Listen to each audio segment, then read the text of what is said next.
Hello, Pickleball Nation. Dave Fleming here, and I've got a ATP tennis star to my right and a budding pickleball pro, Sam Querrey. Welcome to the booth. How are you today, Sam? I'm doing great. Excited to call some more matches today. Big mixed doubles day. Huge mixed doubles day here at the PPA Takeya Showcase.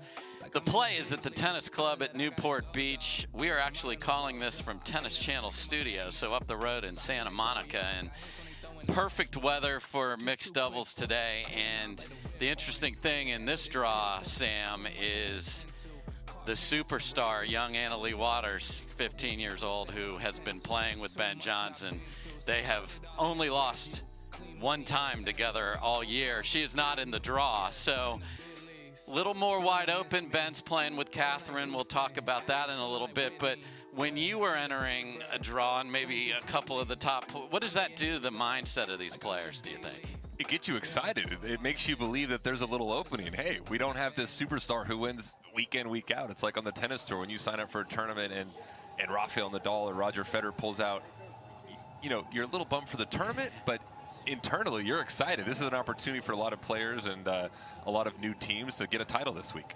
Yeah, and it's new teams that we're going to see throughout the day. We have some of the ones you're used to seeing, but literally in our first match today, we have AJ Kohler, who has been playing with Callie Smith all year, is now paired up with Andrea Koop. And then we have the international team. We got Steve Deacon from British Columbia, Canada, and Sarah Burr from Australia. And let me give you a little background. Sarah Burr, the family is on a mission to come from Australia and promote pickleball. They have a GoFundMe out there to help get their family of four from place to place, and they're really trying to grow the game in Australia. So which is great, and I alluded to this yesterday on the broadcast. I think fast forward 12 months to this tournament next year.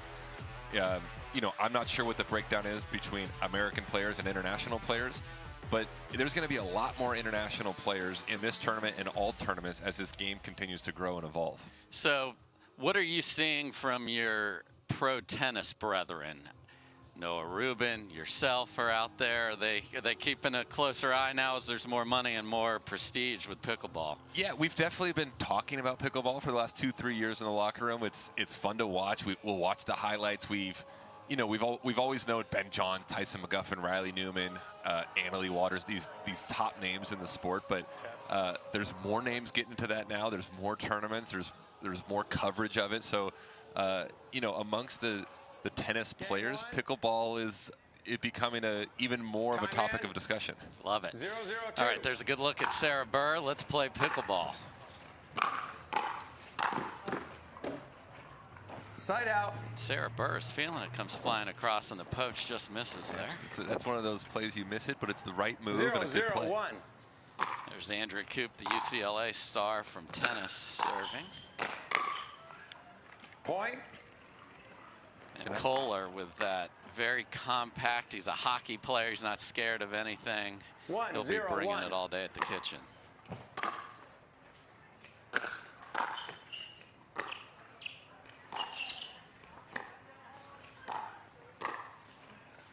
Point. I actually remember playing tennis, not with Andrea, but I used to practice at UCLA a lot, for probably 6, 7, 8 years, and seeing her there practicing with the team, and it's cool to see her and a lot of others like her making the transition over to pickleball. Second serve. Yeah, and has, the tennis player two-handed backhand you're going to see from Andrea Koop that is lethal. And there's AJ Kohler in his third shot lobs. He's not wasting any time. Point. Good shot. Cooper with the tag there. Yeah, the early tag, little statement. It probably always feels good for the girl when you get a tag on the male player.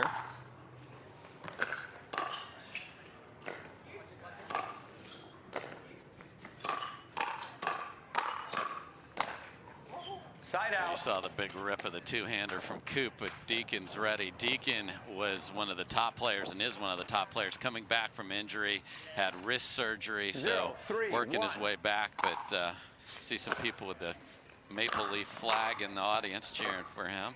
And I hear next year they've got the first PPA event in Canada, I believe. Definitely working towards that, absolutely.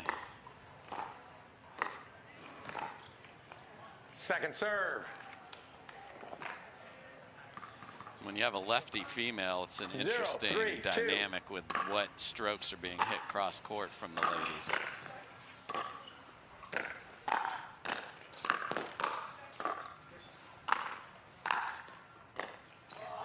And unlike tennis, you're yet to see a lefty really on the men's side or the women's side start to dominate the sport like you see with Rafael Nadal or some others on the tennis tour.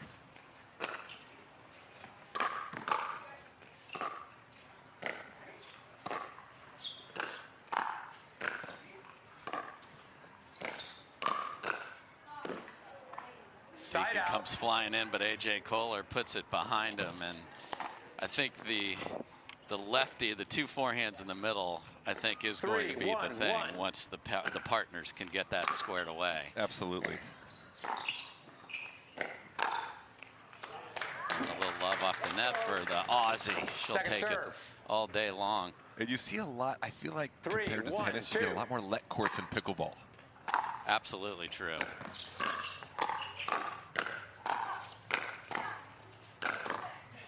What hands by Deacon.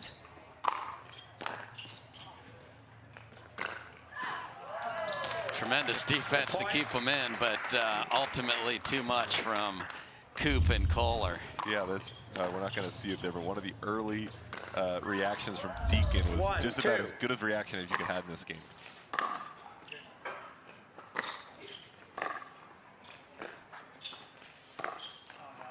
Point. Rare dink miss from Deacon, who's so solid and steady. This is a very dangerous 8 seed. Andrea Koop is a tremendous talent playing with Kohler.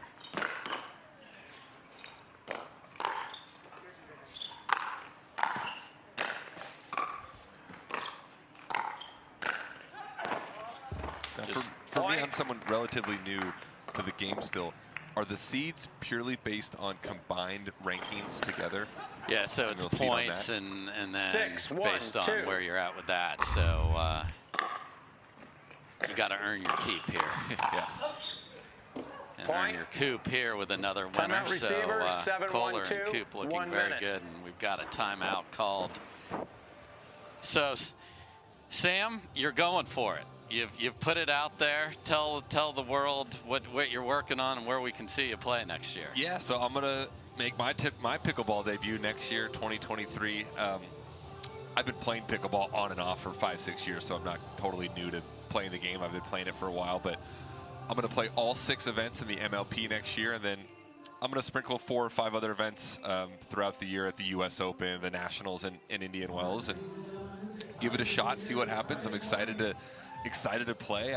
I've loved the game for a while. I'm going to play singles, doubles, mixed doubles, and hopefully can keep practicing and claw my way up the rankings a little bit. Well, I know the pickleball world is excited, and I mentioned we're at Tennis Channel Studios. I don't like when the two sports are at odds at all. I think there's a happy marriage of the two, and you coming over is great, and it shows that symbiotic relationship I think the sports can have. Definitely, and I think the tennis community is starting to embrace pickleball more and more every day. Even myself, if you went back 6 months ago, someone asked me, what are you going to do next year? And I knew I was going to play pickleball. I would whisper and say, I'm going to play pickleball. but now you can kind of say it with your chest out, I'm going to play pickleball, and it's exciting, it's fun. Everyone's playing it. It's a great sport, and hopefully we'll get some more airtime, more great athletes playing it, and the game just continues to rise. Well, Sam has put it out there, folks. So first MLP event draft coming up in December. We'll see what Mr. Querrey's got for the pickleball folks.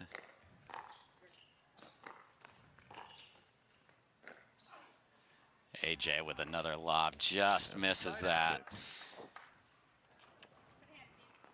So timeout called, good timeout by Deacon and Burke at a stop, and they need to get something going. It always feels good when you call the timeout and win that point after the timeout. Second serve. And it's been just Coop and Kohler just dominating the kitchen line in this match. 1-7-2.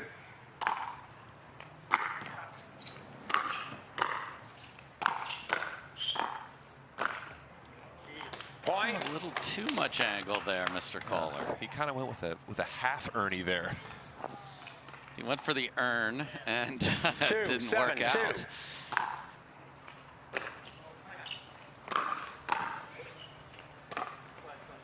Just on the line.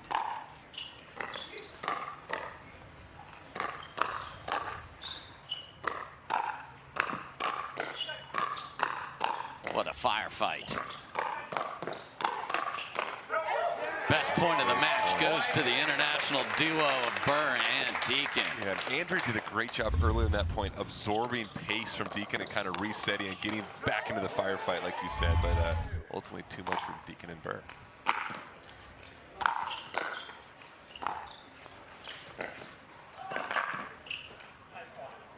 That's a wicked Side angle out. from Kohler there. So they get a couple within 4. 7-3-1. AJ Kohler, now based in Texas, serves. Oh no, and Point. Steve Deacon's got a target on that part He of his just body. leaned into that one. He didn't even put the paddle up. No, he just bodied that like we'll see the World Cup soccer players do. 3-1. Oh, a little spin Second serve. that's well deep. You can do that. When you're up 8-3, you can go for a little more on the serve. 8-3-2.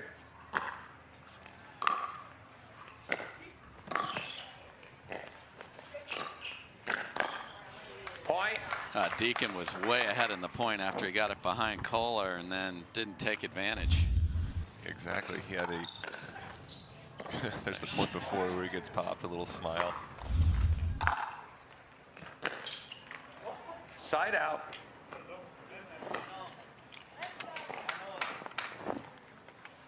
Deacon's making the senior 3, pros 9, nervous. That's 1. 48 years old playing, so he's just a little bit away from being eligible, although Point. he will play young pro pickleball as long as he possibly can, for sure. Absolutely. At the level he's playing, he's got 4, 10 more 9, years 1. in pro guy, pickleball. This guy's sick talent, just coming back from that injury.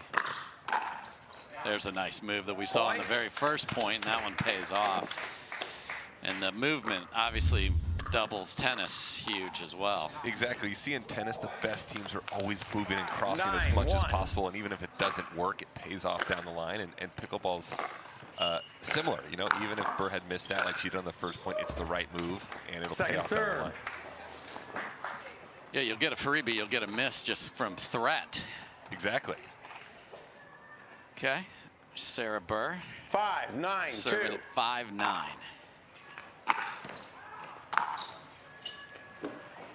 Side Hate to out. follow up that beautiful shot with a missed third that's well deep. So 2 points 9, away from 5, game 1. 1 is AJ Kohler and Andrea Koop. And Point. the other challenge on this is when you're trying to unwind the stack, Deacon's got to come flying over and cover the other side. Right. It's I know the 10, court's 5, small, but 1. relative to the court, it's a lot of court to cover.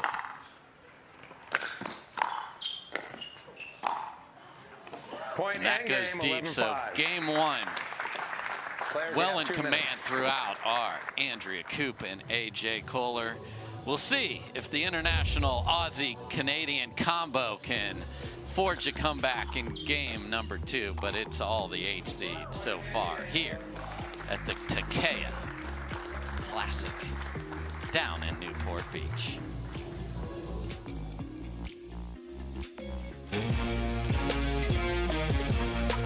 Love 15, 30, 40. Any point one means you win.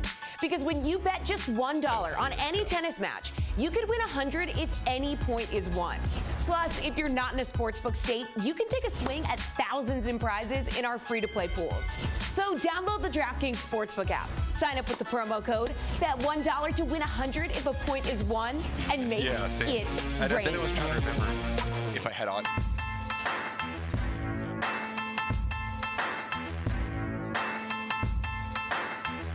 New People Pickleball. Our new EV rental fleet is the absolute GOAT. Nice. Speaking of goats, is that Tom Brady? Yeah, he comes in to recharge, get software updates, you know.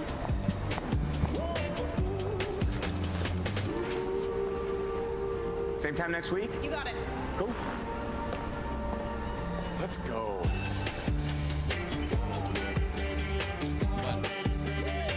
No. Yeah. Right. Oh, awesome. Yeah. Well, 40 seconds. Right. Like you're the second guy. You're right. Yes. For sure. Because no one's gonna know what are you bringing? Yeah. Like, what's this guy doing? Like, yeah.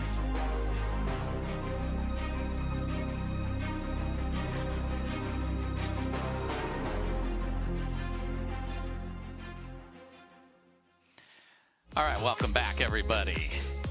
Coop and Kohler look fantastic in game number 1. Dave Fleming with Sam Querrey. And Sam, you played a bunch of 3- and 5-set matches. When you dropped that first game here in pickleball, what's on your mind if you're Burr and Deacon? You know, you got to come out ready to go game 2. You got to do your best to jump out to a little lead and kind of get some of that momentum back. And that's a great start there from Sarah Burr. Solid volley, the lefty.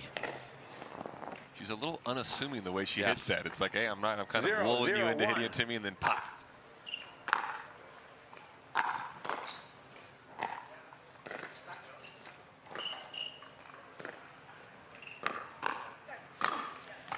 Nice attack from Deacon. And just as Mr. Querrey said, get that good start and the confidence going. And first 2 rallies certainly went that way.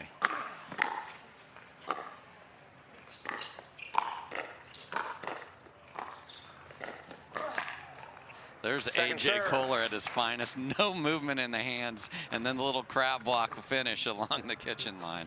It's funny, in mixed doubles in pickleball, the man just takes over the entire court sometimes, more so than tennis. You mean like that? Right there, just get out of my way. Yeah. Yeah, and I think the women are starting to fire at the men, though, too, which is fun to watch. So it can go both ways, but you definitely want that. We saw Andrea tag Deacon in game 1 there.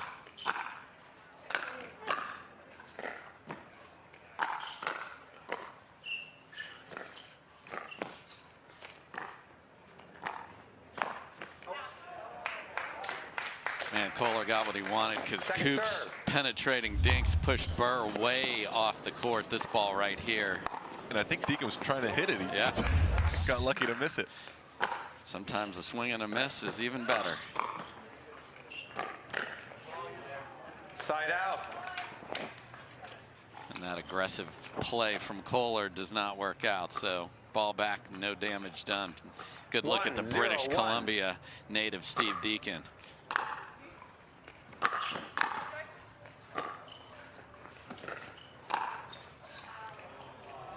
Unlucky off the tape there. Second serve. Did everything right there. 1-0-2.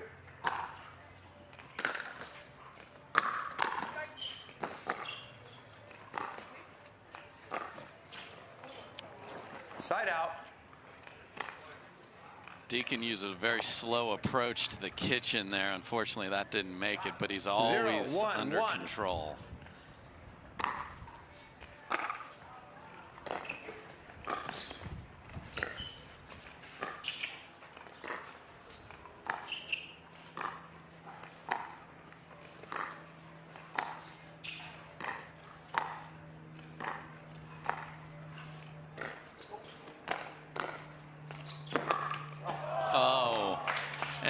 Dreaded HTP instead of the ATP as Deacon's got it, but hits that little knob on the edge. Inches away from being perfect.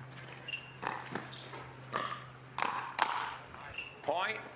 It's a good job from Coop using momentum coming forward there and really getting a lot of power behind that shot. 2-1-1. Oh, the third shot lob is coming out repeatedly from Kohler. It is always a little bit of a circus when he's out here, and I love it. I love watching one, it. It's so much wrist. It's last minute wristed up in the air.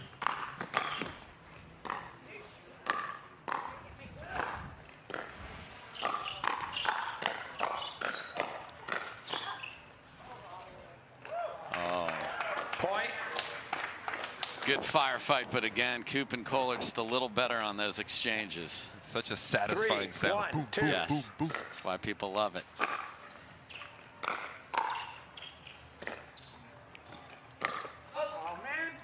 Point. Another unlucky. That did just kiss the net and push that deep, because that was going to be 4, a problem 1, for 2. Coop.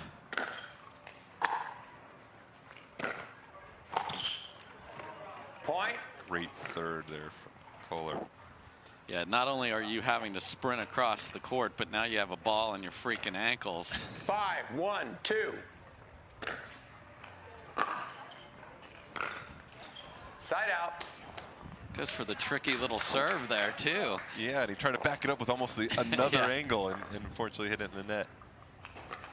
So it's time to go for Burr and Deacon. Got the first point, but have dropped 5 in a row. 1, 5, 1.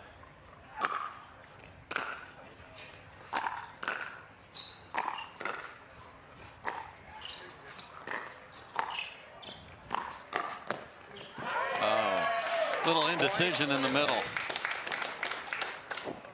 And as we see more new teams playing with some of the top names out, we'll see kind of shots like that 2, where the 5, communication's 1. not quite there yet. But that was a great spot from Kohler to find the middle. Second serve. I like that she's still going. You know, that drive was there. Everything about what we just saw 2, was 5, 2. correct. Just need the execution to finish it Side off, out. and then can't let that carry over to the next one and miss the serve. There are no second serves here, unlike you.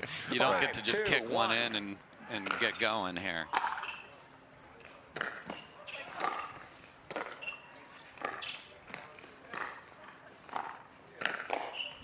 Point.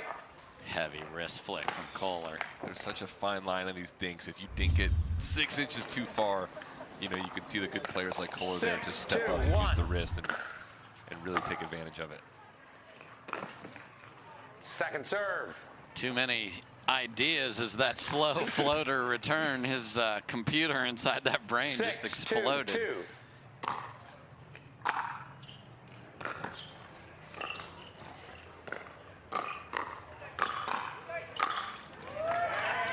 Couple good Side reactions out. from Coop, but ultimately a little too much from Deacon.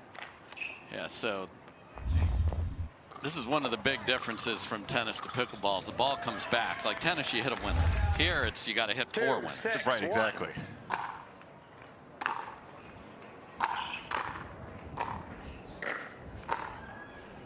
Second serve. So 2-6, game 2, just getting started here at the 2, Takeya 6, 2. Showcase. Mixed doubles all day long.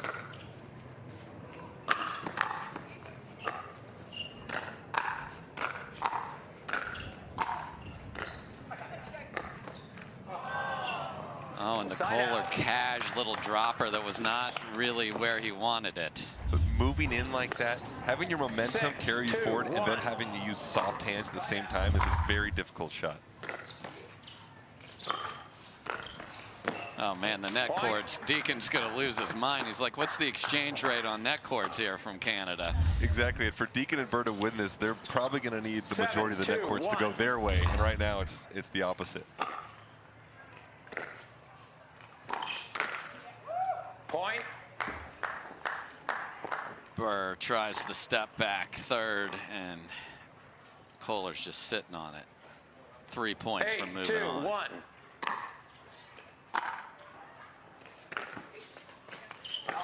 Just Second wide. serve.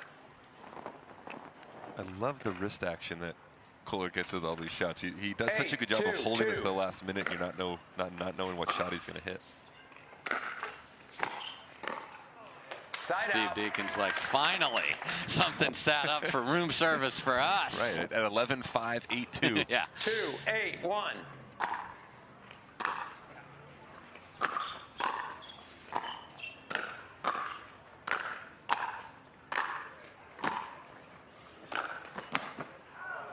And that's the thing. Second serve. Your overheads in tennis, you're going to bounce that into the 20th row, but here you got to find angles, Sam. It's so tough, yeah. And like you said earlier, it might take 2, 3, 4 overheads before you can get one by the team or the individual player based on what you're playing. 2, 8, 2.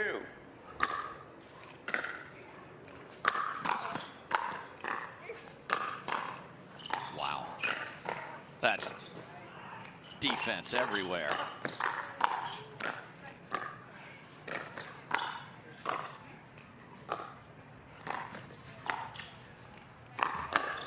And Andrea Koop puts on a show, everybody. We'll be lucky if we see a point better than that one today. We had a little bit of everything there.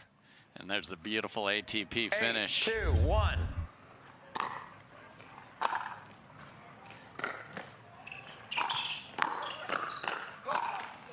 Point. Probably going to hit that best day Brewing part of the electronic scoreboard there, but once you're engaged, it's hard to get out of there. Exactly, you're so close, it's hard to get out of the way. Second serve. Another little indecision for Kohler and Coop on who's taking that ball in the middle. 9, But things 2, are rosy 2. other than a couple of those.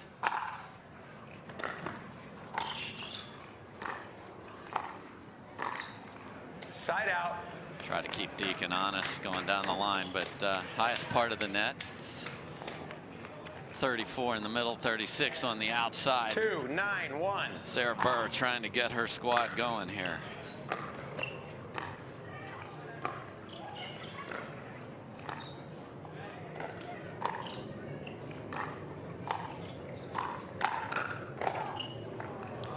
Second serve. And if you're Sarah Burr, you're like, that's so frustrating. I clobbered it at Kohler, and he didn't even move and got it back. I know. It's 2, for Burr, 9, she's going to have 2. to come up with a new game plan because, like, if you're doing everything right and that's coming back, it's obviously not working. But it's just sometimes shots are a little too good.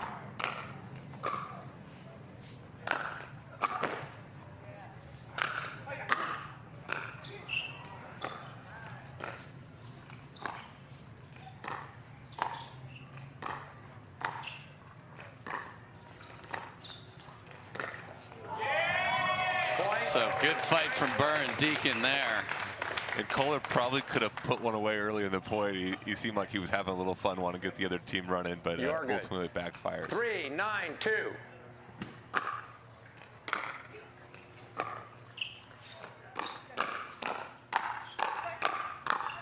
Floor is lava.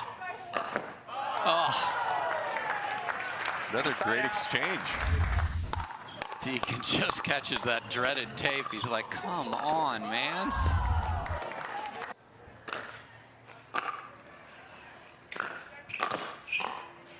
Second serve. There's the tennis volley. You don't see it a lot, but when you're coming in, you got room to do it. Yeah, and some of the higher ones you can do it, but anything low, you got to 9, 3, move that 2. grip over and really pop it and get a little topspin almost on it at the highest level.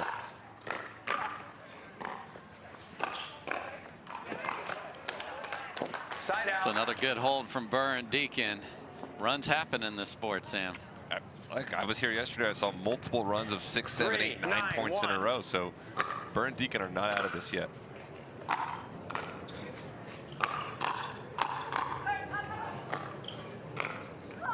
Wow. Another good move by Sarah Burr. I think as she's watched this back, it's where she's putting the ball when she moves. She's got to change her angle, so that's effective.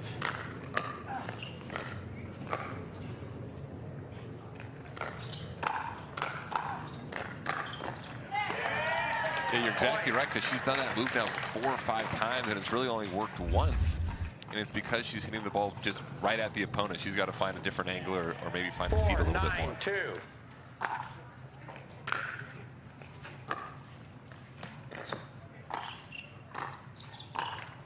Side out. Little in between there for Burr. So Kohler and Coop have been at 9 for a little bit here, but still comfortable. 9, 4, 1.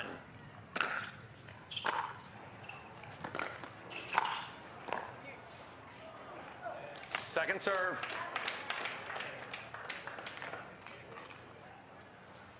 Nine, 4, 2.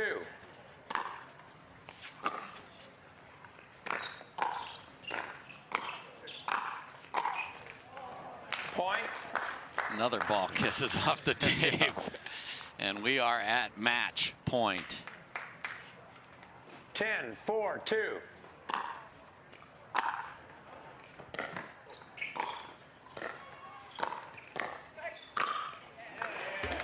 Good finish by Deacon.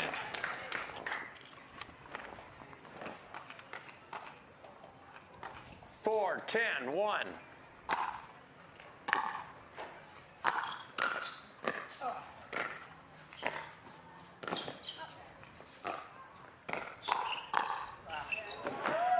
That's the no-go zone on Coop. Yeah, and because she's got the two hands, she can almost use her whole body here to get momentum with it, as you see that there. 4-10-2.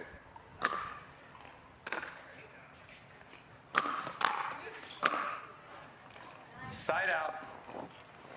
Good, very casual leave from Kohler there. Left the paddle up there till the last second. He's a casual player. You see when he's at the net, he almost just locks his feet in place and trusts his hands and racket work. And there he goes, right on cue. Not a lot of movement, but beautiful, solid finish. And this is a very dangerous 8th seed. Coop and Kohler look really good. They take out the United Nations team from Canada and Australia. So Burr and Deacon will try to do some damage in the backdraw. But Coop and Kohler getting some refreshments, but they are going to be a handful all day long here at the Takeya Showcase.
I'm gonna say she's a solid 3.5. Nah, she's definitely a 2.5. Guys, look at that forehand. She's clearly a 3.0. Guys, come on. I'm at least a 4.0. Yeah. Fair enough. Ratings don't have to be hard. Duper. Optimized for accuracy, optimized for fun. Download the app and claim your free profile today.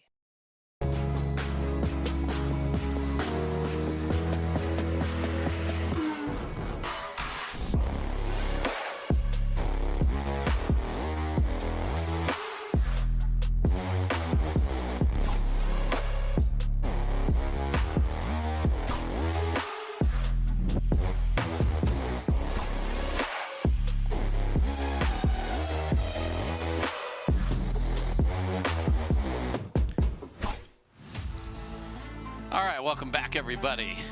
This is the PPA Tour, and we are at the Takeya Showcase. Beautiful day here in Southern California. That's where you're from. I'm Dave Fleming here with Sam Querrey, and we know some of you out there are getting like mountains of snow, so I hope you're safe out there. Hunker down and watch some pickleball and get some warmth through the video.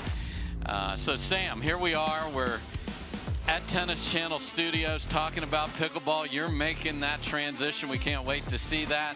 What have you found? Obviously, you've played tennis at the absolute highest level. What has translated well, and what are the things for all the tennis players listening that you yourself have had to kind of figure out that they can hear your perspective on that? Right, and I'm still figuring things out myself. You know, I guess if we start with the serve, the obvious thing is tennis. You're hitting it from above your shoulders, and you get two serves. Pickleball is one serve below your waist, so you have to be a little more strategic with how aggressive you are with the serve, because in the PPA here, you're only getting points on your own serve, and so a missed serve is a huge lost opportunity. And then when you're at the net, you know, I alluded to it earlier, the backhand, the traditional backhand volley grip isn't the grip you want at a high level PPA event. You have to kind of turn your hand over a little more so you can kind of pop the backhand volley, be a little more aggressive with it.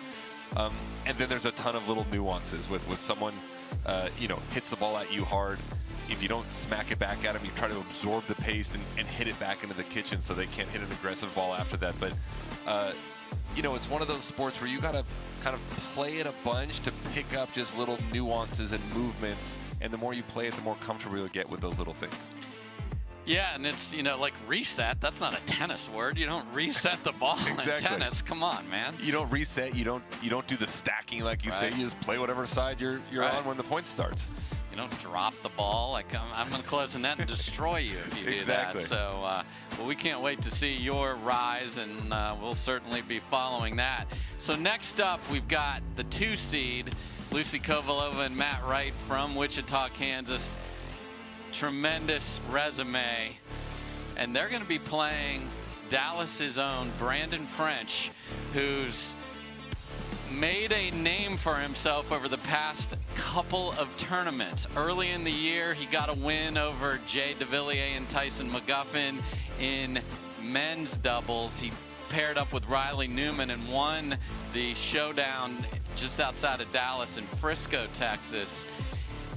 He's coming, Sam. He's coming, and he and his partner have an incredible opportunity. Center court, Dave and Sam talking about him. Let's go. Yeah, and I think we saw that they're the 31 seed, but they're much better than that. I've actually played with Brandon with you a couple years ago in Dallas. He had I think he had a wrist surgery or an operation at the time, so he was playing left-handed and was really good. So this is a guy that, even though he's not as highly ranked as some others, he and the others know he's better than what his ranking is, and this could be an interesting match.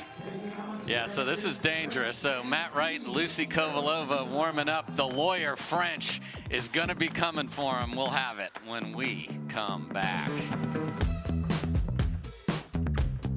How do you get what you want?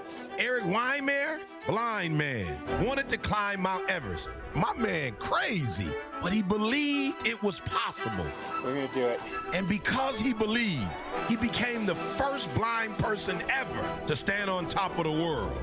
Guaranteed Rate believes in your dreams. That's why we treat everyone like we treat our own family and work extra hard to get you the lowest low rate possible. Because if you believe, you will. You don't get the moments everyone talks about without the moments no one sees. Early morning practice, late night drills, running it over and over. You don't get the crowd without the quiet. Everyone sees the glory, the medal, the podium, but every winning shot starts right here. Paddle Tech. Let's go again. The Pro XR pickleball paddle answers the age-old question of how to get paddle speed and control with the same paddle and one grip, and this is it. Pro XR gives you more spin, greater control, and quicker reloads on every shot in the game, because you always have that constant feel for that leverage and control and paddle speed that we're all looking for. Pro XR is the most revolutionary technology in pickleball. Match point, it's all up to me. Nothing can get in my way. And when they ask, what are you gonna do next? I'll say, I'm going. Oh.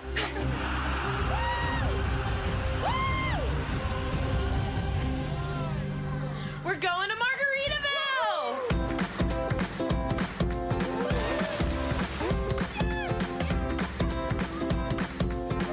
You can go to Margaritaville too. Visit MargaritavilleResorts.com.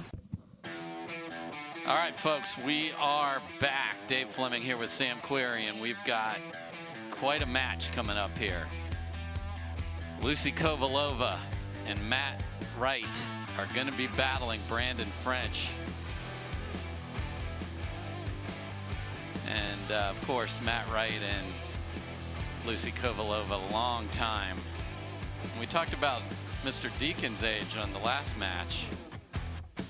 This guy's 45 and winning titles. He's 6'2", played college tennis at Michigan, and fiery, sick hands. Sam, it's going to be fun to watch him play here. Yeah, and if you've been following pickleball for the last 5 years, Matt Wright's been one of those names that you see week in, week out. Now, you know, he's been passed up a little bit by some of these younger guys, Ben John, Tyson, McGuffin, but he's in a way been one of the pioneers of this sport and really helped it grow.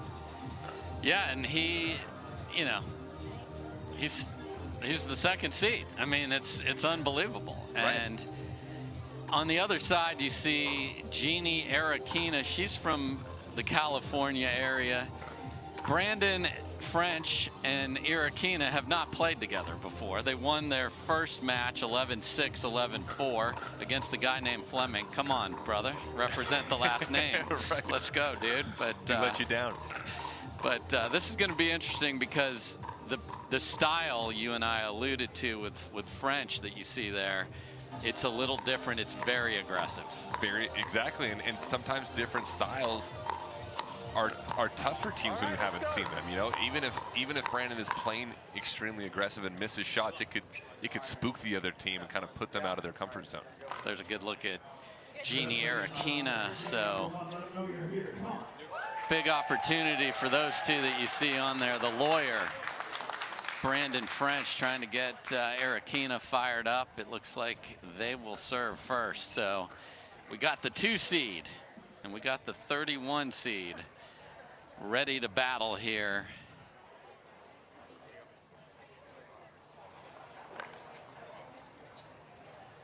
Can they play loose when the cameras are on and they're on center? Let's play pickleball. I didn't finish calling the score. Oh no. Side out.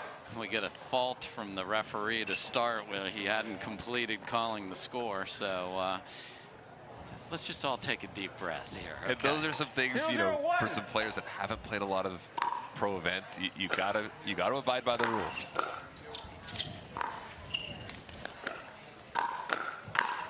Point. And there's the not today two-hander from Kovalova. 1-0-1.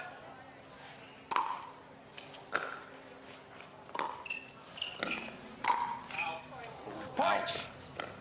Man, tag city today, Sam. Right, and the tags are coming early on in the games. Kind of, the teams are letting the other ones know that they're here to win. Second serve. Got 2 lawyers here. Lawyer serving to lawyer. Matt Wright serving to a lawyer, Brandon French. We'll see who wins the court. Point. Great disguise from right there. Yes. I don't think anyone thought he was going down the line with that ball. And that's the margins we talked about in the last match. If French is going to come over there, that ball has to bounce in front of Matt, but he's so long.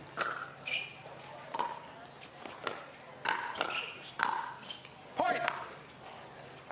Again, Kovalova takes the ball out of the air and it just punishes. 4-0-2.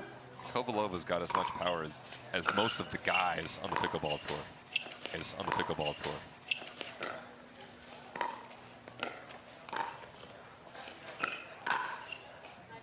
Point. Again. Compact out in front. Too good. 5-0-2. They've been beat through the middle there about 4 or 5 times. So a timeout might need to be called soon so they can discuss how they can protect that middle a little more. Side out. Or French is going to take 85% of the court, and there is no middle. Either way, yeah, exactly. 0-5-1. Ultimately, you don't let him hit it through the middle. You just be the aggressor. That's bullshit crap. Bad luck off the tape for French there.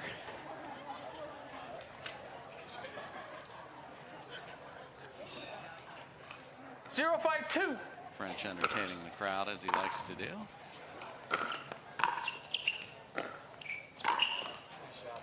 Side out. There's going to be, we need a welt doctor out here. I mean, everyone's getting 5-0-1. pegged. Kovalova's the only one, you know, who's got the peg radar on everyone right now. She just got a target on every player and she's going right at him, and we're seeing a lot of pegs early. Oh, now a dainty lob from Lucy. Second serve.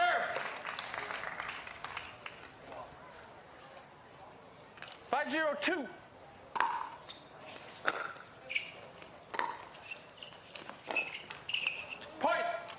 And Indecision from French there, sort of take it out of the air or not.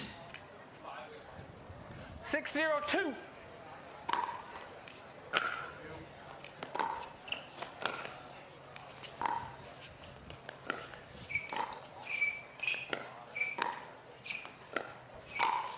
Point. And again, if that dink doesn't bounce, trouble. So much trouble. Like we were talking about last game, there's such a fine line between a good dink and a dink that sails just a little too far and allows the person to take it in the air. Side out. Nice take from French there. So, big hole, game 1. Sometimes just getting rid of that 0, Sam. Exactly, because it's in their head right now. You know, no one wants to go out 11-0 on a center court. You got to get the 1 point. It'll settle the nerves, and a lot of times the game can change after that. Oh yeah! Point.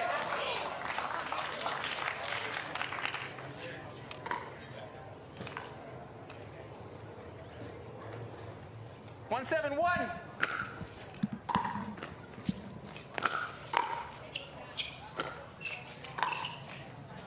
Another great backhand from Matt Wright down the line.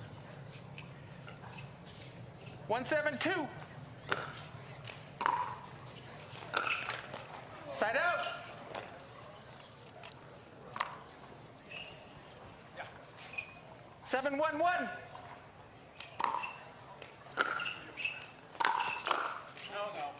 Point. 8-1-1.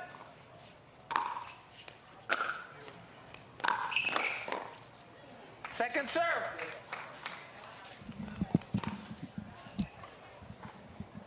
Eight, 1-2.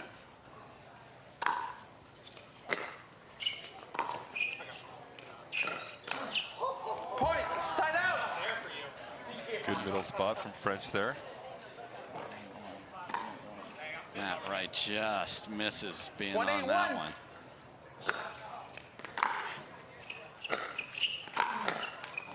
Second serve. And French was right there off the right cross and almost the shot of the tournament. Yeah, kind of fading away a little bit, just left that dink star paddle at his ankle, and it almost worked out. Side out. And this is just an onslaught of balls that are not precise enough. Exactly. It's point after point, and Kovalova and Wright are just doing everything a little bit better than their opponents at the moment. Point.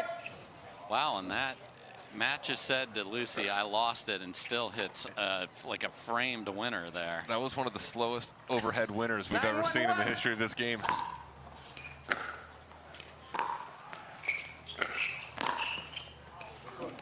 Side out. Second serve. 9-1-2.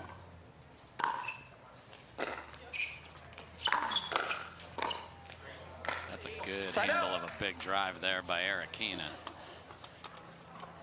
Now, Grechkina and French have to do their best here to maybe get a few points toward the later end of this game, just to take some momentum into the second game of this match.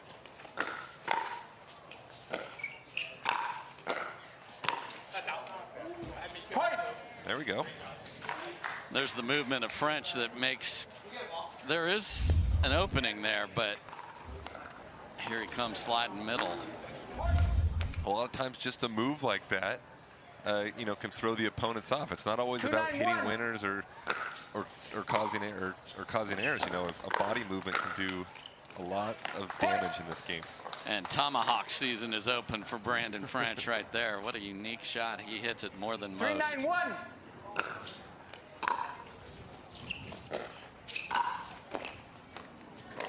And you cannot bump set spike here. Good hand-eye from French. The crowd liked it. Yeah.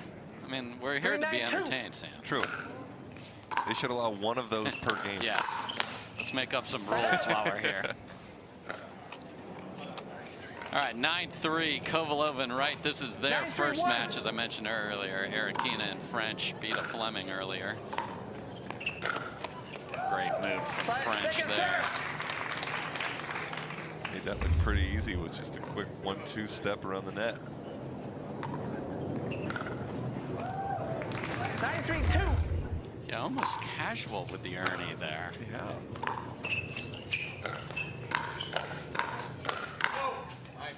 Point. Kovalova has quick hands. And she's just sitting Tui in the middle there. 10-3-2. Just takes a swing at it and catches it clean every time. Game point for the 2 seed and game 11-3. So 2 minutes. French, Grechkina need to find some precision, because if you leave the ball up to these two, it's not the land of opportunity for you. It's the land of welts and problems. So Kovalova Wright up 11-3. We'll have game 2 for you from the Takeya Showcase on the PPA Tour right after this.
On your six, ladies.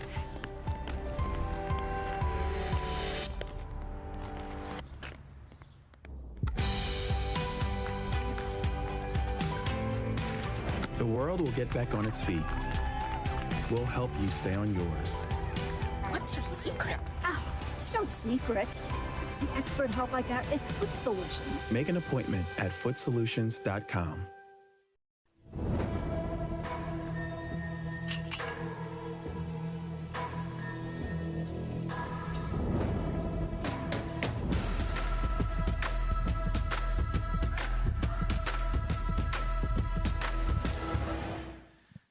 All right, welcome back, everybody. Dave Fleming with ATP tennis superstar and budding pickleball pro Sam Querrey, and Brandon French and Grechkina need to get going. Grechkina from Moscow, Russia, now lives in Aliso Viejo, California, so from the general area. Right up the street from this tournament, so it was an easy commute for her.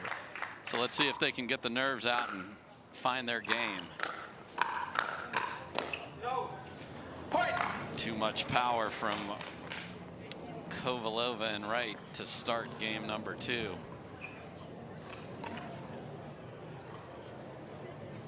One, 0-2.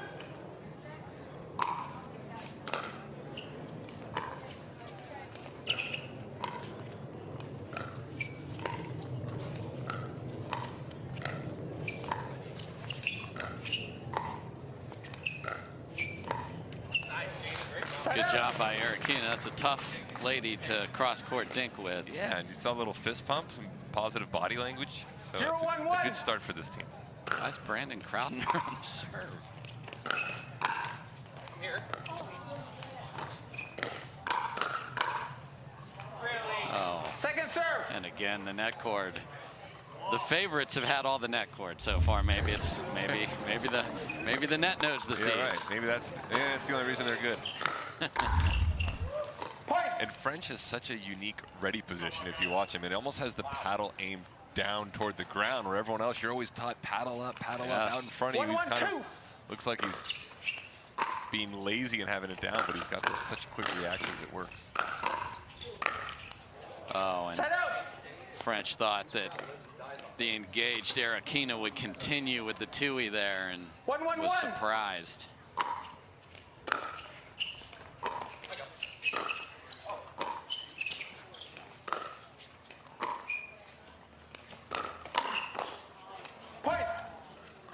Just a fastball coming right at you. That was great hands, and again, Matt Wright using his momentum coming in to 2-1-1.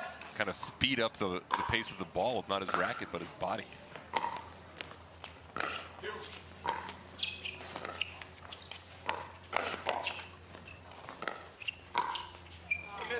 That's a good point by, man, really nice by Grechkina there too. Handled pace right at her, that ball right there, and she was on it.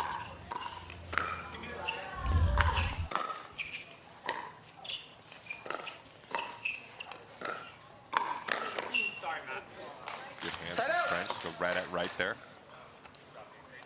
So much better looking start, especially from point construction here for Grechkina and French. And they'll take every freebie that's available. Yes, they will. 2-2-1.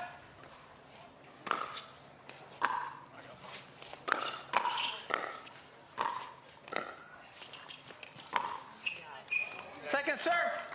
That's what the best players do. With a ball that's up, you got to attack it. You don't. 4 years ago, people let people off the hook. Not anymore. No, and you can't do it. As soon as there's a ball that you can be the aggressor on, you have to take that opportunity.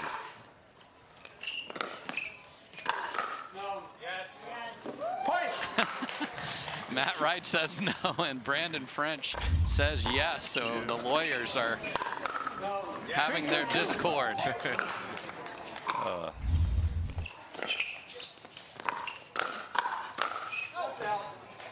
Side out. 2-3-1.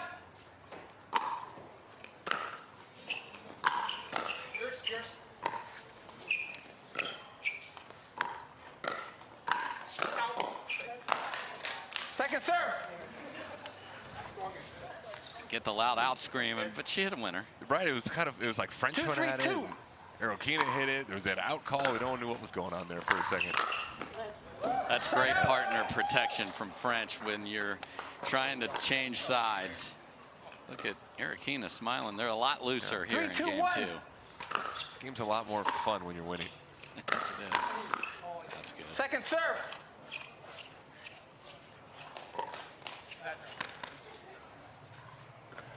French even has his law firm on his back from Miller there.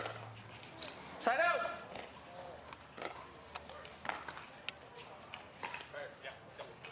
Unable to add to the lead, so 2-3.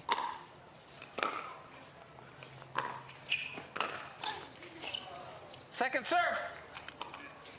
Jammed her just a little. 2-3-2. Just enough to get the point.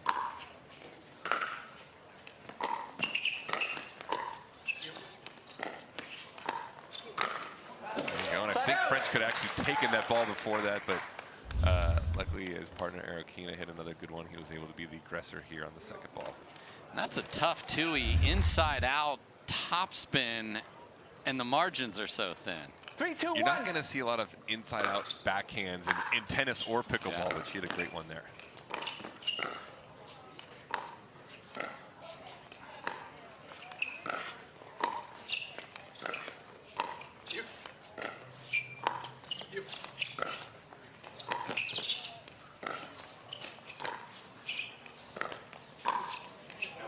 And Grechkina played a really nice point, and it's French that left it up.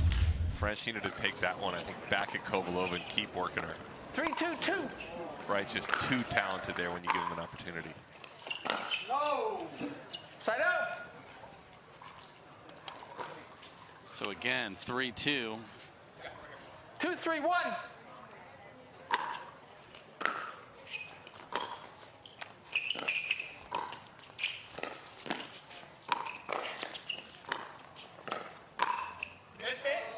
Second serve. Just out, a little flinger from Grechkina in the middle again. Wright came at her, and I'm impressed with Grechkina at the kitchen. As am I. She's doing a great job right now and being extremely patient and hitting all the right shots.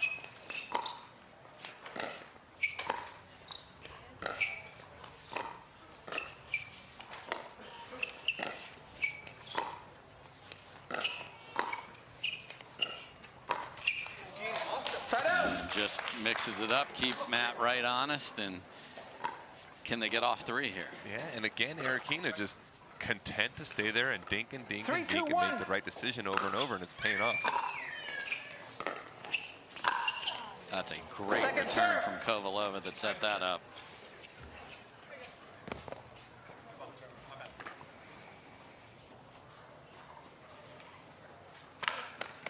Three, two, two.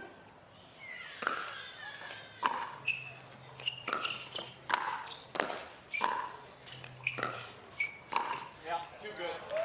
Side out. Cookie jar, Mr. French, going to the middle. That is just not open, 2-3-1. especially against that Kovalova backhand where she's taking a swing and seems to find perfect contact every time. Missed return from French, and we're tied at 3. 3-3-1.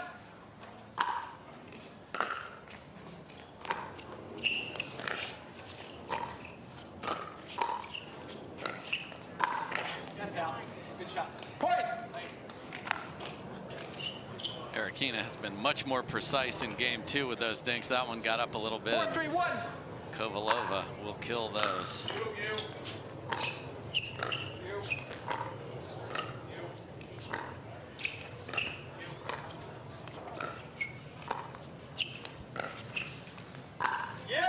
Oh, and hello ATP from Kovalova. Great shot. And these are kind of the runs you see in pickleball. We were kind of stuck at 2-3 there for a few minutes, and then all of a sudden they reel off 3 points in a row, and it seems like all the momentum now is with Kovalova and Wright. So smartly, Grechkina and French call a timeout as 3 in a row, especially with a highlight reel too, because that seems like it's worth 1.5 points at least, Sam. I mean, it should be. Yeah. You know what? That was a great shot from her, and those are the ones you. When you're going dink, dink, dink cross court, you want them to leave it a little too wide dink so you can go around the net post. So we'll go around the net post and take a break of our own. We'll be right back with the conclusion of game 2 here at the Takeya Showcase.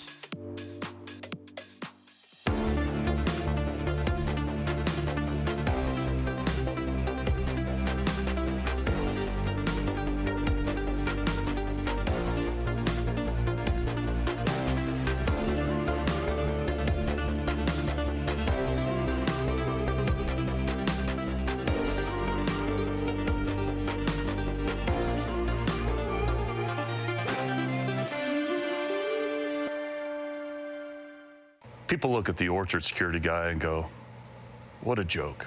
He's got electrolytes on his chest. He's got electrolytes in his squirt gun. Do I look like I'm a joke? It's not funny to me.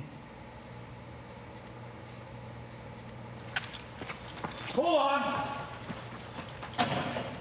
Hold on. Stop right there.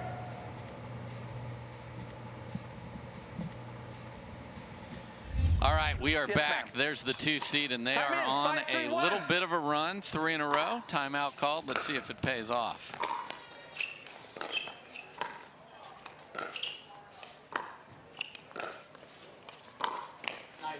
That's a beautiful shot by Kovalova. Hasn't found that boulevard down the middle with the cross-court dinks does there. No, and that's 6-3-1. You know, when you get in the routine of dinking, dinking, dinking, it's one of those that the more you dink, kind of the more comfortable you get with it, and she seems to have kind of found that comfortable place right now. And now French sneaks one down the line behind Kovalova, so you got to hit winners to win points here in game 2. Side out. That ball's still in the air. Double off the green monster there. 3-6-1.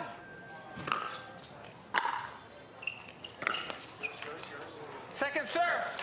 That is a tough spot for a 2-handed backhand. Yeah, sure was. 3-6-2.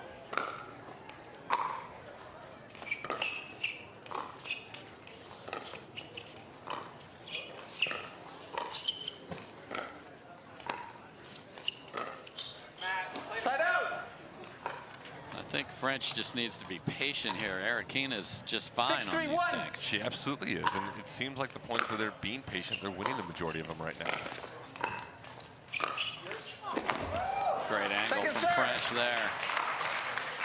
Again, set up by Grechkina, so I think that setup role he needs to accept a little more. 6-3-2. You're absolutely right.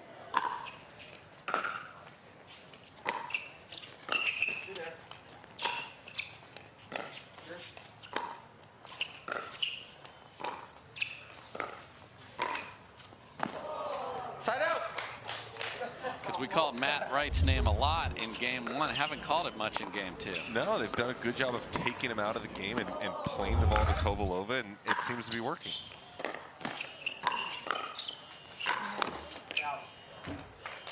Just as we say that, there's Matt Wright with a great point to put away. I'm pretty sure he doesn't have earbuds in listening to the telecast. He's like, hey, Dave, I'm here, brother.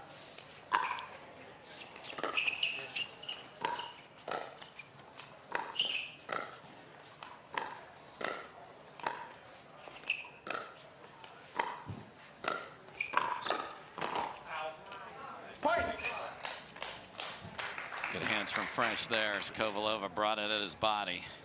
If Grechkina and French can find that pattern every point, they can win this match. Tommy season again, and they're within 1.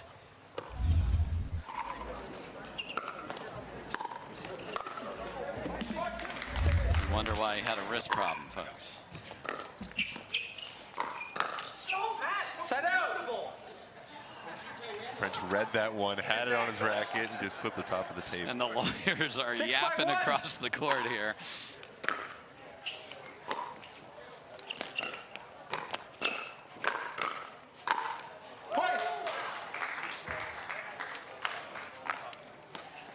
Nice move by Matt Wright right here, sets that whole thing up.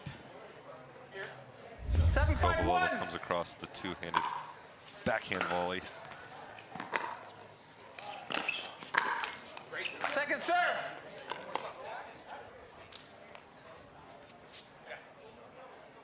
Seven, 5-2.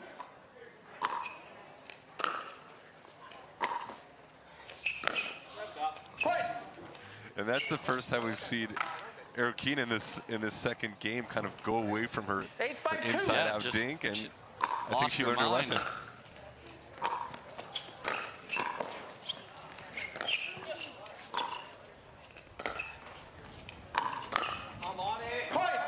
It's a great track down by Grechkina in the middle of that. Sure was. At the end, a little too much from Kovalova and Wright. And this is a great example of what it takes to beat the top players. You have to play great the entire time. Point. And here we are at match point very quickly. And that's the shot that the best players do so well. When you go at them, they send it right back to you quicker. 10-5-2. Than how you hit it, actually. And Matt Wright very clear on his out call there. And here we go with match point. Side out.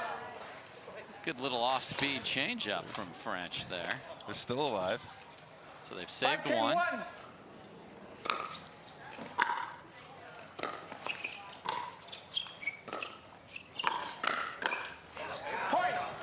Telling you, Grechkina, remember this name, folks.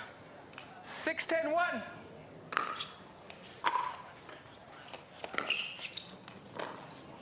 That is a wicked drop. So within 3, 1 match point saved, and they're on the first server. 7-10-1. Point. And a miss. So now it's that, do I call timeout and give them any confidence or not? Right, and I'm surprised they're not taking a timeout right now, especially being on the first serve. And French asked them if they'd like to.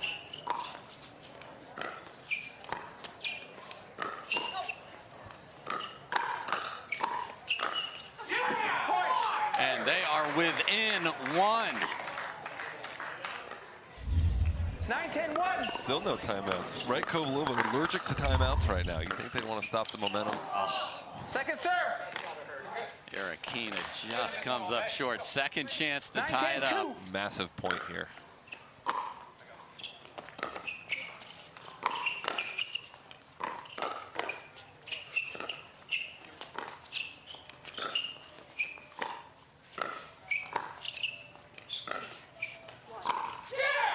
Grechkina wins the cross-court battle with Kovalova, and we went from match point at 10-5, and we're not at a 10. 10-10-2.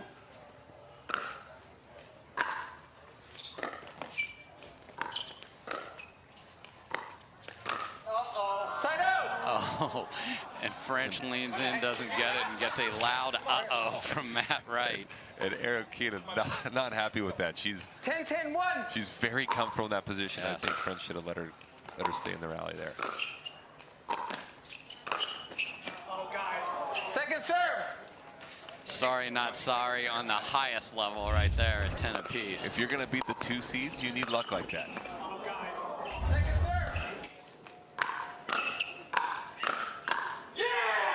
And a big yell from Matt Wright as his partner, Lucy Kovalova, blisters a two-hander, and they are at match point number 2.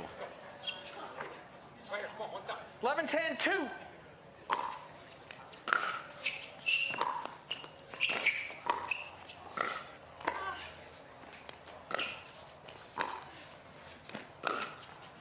Oh my, very unlucky off the tape, and it's Kovalova and Wright who stare down a massive comeback from Grechkina and French, but take it on this ball right here where Grechkina was so patient all day and decided there to go down the line also at the most critical time. But an impressive display from that woman right there. Grechkina and French really brought it in game number 2.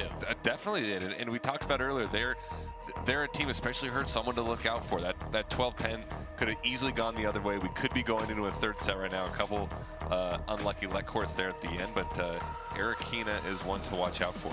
So there's a good look at Lucy Kovalova getting that hydration.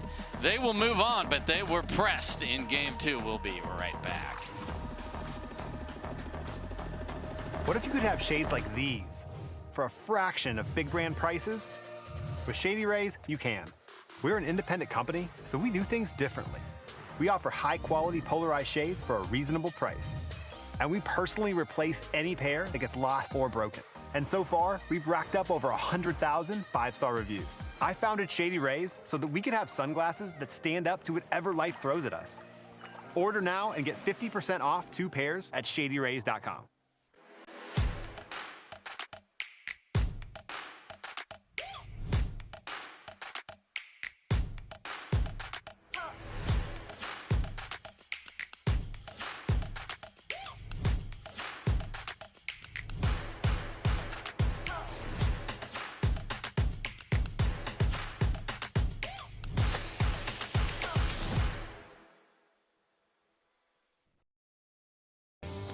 We owe great times to good friends, to the glasses that spark conversation, to the ideas that then pour out. Ours came from a night like that, and somehow survived the morning after, to make our own tequila. It wasn't meant to leave our house, but since we made this for friends, we thought it wouldn't hurt to make a few more. Grab a glass, amigo. Our tequila is your tequila. Our casa is your casa.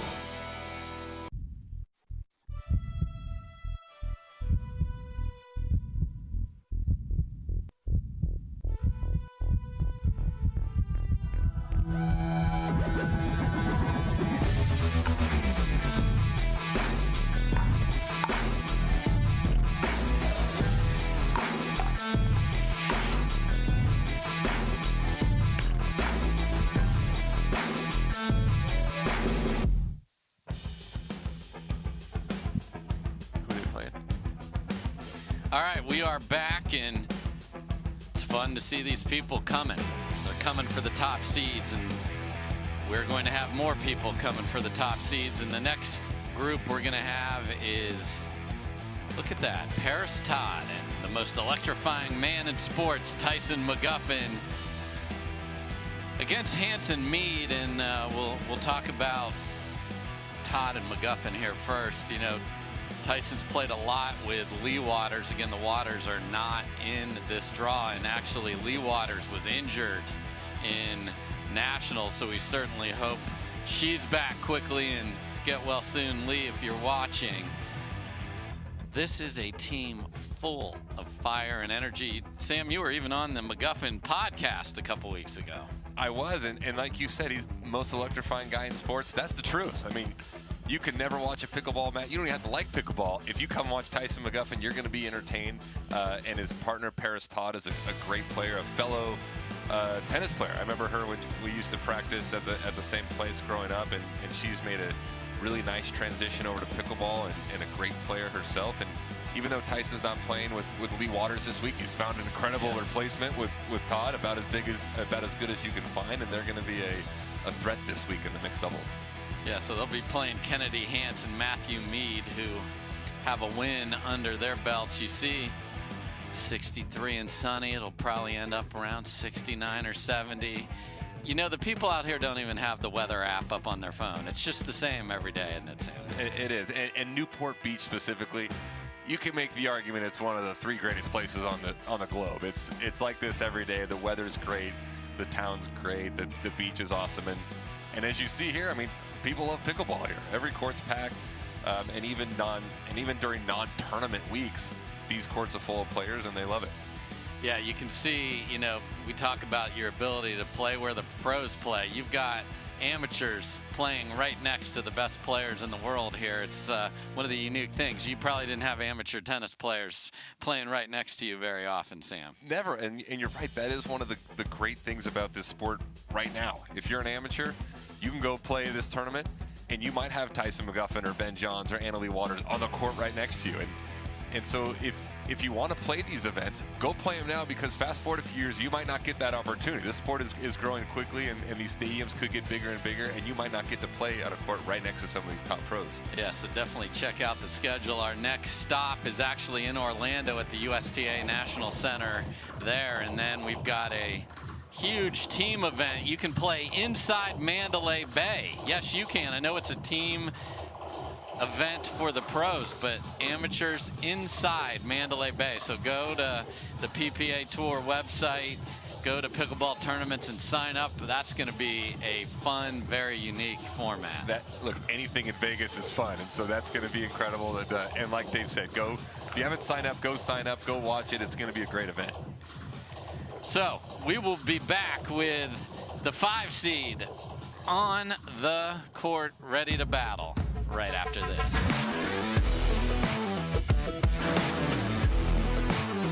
There's never been a better time to get away.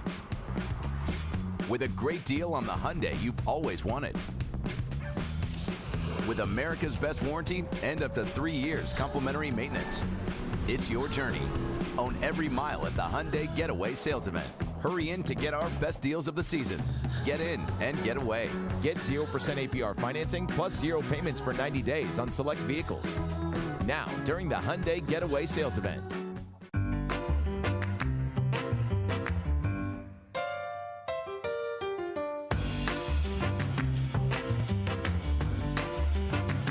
A lot of us mishit the ball. I know I mishit the ball a lot. So speak for yourself, Ben Johns.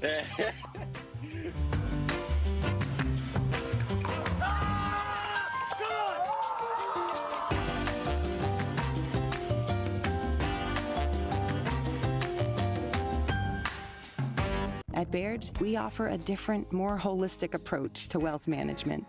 With your career, family, friends, and community, finding time for you and making sure your family's financial plans are on track can be a real challenge. At Baird, our financial advisors get it. We'll partner with you to create a unique financial plan and coordinate with your legal and tax advisors to bring it all together so you have more time for what matters most.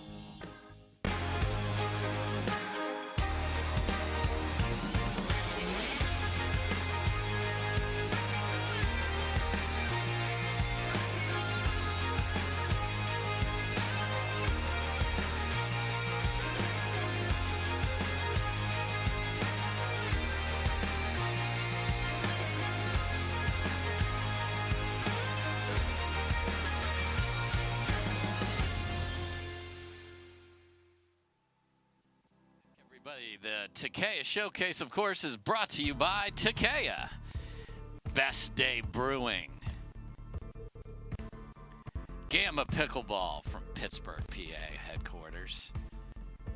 Baird Wealth Management. Hertz. DraftKings. And Chase. There's an empty court, but there's the, I mean, that flow's coming out of the hat there, Sam. It's Tyson McGuffin is ready to go. And Kennedy Hance is ready to go and serve this in. Look at that tennis setup. Let's play pickleball.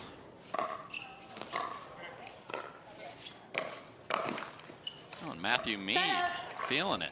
You know, and for me and Hans to have any chance here, they're going to have to make moves like that. They're going to have to get out of their comfort zone and take a ton of chances.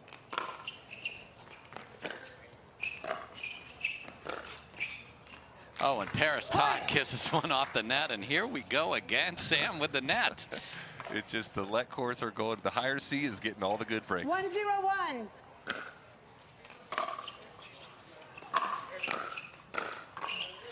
Again, but that's a clean winner either way.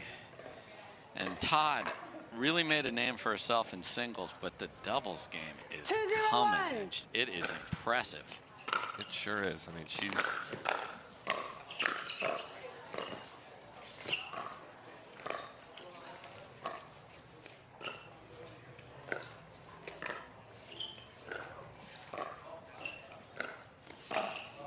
And she's got herself a great partner this week in Tyson. And their team, you know, without Annalie Waters here, they could win this thing just like a handful of other teams can. 3-0-1. You see a little wrap on the knee there for Todd. Seems to be moving just fine and hitting every net cord.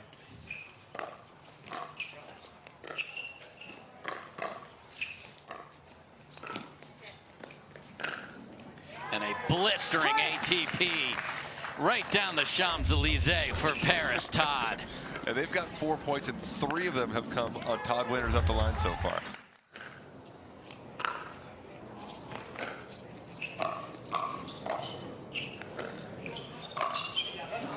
Nice finish from Mead there.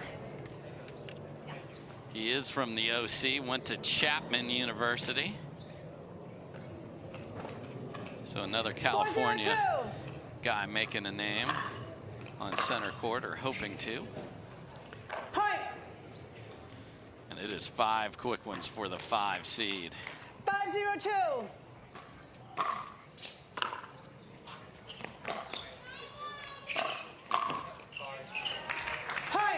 And that shot's not going to work for Mead there. He's got to find a way to get that one down. Yeah, you're just begging for your partner. It's too easy for McGuffin. Killed.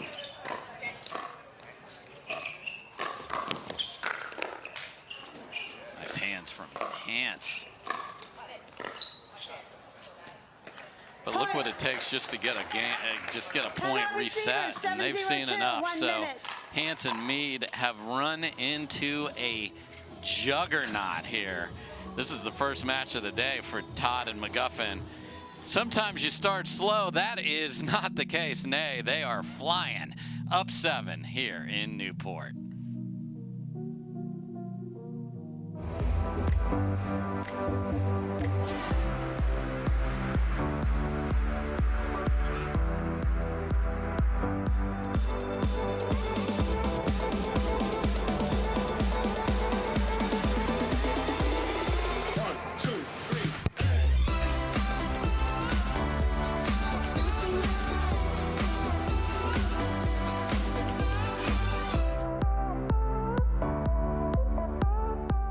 The most important part about Tuesday night pickleball at the Orchard is the net.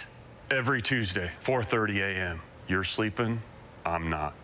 I'm measuring the height, I'm measuring the length, I'm measuring the circumference, and I'm measuring the tension. Who does tension? We do.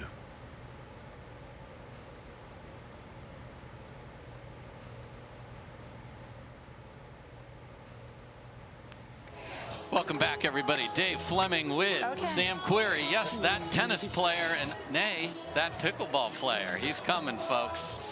Love having his insight from his tennis background and his budding pickleball career. We can't wait to see that next year. But there is the duo that is on point, up 7.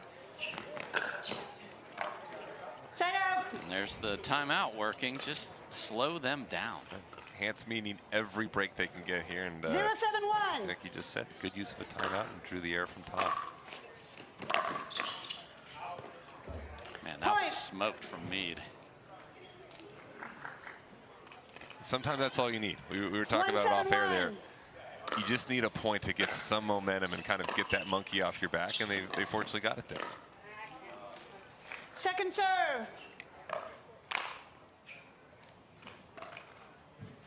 1-7-2.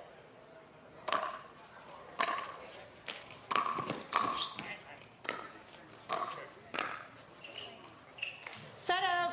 Yeah, and that's the other area from the tennis perspective. The resets in that transition zone are what separates the best players from those who want to be the best players. Absolutely. And it's a tough thing to practice as I've been playing more and more and working on my game. You know, in the past I was just playing practice matches with friends. Now we're working on what I call, what I think at least, strange drills like that. Resetting, let's try to absorb pace, and it's a tough thing to work on, but it's so important. Set out. So good couple of stops there for Hansen Mead. We have seen underdogs make rallies. We certainly saw that in the last match. See if they can find one of their own. Point. Mead's hitting a heavy forehand, Sam. I mean, I don't know how fast that is, but it's fast. And a little too fast for McGuffin on that one. We replay a let serve here on the PPA Tour. It's got to clear the kitchen and be in.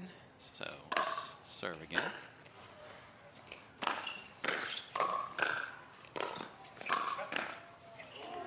There's that same ball. So that's, you know, as Kennedy Hance watches this back, no matter how this turns out, being more comfortable in that transition area will help her game immensely.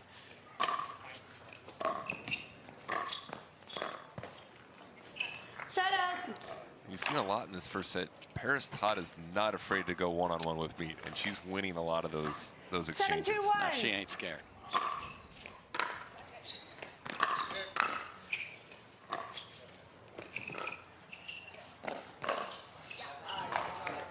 Finally, Mead makes the adjustment there. He had been beat on that about 4 times. I think the first 4 points of the match.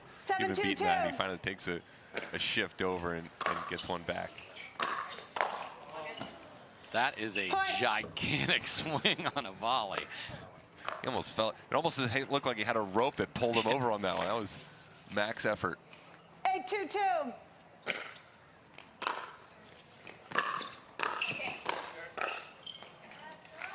See, Hance got caught there. Sometimes if you hit too much pace on your return, as the returner, you don't get all the way up to the kitchen line, and now you're trapped. Got to take advantage of the 2-bounce rule. Not able to do so there. 9-2. Point. And now 10-2. Cannot give freebies away. We'll see if they burn the other timeout. They're going to play on. Game point for Todd and McGuffin.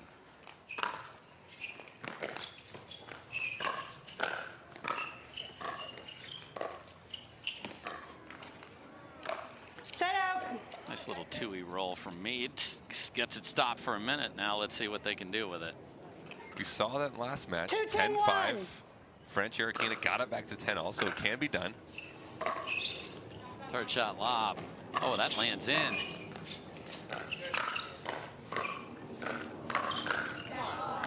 Great point for Mead. I thought he gave away his advantage with the dropper, though. He sure did. I was about to criticize him for that drop shot, but fortunately they came back and still won the point.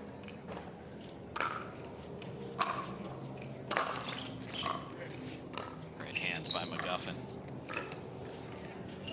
Second serve.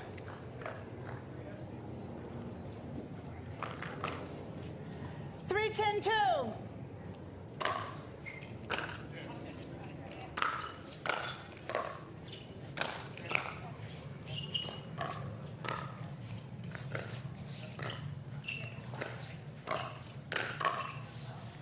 And a violent two-hander, much better from Hance in the transition that time, but then the ball is left up, and these ladies from the tennis background are just smoking two-ies. They love that shot. Anyone who's coming from the tennis background loves the two-handed swing volley.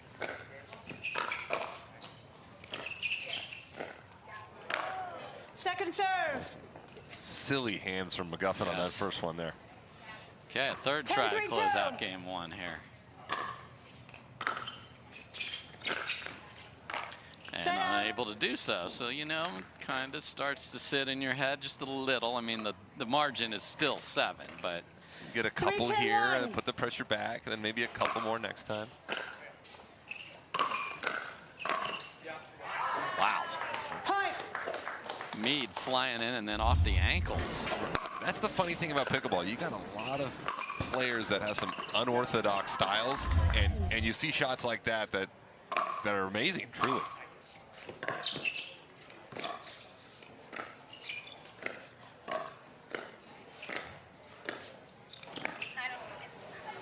Too good. Nice job by Todd taking it out of the air there, Sam. Yeah, and I think when you can take it out of the air, you want to. Usually in this game, if you are the aggressor, you are making the moves, it's going to pay off long term.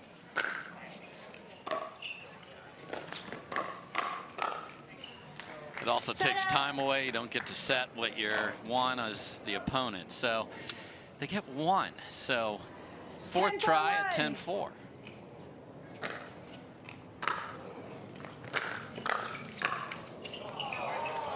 And what a way to end it. McGuffin. He might have actually meant the sorry there, but he'll happily take it, and they take game one 11-4 here. We'll see if Hans and Mead can rally. This is the Takeya Showcase, and we are at Newport Beach, California. I'm a savage. Drop the classic. Thinking back.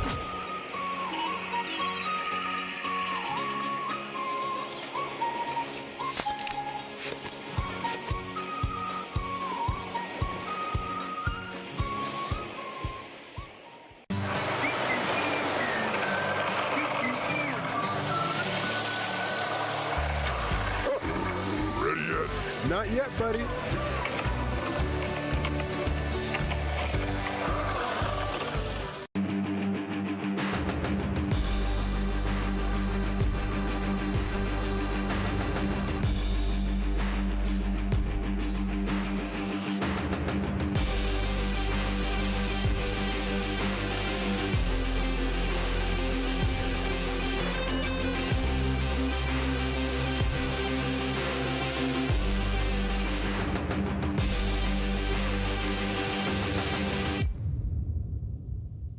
He stands a titan in the arena, a legend of the game that holds one thing above all else: the will to endure.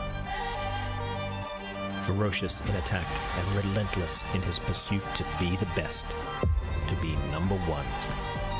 Tyson McGuffin and Selkirk Sport, champions of pickleball.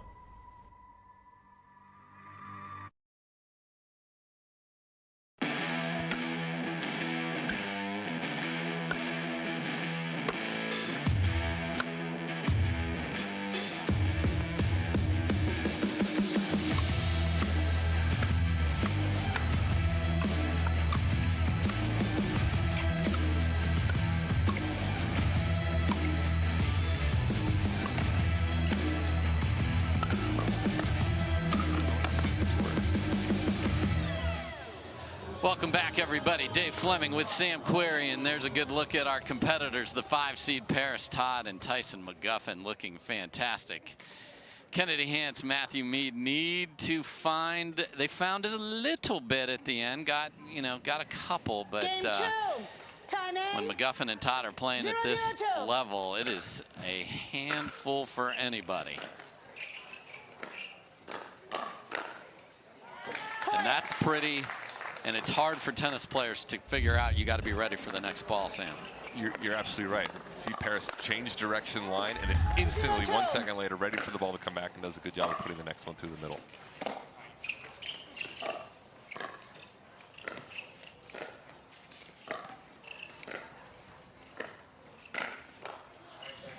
Net courts favor the top seeds. We're just saying. Two net courts and 1 point there. McGuffin smiling away at that. 2-0-2.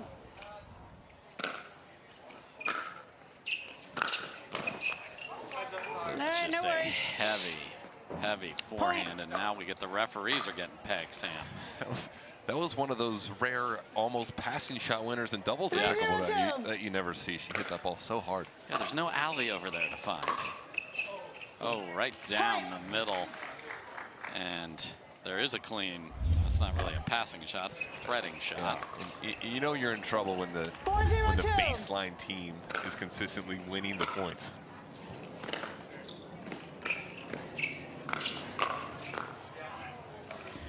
Yeah, what happens is Mead's got to stay home because Todd is not at all hiding the fact that she is flowing the ball down the line. No, and it's working the majority of the time. Until he makes the adjustment, she should continue to do that.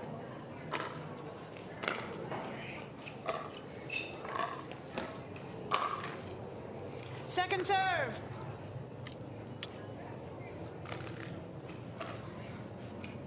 Zero, 4-2.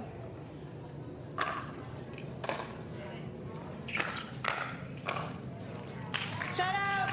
There's that margin. You know, we talk a lot about, okay, we've had a lot of net courts, but you know if you drive the ball and it's not maybe a ball or two balls above the net, it's going to get wrecked. Especially at this top level. The better the player is, the smaller that margin becomes, and if you leave it up, they're going to hurt you with it.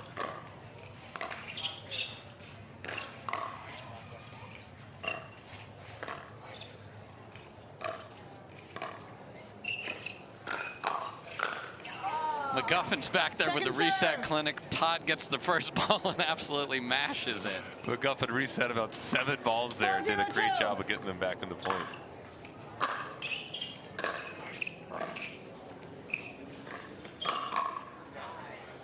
Great read by Mead there, expecting McGuffin to go in front of him. Kind of baited Tyson into that shot and got exactly what he wanted.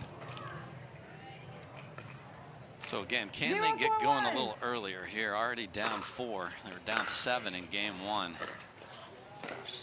That's a great drop by Second serve. Hans. I mean, point. One correction. 1-4-1.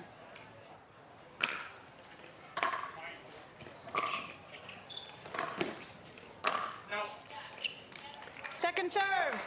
Mead tries to do exactly what McGuffin did to them earlier. Hit the winner down the through the middle of the pairing, but sailed it a little long.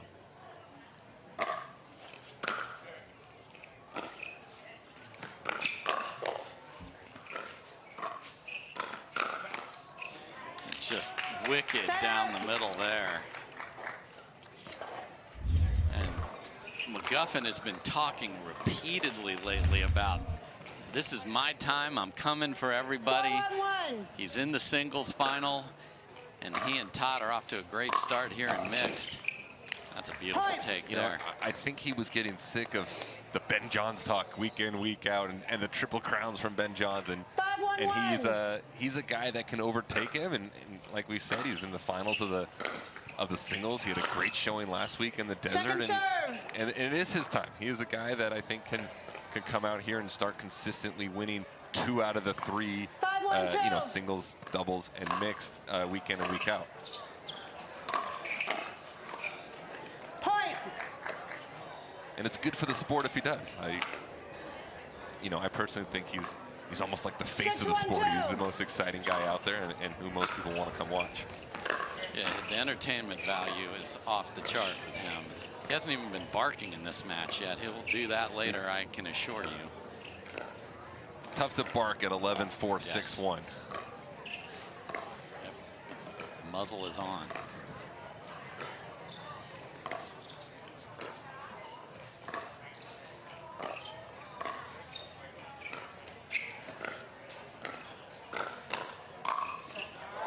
And that's just a nice, patient, professional point from Todd and McGuffin there, with Mead and Hans in a different formation, with Hans on the left side of the court.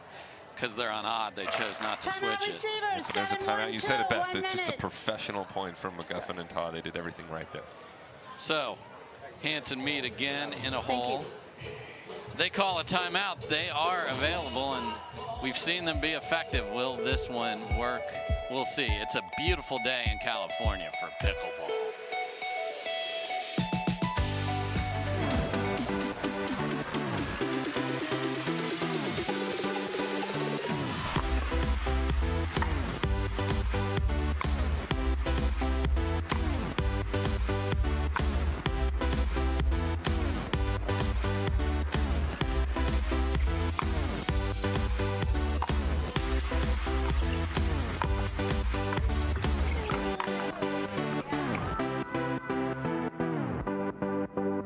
The most important part about Tuesday night pickleball at the Orchard are these cameras.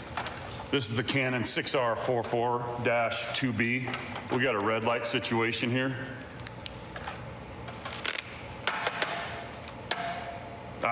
There we go, green light. All right, that one's done. 35 more to go. Grab the ladder.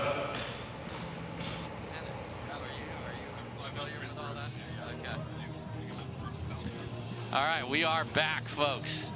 McGuffin, Parris, Todd, they're looking like the 5 seed. Maybe they're looking like the top seed. They're looking like the 1 seed right now.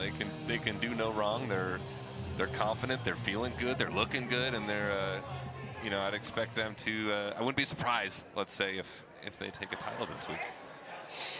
So timeout called. Mead and Hans trying to slow this momentum.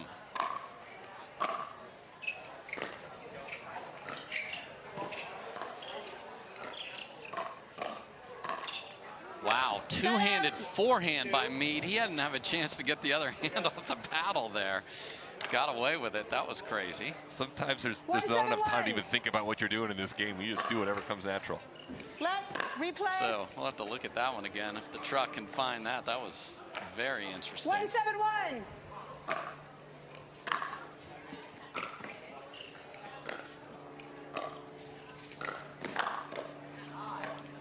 A couple times Mead has read that ball going back to his partner and stepped in, Sam. Well, that's what he needs to do. I think he should be taking more of those chances in order to possibly pull off an upset here.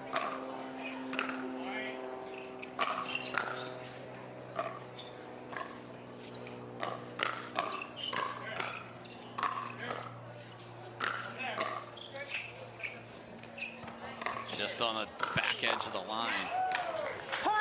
Couple great points from Jansen Mead. 371. There's the Mead Tui on the wrong side of his body from a few points ago. Oh my! Hello, feeling it. That would have taken Hans Mead to a whole new level of confidence right there had he made that one. I mean, that was a dead sprint from the baseline. There's that transition area. Just clean that up. You have to have it against really anybody in this draw, but especially these two.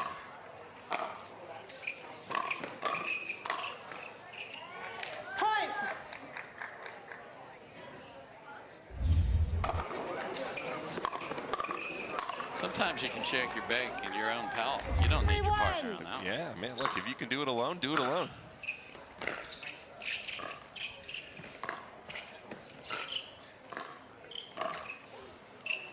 He wants that one back. For sure. Now 9-3 and 2 points away from advancing. 931.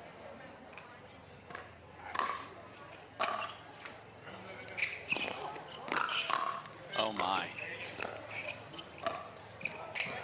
Just too good there after the scramble before it. That was a fun point though. Some great reactions and great touch from Mead there to end the point. 932.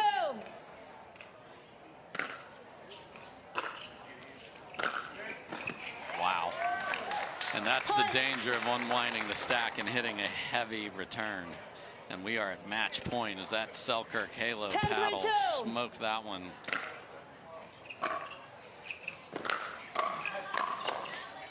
And it is shake and bake partner style that ends it. Todd and McGuffin, Sam, really impressive today. Really impressive, and I know they're the 5 seed, and we talked about it a little earlier. They played like the 1 seed there. They're not a team that anyone wants to see. They're both good singles players and good doubles players, and so I'm going to look for them to make a run this week. So the top seed would love to refute what Mr. Querrey just said. Ben Johns, Catherine Parenteau, we'll see them at some point today, I'm sure, but I don't disagree. They look fantastic. We'll have more pickleball right after this. Love 15, 30, 40. Any point won means you win. Because when you bet just $1 on any tennis match, you could win $100 if any point is won. Plus, if you're not in a sportsbook state, you can take a swing at thousands in prizes in our free-to-play pools. So download the DraftKings Sportsbook app, sign up with the promo code, bet $1 to win 100 if a point is won, and make it rain.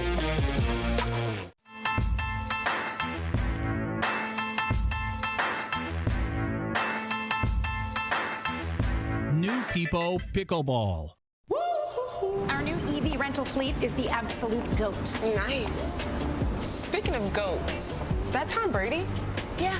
He comes in to recharge, get software updates, you know.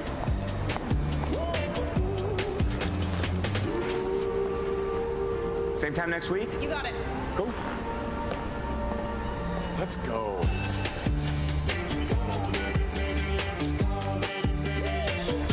Let's go.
I'm gonna say she's a solid 3.5.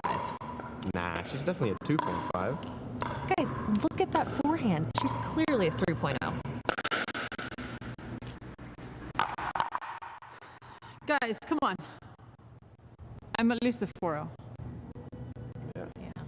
Fair enough. Ratings don't have to be hard. Duper. Optimized for accuracy, optimized for fun. Download the app and claim your free profile today.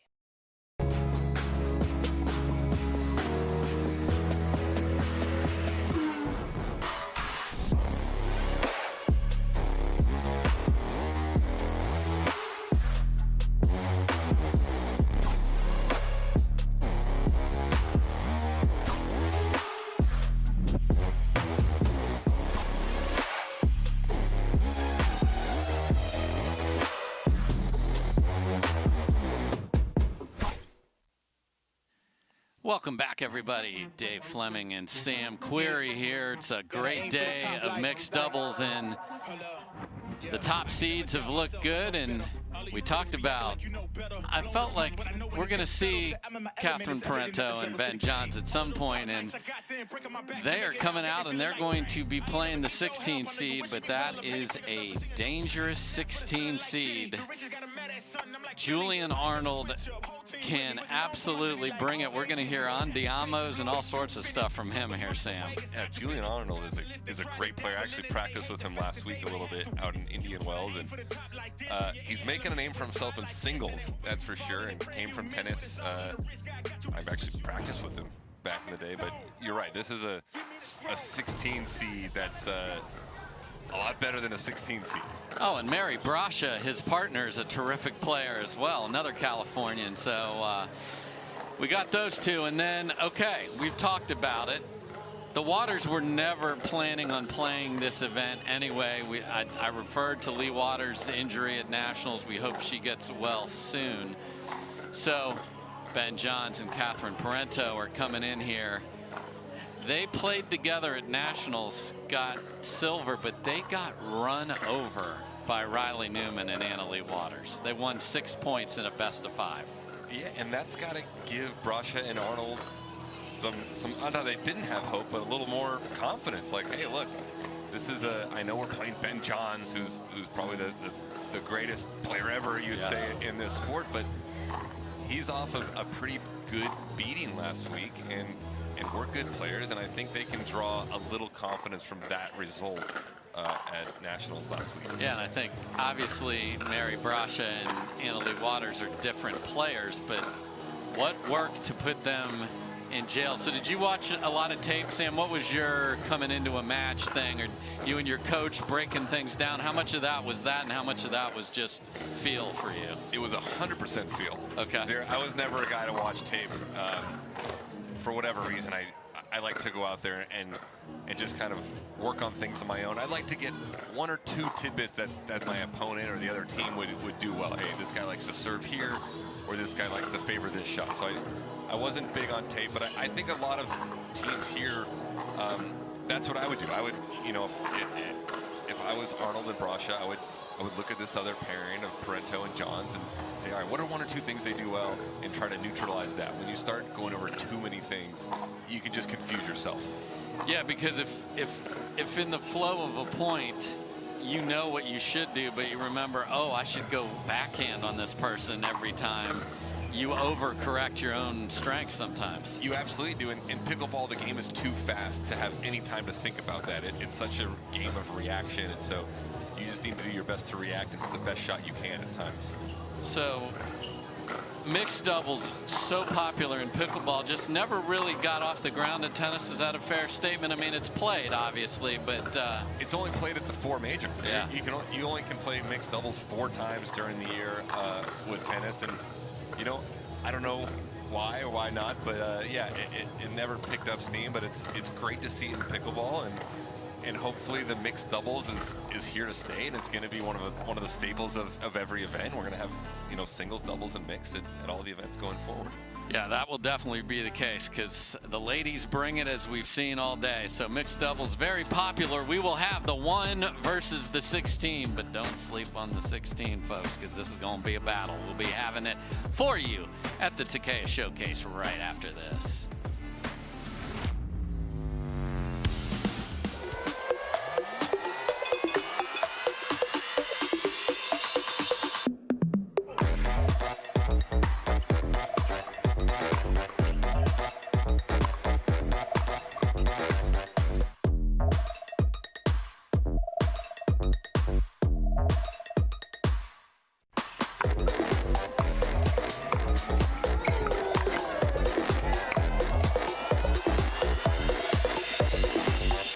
The most important part about Tuesday night pickleball at the Orchard, this door.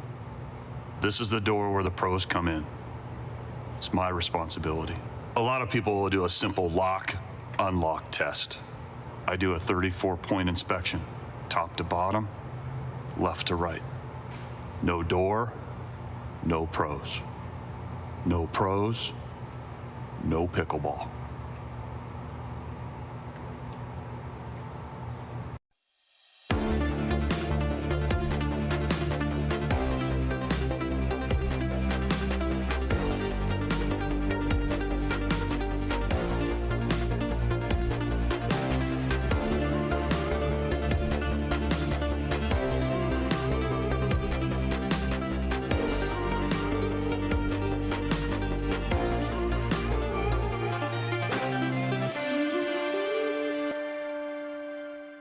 A lot of people come up to me on Tuesday night pickleball at the Orchard and ask me, where's the bathroom? Now, is that my job? No, but I am here to protect and serve. It's 55 steps. I measured it once and thrice. Because that's what we do. All right, folks, we are back. The fans are digging the pickleball here, and it's just going to keep getting bigger and better. And amateurs playing, over 1,000 amateurs out here playing pickleball too, and we appreciate the referees. We appreciate the pickleball tournaments team that gets here at the crack of dawn just to make sure all of those matches flow all day long, and can't do it without the volunteers as well. And we appreciate that the Newport club lets the PPA Tour come in and give their members a chance to play. But there's a lot of people here enjoying pickleball, and it's a good look at the center court right here. Yeah, that's the thing that, you know, we got men's doubles, women's doubles, mixed doubles, singles, but there's amateur events as we pan out there on all those other courts. There's a lot of people, there's thousands of people playing this event. There's thousands of people playing others. There we go. You see all the amateurs out there. So it's not just a pro event. It's open to everyone, and people come from all across the U.S. to play this. And who wouldn't want to come to Newport Beach? I mean, come on. You told us it was one of the best places in the world. I don't disagree. And there you see Jessie Irvine and Jay Devilliers playing just below the score bug there. And Devilliers and Irvine, the 3 seed, we haven't even seen them yet. So that's another team to watch. AJ Kohler and Coop just hanging out there on the second court end, so doing a little scouting, unlike Sam Querrey would have been inside. He ain't scouting. Yeah, I'm not scouting anything. Why not just going out there and figuring out what's in front of me? It looks like a pretty fun vibe, you know. If you're new to pickleball or haven't played, go watch one of these events and grab a paddle yourself and play around, and you'll get hooked. Yeah, that's the thing. I don't know anyone that's quit. I don't either, and that's what I always say with people that haven't played. You know, we went out and played with our neighbors the other day. They've never played pickleball, and right away they can keep a rally going. They can hit 10, 12 shots in a row. You feel good about yourself. We left. They're, you know, instantly, hey, when can we play again? That was great. I think you know, anyone can pick a paddle up and be decently good, and that's what makes this game great. And obviously someone like yourself, you're 6'6", you were banging serves. That was a huge part of your tennis. That's also the hardest part for someone trying to pick up tennis. Here you're going underhand. Exactly. You don't need to be as technical. You can, hey, however you make the serve over the net underhand on the other side, good for you. And you can do that, and it plays. And so it's not to take anything away from the sport. It's an easy sport to pick up, and I think that's what's kind of adding to its popularity. Yeah, and you've talked a lot about you're going to be making a Major League Pickleball debut coming up here. A lot of unification recently with PPA coming together with that, so we will see players like Catherine Parenteau and Ben Johns playing Major League Pickleball, maybe across the net from you, Sam. I hope to be on the same side as the net as those two, but yeah, it could be on the other side as well. But I'm definitely excited to get going next year and play that first MLP event in late January, and we'll see who's on what team, who I'm playing with, who I'm playing against, and where all these great players end up. Yes, draft coming up in December. So many more details to come. Catherine Parenteau to serve. Let's play pickleball.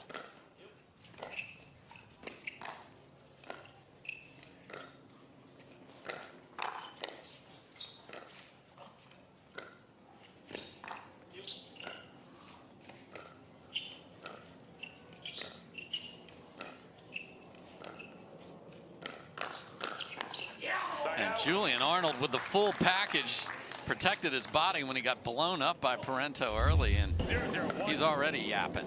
Well, you don't often see points like that right out of the gate, and it's a good feeling for Arnold and Bosch to get one under their belt there. Point. Julian Arnold is coming, ladies and gentlemen. He is a man not only in the rise in singles, but mixed and doubles and whatever other pickleball event he can find. He's a good player and going to be moving up the rankings in every event. Look at this guy. And his pace, I mean, he's going to be just prancing around the court the entire match. He's ready. He's 10 espresso shots deep right now and ready to go. And clean forehand BB down the line, and Arnold, boom, bringing it. You couldn't ask for a better start here.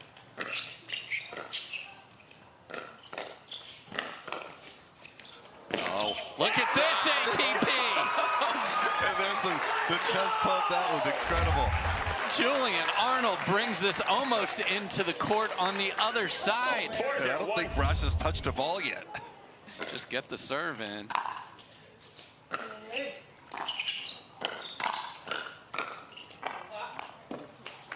What's the call? Second serve.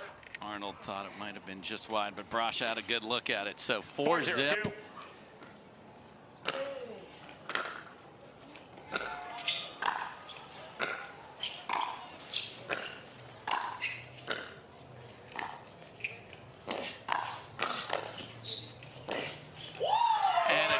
Down the middle, and Arnold is fired up.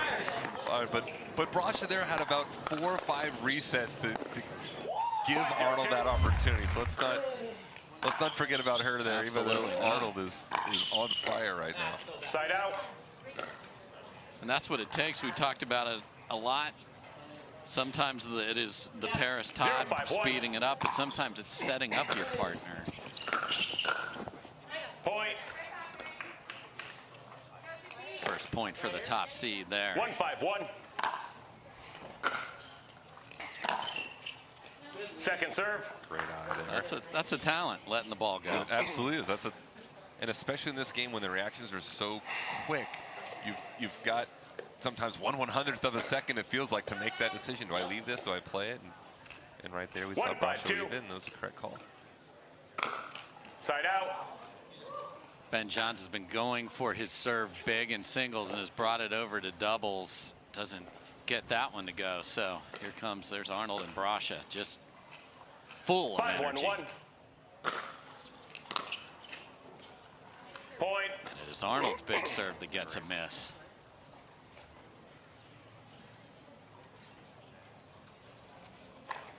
This is, of course, Mary Brasha, Maggie Brasha, her sister, a very talented player as well. Second serve. Just missed it. 6-1-2.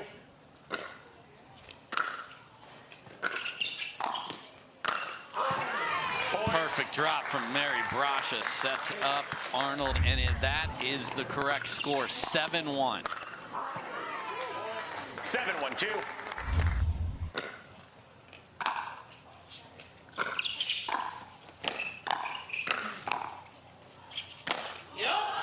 Point. 8-1, Sam. I'm speechless almost right now. This is just unbelievable playing from Brasha and Arnold. And 8-1-2. Any ball that's up, Arnold's taking advantage of it and putting these things away. Side out.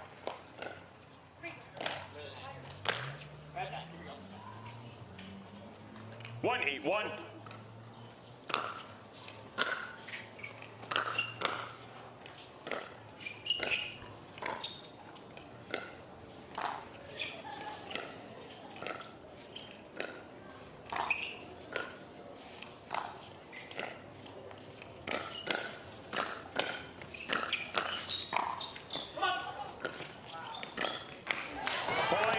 That's unfortunate for Mary Brasha, who played a great point there. Oh, she did everything right there, and at the end just got a little unlucky. 2-8-1.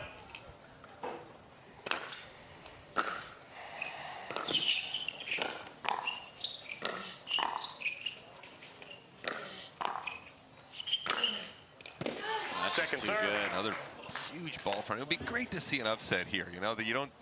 I feel like you don't get many upsets in pickleball in these, and this team of Arnold and Brasha is so likable. And you know, I know as a commentator, you're not supposed to cheer for a team, but I find a little part of me cheering for the underdogs here. And the underdogs are roaring. And they come into this with a very nice win to start the day. They beat Jeff Warnick and Lacey Schneeman, a couple of Californians, 11-4, 11-9. So a lot of confidence coming in here. Warnick's a tough player, and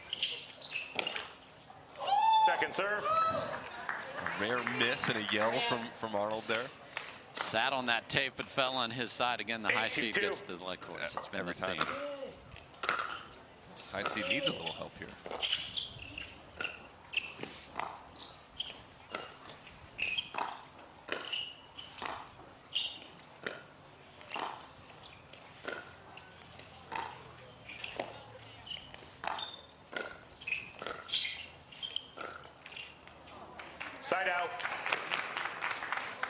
I like the point construction for an Arnold and Brasha there. Actually, it just didn't work out on the execution. Exactly.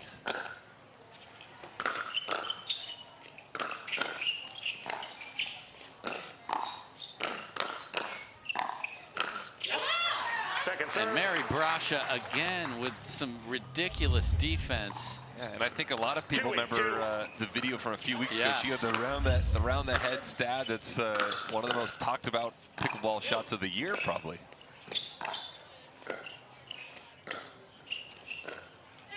Point.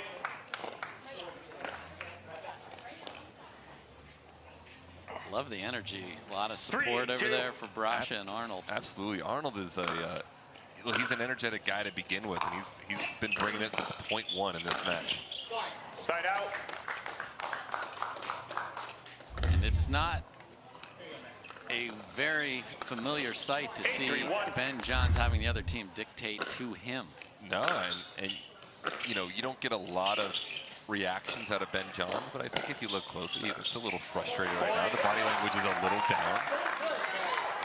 And we are at 9-3. Again, 9-3-1. game 1.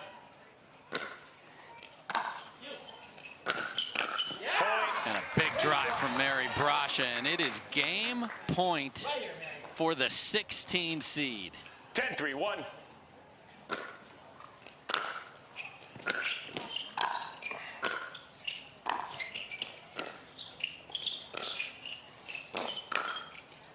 Beautiful finish from Ben Johns as Arnold finds the absolute no-go zone on Ben. Second chance to win game 1. Side out. Great job by Parenteau. So 2 chances to close out the top seed go away. Still a 7-point lead.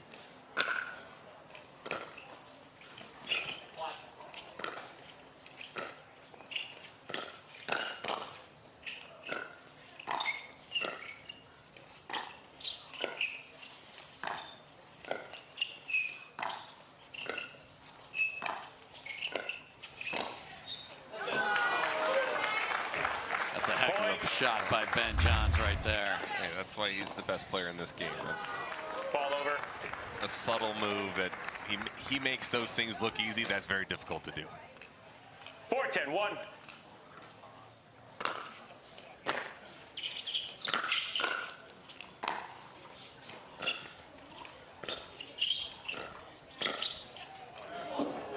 Just deep on that roller.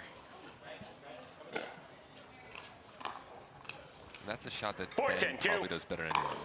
A low topspin backhand line. That's so tough to read. Side out.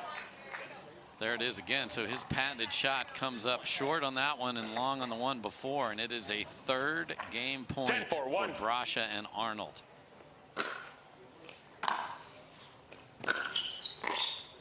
And Brasha again with a beautiful 3rd, and that score's no joke. They came out on fire. Arnold was bringing it to start. Brasha so solid the whole time, and then her 3rds, complimentary pickleball. Folks, the top seeds are in TROUBLE here in Newport. Can Johns and Parenteau rally? We'll find out after this.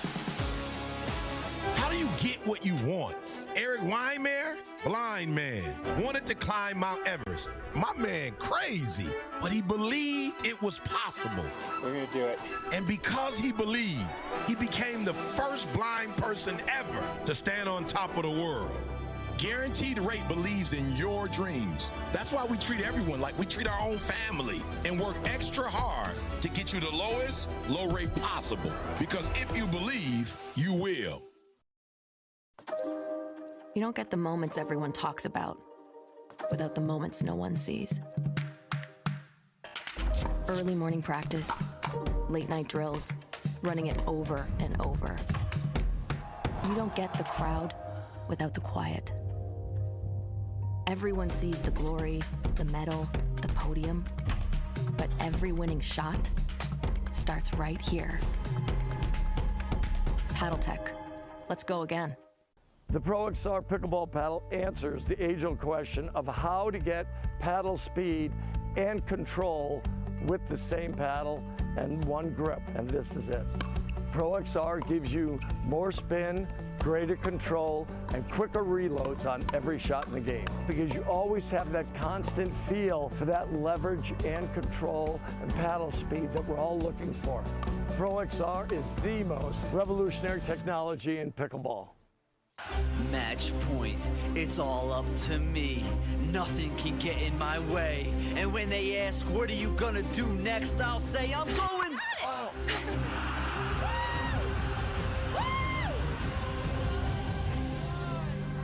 We're going to Margaritaville!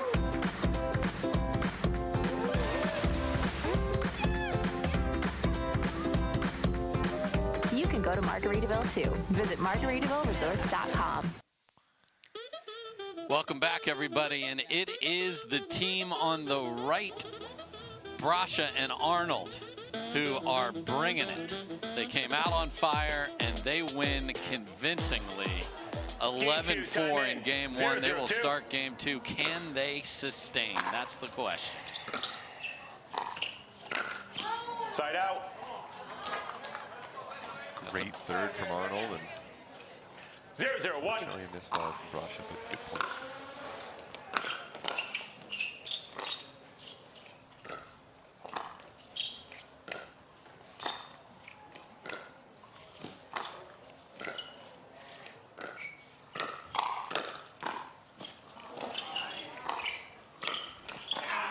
That is just so good from Julian Arnold.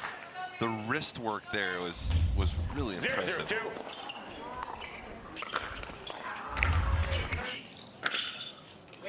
Side out. And again, Brasha dives out of the way.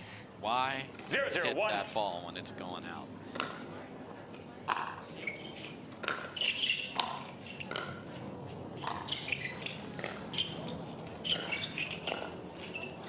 Insane recovery land. And they end up winning the point. Oh my gosh, they turned defense into offense there. I mean, absolutely perfectly. And a little indecision in the middle for the top seed. Arnold let the entire state of California know that he won that point. And hello, California. He's got a second message for you as well, and they're up early in game two. He's making Tyson McGuffin look mellow right now. I don't know what's going on the other side of the court. Someone near Parenteau is getting arranged. That's the last thing these two want. They want to play at 100 miles an hour.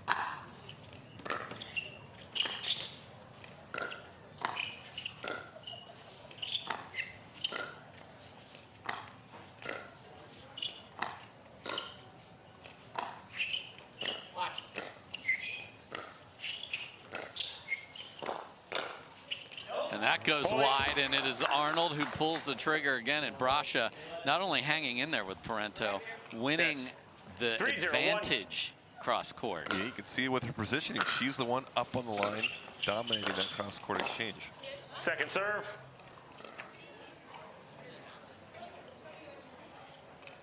(3-0-2).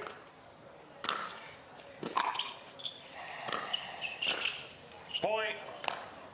Another problem in the middle and a unforced error from Ben Johns, and it is 4-0 game two.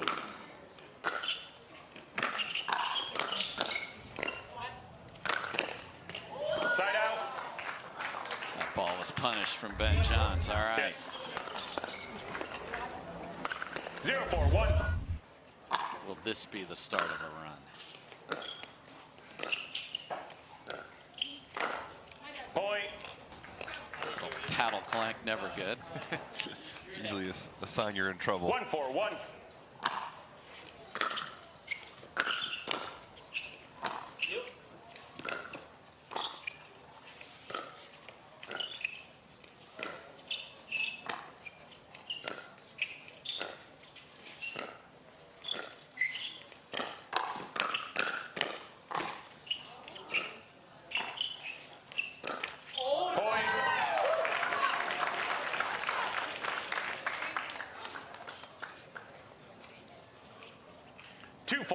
One of the first long exchanges that's gone Parenteau and Johns' way.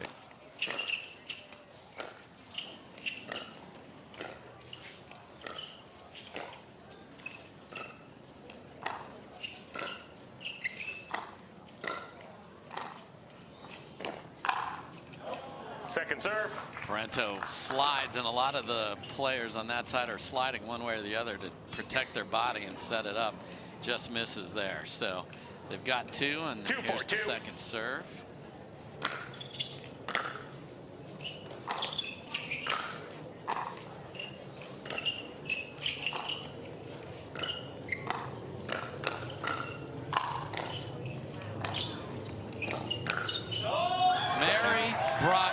Reset clinic. Not only is she resetting it, she's misdirecting it back to Catherine, and it's into a safe place. Unbelievable by her. There was four right there kind of resets, and like you said, all reset, back cross quarter redirected to give Julian the chance to kind of establish his presence at the net. During that replay, there was a missed volley, so it's 5-2, and now 6-2, and the body language of the top seeds is not good at all here.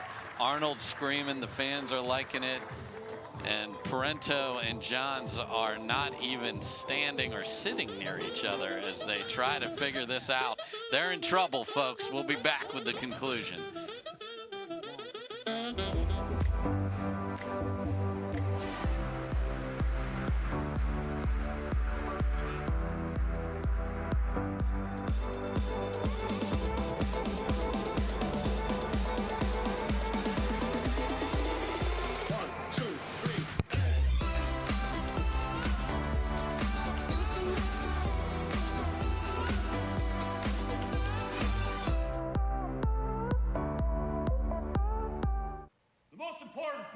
Tuesday night pickleball at the Orchard is the sound check.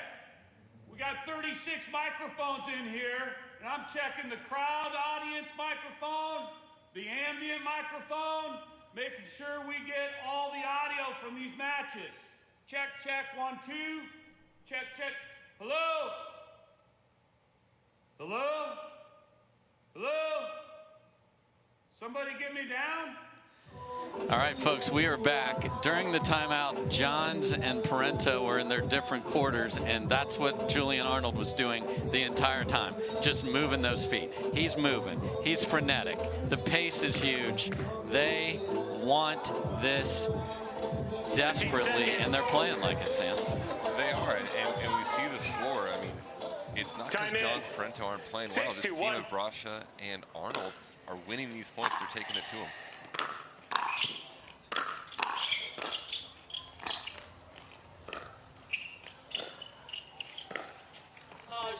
Second serve.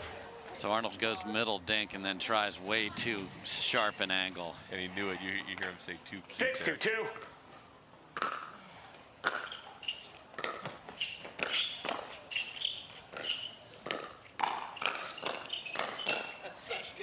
Brasha with these redirect resets are incredible. And then Arnold's pouncing. 7-2 game 2.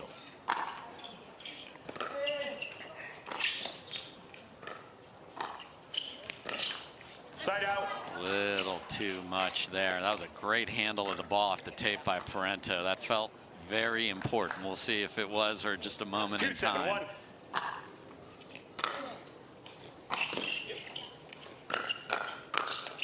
Second serve. Mary Brasha step back attack of Ben Johns right in front of her sets up Arnold. Let's go, Mary. Look, I think anyone who's a fan of this sport loves to see that. Wow. No fear. Side out.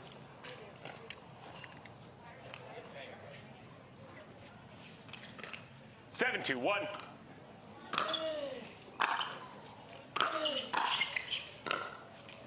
Second serve. It's a great first volley from Parenteau there. Have to have it. Need a second stop right now. 7-2-2.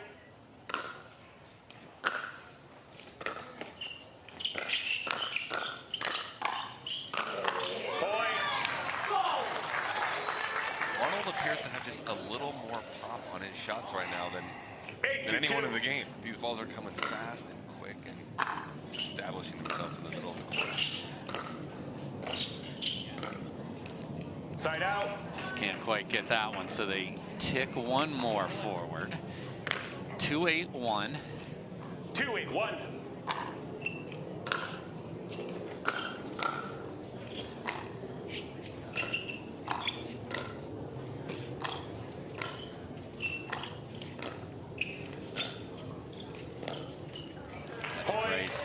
dink from Ben Jansen. You know, they might just have to say enough of the fireworks. We're going to need to get to the kitchen and just grind dinks.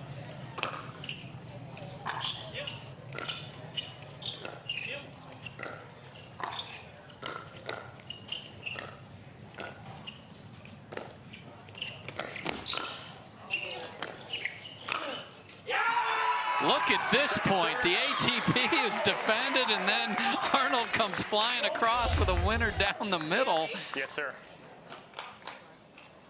3-8-2. This team is on fire. I saw Ben throw his hand up as to say, what do we do right now? Well, they're happy to accept any and all missed returns in this comeback. So 4-8-2.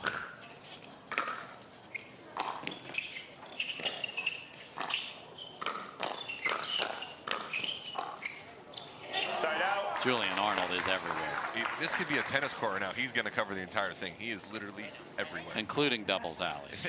8-4-1.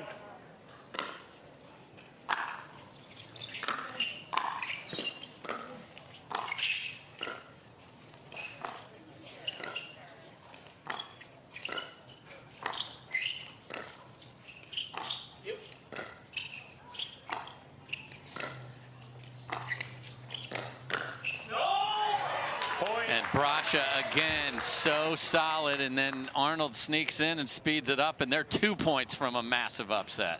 9-4-1.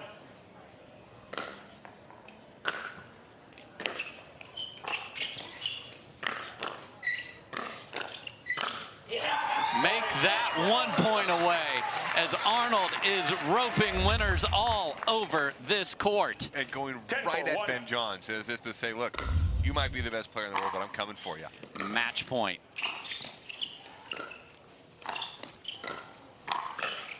Second serve. Okay, they save one. Second chance to send the top seed to the back draw.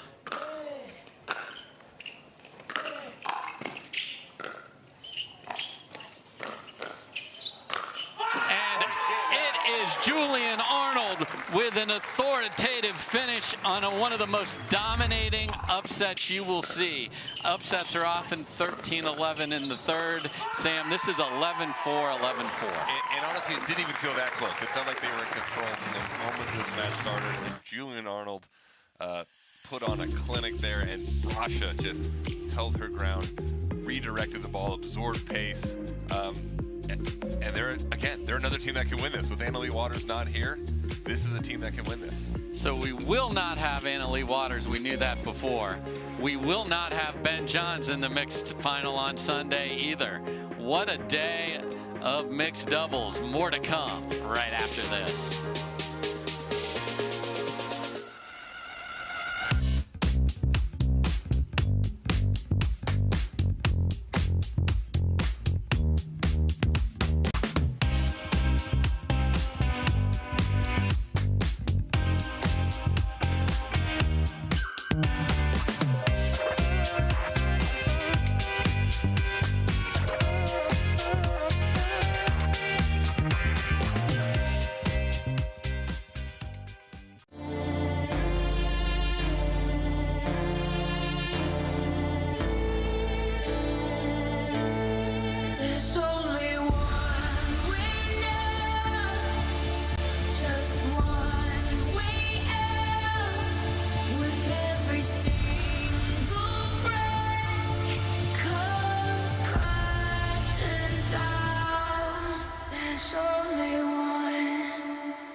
On your six, ladies.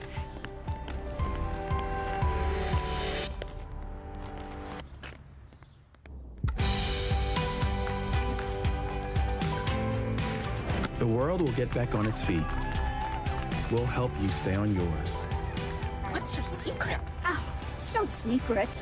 It's the expert help I got at Foot Solutions. Make an appointment at footsolutions.com.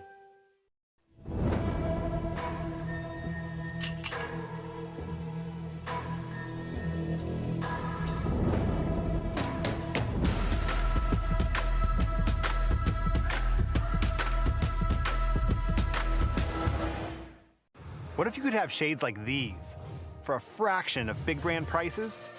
With Shady Rays, you can. We're an independent company, so we do things differently.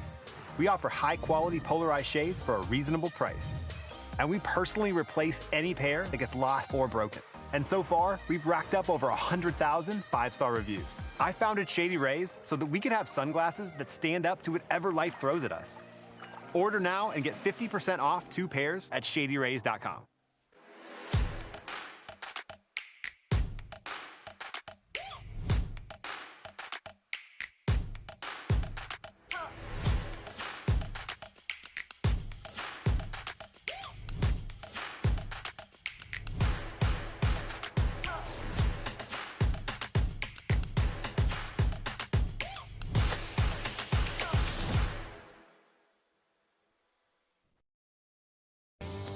We owe great times to good friends, to the glasses that spark conversation, to the ideas that then pour out. Ours came from a night like that, and somehow survived the morning after, to make our own tequila.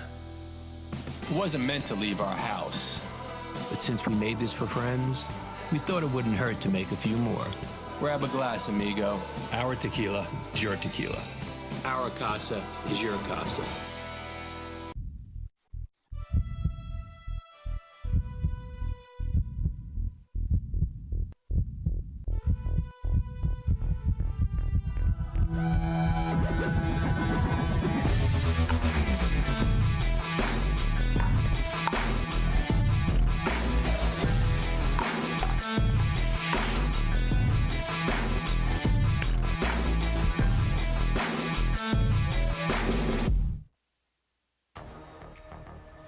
All right, welcome back, everybody.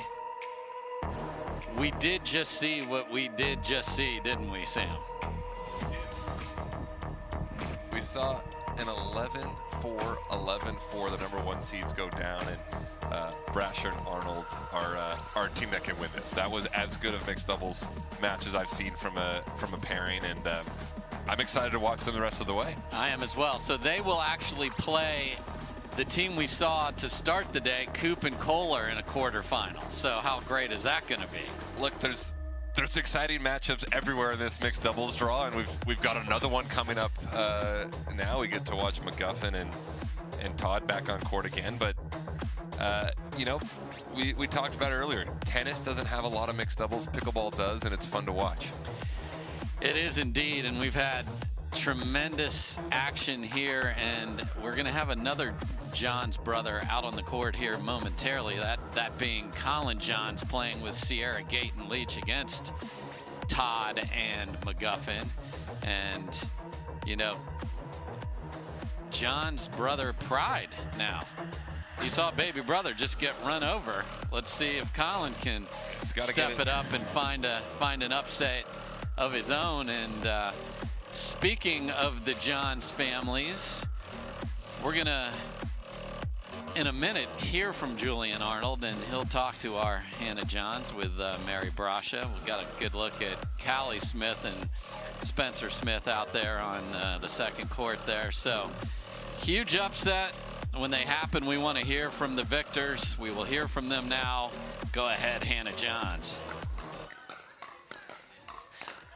Well, welcome back, everyone. We might have just seen the match of the tournament. Mary Brasha, Julian Arnold just took down the number 1 seeds. Guys, how are you feeling right now? It feels great. I'm so fired up. It's so fun playing with Julian. He just brings all the energy, and we just have a good time out there, so it was cool. Julian, break it down for me. What was working so well? How were you able to defeat the number 1 seed here today? I have a great partner with me. She's got amazing hands. She's resetting balls, attacking when it's there, and just allowing me to be myself and kind of just fly around the court like the crazy player that I am. So I just want to steal Tyson's line from yesterday. Right now, I'm feeling dangerous. All right. We heard it here first. Guys, I want to ask, you both have such fun personalities on court. You're loud, you're fiery. Mary, I love your come-ons and your little twirl-arounds when you win a good point. What is your favorite thing about playing together, or the celebrations that you both have on court? That's pickleball. It's just the most fun sport out there. You got to bring the energy, have fun. I think it makes us play better. So, yeah. Are we going to see you go all the way today? we're going to take it one match at a time. You know, that's a great win, obviously, but there's a lot of pickleball to play, and there's still a lot of very, very good teams in the draw. So that's just another notch on our way to the podium, I guess. But yeah, we're not looking ahead. We're just going to take it for what it is, and that's just one other W. It doesn't really matter who we beat. We just got to beat everyone. So. Enjoy the moment. In the moment, enjoy it. Yeah, absolutely. Guys, congratulations. You heard it here first. This team is feeling dangerous. A lot more matches left to play today, but don't miss a minute. Dave. So there you go. We got danger everywhere here, Sam. And, you know, Julian, all that energy and bravado on the court, and then, you know, very humble there, you know, complimented Mary for all those resets we certainly were talking about during the match. Yeah, and that's going to be the tricky part for him. You saw him bring all that energy, and in pickleball, you win a match here. Now he's got to go take a break for 45 minutes, so now he can come back down to reality. And it's going to be a question of, can he pick up that energy again? Can he find it again, win another match, and then sit on the sideline, and then come back up again? So if he can get through those kind of mountains and valleys and keep that energy up while he's playing these matches, there's no reason that team can't win this tournament. We'll see him on Sunday. Yeah, they certainly are carrying all that confidence. It's always the question, I'm sure you've seen it in a lot. You upset the #1 seed, and then can you follow that up? Can you sustain that? Exactly. It's the match after that upset to really show the people, all right, that wasn't a fluke. We're here to make a statement. We're here to keep going. So there you see on the court our next match. We've seen Parris, Todd, and Tyson McGuffin out there. He's now being quoted by other pickleball players from things he says the day before, where he literally said he was feeling dangerous. We talked about that very quote on his earlier match. And, you know, Colin Johns. So Colin Johns, interesting in the mixed game. He plays the right side and plays it really well. You want to talk about a well-oiled machine. Obviously, he and his brother have won everything there is to win in pickleball. Has to ramp up his offense in mixed. He does, and it's a little more challenging sometimes from the right side, but like you said, he plays that side as well as anyone in the game. And you know, they're going up against a McGuffin Todd team here who won easily in their first round. They're a great team, and he's going to have to play a little better than his brother played in that previous match there if they want to win this. No doubt. So Colin will be on the left, and there you see Lauren Stratman and Julian Arnold taking in all the fruits of that victory. I'm sure his phone is, as the kids love to say, blowing up, because it should. If it's not blowing up now, when is it ever blowing up? I just texted him. So there you go. You know what? As it should blow up. Let's play pickleball. Point. That's a great return and an even better third, and get a miss. So there's a good look at Sierra Gayton Leach. Point. And there's that D1 tennis background. That's a beautiful forehand drive. Good start. 2-0-2.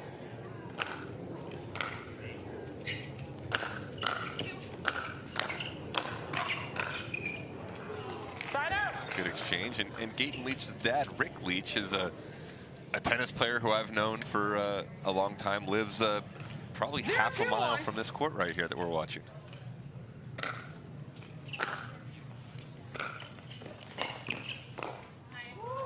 Second serve. It's a good first ball after the return. Got to hit a good fourth. 0-2-2.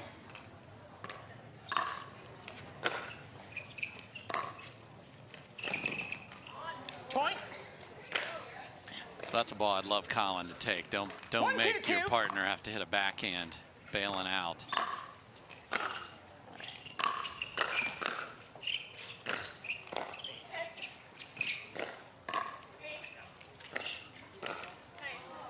Parris did everything right. Those first 2 points, great reset to get herself back in the point there, but unfortunately a little too much from Johns. Point.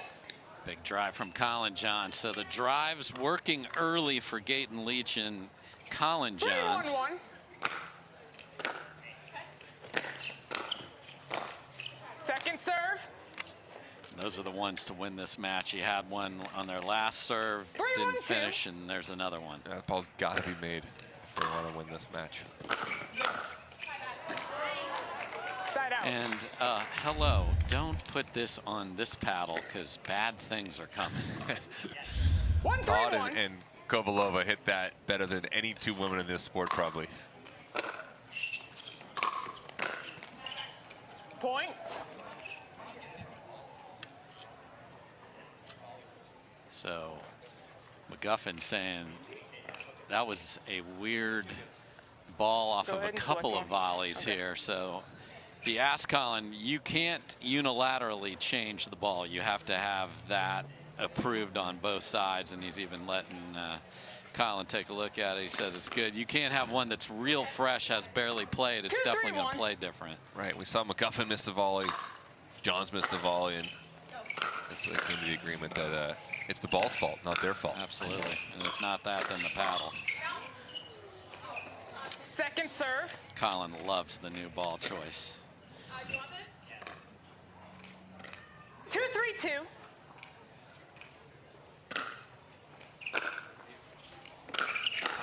Point. So this has been drive city, and the points have been 3-3-2. all off of that. Very little kitchen play so far. And you see a lot of the players that come from a tennis background that play collegiate tennis or even a high junior level like Parris. Some of their strengths are the drives from the baseline where you get more of the strengths from the dinks with maybe a non-traditional tennis player, but from the back, the tennis players are the ones that are driving the ball better than others in this game. And there's a beautiful forehand roll down the middle for Parris Todd as they inch in front for their first lead.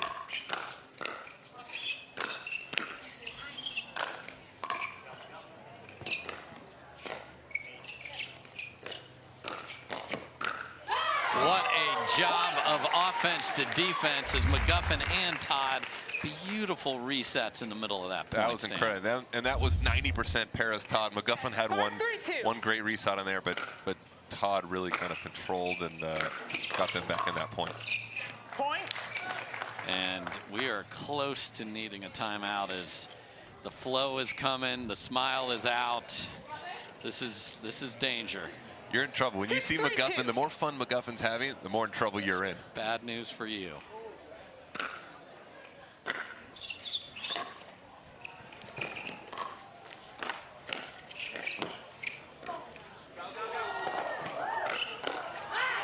And net chords favor the higher seed. We've seen it all day. It's the fact.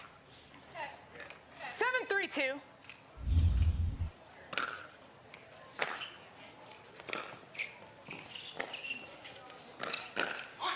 Point. We saw Todd receivers, banging away 8-3-2. down the line in their last match. Matthew Mead was getting all those. This time it's Colin John. So, Sam, when you are the underdog, and obviously you had a great career, but you also played Roger Federer. So when you went out there and you knew you were playing one of the best, what's your mindset when you know from a talent or at least record perspective this is going to be tough on you? Yeah, there was two things that I would do. Sometimes you had to go out of your comfort zone. You know that, hey, this guy is a little bit better than me. I'm going to have to take some more chances, whether that be in tennis with serve or going for more forehands, and pickleball, that means moving a little more, crossing a little more. And then the other thing was just to try to stay with them early in sets. If you can get to 1-all, 2-all, 3-all, 4-all, you just gain a little confidence with every point that you can earn. And you know, you're the underdog, so as the closer it gets, the more pressure it goes to the player or team that's favored. Love that. 15 seconds. One time. So Gaten, Leach, and Johns need to find that comfort zone because, again, look at the feet. These two are jiving, dancing to the music over there. Tyson's swatting at things. I'm sure that was not helpful at all, but okay. 8-3, game one. Side out. Timeout works. So nice punch first volley there by Gaten Leach. That was not an easy ball right at her face.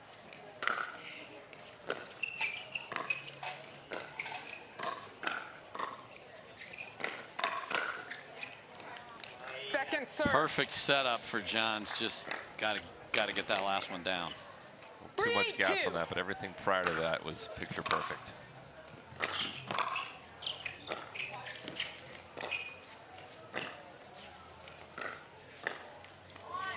out. Be tough to rally if they can't. They just got to get the basics down and then 8-3-1. then come back.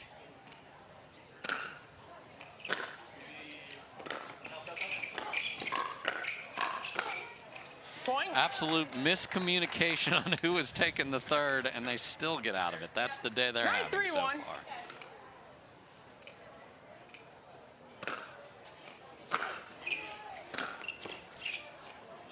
Second serve.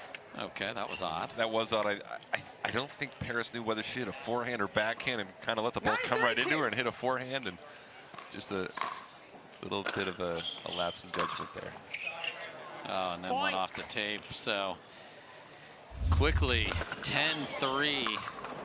Todd and McGuffin have a game point.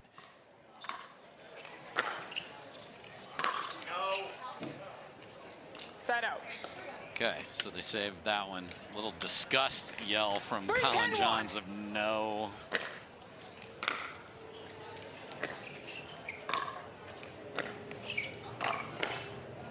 Second serve. Again, can't get the ball down, and that's just asking for 3-10-2. trouble. Sure is.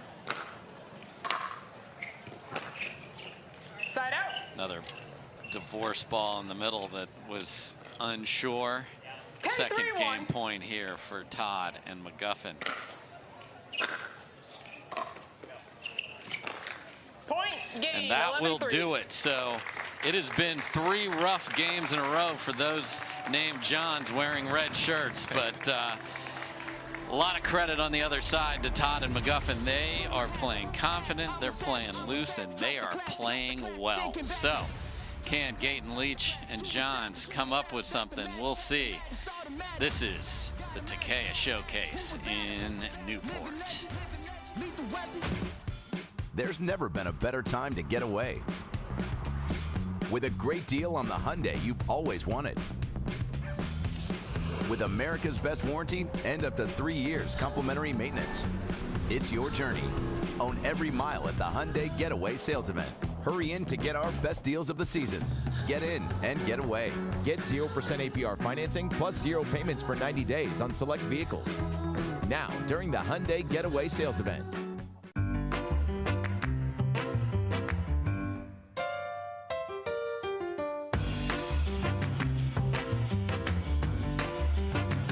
A lot of us mishit the ball. I know I mishit the ball a lot.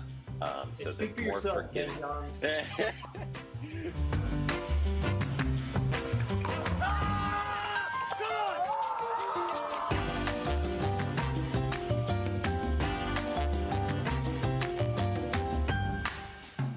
At Baird, we offer a different, more holistic approach to wealth management. With your career, family, friends, and community, finding time for you and making sure your family's financial plans are on track can be a real challenge. At Baird, our financial advisors get it. We'll partner with you to create a unique financial plan and coordinate with your legal and tax advisors to bring it all together so you have more time for what matters most.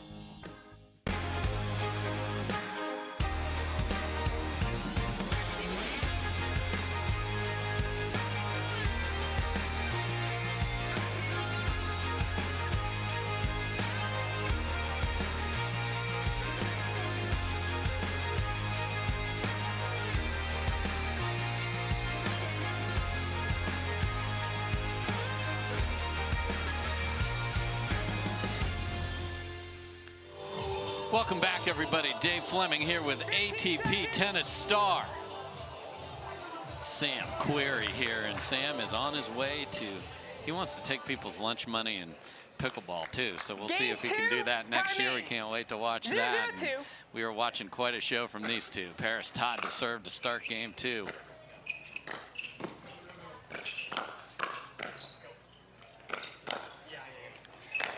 Great job by Gaten Leach, just sitting on that. There's a misnomer that forehands always take the middle. Not true. Not true. Not when you've got a, you know, a lot of these girls coming from the tennis backgrounds, their backhand in the middle is as good as anyone's forehand in the middle, so you got to give it to them. Second serve. And forge a rally and force a game 3. Every third's got to be made. 0-0-2.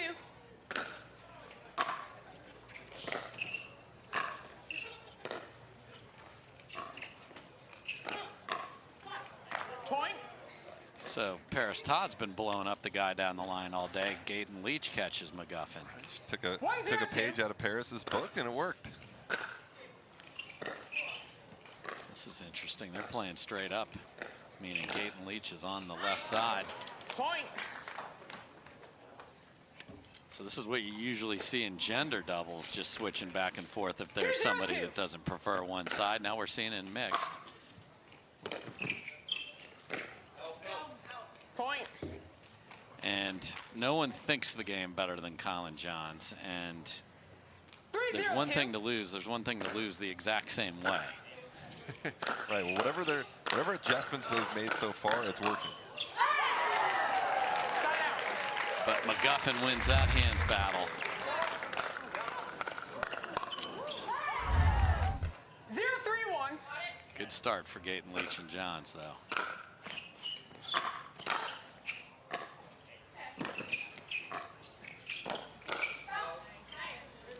And there you see he's used to that slide. Most of the guys are used to that slide to the right. But if we're going to do the electric slide, we're going to slide to the left here for Colin Johns. Point. Can't have that today.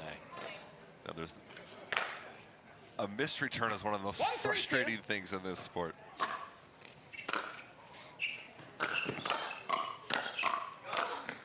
Nice finish from Gaten Leach there. Yeah, love 15, okay, or 15 love and a missed return, but here it's like it's a point. It's like come on, exactly.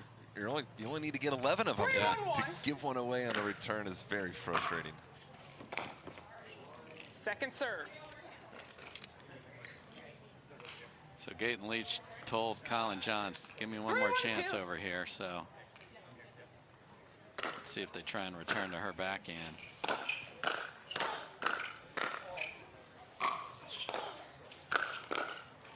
What a get from Colin Johns. Oh. Side out. Ridiculous hands there, but this one does not continue the point.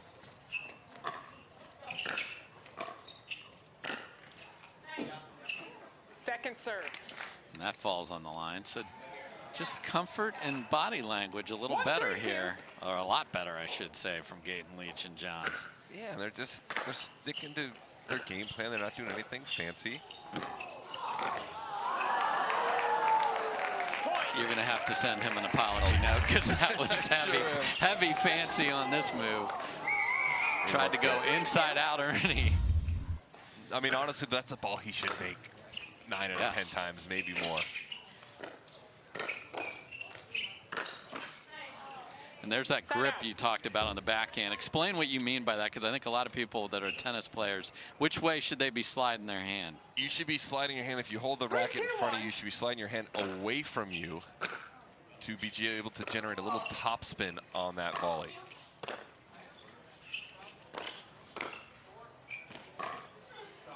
If you have the traditional backhand volley grip and you kind of come underneath it, that's just not going to be a strong enough volley. You're not going to get enough pop and action on the ball to put it away at this level. So you got to be able to use the wrist and create topspin like we saw Colin do on that 2 points ago. Side out. Good look at Parris Todd right there. Down 1 here in game 2.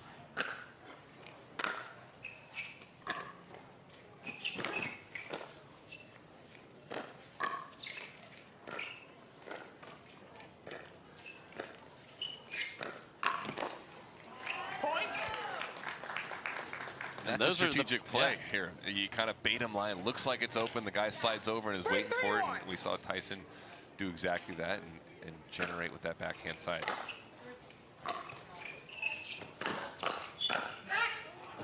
Point. Little indecision there, although Colin has looked more aggressive and more comfortable, again, playing that right side that he practices and knows so well.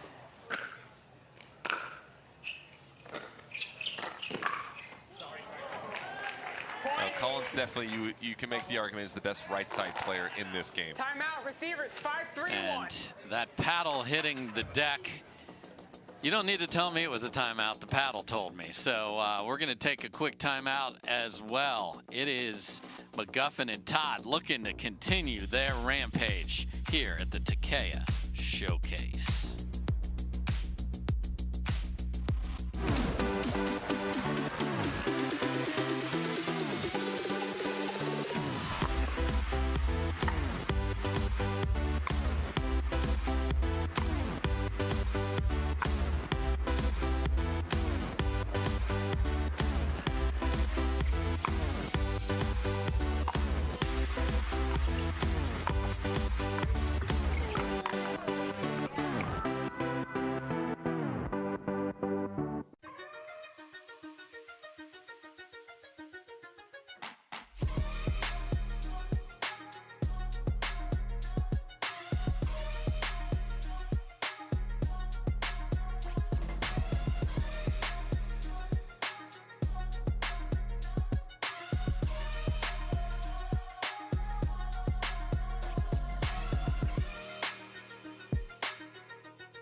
Yep, Colin John's got his hands on his hips there, trying to find something. And again, the team with that positive vibe and energy, it's just been rolling. And unfortunately for the Johns family, it's been the Johns family on the wrong side of this. So we'll see if Colin and Gaten Leach can get this rerouted, because they started off hot, but now it's 4 straight for Todd and McGuffin. And if they do, they need to do it in a hurry here. They're, like we said earlier, these games are quick. They're to 11. It's already 6-3. They need to make a change. They need to do it right now. Yeah, you hate to miss a return coming out of a timeout.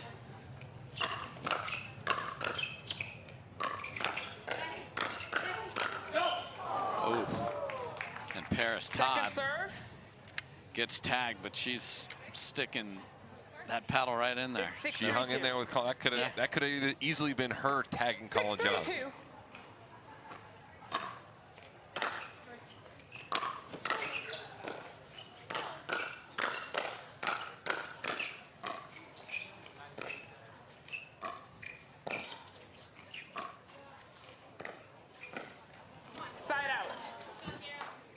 So they stop it a little bit. The missed return got them to 6, but there's, I'm sure Parris and her family are thrilled we re-showed that one.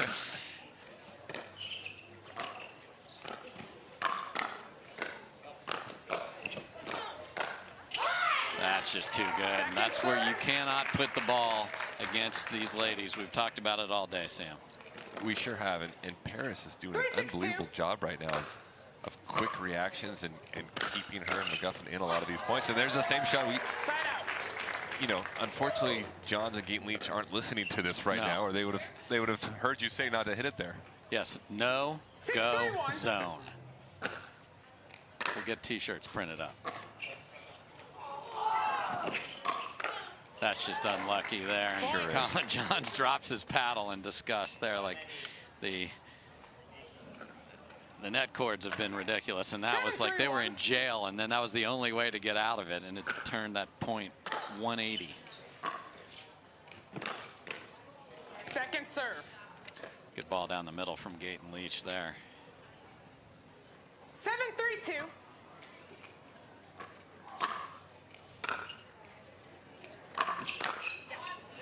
Point. Just a lot of pace on that ball through the middle, especially for some teams that haven't played. You don't know who's getting in the middle, and you've got just no time to make that decision. There's the paddle drop replay. Oh, beautiful angle from Colin Johns there. Is that the catalyst? They need something, and that beautiful ball. He made that look so easy, too. Oh. And those dimensions are tight, man. There's no doubles alley over there. To beat McGuffin clean is really hard to do. Just deep on the return. Point. 4-8-1.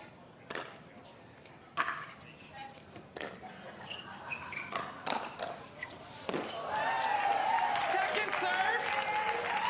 We've got Anisha Smith and Pam Barry as our referees, and McGuffin talking it up with the crowd as he loves to do. He's been waiting for that moment. Yes.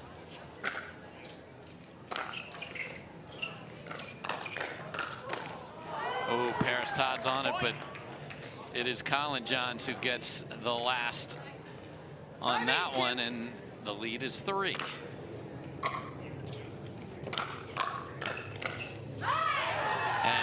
says enough. And that's the tough part of this game. When Colin crosses there, it's the right move, but if you don't hit, you know, basically a winner on that, you're in such a vulnerable position, and Parris Dodd did a good job of taking advantage of that and finding the cross court forehand. Point. And then you try to do a little too much, and they are 2 points from moving on, are the 5 seed.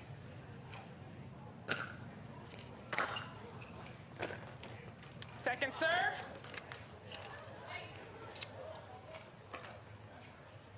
Nine, 5-2.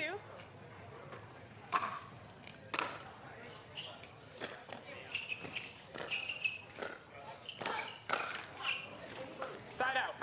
And all these misses from Parris are good misses. She's going after it. It's good contact. They're hitting the tape. So those are just small adjustments she'll make. And assuming they win this, those are shots she'll probably start making later on in these draws. Yeah, and as we've said throughout the day, she's been making those. And I don't like tight mistakes. And obviously, when you have this lead, there's no reason to be tight. But she's played the same way regardless of the score. She sure has. She's going after that. She's changing direction line regardless of if it's the man or the woman on the other side, and it's fun and it's impressive to watch. It's a little too much angle on the backhand overhead there. So again, Jansen, Gaten Leach changing position all over the place, trying to find an answer.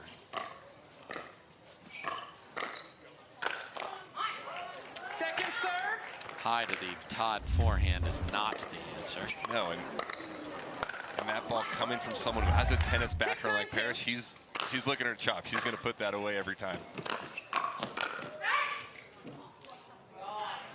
And Colin Johns has had several of those throughout the match where he set himself up and put himself in a good position, just finishing deep instead of in the court. 9-6-1. Look at McGuffin, father of 4. Let that sink. Second serve.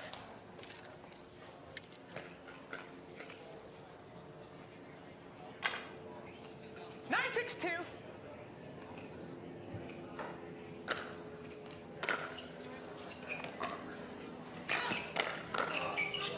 Point. Again, Gaten Leach had a ball that was up, but she brought it into the strike zone of the Todd backhand, and we are at match point. 10-6-2.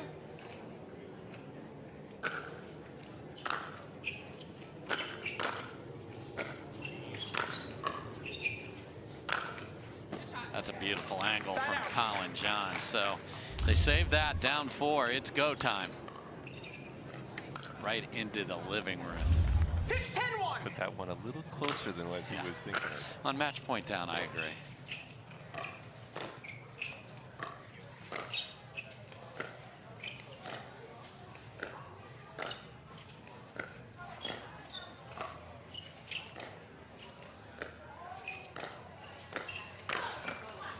And the longest point of the match goes to Johns and Gaten Leach. Yeah, Parris left that one just floating a little too high, and Gaten Leach did a good job of taking advantage and putting it down where it goes.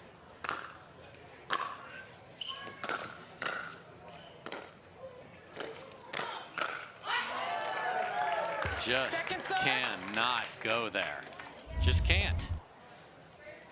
No, you really can't. I mean, if that ball's left a foot above the net, Parris Todd is putting it away time after time. Point. All right, get a cocktail there, and they're within 2. 8-10-2.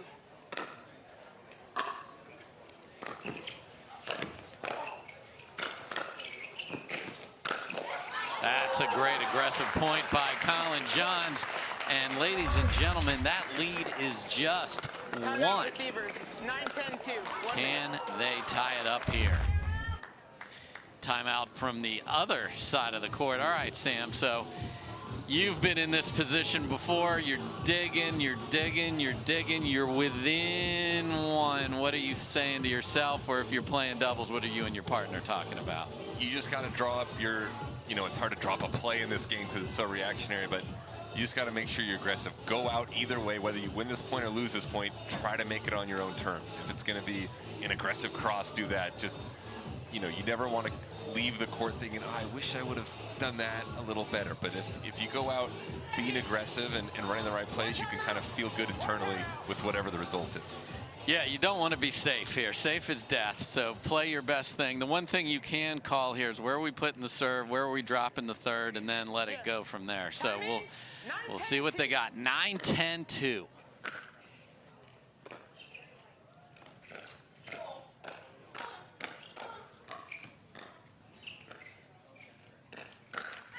And Colin Johns, who has not been happy with the net all day, had terrific hands in the middle of that, and we are tied at 10.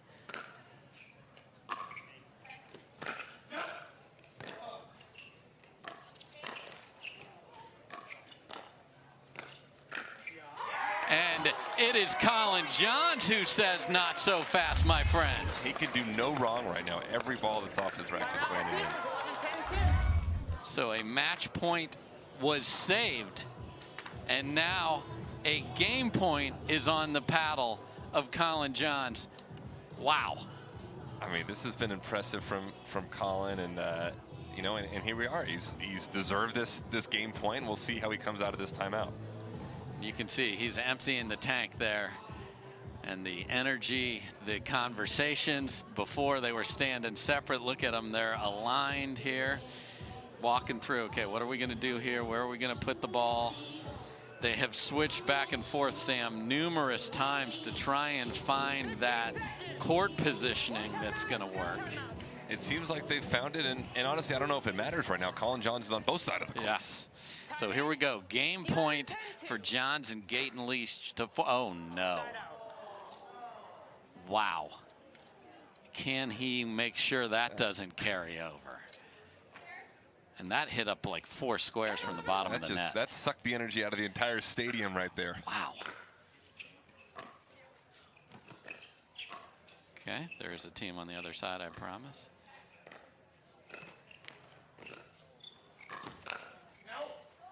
Ooh, and Parris Todd jumps and gets the ponytail and the paddle out of the way. It's the beauty of doubles. You got a partner to call you off that one. Tied at 11.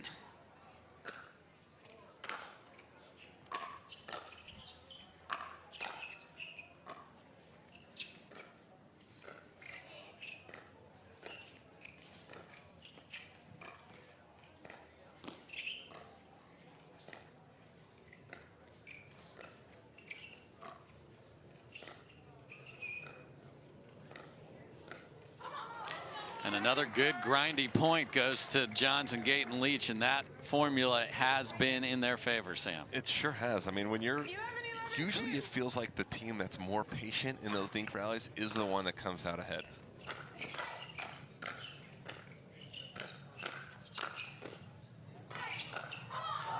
Great dig by Todd, but then a little ambitious on the next ball. So it's 11 apiece. Ball back to Johns and Gaten Leach.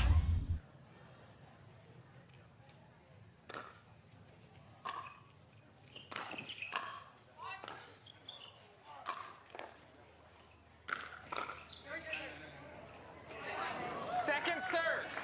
Can't get the next one to stay in. So second try to acquire another look at game point.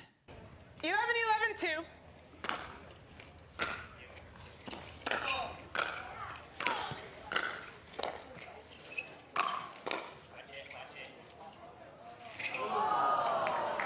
Side out. Just not far enough. And those are those strange ones where if they go over, it's such a tough shot to put away. You think it should be an easy shot, but the ball doesn't bounce that high. You don't have a ton of court to work with, and so often at an amateur level especially, you sail those ones long.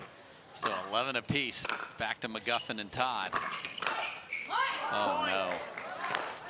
And Gaten Leach takes that out on her left hip there, and we have a match point for McGuffin and Todd. And it is a poach by Tyson McGuffin that finishes it. What a rally from Colin Johns and Gaten Leach.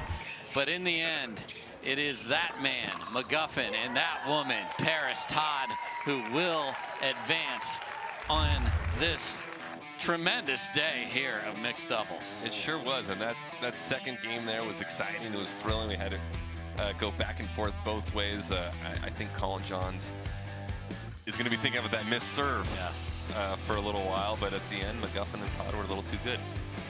Yeah, that's going to sit in Mr. Johns' head for a long time, I'm sure. We're going to be back with quarterfinal action right after this.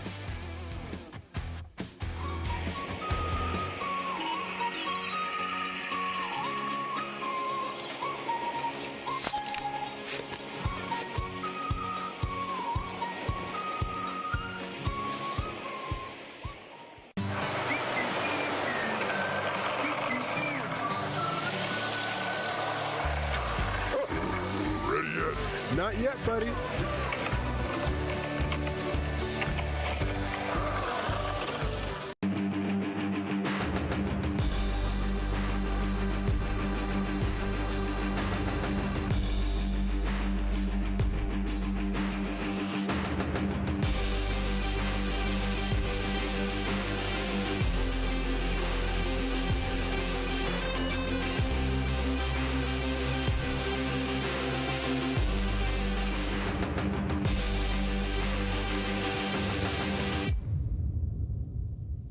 He stands a titan in the arena, a legend of the game that holds one thing above all else: the will to endure.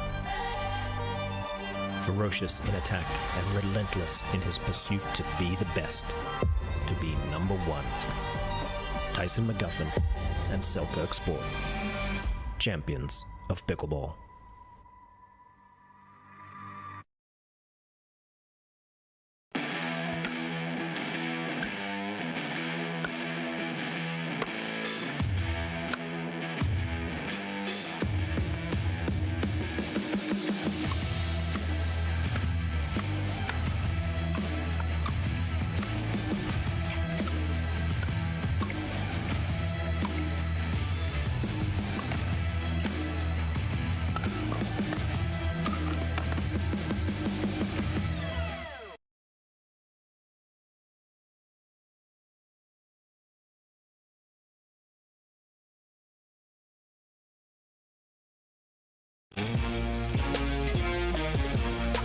Love 15, 30, 40. Any point one means you win. Because when you bet just $1 on any tennis match, you could win 100 if any point is won. Plus, if you're not in a sportsbook state, you can take a swing at thousands in prizes in our free-to-play pools. So download the DraftKings Sportsbook app, sign up with the promo code, bet $1 to win 100 if a point is won, and make it rain.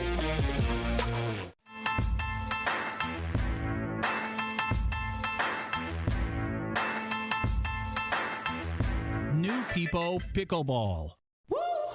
Our new EV rental fleet is the absolute GOAT. Nice. Speaking of goats, is that Tom Brady? Yeah. He comes in to recharge, get software updates, you know.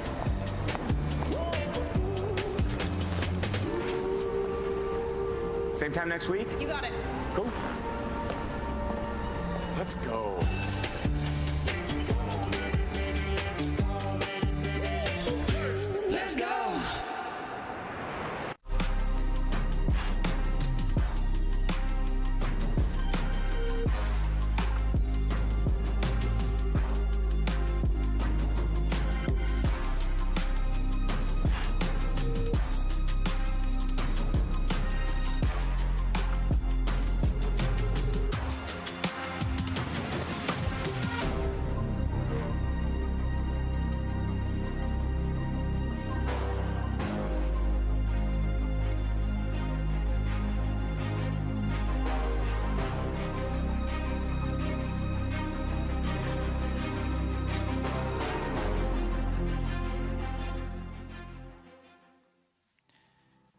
The Takeya Showcase is, of course, brought to you by Takeya. Best Day Brewing. Gamma Pickleball. Baird Wealth Management. Hertz. DraftKings. chase.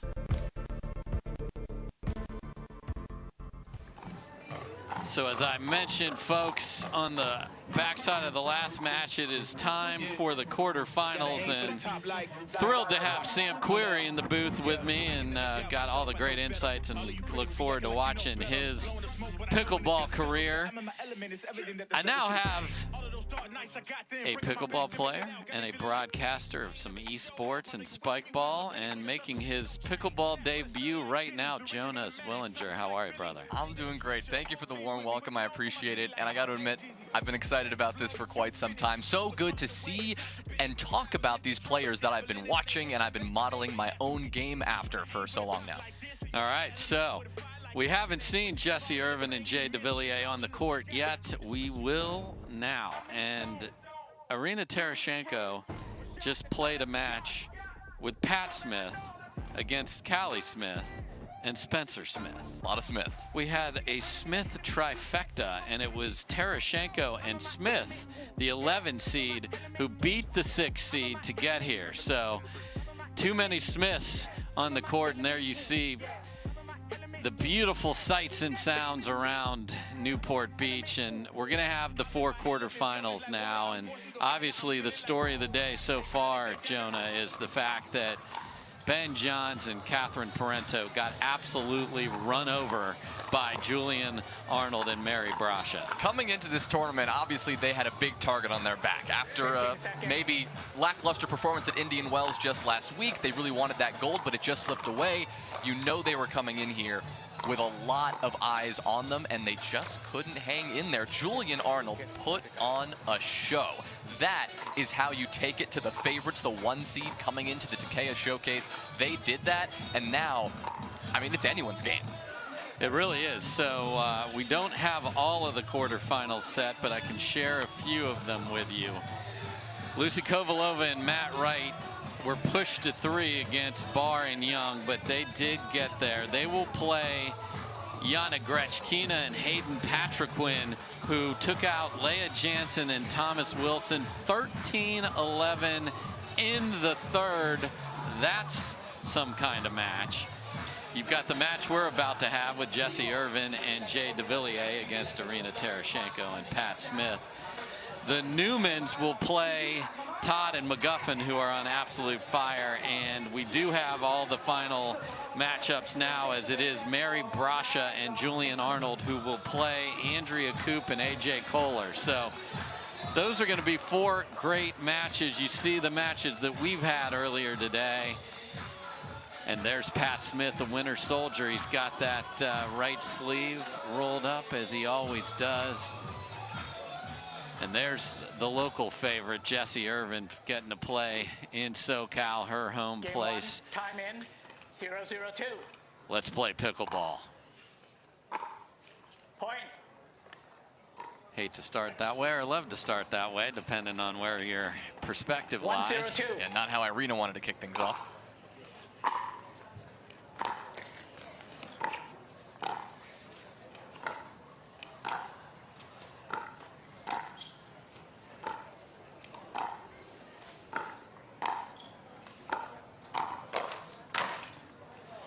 Paddle clank, never a good sound. Chemistry and I think synergy on the J&J side. Out of course Jessie Irvine and Jay Devilliers. Such an important factor given that they are one of the more established duos here in pro pickleball.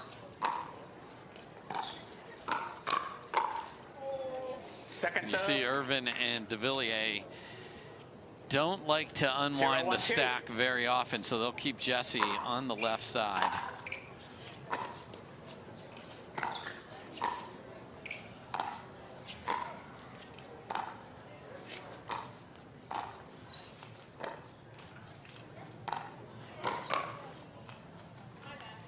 And there you have former partner on former partner crime, as Pat Smith and Jay Devilliers played a lot of pickleball together, and both are from the Wichita area.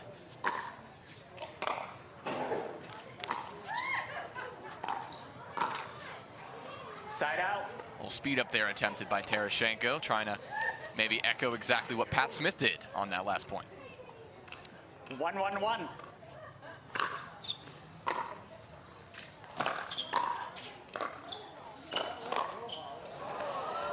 Jay Devilliers has made the Sports Center top 10 with his behind-the-back prowess. Not that time. Behind the back, through the legs. If a ball is hit his way, he's going to try to pull off something fancy to get it back.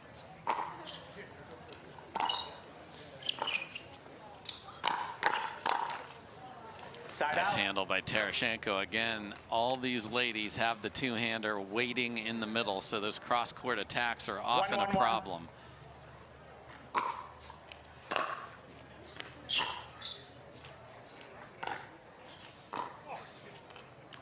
Second serve. That cross court there from Smith. Just a little too wide. Tried to paint the tape.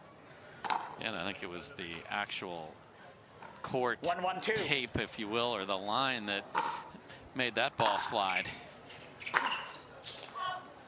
Sails deep from Pat Smith. Just missed it.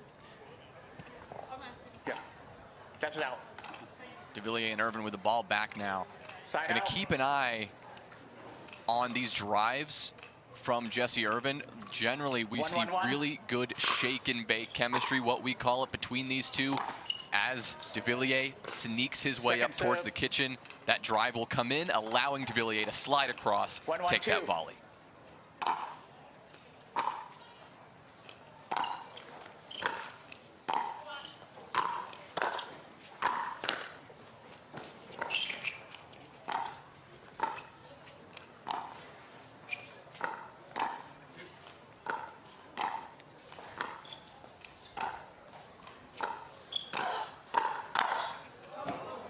Best point of the match, but it's the two-hander by Irvine that sails deep. Like you said, both of these ladies with such good two-handed backhands. They're sitting on it, just ready for the opportunity to rip on that ball. A little too hard there. Second serve. Devilliers so good at handling a ball behind him. Was in trouble, got out of it. So 1-1-2. Still tied at 1.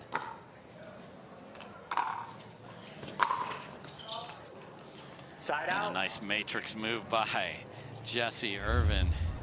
Pat Smith has one of the biggest forehand drives in the game. Unlucky off the tape there. So 1-1. 1-1-1. Second serve. Big forehand there from Devilliers. Uncharacteristic miss. 1-1-2.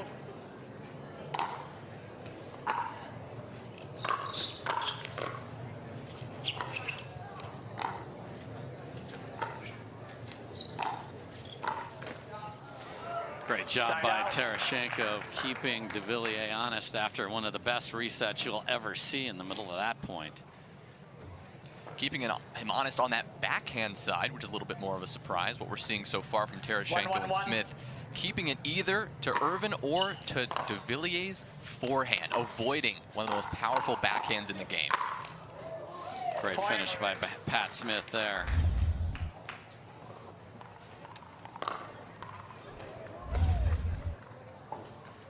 Two 1-1.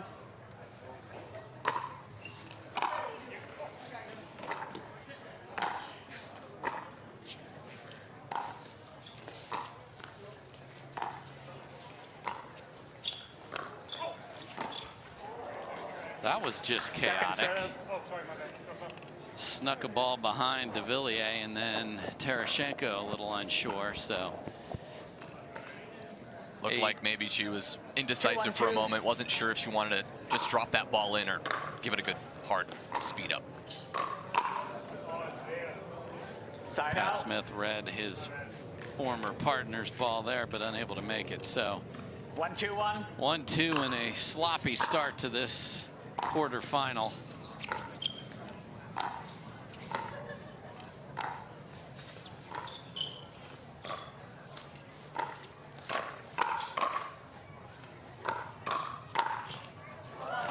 Second serve. Tarashenko. Yeah, hanging in there.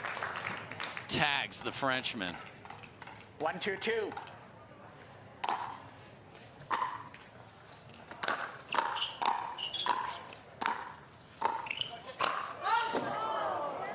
And that's sort of the way this match is going. That is a ball he's going to make 99 out of 100. But guess what? That was the one.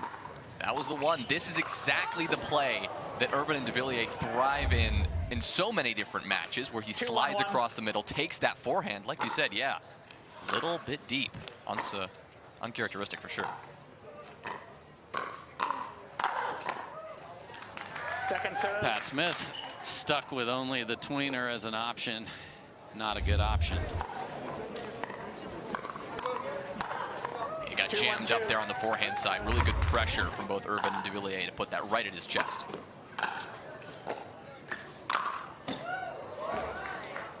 Big pace from Devilliers there. So again, we go back and forth. And there's going to be a side switch here. So Devilliers is going to play his more standard left here.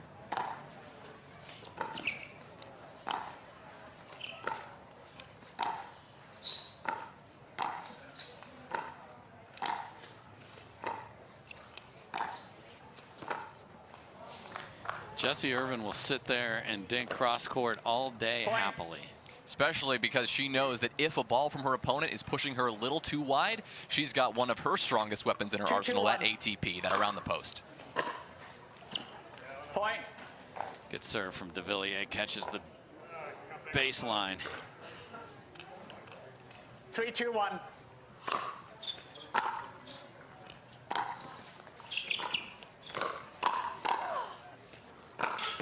Oh, and the dreaded HTP. Had room there out wide, and actually Terashenko brings it back too much. Devilliers was flying over to defend it.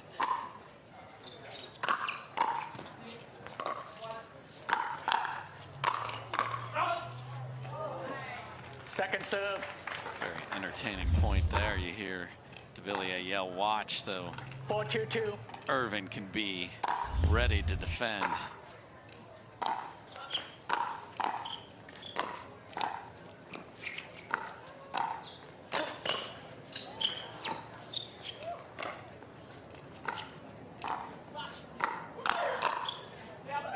Dave, like you said, defending is really all that it feels Devilliers and Irvine are doing right now. So many of these points where they're stuck back, they're not able to get that reset shot that they've been looking for. Yes. 2-4-1.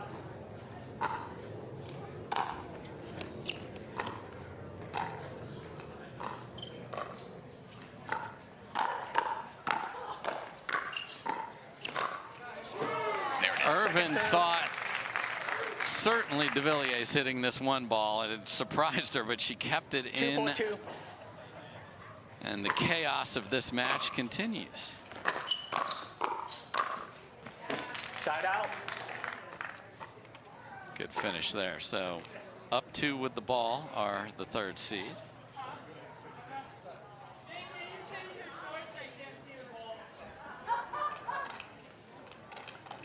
There's a discussion about the color of Terashenko's shirt.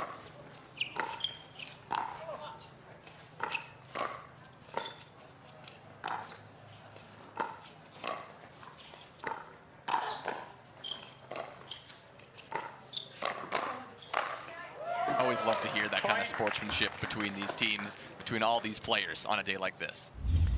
Indeed, and again, that inside out from Devilliers sets up his own finish. 5-2.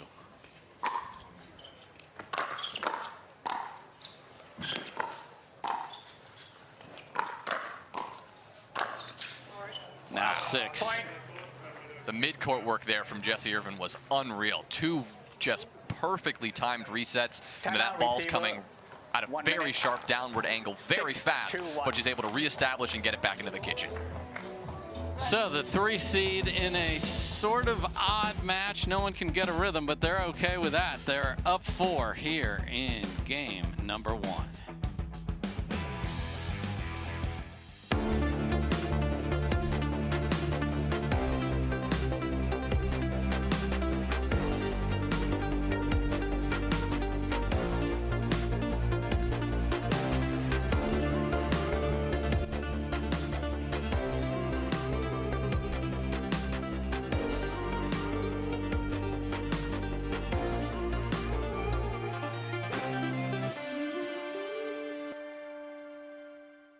People look at the Orchard security guy and go, what a joke.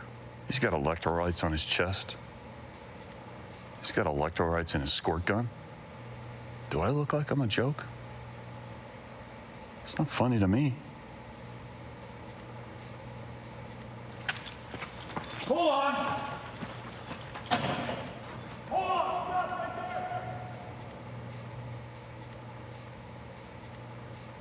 But I haven't been. All right, folks, welcome back. We are at the Takeya Showcase, and we are powered by Best Day Brewing. Appreciate Best Day Brewing being a part of this. It's so great. Beautiful day in Southern California. There's a Southern California native, Jessie Irvine. They're up 4. I wouldn't say either team thinks they're playing at the height of their game, but the scoreboard is all that matters.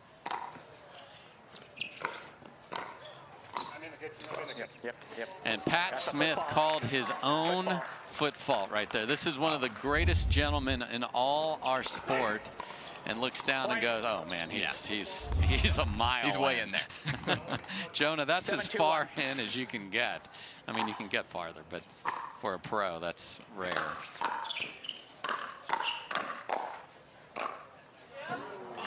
Again, Devilliers, he wants the perfect slide across the middle, forehand, dropping it down, something he does so well. Again, just too long.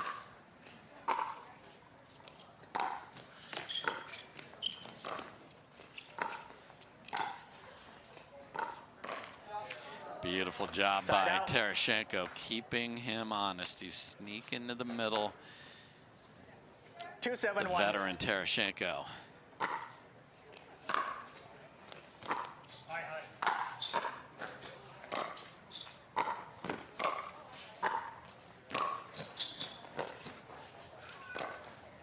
Jessie Irvine standing off the court.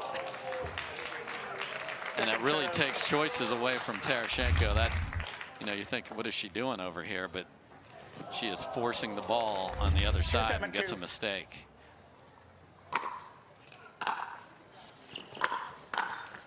Point.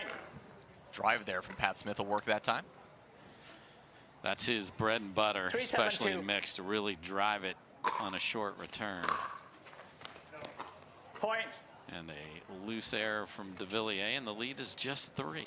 4-7-2. Timeout seems to have paid off.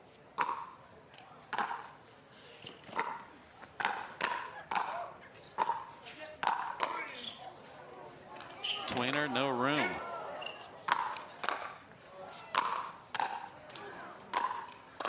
Oh, if they get out of this.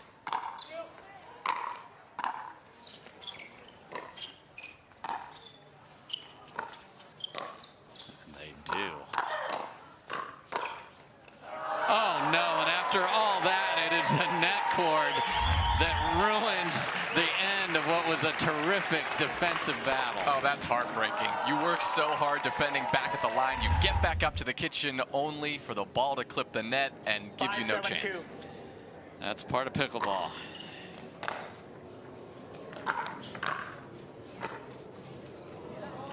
It's a great first volley by Devilliers. So chip away at the lead, and it's just 2 now, and the level is rising.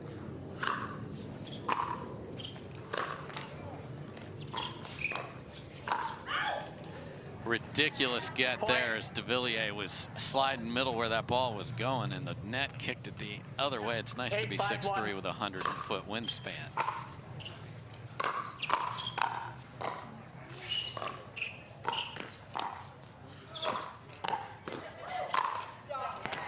That time it was Jessie Irvine putting her wingspan on full display there, getting that ball in the middle that was coming so fast, but still couldn't get it back in time.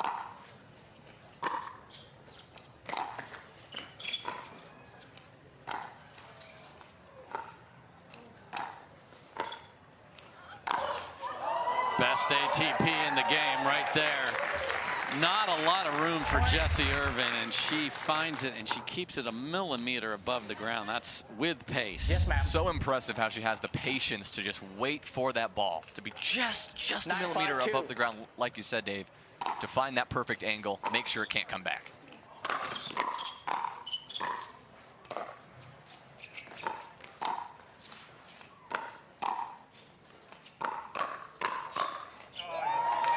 Phenomenal hands by the Frenchman, and the 3 seed now has their first game point here of game one. Timeout receiving team. And another timeout is called. 10-5. Can't take them home, Jonah. So obviously you have experience across a variety of sports. When a team is down, what should they be talking about? I mean, this is a moment where you have to decide, are you going to focus on putting all your effort into this first game, or are you going to say, you know what, whatever we can do right now, instead, let's just get the momentum back, right? Pickleball, so momentum focused. You can go on these long runs. You can get yourself into a really good spot in the blink of an eye. Maybe what they need to do right now is just get themselves flowing, get that synergy back, so when game two comes around, which it might in a second, they're putting themselves in the lead to start. Yeah, and again, a lot of it is camaraderie. We saw those two very comfortable there on the view. A nice little hand tap, like, okay, we're going to be all right here. So the energy and the camaraderie is there, and that's a dangerous lady when she's smiling, folks, though, on the other side. So look out. So here comes game point.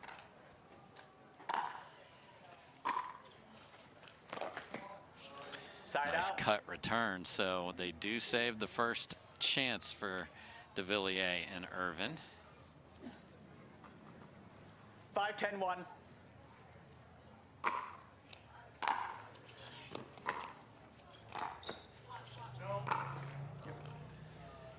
For the record, Tarashenko would like to call that ball on the edge so she can have a clean winner, but that's not the way it works. She'll just take the point. 6-10.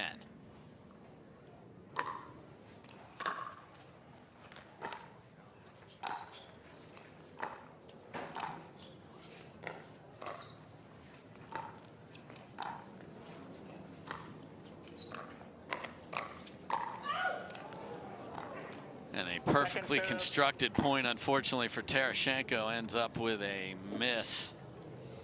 She did her job. She slid over to cover while Smith was going for that Ernie, and even though the ball was hit right at her, it was just, couldn't get that maybe scorpion pose done in time.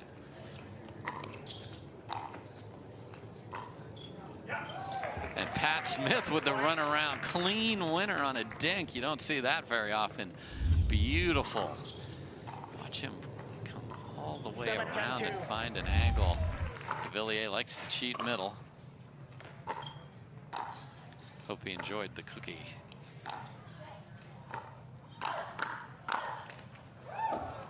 That is where Irvine excels. That two-handed backhand, like we mentioned earlier, Dave, is just so powerful. She can get such a good topspin, a nice downward angle on that. Even a player like Tarashenko couldn't quite get that ball back up. Yeah, and she's ready to reload that, and she just hits it flat and through the court. She is obviously quite a player. Second chance at taking game one.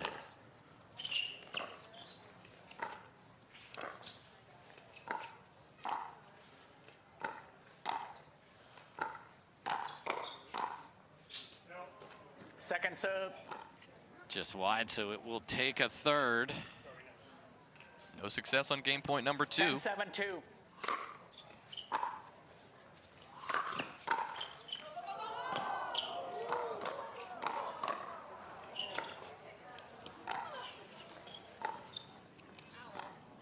And Devilliers scampers up, gets the net cord, then gets the heck out of the kitchen and back to watching his TV show, and ends up winning game number 1.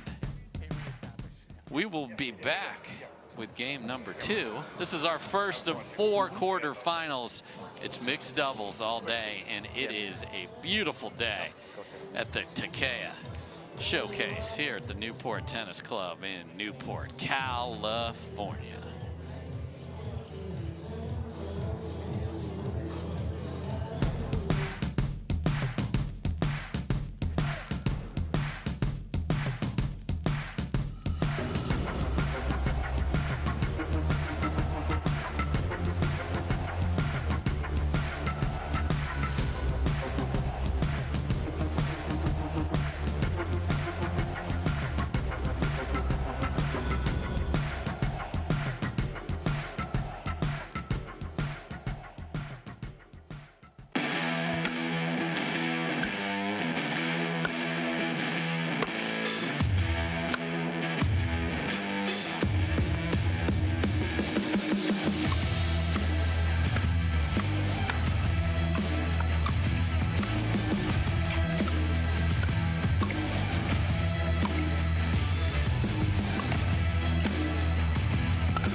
going to say she's a solid 3.5. Nah, she's definitely a 2.5. Guys, look at that forehand. She's clearly a 3.0. Guys, come on. I'm at least a 4.0. Yeah. Fair enough. Ratings don't have to be hard. Duper. Optimized for accuracy, optimized for fun. Download the app and claim your free profile today.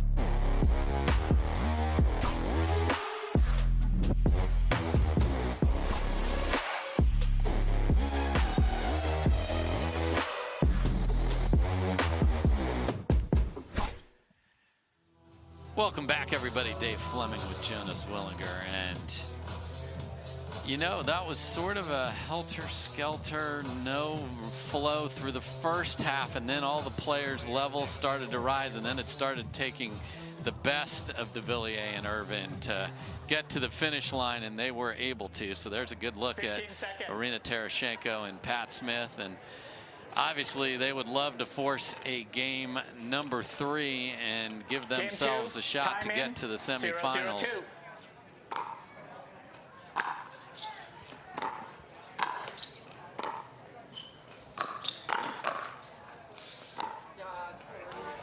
Again, Tereshchenko is going to let you want to creep to the middle, brother. I got you.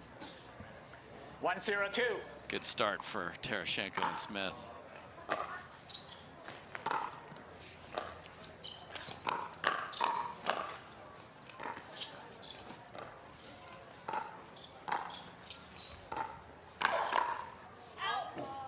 What's interesting about Tereshchenko and Smith is that while it's not a first-time combination, Tereshchenko has played with 4 different partners over the last 5 events. So when you mentioned that chemistry earlier, seeing how she's able to work with Smith and make something happen, really important to keep an eye on.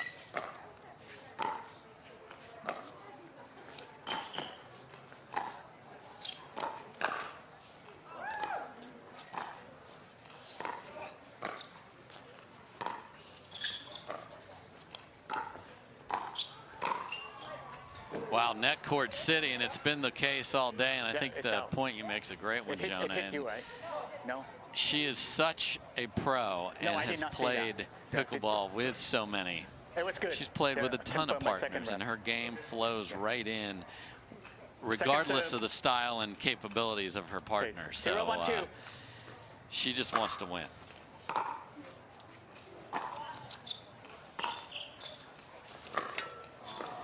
Boy, and the HTPs are outweighing the ATPs today as another one clangs and the bell rings. You don't want it to be 1 o'clock, and that's as solid as you can hit a post right there. Oh, yeah.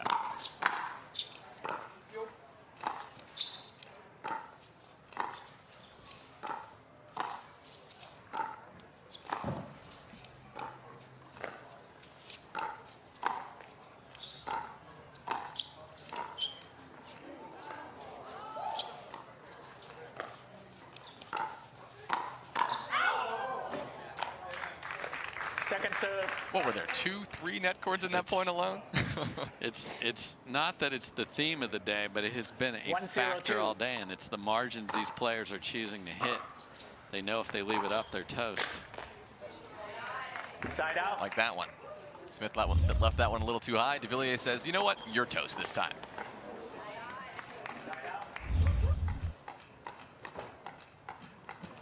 0-1-1.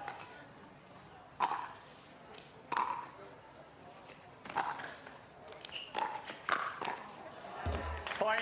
Pat Smith goes for his 2nd consecutive behind the back, just throwing his paddle back there in hopes, but Devilliers all over it. So there's a good look at Jessie Irvine.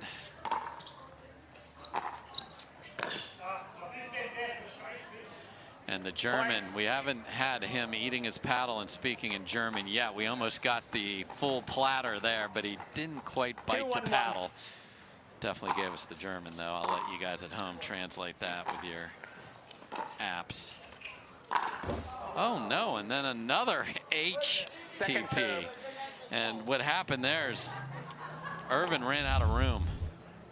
Yeah, what's tough here is that with all of our amazing sponsors and this crazy cozy center court that we've got here, sometimes you run out of room. There's not enough space to get that ATP. Point. And there's the presence of Devilliers in the middle, makes Terashenko just look and forces the error. 3-1-2.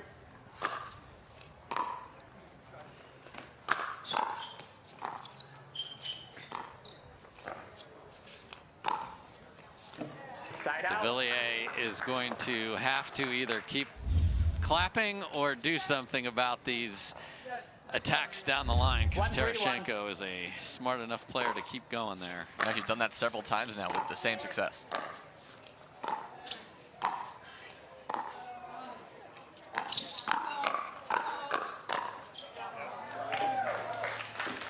This time he's beat on his other shoulder, so if he's going to straddle that middle line, Jonah, that's where to go. 2-3-1. Right, keep an eye on him, keeping him honest, and if you see him cheating middle, just put it around him.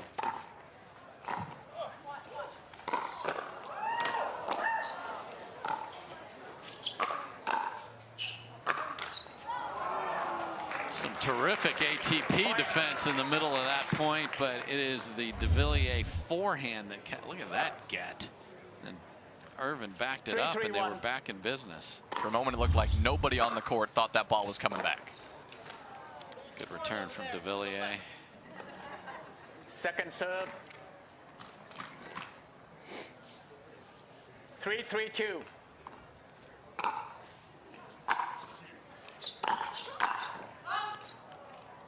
Point.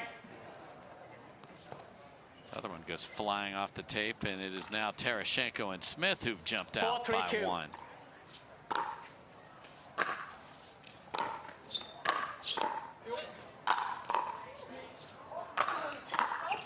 Oh, Pat Smith saw a full swing winner off an overhead there. He also saw a full half of the court completely open, and he knew that's where he had to put it.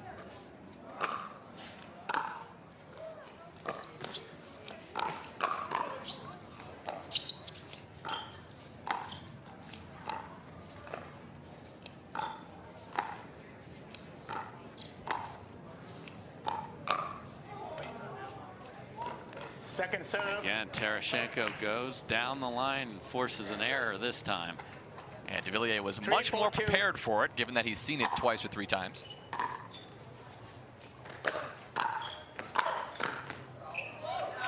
Big heat from Irvine there, and we're tied at 4. 4-4-2.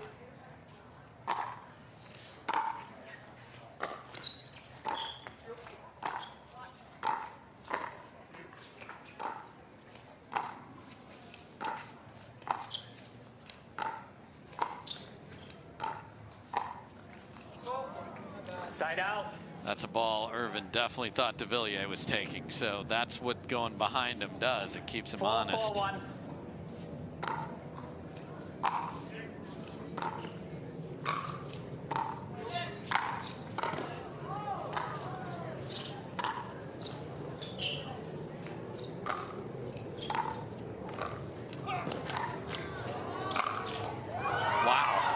Tremendous defense. Pat Smith even slammed into the back fence and moved our camera in the middle of that. Yeah, Smith with the crazy court coverage, but just couldn't get all the way back onto that court in time after that second ball came in.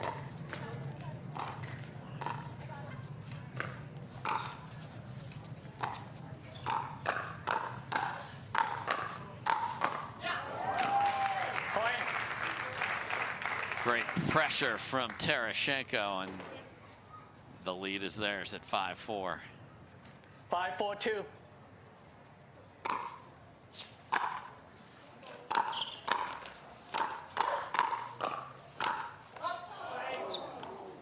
Point. I'm going to just stop talking about the net courts because it's every 3rd point. Yeah, not a novelty anymore. So there's Terashenko.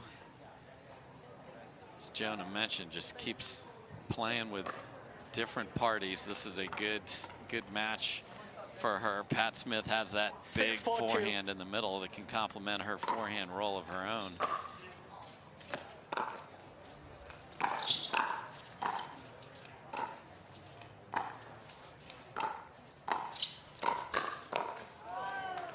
Side out.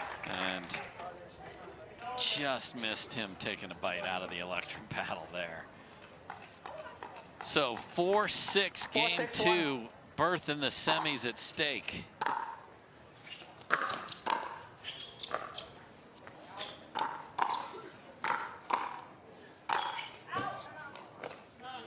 A lot more than that at stake too, Dave, with a stacked field that has been shifted around quite a bit, with Ben Johns and Catherine Parento losing it. And big debate here on that ball was called out. See if the truck's got a look at it. That point. Yeah, that ball appears to be in by Timeout, receive. a few inches. Let's see that again. Timeout receiving team is 5, Oh, my. 6, 1. Yeah, that ball is well inside the line, so I think it was called out by Irvine. We're debating that, and a timeout was called. All right, so we're gonna take a break there. If that stands, that's a tough call for Smith and Terashenko. We'll be right back.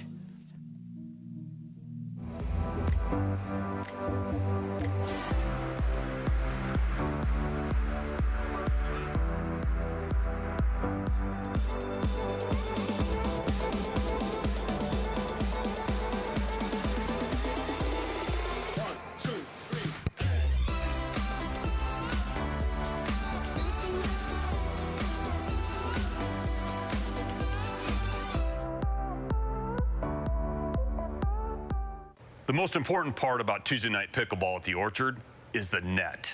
Every Tuesday, 4:30 a.m. You're sleeping, I'm not. I'm measuring the height, I'm measuring the length, I'm measuring the circumference, and I'm measuring the tension. Who does tension? We do.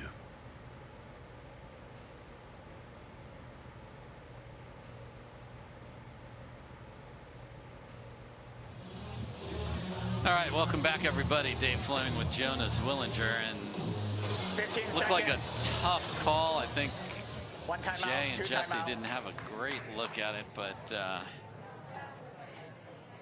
clearly frustrated Terashenko and Pat Smith there. So we will play with that ball called out, and we are at 5-6.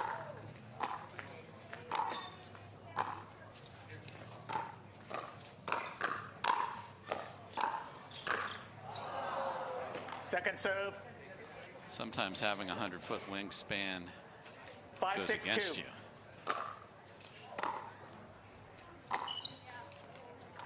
Side out. Sometimes the pickleball gods just sort of clean everything up. So Terashenko and Smith get the ball 6-5-1. back with the lead.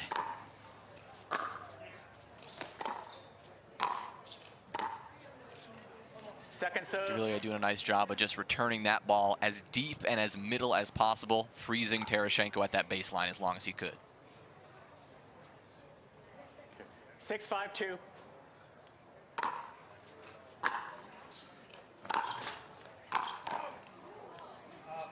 Side out.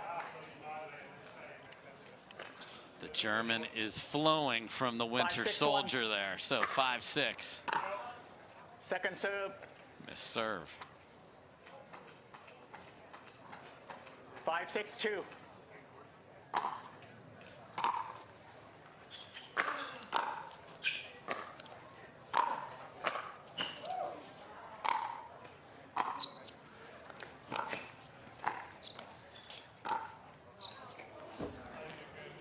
A little too much on that one, and we're tied at 6. At that point, we saw the one-handed backhand from Devilliers on full display, ripped one down the 6-6-2. line, then stabbed at another one to get it back. Textbook from him.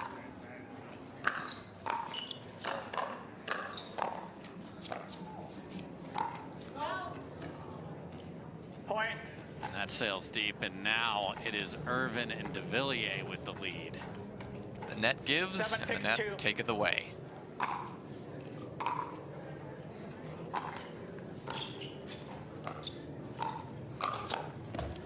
Yeah, too high there for Terashenko, and don't need to say timeout when the Paddle Tech paddle smashes to the ground there. So, a lot of good news in the pickleball world as relates to unity. We've got the big announcement with Major League Pickleball coming together with the PPA, so that's going to be very exciting next year. And then this week also, PPA and pickleball.com adopting Duper. So some of the confusion out there in the marketplace is getting cleaned up, and this game is on fire, Jonah. Yeah, not only are we going to see the top pros in the nation competing in Major League Pickleball, which is going to be so exciting to see. We're going to have some electric matchups there, but now you can probably answer the question of what your rating actually is. You download the Duper app, you put in the games, you play with all your friends, all your tournament information in there, and you'll have a pretty clear idea of not only your rating, but the rating of your friends and the pros that we're watching right now. Yeah, everybody wants to know where they stack up in the world, so get that going, folks. All right, 8-6 here in game 2.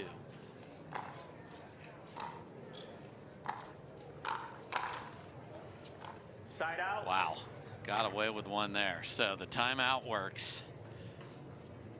They've used both timeouts here, one after the tough call, and they were frustrated there to stop a run.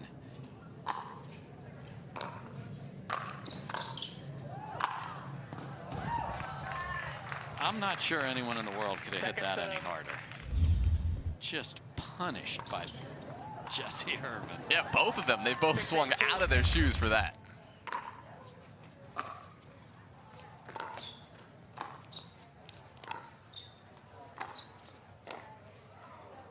Side out. Tough miss there for Terashenko, so they need to find that energy back that had them ahead earlier in game 2.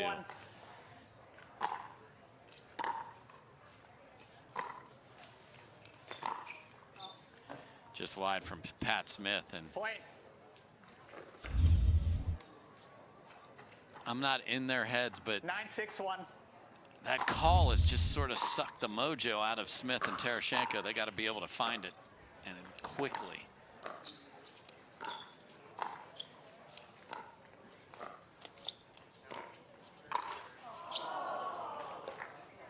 They even had the lead in the second game, but things were starting to slow down once that call happened, and they, like you said, haven't been able to really find that again.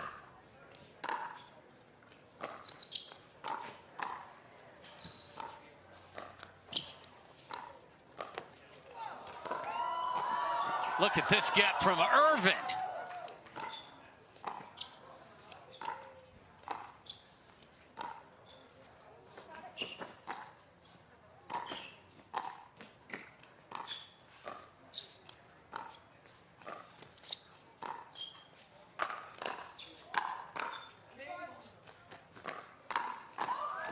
Oh my goodness, point of the match.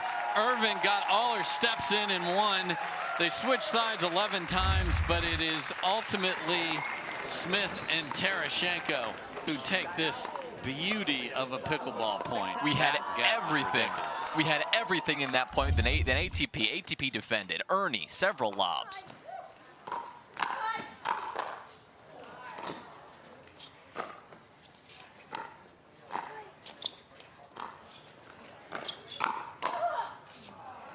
Point.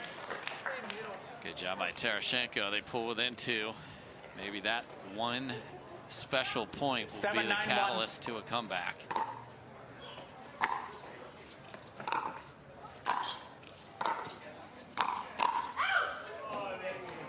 Second serve.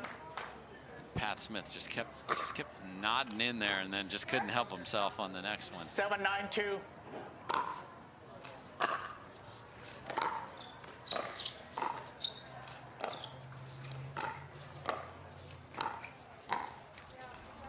Point. And now 8-9. Terashenko and Smith clawing their way back in this one.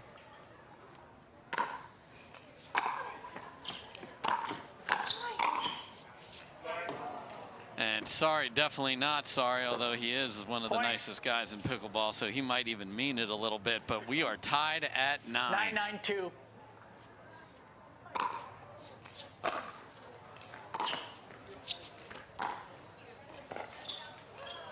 Side out. Oh, and a knifing little cross-court dink from Irvin gets the ball back, and Pat Smith can't believe it. So 2 points from a semifinal berth, but it is 9 up.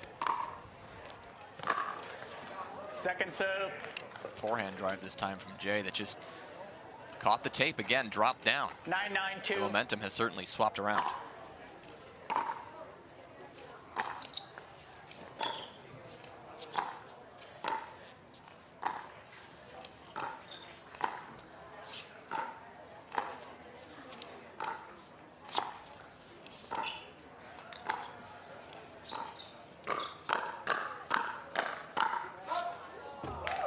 Just a subtle change in the dink direction from Irvin, put it in the middle, and that got Devilliers involved in the point. Yes, and we are at match point 10-9-2. for the 3 seed.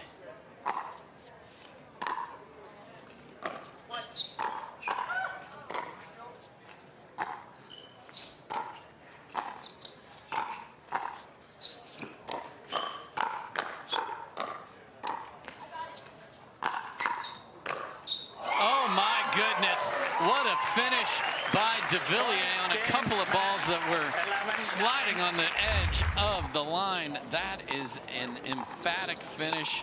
Great battle in game 2 from Smith and Terashenko, but it is the 3 seed moving on thanks to that finish from Devilliers. Highlight at that point had to be Irvin, though, around the post from deep in her own corner. The accuracy there, perfect. So, 1 quarterfinal in the books. Irvin and Devilliers moving on. They will play the winner of Grechkina and Patriquin against the 2 seed Kovalova and Wright. Top half of the draw, yes, Jansen and Parenteau are playing in the back draw. So it's Brasha and Arnold who took them out. They'll get Coop and Kohler. And then Parris, Todd, and Tyson McGuffin will play. Bro and Sis, the Newmans, will have all these quarterfinals for you. I am going to step away. Dave Fleming enjoyed calling it with Sam Querrey, and Dave Benz will be stepping in to keep the day rolling with Jonas Willinger. I'll see you guys in the morning personally, but the pickleball rolls on. How do you get what you want? Eric Weimer, blind man, wanted to climb Mount Everest. My man crazy, but he believed it was possible. We're gonna do it. And because he believed, he became the first blind person ever to stand on top of the world. Guaranteed Rate believes in your dreams. That's why we treat everyone like we treat our own family and work extra hard to get you the lowest low rate possible. Because if you believe, you will. You don't get the moments everyone talks about without the moments no one sees. Early morning practice, late night drills, running it over and over. You don't get the crowd without the quiet. Everyone sees the glory, the medal, the podium, but every winning shot starts right here. Paddle Tech. Let's go again. The Pro XR pickleball paddle answers the age-old question of how to get paddle speed and control with the same paddle and one grip, and this is it. Pro XR gives you more spin, greater control, and quicker reloads on every shot in the game because you always have that constant feel for that leverage and control and paddle speed that we're all looking for. Pro XR is the most revolutionary technology in pickleball. Match point, it's all up to me. Nothing can get in my way. And when they ask, what are you gonna do next? I'll say, I'm going. Oh.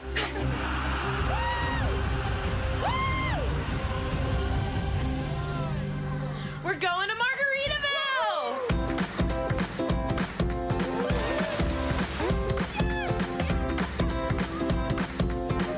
You can go to Margaritaville too. Visit MargaritavilleResorts.com.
the world will get back on its feet.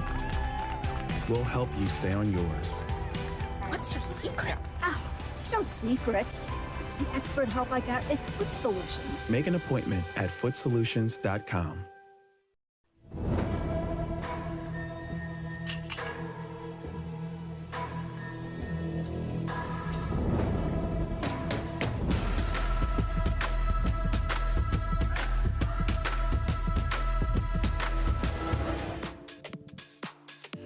Everybody, welcome back to our coverage of the PPA Tour in Newport Beach.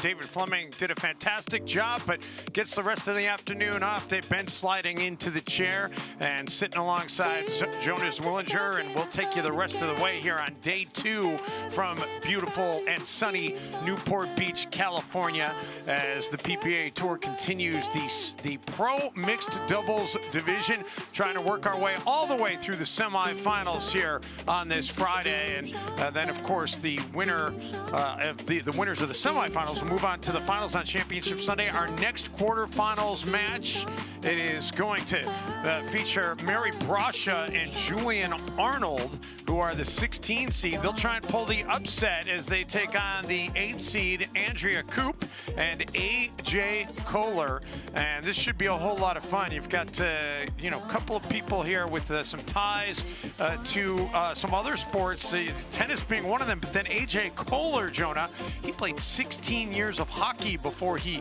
really moved into playing pickleball full time, so he brings a great mentality and a great approach to the pickleball court. I love seeing athletes come in from other sports and shifting to, whether that be pickleball or where I come from, spike ball a lot. You're seeing so many people with different backgrounds bringing what they have learned from their respective sports, their mentality, their approaches to practicing and studying the game and learning from each other.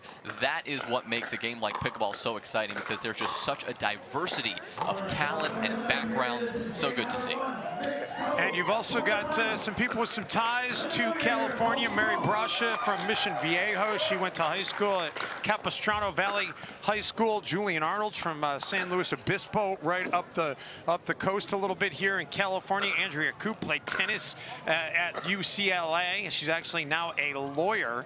And AJ really is the only one without any ties to the state of California, growing up in St. Louis, Missouri. And then we mentioned the hockey. He played at the University of Colorado Boulder was where he played his college hockey. And there's a good look at AJ Kohler. And he's patented, Jonah, for usually wearing the cap backwards. He's got it on forwards here today.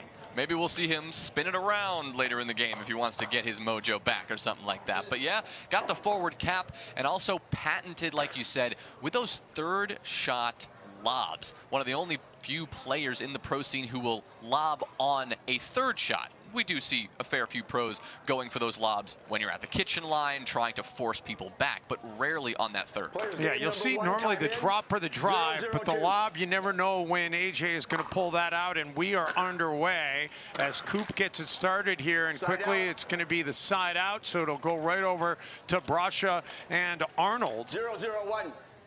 We saw Brasha yesterday on our coverage here on Championship Court as she made a nice run in the women's singles. Oh, great angle worked there by Kohler. Second serve. The story of the day, though, Dave, has to be Arnold and Brasha taking down the 1 seed, Ben Johns, Catherine Parenteau. So yes, this may be an upset if they can take it, but it wouldn't be as nearly as big of an upset as earlier. Well, and it's not only that they pulled the upset, Jonah, it's that they did it 11-4, 11-4. Dominant. I mean, nobody saw that coming. Of course, no Annalie Waters in this tournament this week in Newport Beach, and that's who Ben Johns probably would have been paired with had Annalie been playing. So getting adjusted to not having the world's #1 ranked women's player alongside. Meantime, it's Coop and Kohler trying to see if they can draw even here early on in their match.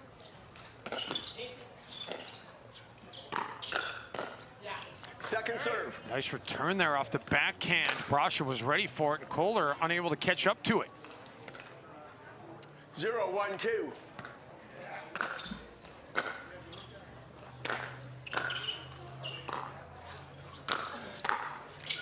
Brasha unable to get off that baseline and unable to get it over the net, so the side out will get it back over to Julian Arnold, who will take over the serve.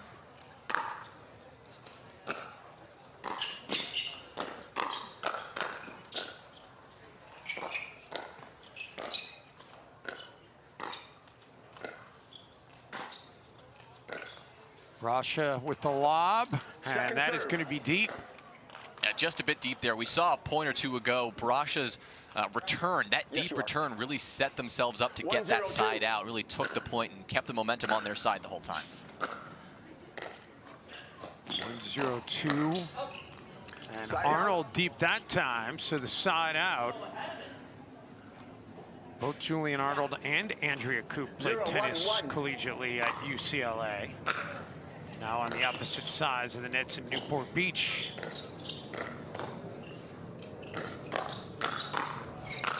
Oh, how about the quickness there by Julian Arnold? Explosive off the line, just tears it up with his backhand, switches to the forehand, and a good old andiamo to finish out the point. Arnold, 31 years old, regarded as one of the quickest players in all of pickleball. And speaking of, there's a beautiful return right there. See how he gets squared up, just deflects that ball as Kohler rips it right into his stomach. 1-0-1. Hard to believe Arnold started playing pickleball just a little over a year ago. And now he's putting on a clinic. Andiamo. He's exploded onto the scene, known as a singles player primarily, because that's where he's found the most success. But today, the Takeya Showcase doubles is where he's making his statement. Second serve. Off the net and out of bounds. Julian Arnold had the pleasure not so long ago of giving an instructional to Drew Brees. 2-0-2. It was impressive to watch Drew Brees. I mean, we know what a great athlete he is, but he looked like he could be out there playing some pro pickleball.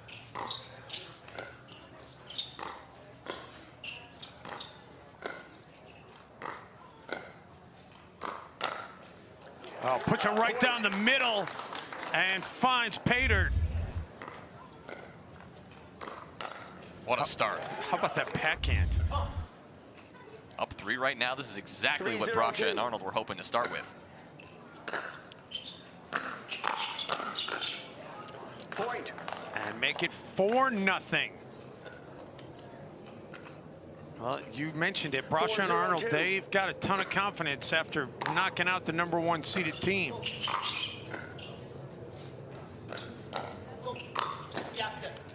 In their interview after the match, Hannah Johns asked them, how far do you think you guys can go? Are you shooting for that gold? And they said, humbly, that they're going to take it one match at a time. So at least they're keeping things honest on their mentality. Yeah, but you know, deep inside, you get that big one knocked out of the way. It's your expectations and your hopes change a little bit, especially when you start out so well in this quarterfinal. Coop and Kohler still trying to get on the board, and it won't happen there. A good communication there from Arnold, telling Brasha to lay off that one. Knew it was going long, and it was. 4-0-1.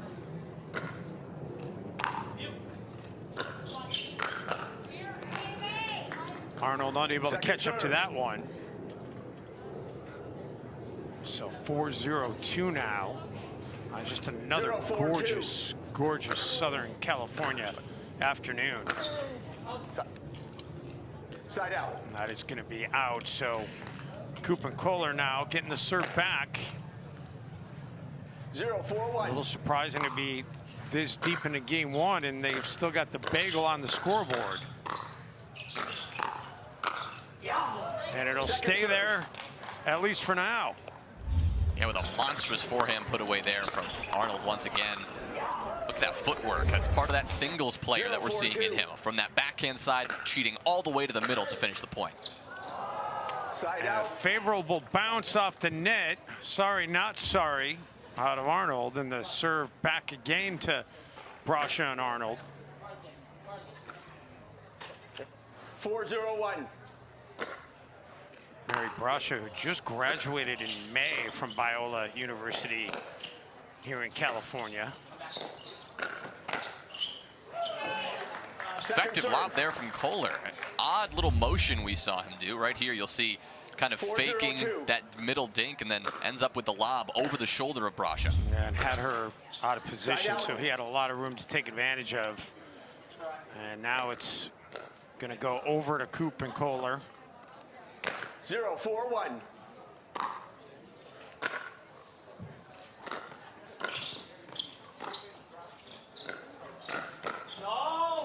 And into the net, and Koop and Koller finally have their first point of this match. 1-4-1.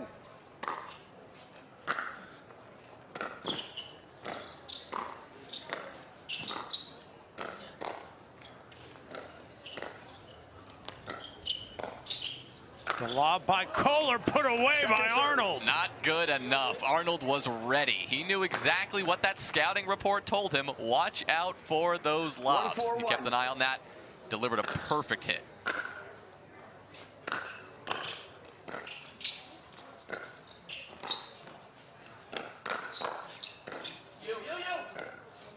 Good communication there between Arnold and Brasha.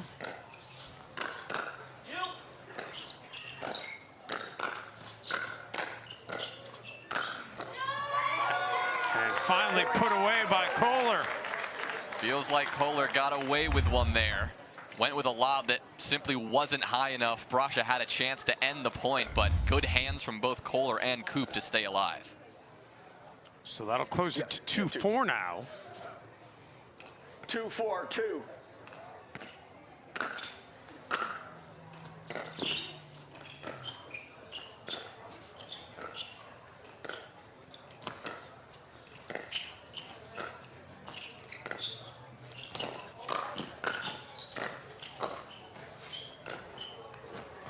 Little dink there. Man, Arnold almost got back into the play, but Kohler, it was just a bit too much for Arnold to handle. Well, a bit too much for him to handle because he had already run all the way across the court a second before to get that short ball. 3-4-2. So Koop and Kohler, 3 straight points here. Chance to draw even.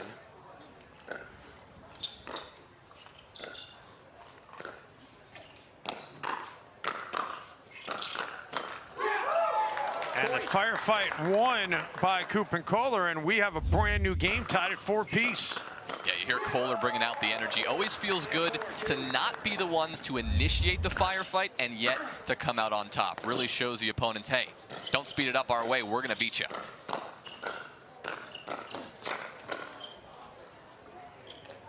The lob is just long, and Koop and Kohler have their first lead now.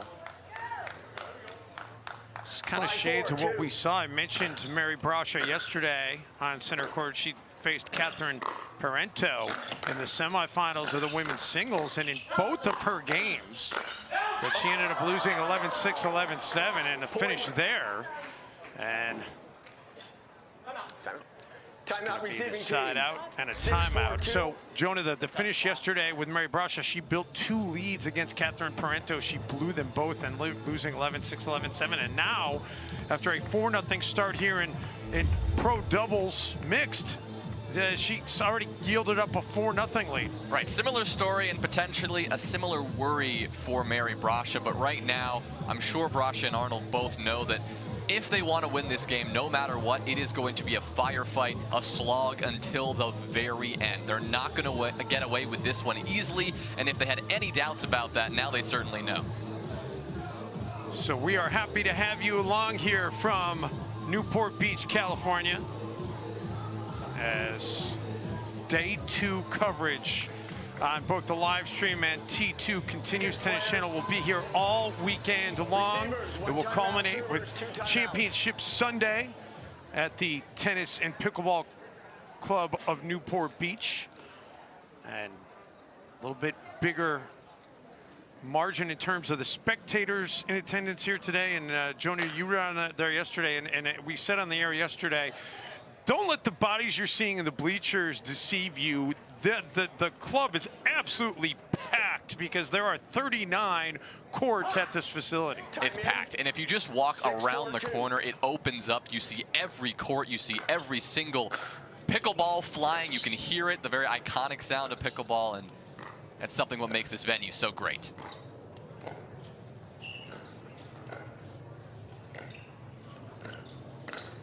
Kohler taking everything right now. Koop finally gets into the action. And then Kohler hits it wide.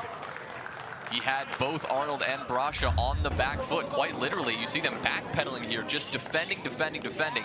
Finally, they get a moment to step up a little closer. Kohler bites off more than he could chew.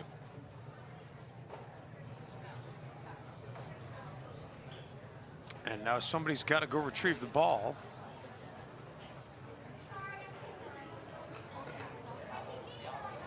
Yep. 4-6-1. So 4-6-1 as Brasha and Arnold get the serve back.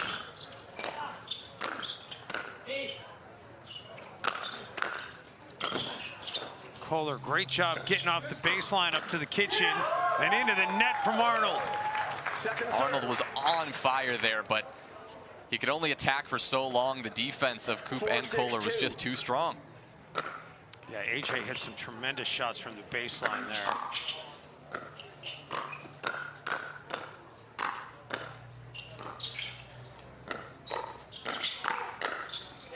And down the middle to stop the bleeding as Brasha and Arnold, and a 6-0 run from Koop and Kohler.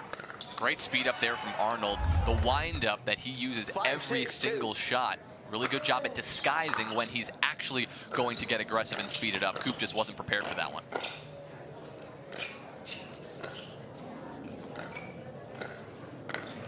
The Ernie backhanded style from Kohler for the finish. Yeah, cleanly jumping across, putting that ball so sharply cross-court that no one was there. So the serve will go back over here to Koop and Kohler. 6.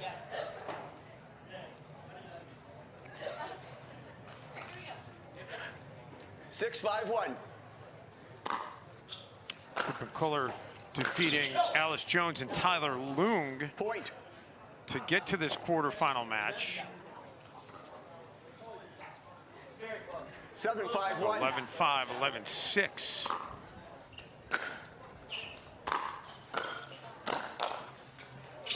Oh, how did Kohler catch up to that? Arnold said, okay, I'll just hit this one as a winner.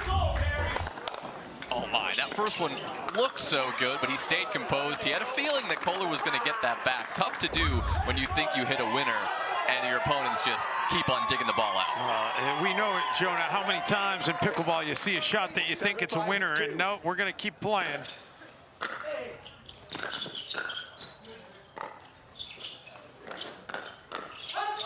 Dave, that's what makes this sport so special, right? In tennis, you know, you're up at the net, you get a volley, that ball's going to be put away 9 times out of 10. In pickleball, that ball keeps coming back your way. You've got to hit winner after winner after winner if you want to win 1 point. And we saw great communication there as AJ told Koop to lay off of it. 8-5-2. And they've really now taken all the momentum after trailing 4-0. They've reeled off 8 out of the last 9 points in this game. But an unforced error there by Kohler.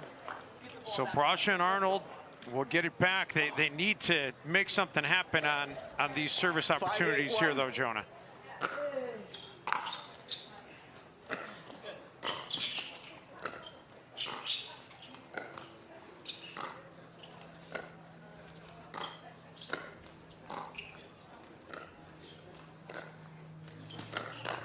Arnold speeds it. Oh, he goes between the legs.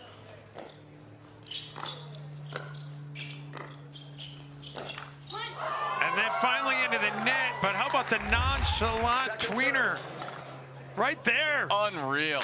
Kohler with just incredible reflexes, a good bit of showmanship, and Arnold, even though he was applying really good pressure, it just wasn't enough. I mean, that's amazing though, right, Jonah? I mean, he made it look so easy. Like, okay, I'll just hit it right here. And now Koop and Kohler getting the serve back, 3 points away from taking game 1.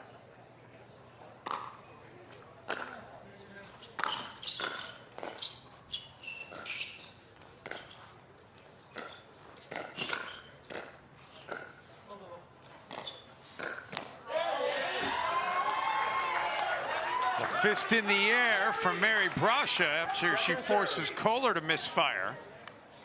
But still another serve opportunity here for Koop and Kohler as we move to 8-5-2.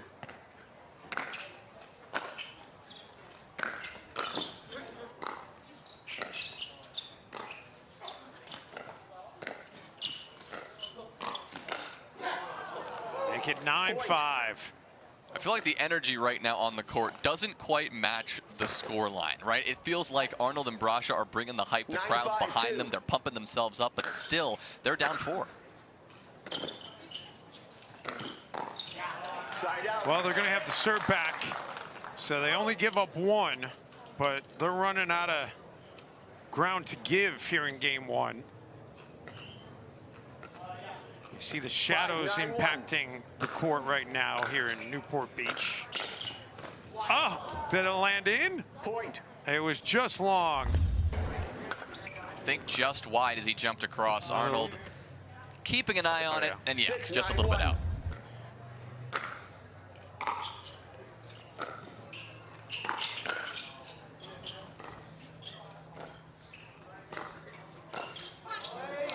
Into the net. So 6-9-2. Yes, you are. Mentioned Mary Brasha just graduated from college in May. How about graduating magna cum laude? Impressive stuff. Congratulations to her. Side out. And now the serve back over to Koop and Kohler at 9-6. Kohler hit that in a spot where it was going to be nearly impossible to be returned. 9-6-1. Big serve. Oh, big return by Arnold. Second serve. Looked like Kohler set himself up for a pretty good point with that deep serve right in the middle. Came with a lot of pace, but again, these players just so ready for that kind of thing. Brasha handled it nicely.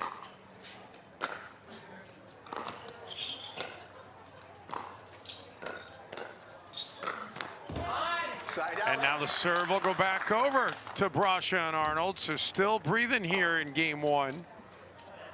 It's great misdirection there from Arnold. Most of the time on that forehand volley, he's gone pretty sharply down the middle. That time, a little inside out to AJ Kohler's backhand. Oh, the ATP, and that was a worm burner. I think right between the legs of Koop as well. Let's see it. Not quite, maybe, as it just nearly grazed her foot, but almost impossible to defend when it's that low. I don't know if you can hit an ATP better. That was, I don't know if that was ever more than 8 inches off the ground. And now that's deep, so suddenly Brasha and Arnold back within a single point. Timeout. Feels like this is a good time for a timeout. Looks like they agree. Yeah, they certainly do. So it is tightened up here. Just a single point separating these two teams in game 1 here in Pebble Beach, or I said Newport Beach. Not far from Pebble Beach.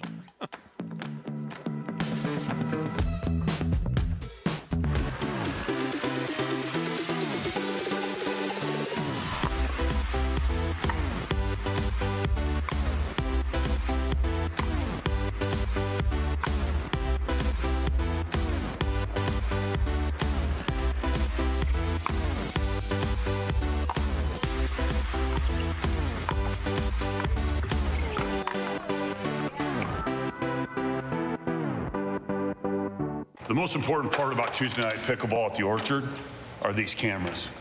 This is the Canon 6R44-2B. We got a red light situation here. Ah, there we go, green light. All right, that one's done. 35 more to go. Okay. Grab the ladder.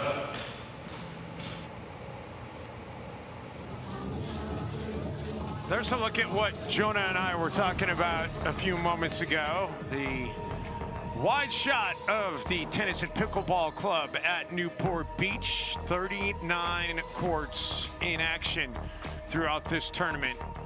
And it has been a whole lot of fun the first couple of days watching these pros now make their impact on this year's tournament. Dave, what was fun yesterday about singles day is not only do we have all of our singles matches going on, but on a couple of the courts, we actually had a pickleball clinic being run at the same time. So you had all the pros right next to all the novices just picking up the sport for the first time. Fantastic. Point. Little misfire there, so we're suddenly tied at 9 apiece. 9-9-2. 9-9-2. Can Brasha and Arnold take the lead?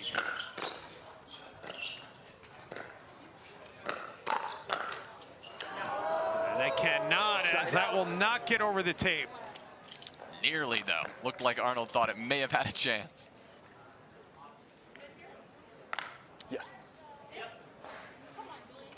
9-9-1.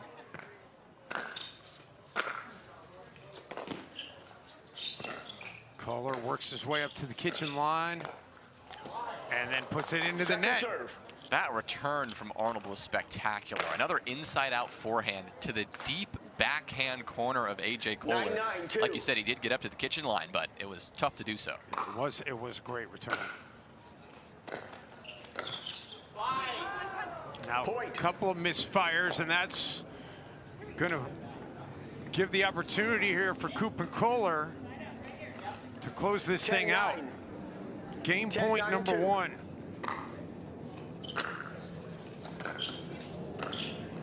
And there's game. First game, Kohler. So Brasha and Arnold, they had the early advantage, and Jonah, Koop, and Kohler, they came storming back.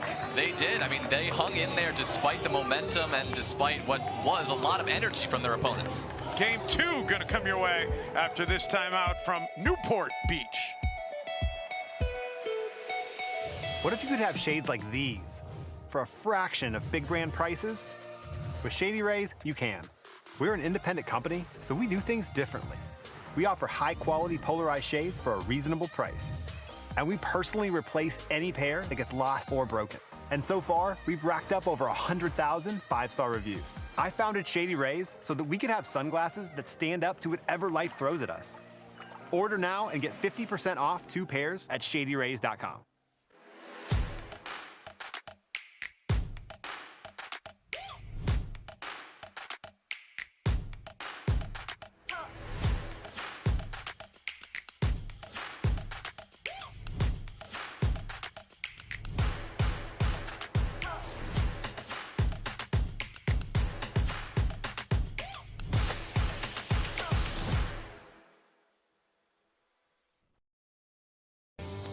We owe great times to good friends, to the glasses that spark conversation, to the ideas that then pour out.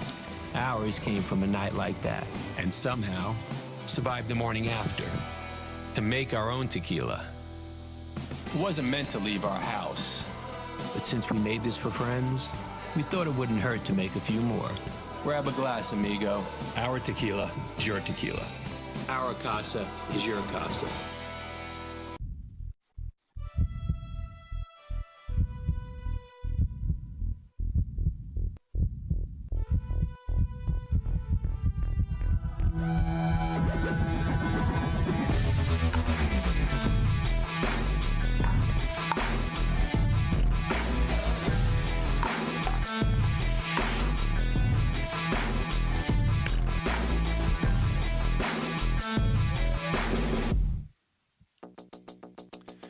In Newport Beach, California, A.J. Kohler and Andrea Koop with the early advantage. They take game 1, 11-9.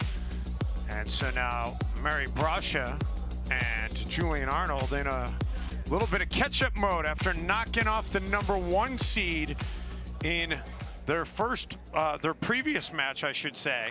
Now gonna have to try and fight back. They beat Ben Johns and Catherine Parenteau 11-4, 11-4, made it look awfully easy. Now they're gonna have to play from behind if they're gonna advance to the semis. Side out. And the serve is gonna go over to Koop and Kohler after Andrea Koop puts that one away. Dave, this does feel like a match that has a game 3 on the horizon, but we're gonna have to see Arnold and Brasha come out firing as soon as they can. Well, and you know, you talked about their post-match interview with Hannah Johns after they knocked off the 1 seed, right? And it's like, that can go two ways, Jonah. It can be, hey, we feel invincible now, we got a ton of momentum and good luck beating us. It can also be like, hey, we exhale a little bit because we just did something amazing, and maybe that carries over in a negative way to your next match. How about the quickness here? That was ridiculous. And you hate to see the exchange end like that. Yeah, similar to the way that that last game ended, honestly. A couple of unforced errors. This one, we'll say more forced, but a couple of mistakes there from Julian Arnold, just catching the top of the tape on the net. Can't quite get it over. Yeah, definitely not unforced, but definitely one he would have liked to have had back. Yeah, you know he can hit that shot. And puts another one into the net right there. 3-0-1. Already 3-0, and finally Brasha and Arnold able to get stopped there, but that's just going to move it to 3-0-2, and Kohler will take over with his service opportunity.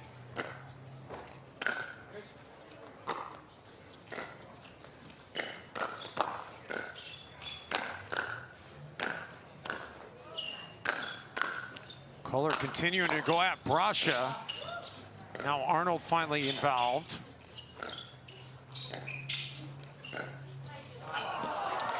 And Brasha was trying to play the angle there, but unable to get it over the net.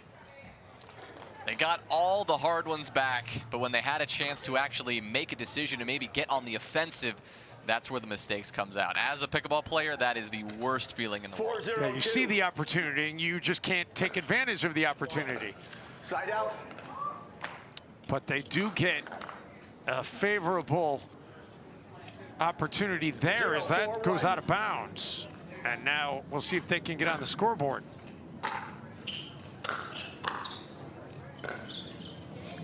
Second serve. Have to move to the second serve at 0-4-2. You see Arnold and Brasha trying to hype each other up, trying to bring some of that energy that they thrive off of.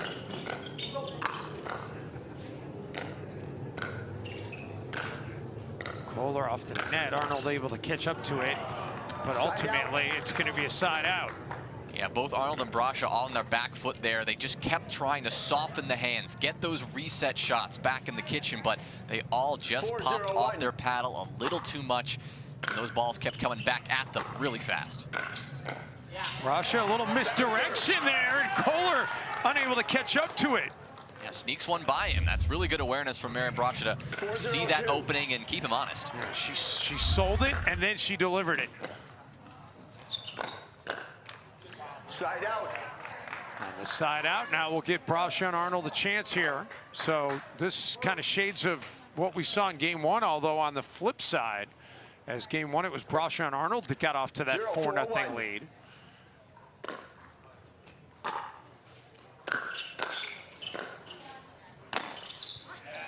Second serve. But it's going to stay 0-4. 0-4-2.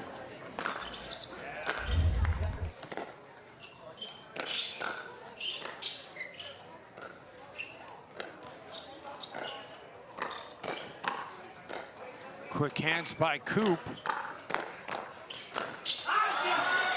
look at Julian Arnold. Coming all the way across the court. Right in front of Brasha, taking that ball down the line right at Kohler. It poaches the winner to get them on the board.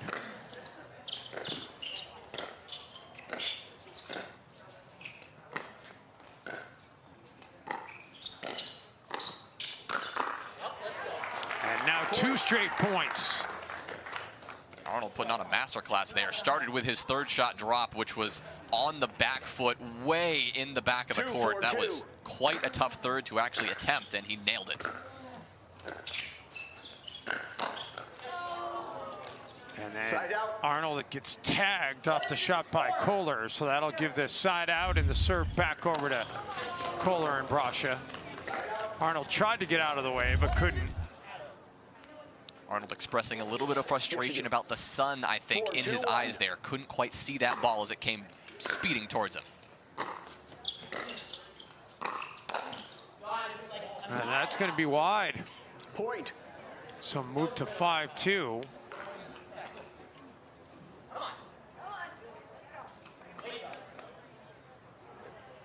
Five, 2-1. Arnold and Brasha trying to talk themselves into getting a run going here. But instead, it's Kohler just putting on a clinic. This is as good a time as any for a timeout. They just haven't been able to find the momentum yet, and I think they might be taking one here. Smartly so. They're down 4. They need to make a move as soon as they can.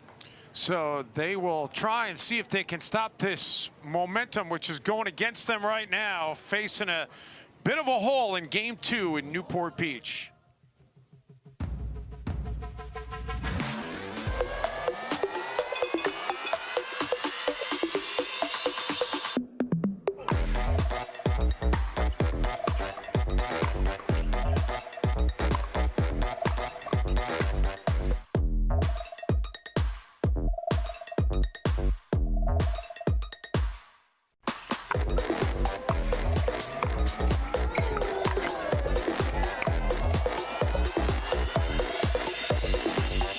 The most important part about Tuesday night pickleball at the Orchard, this door.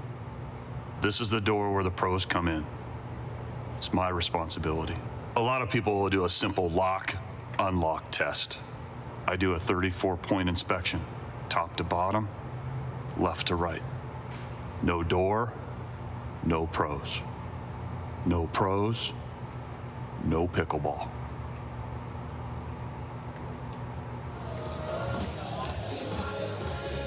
Back in Newport Beach, the mixed pro doubles quarterfinals continue from the Tennis and Pickleball Club of Newport Beach. You're good. Dave Benz, Jonah Zwillinger along with you. Glad you are catching our coverage, whether you're watching the live stream, watching T2. Our Tennis Channel crew has been fantastic all week long. And out of the timeout, they're able to force an initial stop. 6-2-2. So it'll move to 6-2-2.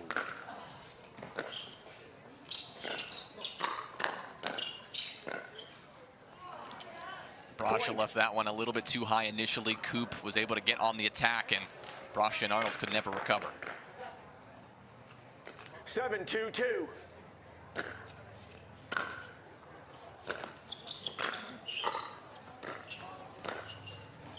Kohler tries to paint the line, but it's wide. So the serve back to Brasha and Arnold here at 2-7, and in dire need of making something happen. And you see Arnold donning the sunglasses now after we saw him lose that one ball in the sun a few minutes ago. No problem that time. Point.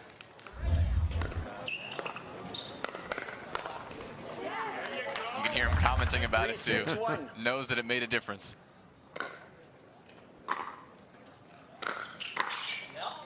Point. And make it 2 straight points.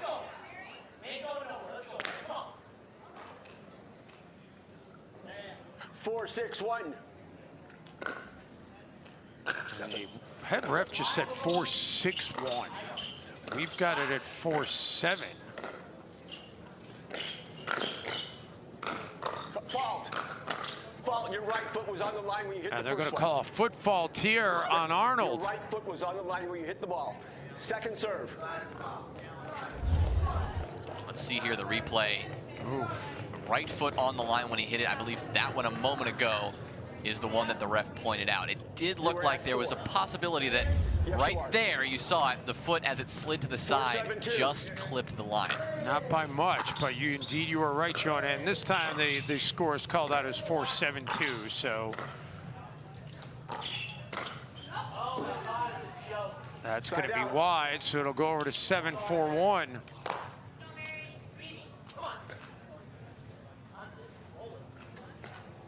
7-4-1.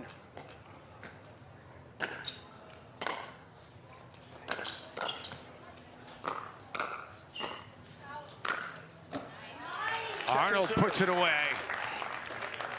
Yeah, keeping his feet a lot more stable that time. Didn't want to risk any sort of foot fault being called.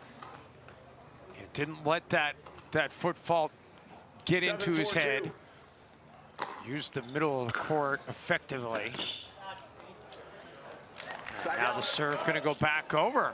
Brasha and Arnold, seeing if they can make a little bit of a charge here. They're still in this. Yeah, they've got it back to within striking distance.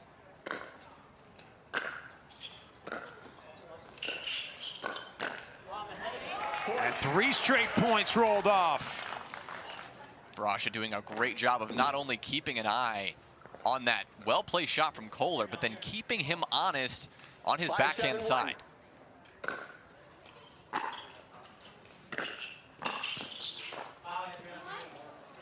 Second serve. So we'll move to the second serve now at 5-7-2.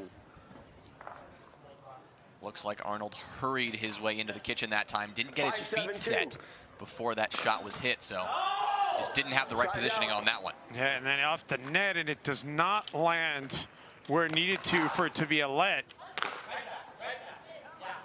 7-5-1.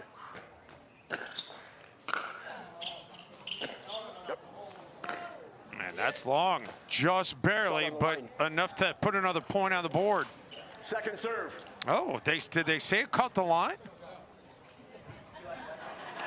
AJ Koller certainly thought it was long. I think consulting with some fans there too. 7-5-2. So it stays at 7-5.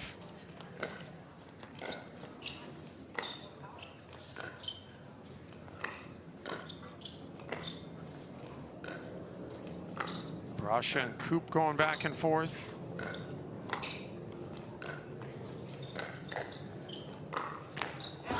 Oh, nice speed up there by Coop. Yeah, the initial reaction from Arnold was good. He kept his hands nice and soft. That ball dropped down again, but Coop stayed on the gas pedal, and then she whipped it right at him again. Here's that line call that AJ Koller initially called out. In that replay, it did look like it may have caught the line. Well, they ultimately got the call right by calling it in. But irrelevant at this point as the lead now has grown to, well, did that get over?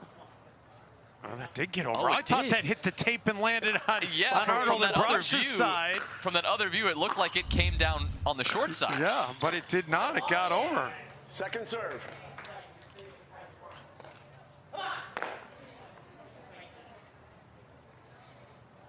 $5-8-2. So 5-8-2.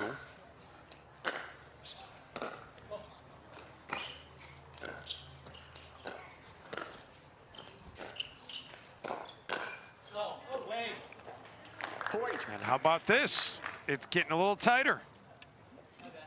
Arnold playing that aggressive game again. He was the one to start that point with the speed up. Glad to see that even though they're down a couple of points here, he's not losing that aggression.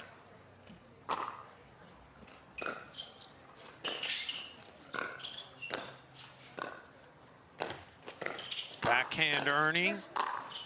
And Coop came over after Kohler was out of position. She came over, covered the center of the court, and ultimately gets her side the win. Yeah, you saw Arnold there backpedaling. He knew it was coming right at him, but it just caught him in the foot, gave him no chance to actually pop that back up.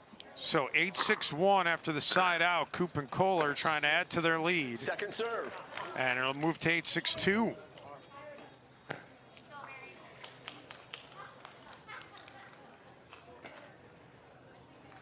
Eight, 6-2.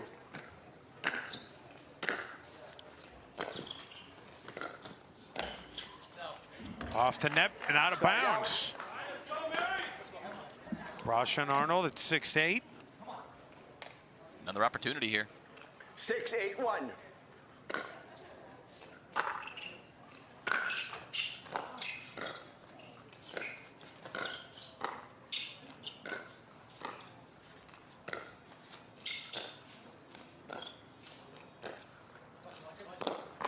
ATP well defended by Coop, and then Arnold comes over, and the overhead smash is perfectly executed.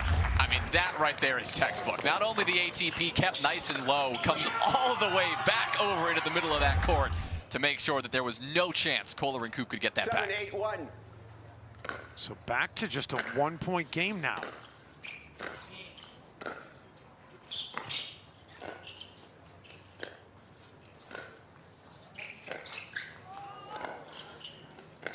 job by Brasha to catch up to that off the net. And ultimately, the exchange goes in her side's favor, so we're tied at 8. Yeah, Kohler with back-to-back little flick speed ups. The first one clipped the net, barely went over. The second one did not get the same fortunate bounce.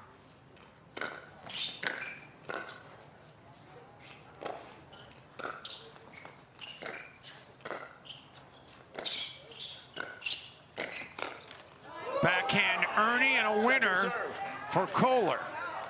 Close one though. Arnold had that ball in his sights. The reaction just a hair late as the ball was over his shoulder. Tough to get the paddle up so high so quickly. 8-8-2. So 8-8-2.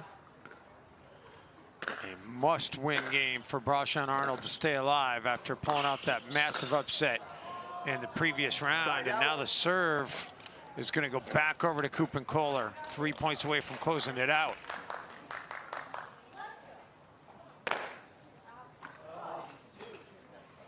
Eight, 8-1.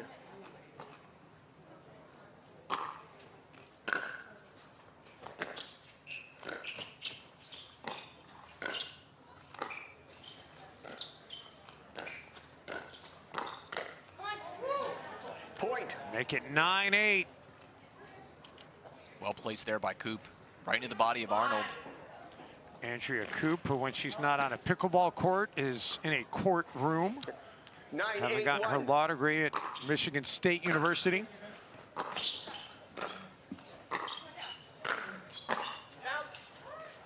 Great communication there as they let it go out.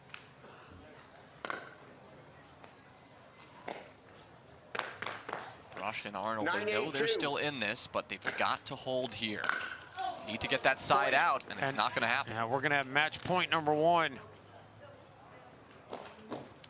Koop and Kohler only needed 1 game point to close out game 1. 10-8-2.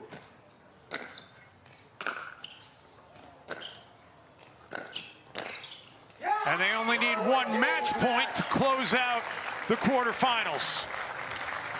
AJ Koller and Andrea Koop win it in consecutive games. Another look at match point. And Jonah, they are going to be going on to the semifinals. Yeah, still don't know who they're going to play. We still have to see the verdict of the Parris, Todd, Tyson, McGuffin pairing against the brother and sister combo of Riley and Lindsey Newman. That'll be their semifinal matchup. But on the other side, you know, still seeing things develop as well. But what a matchup, what a story for this amazing pairing of Brasha and Arnold. Taking down the #1 seed is still an accomplishment, regardless of if they couldn't go all the way. No question, they can definitely hold their heads high in Newport Beach. There's a look at the bracket as it stands right now. 2 teams have punched their ticket to the semifinals. 2 more quarterfinal matches yet to be decided. Our coverage from Newport Beach continues after this timeout. There's never been a better time to get away. With a great deal on the Hyundai you've always wanted. With America's best warranty and up to 3 years complimentary maintenance. It's your journey. Own every mile at the Hyundai Getaway Sales Event. Hurry in to get our best deals of the season. Get in and get away. Get 0% APR financing plus 0 payments for 90 days on select vehicles. Now, during the Hyundai Getaway Sales Event.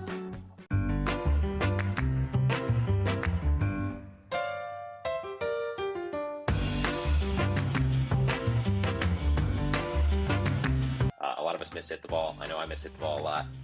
So speak for more yourself, forgiving.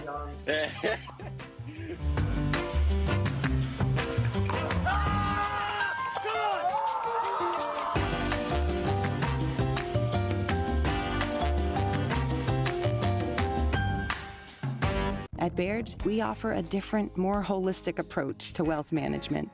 With your career, family, friends, and community, finding time for you and making sure your family's financial plans are on track can be a real challenge. At Baird, our financial advisors get it. We'll partner with you to create a unique financial plan and coordinate with your legal and tax advisors to bring it all together so you have more time for what matters most.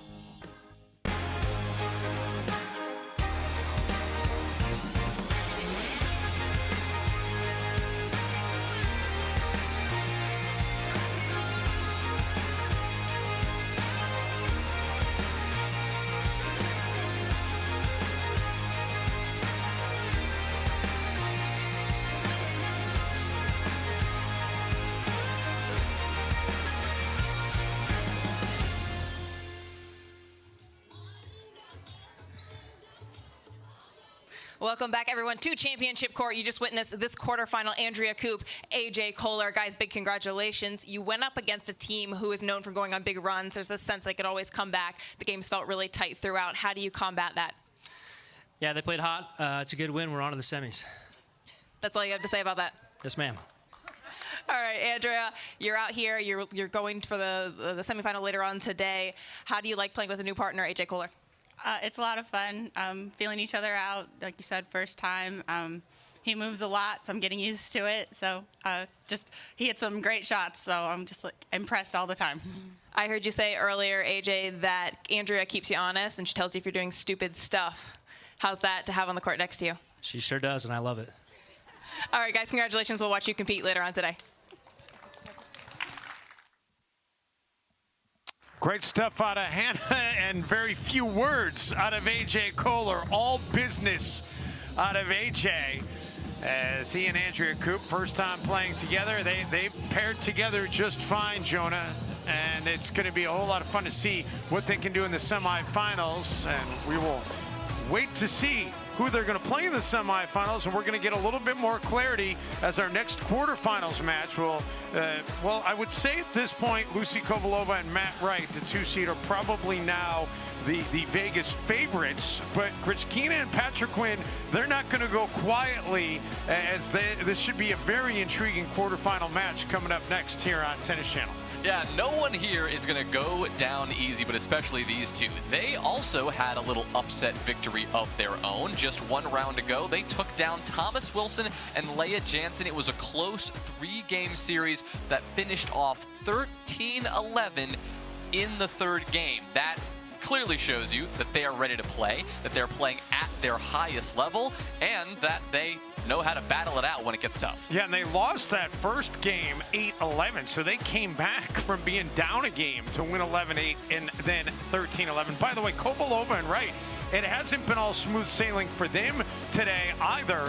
They had to go to 3 games after losing their first game against Barr and Young in their previous round. They ended up advancing 6-11, 12-10, and then dominated in the 3rd game 11-1, and then probably got word about Ben and Catherine getting knocked out and suddenly said, okay, so now things maybe are going to be a little bit easier. Not that they would be worried about taking on Ben and Catherine, but certainly they're not shedding any tears that they are now the highest seed remaining. We are going to have the coverage of the quarterfinal match coming up next after this timeout.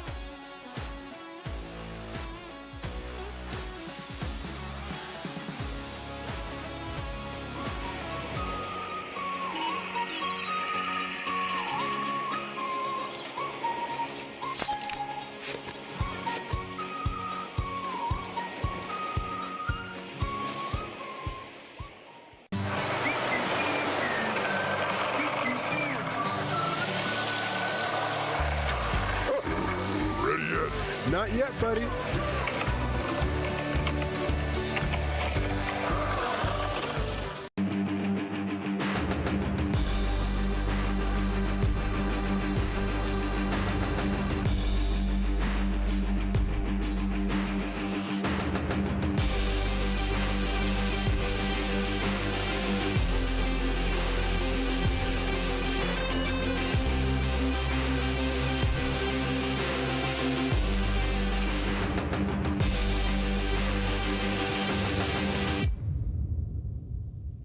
He stands a titan in the arena, a legend of the game that holds one thing above all else: the will to endure.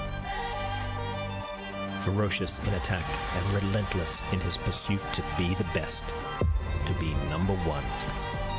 Tyson McGuffin and Selkirk Sport, champions of pickleball.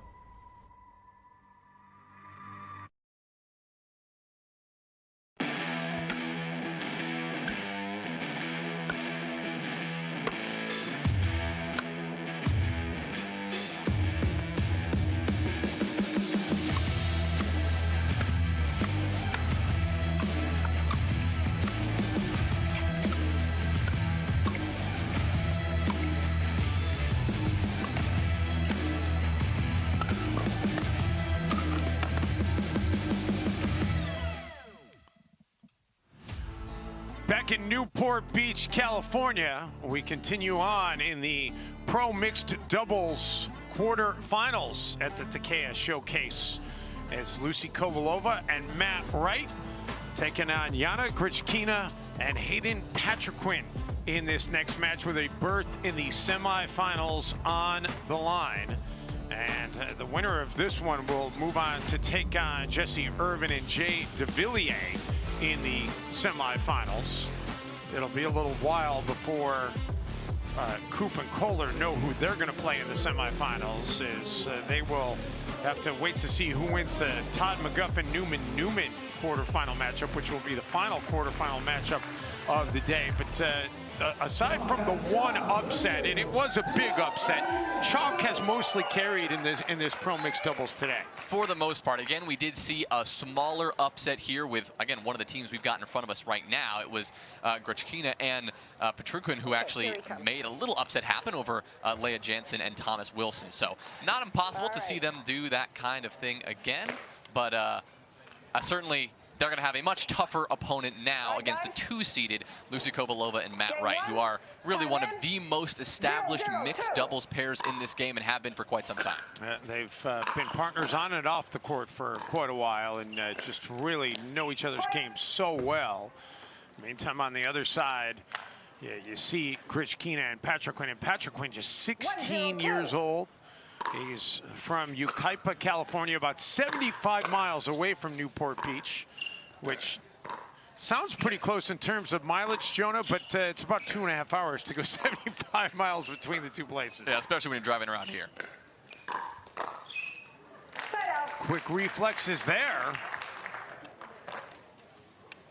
So the serve will go over to Grechkina and Patriquin on the side out.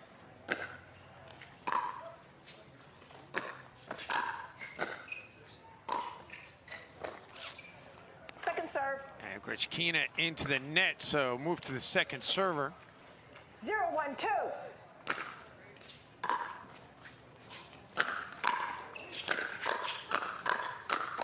Oh, firefight there by Patriquin, and the teenager taking over. Going toe-to-toe with Lucy Kovalova. That is not an easy task, but winning that point. And hits it into the net, so the serve back over to Kovalova and Wright. 1-1-1.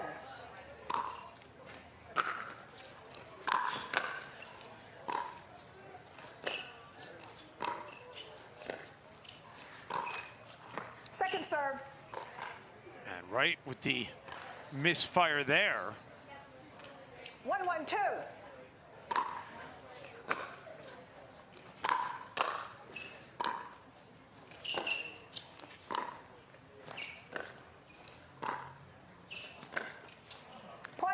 Seeing a lot of balls into the net early on in this match. You also notice the sun now almost all the way off of the court, except for that one corner on the back end.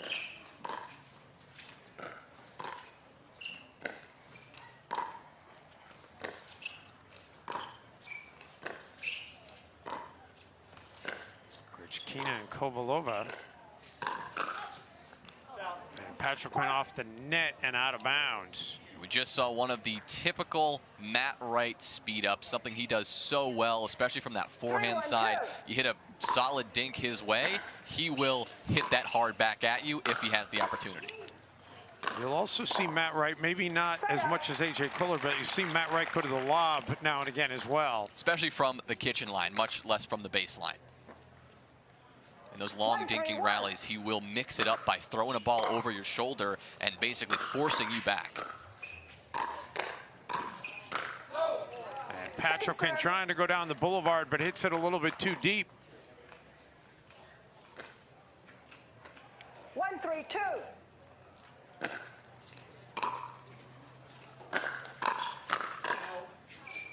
Kovalova couldn't quite catch up to that one.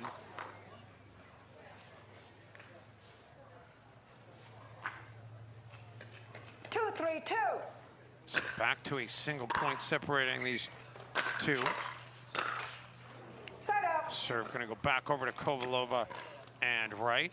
Lucy Kovalova and Matt Wright doing most of their work in the Midwest out of the Wichita area. Yana Grechkina not far away in Kansas City, Missouri. Patriquin, the only one with any real California ties. 4-2-1.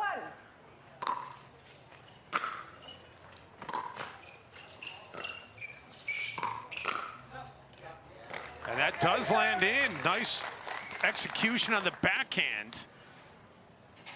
4-2-2. Like we said earlier, Dave, Kovalova and Wright, one of the more established duos in this sport. And right now, they're really trying to find more success than they have in these last few months. Really coming in as the 2 seed, they've been high seeded in almost every tournament they've entered, only coming away recently with a silver medal in the DC Integrate Open. They really are going to be looking for more success here. Well, and right now, Grechkina and Patriquin with some momentum have it back to just a 1-point margin. 3-4-1. Mentioned Grechkina living in Kansas City, originally from Russia.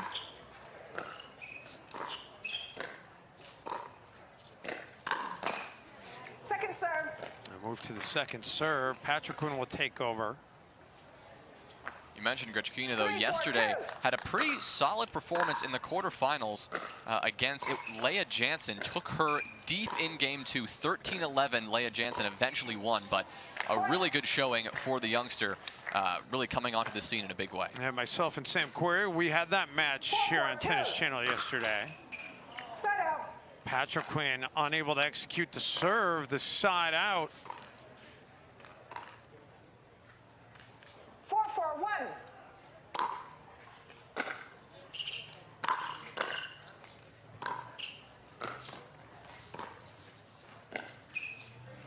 Point. Grechkina would like to have that one back, as now it's a 1-point advantage again for Kovalova and Wright.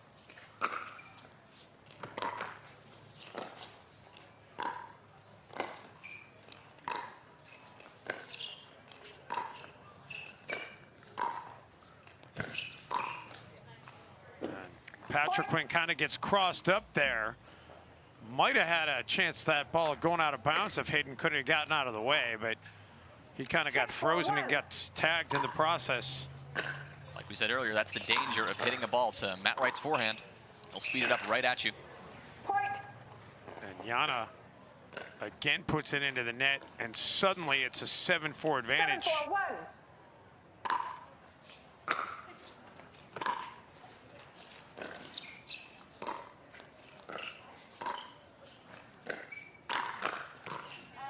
Second serve. Wright couldn't catch up to it. Moved to 7-4-2. 7-4-2.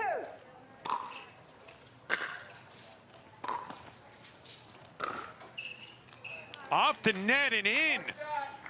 Tough break. Kovalova, I mean, that's the right call by her, Jonah, because, I mean, she was going to have a hard time catching up to that once it hit the net, and all you can do is hope it's going to go out, but it doesn't. Right, it's already past your shoulder. You just have to look at it and hope you see just a little bit of that green area outside the court. Second serve. Grechkina trying to work an angle there, but hits the net instead. 4-7-2.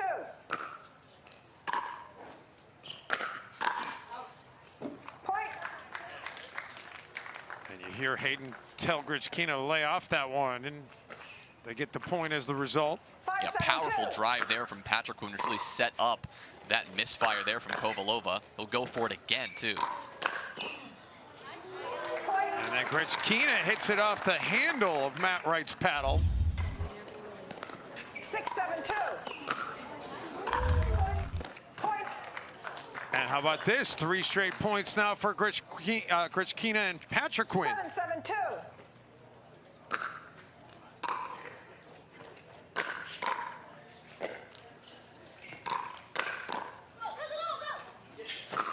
Oh, Patriquin comes up with it. But Wright finishes off the exchange. The youngster with the tweener, though, I mean, he won that point in my eyes. I mean, let's get that one on a Sports Center top 10. What a move, running all the way back, whipping around, getting that tweener. It was a well-placed tweener, too. It was right down the line. And into the net now. Kovalova and Wright forge back ahead. 8-7-1.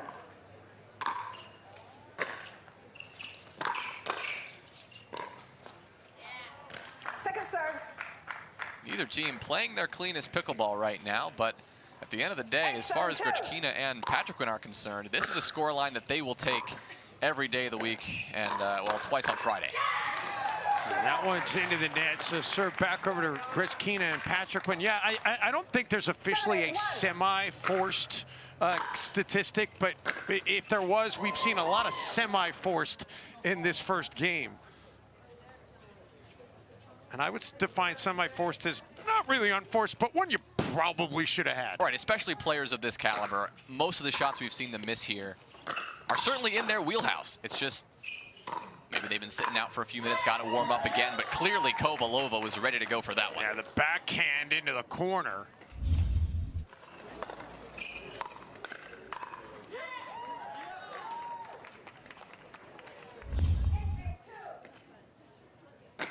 So 7-8-2. And his best 2 games out of 3 for berth in the semis. And quick hands, quick feet by Matt Wright. And then some power to boot. Quick hands too by Grechkina. She just couldn't hang in there long enough. Defended 3, 4, even 5 of those shots by Matt Wright.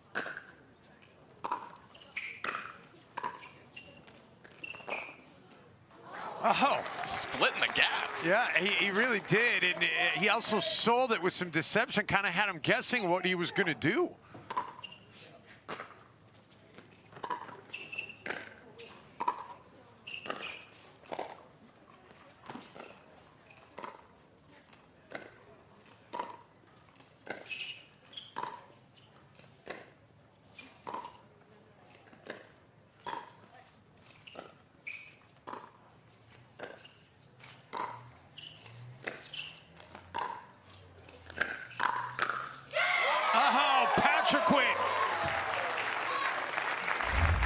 Get a roar out of the crowd. The 16-year-old playing fantastic right now.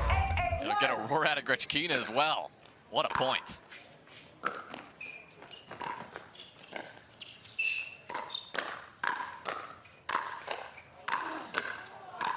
What defense by Grechkina.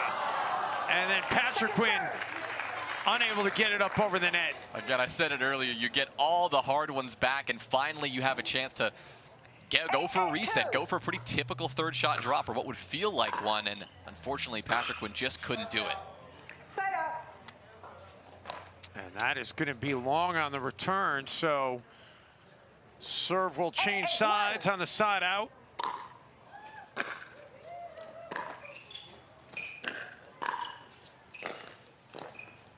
Second serve. And we'll move to 8-8-2. Yeah, this one is not coming that easily for Kovalova and Wright. Still some work to do.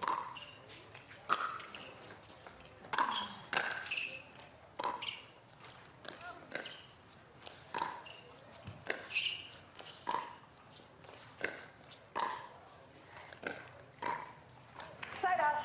And Kovalova into the net. This has not been the cleanest of games. 8-8-1. Second serve. And we'll move to 8-8-2. Yeah, Patriquin just didn't lift that one quite enough. Went for that top spin roll drop, but didn't lift it high enough. Patriquin started playing pickleball roughly 3 years ago.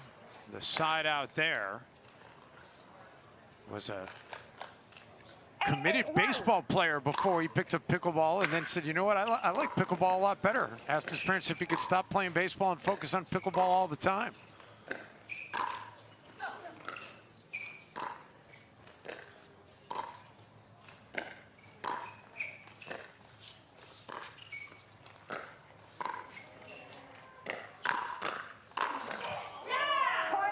Matt Wright hits it right at Grechkina. See that wind up from Patriquin. Really good to show that deception on even those smaller dinks. Go with that same windup each time so that your opponents don't quite know when you're going to come hard at them. Well, Patriquin and Grechkina, they're now looking up at Kovalova and Wright, so they decide, you know, we've got a timeout. Let's go ahead and use the timeout right here. And, you know, Jonah, I think both of these sides, Grechkina and Patriquin and Kovalova and Wright, they both probably feel like, man, we should have won this game already because of all the balls that they normally would hit over the net that they've been unable to execute. Both of these teams have had plenty of opportunities to capitalize on some of their opponents' mistakes, and some things have just slipped away. We've seen a couple of third shot drives, a couple of drops from Patriquin that have just found the net. And on the side of Kovalova and Wright, we've seen a couple of mistakes. That right there, highlight of the game so far, the clean tweener line drive from Patriquin. Of course, Kovalova and Wright still able to win that point, but that's the ceiling. That's how high the ceiling can go for a player like Hayden. You know he's got it in him, and he and Grechkina both need to find that energy again if they want to close out this first game. Well, out of the timeout, who's going to take this first game? Just 9-8-1. the slimmest of margins right now at 9-8.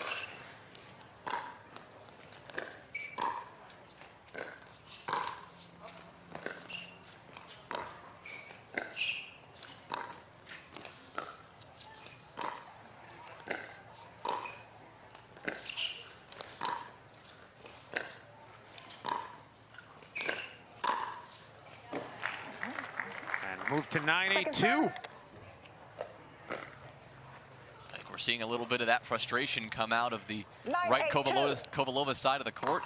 Kovalova clearly wanted that one. The ball was high enough. She just didn't get it in bounds. That time it's Grechkina into the net, and that'll take us to game point number 1. 10-8-2.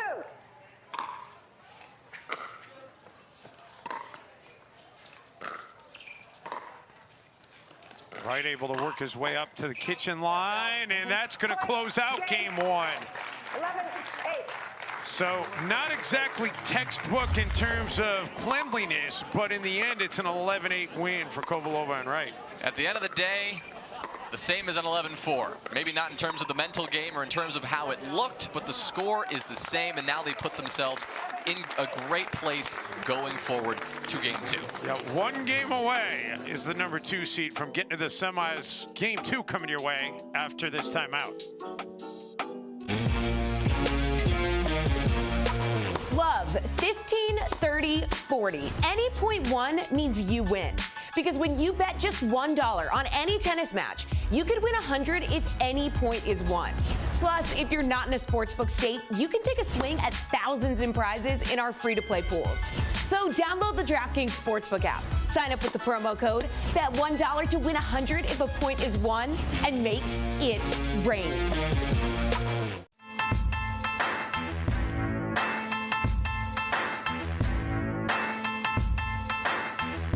New People Pickleball. Our new EV rental fleet is the absolute GOAT. Nice. Speaking of goats, is that Tom Brady? Yeah, he comes in to recharge, get software updates, you know.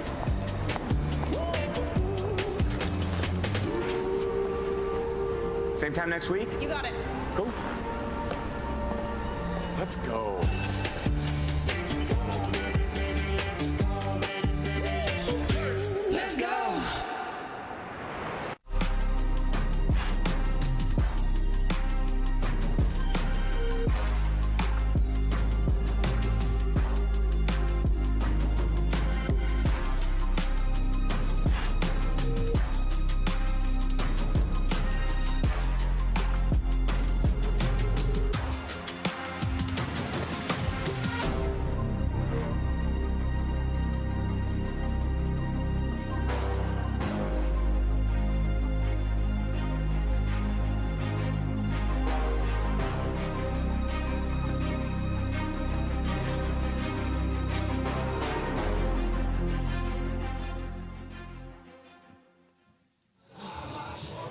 Yana Grechkina on the left, Hayden Patriquin on the right. And oh, so close to being able to take game 1 against Kovalova and Wright, but in the end, it is the number 2 seed that takes that first game. Grechkina and Patriquin will start off with the serve here in game 2. And the winner will move on to the semifinals, where they will take on Jessie Irvine and Jay Devilliers. 1-0-2. Dave, something tells me that Kovalova and Wright are going to come out swinging. They did this in their previous round after winning a game 12-10, just barely. They decided no more messing around, and then they won the game 11-1. Feels like a similar situation for them, so Grechkina and Patriquin, they've got to start out hot. And they get their first point there to Kovalova and Wright. 1-1-1.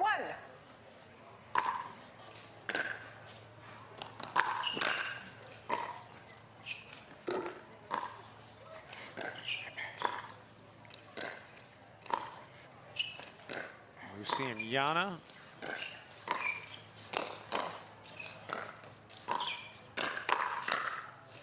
Oh, right down the boulevard. Matt Wright, we saw him mixing in a lob here. It looked like it may have worked against Grechkina for a moment, but they were able to get it back and end up taking that one. And that one does sail long. So Kovalova right now 2-1.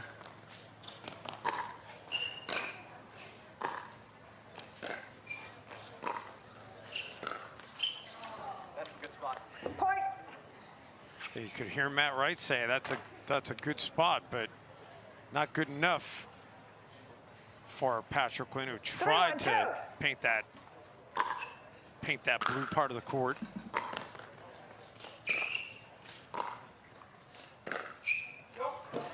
See where Matt Wright is standing. Definitely favoring that midline, knowing how comfortable he is on his backhand. That's why Patriquin, we saw him going for that corner just a moment ago, but of course clipping the net, not able to do so. That time a little too long from Patriquin as well, so falling in a little bit of a hole early and taking a timeout with a chance to regroup. Yeah, Hayden and Yana, they know that they can't dig themselves too deep of a hole here against the number 2 seed. So timeout on the court in Newport Beach. And Jonah, what a week it's been so far, and we're just getting started. This is only day 2 of the pros in Newport Beach. Can't believe it. We saw some electric singles yesterday. Some interesting stuff going on in the men's and women's singles towards the end of the day, and now we know that we are going to see a Ben Johns Tyson McGuffin rematch on Championship Sunday in 2 days' time. Of course, facing off against each other at the Baird Wealth Management Texas Open just a couple of weeks back, and Tyson McGuffin taking a win in 2 games in thunderous fashion, something he'll be looking to repeat in 2 days' time. And that was apropos that you brought up Tyson, because we saw Tyson there on that court warming up, as he's always on a pickleball court. So fun to watch. Right now, it is Matt Wright and Lucy Kovalova, though, that are trying to steal the spotlight. Side out. The timeout serves its purpose, though. Side out.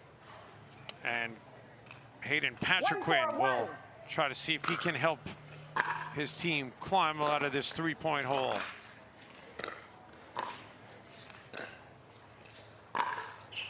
Oh, Lucy tries the ATP, but she just catches the post. Yeah, she had the angle and she had the patience. She waited as long as she really could have, but just missed it by about an inch. Good job by Lucy to catch up that one off the net.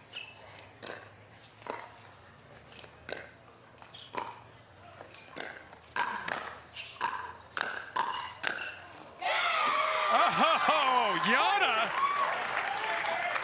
crosses up Matt Wright. And then look at this energy. I mean, we just talked about Tyson. That is the best Tyson impression you have seen on this court so far. Second serve. Great reaction, great reaction. Great work by the crew. Move to the second serve here at 3-4. 3-4-2.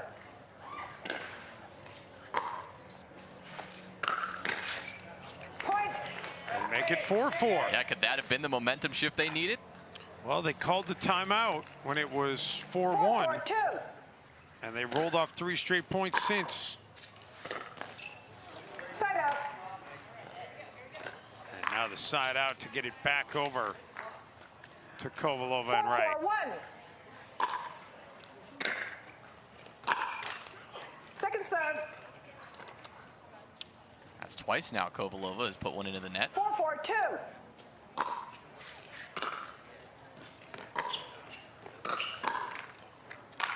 That three. That thrice. Twice to thrice. And the serve back over to Grechkina and Patriquin. 4-4-1.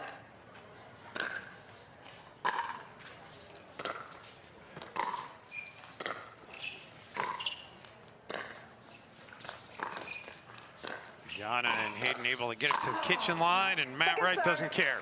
No, he's going to put that one away. Little grunt as well, just to make sure that it wasn't coming back.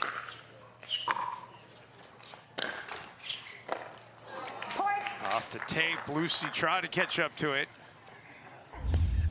She did that just a few points ago. In a very similar situation. Mirrored that previous point, she but already just kind couldn't do of it. gone into her swing, it looked like, before realizing she needed to reassess. Nice shot.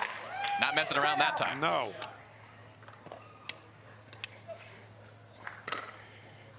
So the side out gets it back to Kovalova and Wright at 4-5. 4-5-1.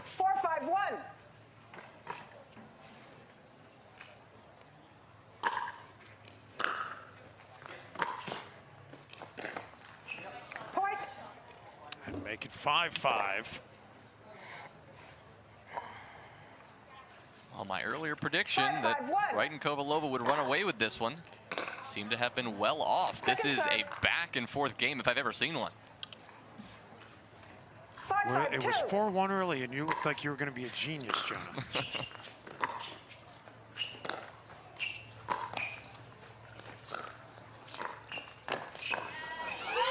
And the Ernie executed by Yana. Maybe not the best execution ever, kind of just coming off the tip of her paddle there. You can see her smiling as she walked away. Knew she got away with one, but so tough to get that back. Matt Wright had no time to react. But Kovalova and Wright do put that one away. Yeah, Grechkina had to move off to the side of the court. She was kind of stuck in the kitchen there. Couldn't risk getting a ball hit right at her. Quick hands by Lucy, and the serve going back over now to Lucy and Matt.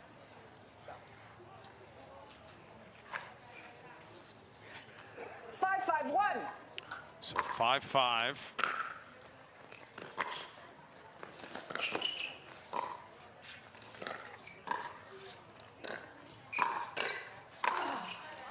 And then Matt tags Hayden. I was expecting to see him reach out, apologize. Nope, that one was just right into his body. Matt Wright knew he had the shot and all delivered it accordingly. 6-5-1.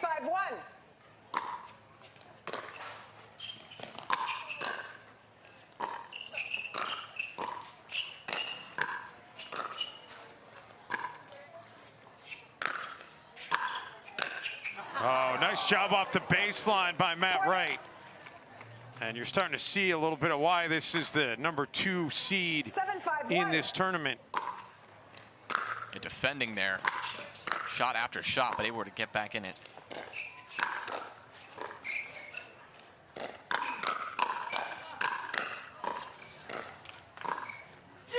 Oh, Matt Wright did the hard work, but Kovalova is the one who paints the finish. Oh, look at that. Listen to that reaction from Matt Wright. You'll love to hear that energy out of him. And Hayden and Yana are going to use a timeout as Wright and Kovalova are closing in on a berth in the semifinals.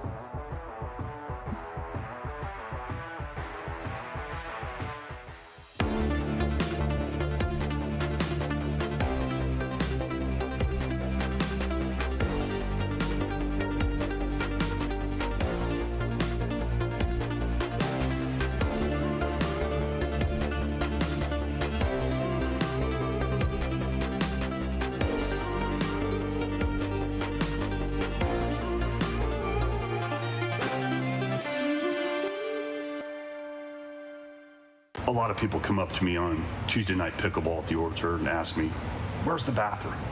Now, is that my job? No, but I am here to protect and serve. It's 55 steps. I measured it once and thrice. Because that's what we do.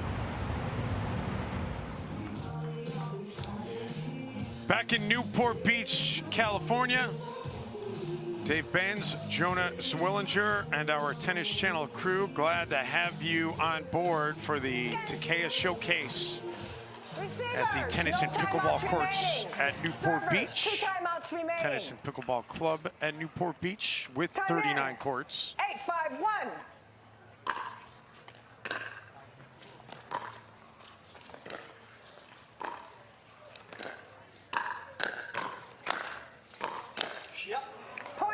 Matt Wright did a great job catching up to the ball off the net, and that's going to result in another point. 9-5-1. And here we go. Match, or 9-5-1, excuse me, 9-5-1, not match point yet. Grechkina! Leaving no doubt. This time with the forehand instead of the backhand Ernie we saw a moment ago. Decisive right at Matt Wright. 9-5-2. So 9-5-2. Tell you what, Yana has really found another gear, though. There's that lob we were talking about with Matt Wright, but that one's deep. Yeah, that one more defensive as Matt Wright was on his back foot, just tried to use that to get himself back to the kitchen rather than to simply push his opponent's back. Second serve. Move to the second server. 5-9-2.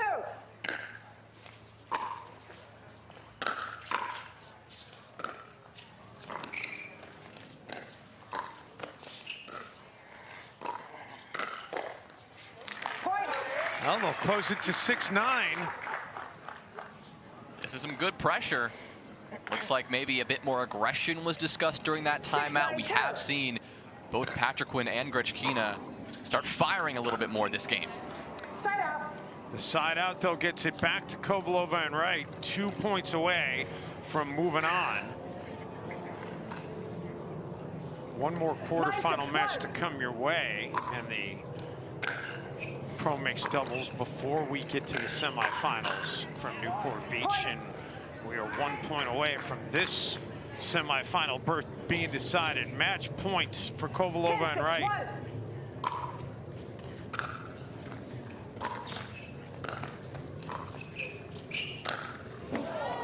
And Matt gets out of the way, and that's all she wrote. Kovalova and Wright winning in consecutive games. And the number 2 seed, Jonah, they're going to move on to take on the 3 seed in the semis. What a matchup that should be. Irvine and Devilliers awaiting Kovalova and Wright. But for right now, Matt and Lucy feeling good about winning in 2 straight games. That'll be an iconic semifinal and definitely one to keep your eye on. Our other semifinal, of course, yet to be decided. And that's what we're likely going to be figuring out in just a moment. You've got Parris, Todd, and Tyson McGuffin going up against Lindsey Newman and Riley Newman. This one should be good to see. The siblings will try to knock off Todd and McGuffin. And don't forget, our coverage continues tomorrow on Tennis Channels. We get it started at 1 Eastern, 10 Pacific with the men's and women's pro doubles. And then Sunday, Championship Sunday from Newport Beach, California. We're going to step aside. Our final quarterfinal match coming up after this timeout. Stay with us as you're watching the PPA Tour. Told y'all that I'm 6 foot, but with the money statement, I'm 10 too.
to say she's a solid 3.5. Nah, she's definitely a 2.5.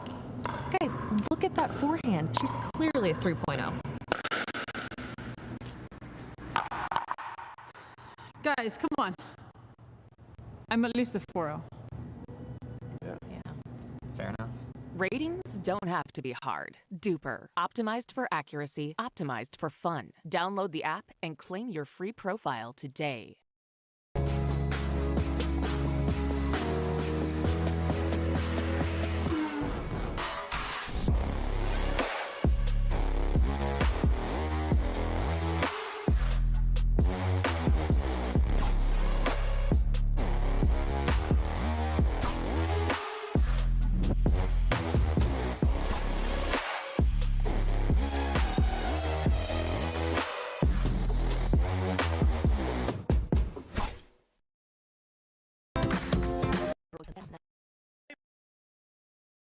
How do you get what you want? Eric Weimer, blind man, wanted to climb Mount Everest. My man crazy, but he believed it was possible. We're gonna do it. And because he believed, he became the first blind person ever to stand on top of the world. Guaranteed Rate believes in your dreams. That's why we treat everyone like we treat our own family and work extra hard to get you the lowest low rate possible. Because if you believe, you will. You don't get the moments everyone talks about without the moments no one sees. Early morning practice, late night drills, running it over and over. You don't get the crowd without the quiet. Everyone sees the glory, the medal, the podium, but every winning shot starts right here. Paddle Tech. Let's go again. The Pro XR Pickleball Paddle answers the age-old question of how to get paddle speed and control with the same paddle and one grip, and this is it. Pro XR gives you more spin, greater control, and quicker reloads on every shot in the game because you always have that constant feel for that leverage and control and paddle speed that we're all looking for. Pro XR is the most revolutionary technology in pickleball. Match point, it's all up to me. Nothing can get in my way. And when they ask, what are you gonna do next? I'll say, I'm going. Oh.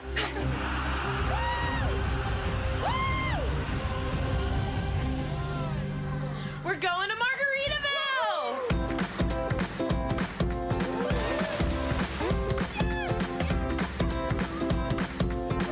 You can go to Margaritaville too. Visit MargaritavilleResorts.com. The PPA Takeya Showcase from Newport Beach, California is brought to you by Takeya. Also brought to you by Best Day Brewing. Gamma Pickleball, proud sponsor of the tournament in sunny Southern California. Baird Wealth Management. Love having them on board. Hertz. DraftKings, also a part of the sponsorship here. And Chase. So many great sponsors on board, and Joni, you see the sport and the sponsorships just continuing to grow with each and every tournament.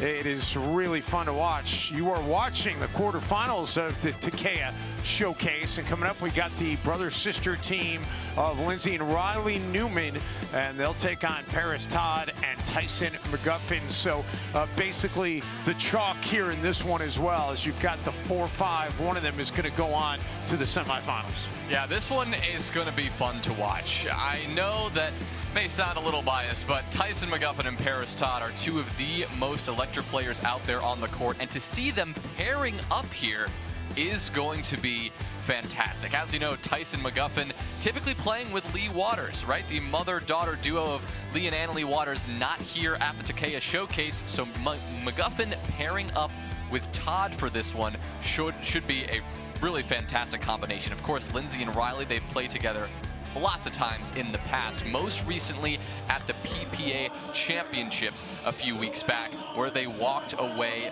with the bronze medal. So they'll be looking to run with that repeat success if they could. And of course, you've also got Riley and Tyson with plenty of history together as well, longtime men's pro doubles partners. So there's a lot of ties between these teams in this match here. Parris Todd, not really so much with the ties as she's one of the more new players rising on the pickleball scene, having won 85 tennis titles before migrating to pickleball. But she's been spending her entire life on courts. She was handed a tennis racket when she was 5 years old. At her request, her parents were shocked when she asked them for a tennis racket as a gift, and they said, okay, we don't know much about tennis, but here you go. Well, speaking of Parris, coming into this event is riding an incredible high. Just last week at Indian Wells, the USA Pickleball Nationals, she had a fantastic bracket run playing with J.W. Jansen. Also secured the bronze medal there with huge wins against Jessie Irvine and Jay Devilliers. Also took down Ben Johns in Catherine Parenteau. So she had a fantastic weekend. Tyson didn't have as much success on the mixed doubles side of things, but he's also, according to him and his own words, playing like a new man recently. He's been upping his game, upping his aggression, and with a recent win in singles over Ben Johns, he's feeling fired up. Yeah, this should be a whole lot of fun, and we are finally underway with this quarterfinal. McGuffin and Todd in the near court, and Todd hits that one wide. So Newman and Newman will 0-0-1. take over the serve here and try to see if they can strike first.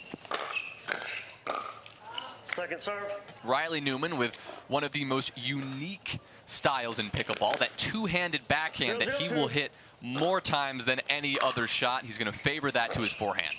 He will also use his height to his advantage to sky for some shots when he is right on that kitchen line.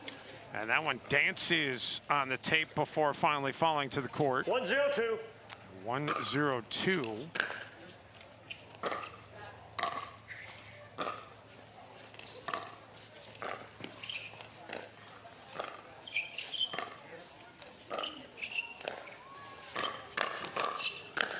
See Riley keeping both hands on the paddle.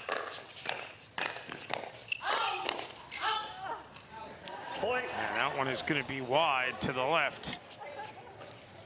Riley Newman known to have the fastest hands in pickleball. That very iconic two-handed backhand, part of that success.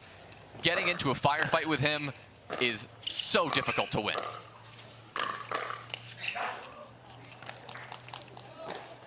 Side out. And Riley misfires there, so the side out will get it over to Todd and McGuffin.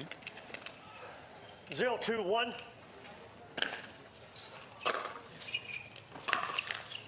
Second serve. McGuffin into the net. There's no doubt Parris Todd feels very comfortable at the Tennis and Pickleball Club at Newport Beach, as she played plenty of tennis here during her tennis career. In fact, this was, she says, where she was really first kind of drawn into playing pickleball by her grandparents. Side out. And the backhand misses there. So the side out back over to Newman and Newman. Todd and McGuffin there were on the back foot for quite a few shots, had to defend a lot. And that final one, it was Todd who tried to cross over the middle, cut off that ball before it could get behind her, which resulted in the out ball.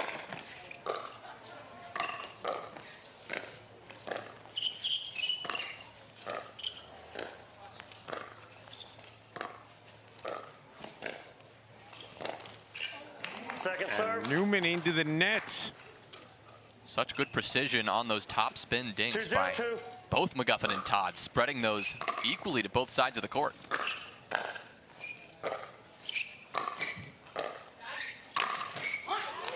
And McGuffin puts it at Riley's feet. Forcing Lindsey wide, then taking it to the inside where he knew that Riley Newman had to cover. Really good strategy there, just spreading that ball around, keeping both players back, not allowing anyone to cheat their way up to the kitchen for free. And now waiting to retrieve the ball, and How about early on here, Jonah, in this game? Both sides, the male and female counterparts staying right direct across from each other on the nets. But pretty opposite of what we saw in that Kovalova Wright pairing against Patriquin and Grechkina last match. Second serve. Look at that. Lindsey Newman with the Ernie this time. I mean, she pretty much was out on the side the entire time, but that was well played. Side out. Tyson there just tried to brute force his way up to the kitchen by sending a couple of drives at Riley, but that didn't cut it. Been stuck on 2-0 here for a little bit.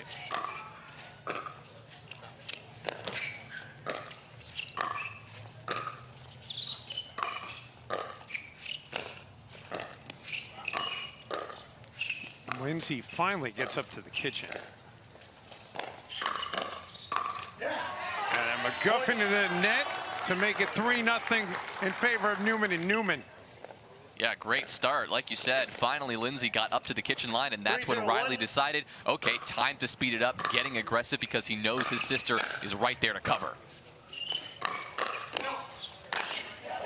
And Riley puts it away for another point. 4-0-1. Right at the body of McGuffin there. Turn around, knew he had no chance. You don't see Tyson turn his back on a lot of balls like that.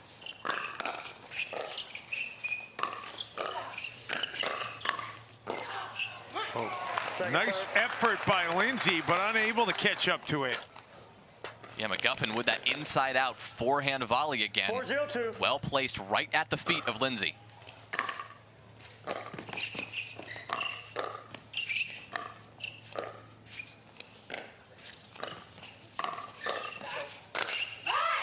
Oh, Parris painting that back into the court beautifully.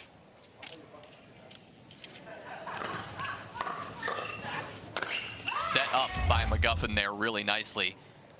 Dropped that ball right at the feet of Lindsey Newman again, who popped that ball up and allowed Todd to close the door. And again, that ball going back behind that digital screen and the bleachers, so they finally do retrieve it. 0-4-1.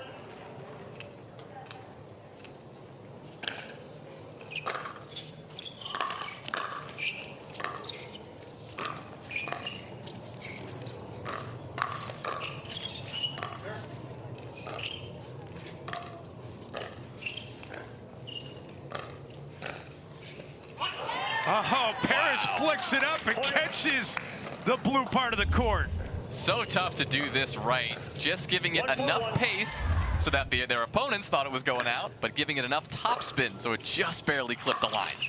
Second serve. But Tyson off the baseline, unable to clear the net. 1-4-2.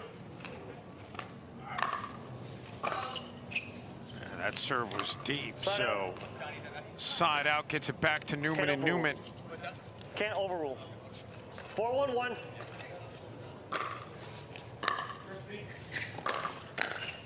Don Stanley, our lead ref for this match. Point. 5-1-1. 5-1 for Newman and Newman.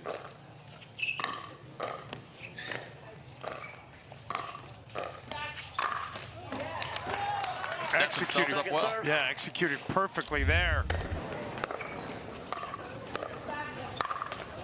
5-1-2.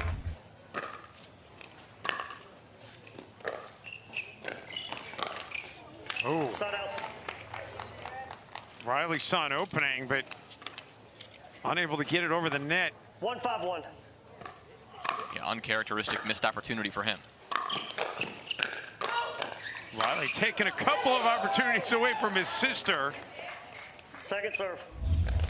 Knew he had that one, though. Even hit a couple of balls that Lindsey actually called out. 1-5-2.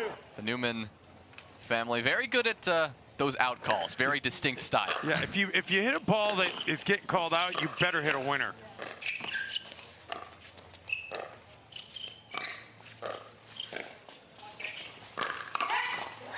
ATP by Newman. Waits so long, making sure he can get that angle. Tough to do, again, with the lack of space that you have on the side of this court. You really got to make sure you fire it that quickly.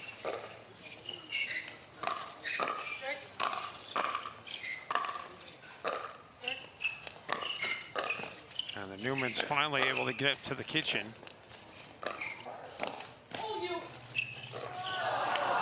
Not much Riley could do with that. Lindsey said, "Oh, you." 5-1-2. So 5-1-2.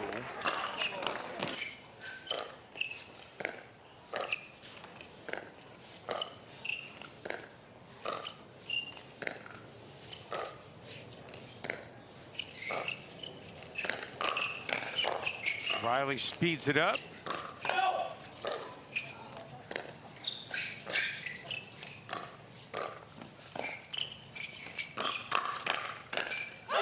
And Parris puts it away.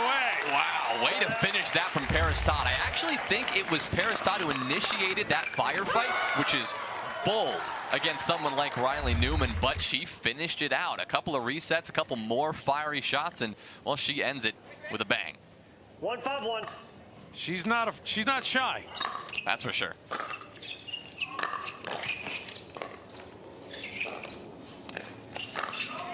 Oh, Lindsey going to the Ernie. Second time she's done that cleanly. The only time she wasn't successful was when the ball clipped the tape and she got a bit unlucky. So a lot of success so far for Lindsey Newman. Let's see if she can keep that up on the Ernies. 1-5-2.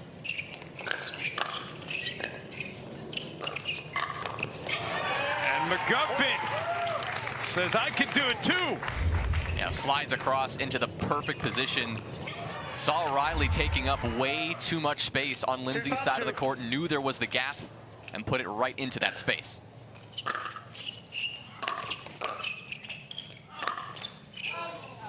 Off the tape and out. So Newman will get it back. 5-2-1.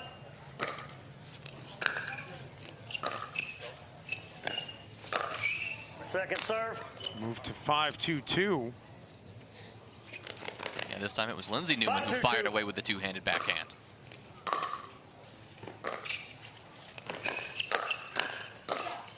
Again, it was Parris that sped it up. And again, it pays dividends. Yeah, started it and closed the door with that one. Strong forehand. Still just 2 points on the board for McGuffin and Todd, and it's going to move to 2-5-2. Yeah, we know this is a team that is going to hang in there no matter what. They're a team that feeds off their own energy, the energy of the crowd. They've just got to find their rhythm here. Points a huge commodity in this game. Seen a lot of action. We've only had 7 total points scored.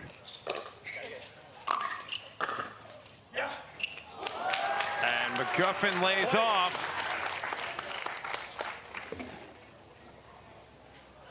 And lays off with a classic McGuffin bark.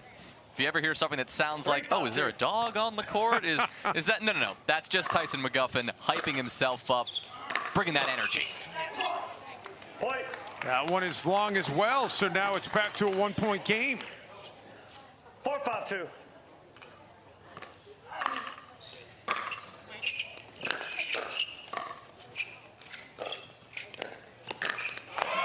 Oh, Lindsey was ready for another Ernie. Again, really good timing here. Puts it right where she knows that Todd is going to have to look down at that ball as she's taking a step back. Didn't see Lindsey get up to the kitchen line and take advantage of the Ernie.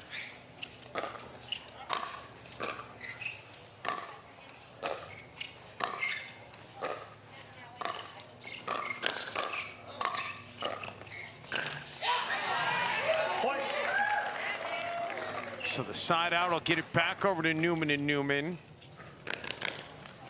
6-4-1. First time in this match. They're looking to get a little bit of breathing room. McGuffin and Todd have done a nice job of fighting their way back into this one, but again, pickleball with so momentum-based, so many streaks possible. Got to stay composed. Misfire there, though, and right back over to Todd and McGuffin. Yes, ma'am. 4-6-1.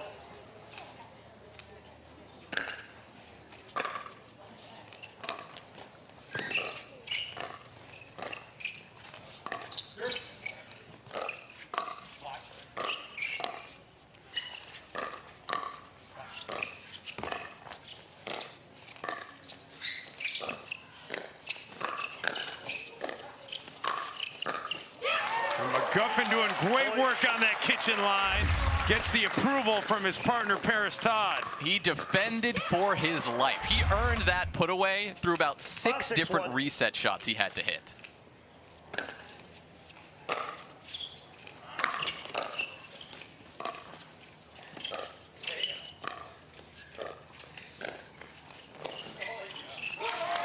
And suddenly, we've got a tie game.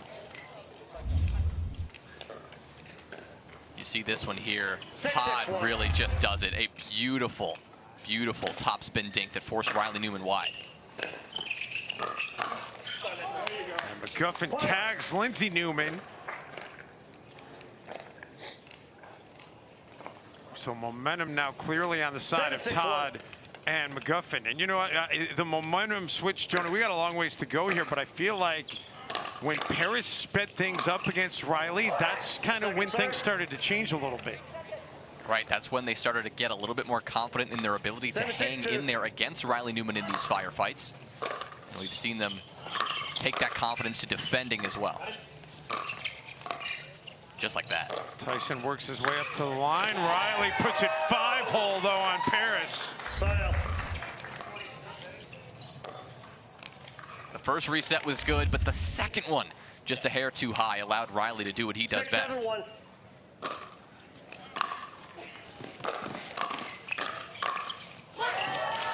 And McGuffin right back at you. Second serve. 6-7-2.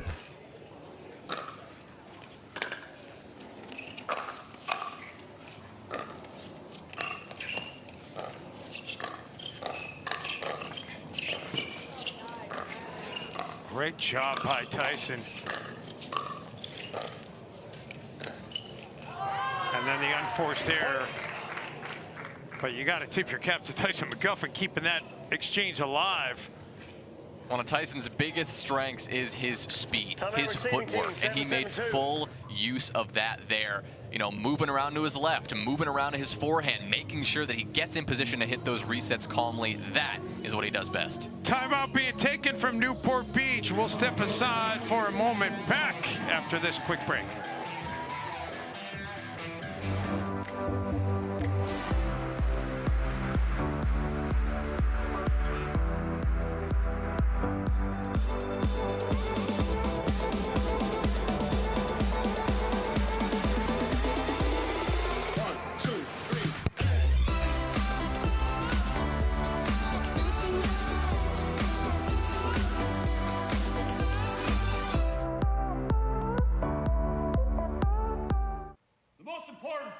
Tuesday night pickleball at the Orchard is the sound check. We got 36 microphones in here, and I'm checking the crowd audience microphone, the ambient microphone, making sure we get all the audio from these matches. Check, check, 1, 2. Check, check. Hello? Hello? Hello? Somebody get me down? Back in Newport Beach, California, the sun's starting to dip, and we should get treated to another spectacular sunset on the California coast as we did yesterday and our coverage of the PPA Tour, the Takeya Showcase. Dave Benz, Jonah Zwillinger along with you, and just fantastic to be associated with this tournament. Such a great venue, such great tennis history, and now making a whole bunch of pickleball history as well.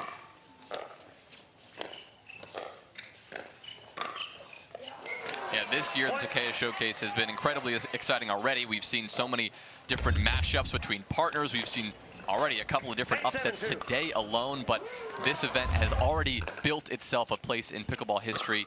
Last year, thrilling results as well. Oh, Tyson lets it go, and it lands in. So Newman and Newman out of that timeout have scored consecutive points, and now they're 2 away from taking game 1. Not 7-2. Riley and Lindsey Newman out of the Pacific Northwest.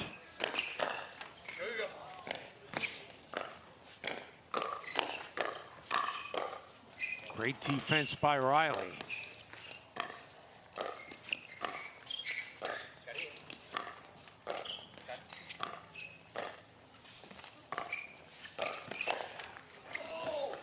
Nice job catching up to that. And Riley finally able to get Parris Todd to misfire, and that's going to bring up game point number 1. Really looked like Parris Todd had Riley Newman on his heels here. Nice again with that top spin dink that forced Riley across the court, but then what the big problem was, at least for Todd, is that Riley Newman predicted her second shot really well. After he was forced wide, she was going to go to the middle, so he slid all the way back across the court and was ready for the next one, able to take advantage, force Parris off balance, and take the point as a result. So great to be able to see the court that way, be able to be a couple of shots ahead of what you're going to do, and then be able to execute it on top of it. Right, that's a combination of things that is very hard to do in any given point, but it's why that we're looking at the best of the best that pickleball has to offer. Riley Newman not only fantastic in mixed doubles with what we're seeing now, but he and his partner Matt Wright have built themselves an impressive resume in the men's doubles side of things, an incredible rivalry against Ben Johns and Colin Johns, something that we'll hopefully see more in our coverage tomorrow. Well, there's no doubt they will try to make an impact, and we'll get our coverage for you going tomorrow at 10 a.m. Pacific, 1 o'clock Eastern on Tennis Channel. And I hope you're going to be able to be aboard all weekend long. But here we go, game point out of the timeout for Newman and Newman.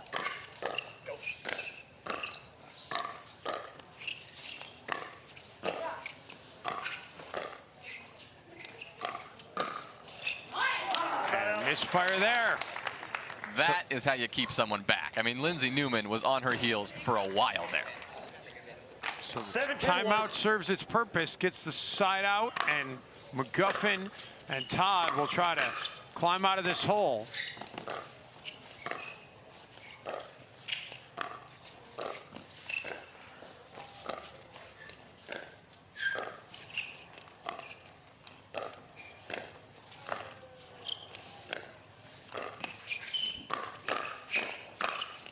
And Riley hits it down Broadway. Second serve. Yeah, picking on Lindsey a little bit here, but finally, Todd tried to speed it up towards Riley, and he was ready. 7-10-2.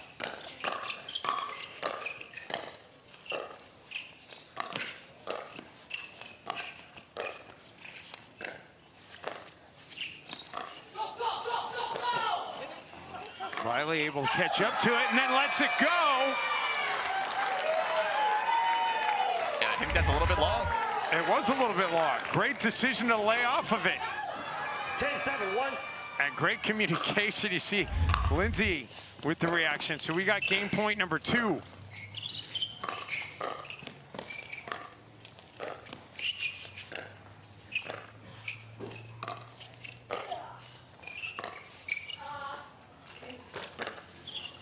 Lob does land in.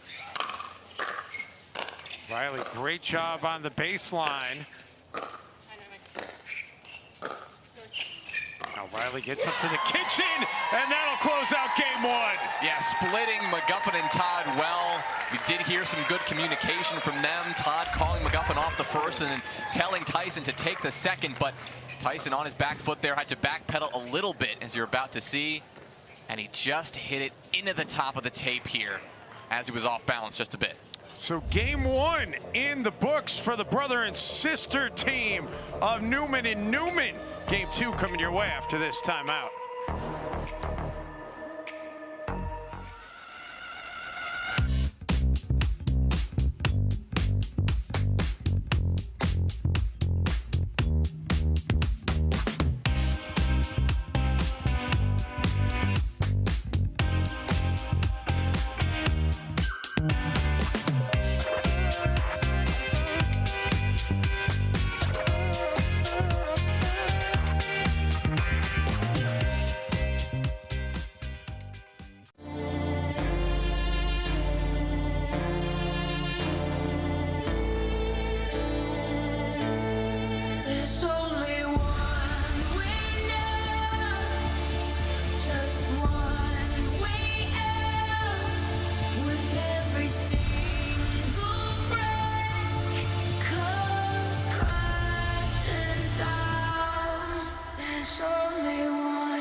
On your six, ladies.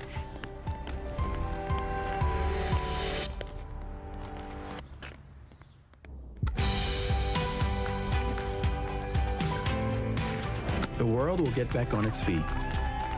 We'll help you stay on yours. What's your secret? Oh, it's no secret.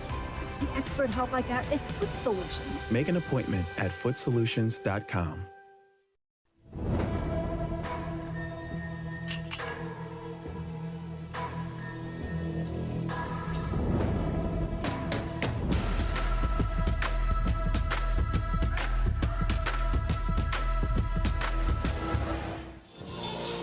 Well, Riley Newman and his sister Lindsey feeling pretty good. They survived game one against Tyson McGuffin and Parris Todd. But that was an all-out war.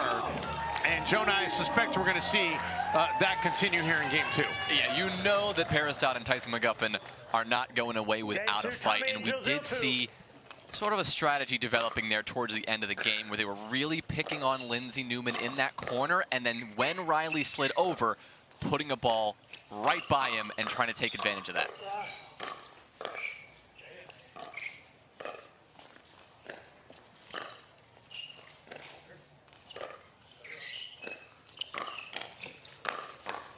And Riley with that backhand, Tyson misfires. Yeah, Newman kept that one a little bit high, almost baiting McGuffin into that, and well, Tyson just couldn't get it quite low enough to prevent Riley from attacking again.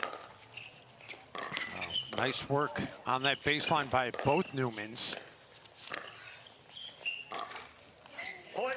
And off the tape, it doesn't get over. That'll be 2-0, an early advantage for Newman and Newman. 2-0-2.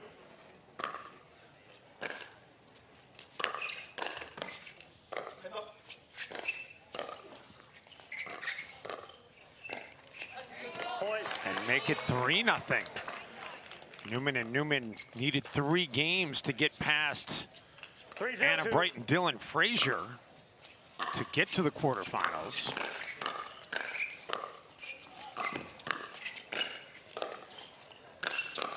Oh, Riley, how did he get that one? And then Parris Todd says, I don't care. Yeah, a couple of these shots from Todd looked like they were going to be impossible to get back, but I mean, as always, both of the Newmans, a defensive masterclass there.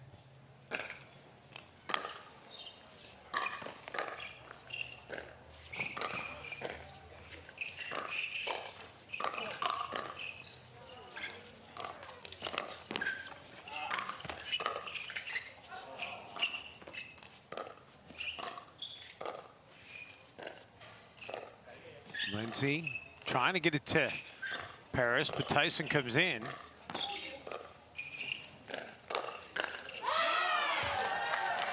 And the court was open as Lindsey was over there on the side trying to sniff out an Ernie, and Riley was in the center, so Parris takes advantage. Yeah, smart there, seeing she had that gap. For a moment, I mean, it looked like Riley was able to hang in there, but eventually, even a big of a guy as him cannot cover the entire court. That one sails long. So move to 1-3-2. 1-3-2.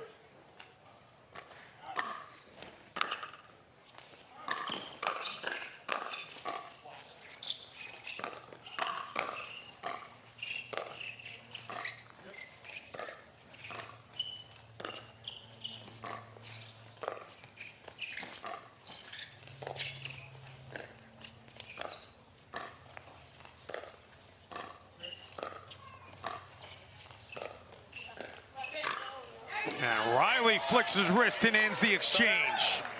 That point, a perfect example of a little adjustment I think we've seen Lindsey Newman make here. Last game, she was getting forced off that kitchen line a little bit more than she would have liked. We saw her backpedaling, taking a little bit more space. That point, for example, she stayed all the way up there and did not give them an inch. Great communication there. They let it go, and it's a 4-1 advantage. Feel like another point here, and you might see Todd and McGuffin use a timeout. They might not wait for another point. They're going to use the timeout right now.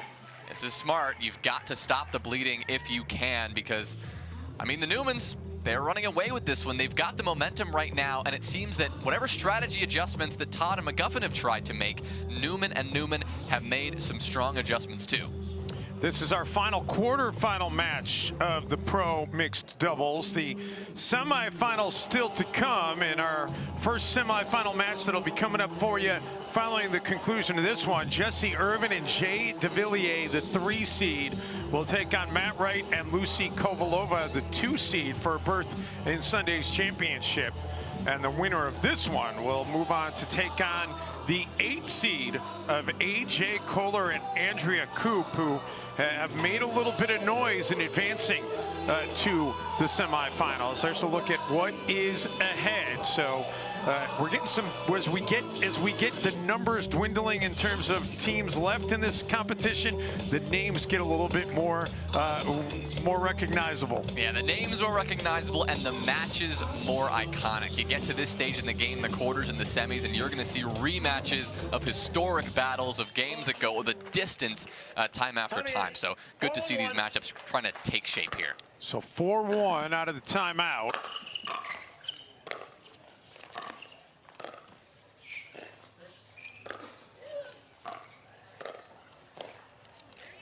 And make it 5-1.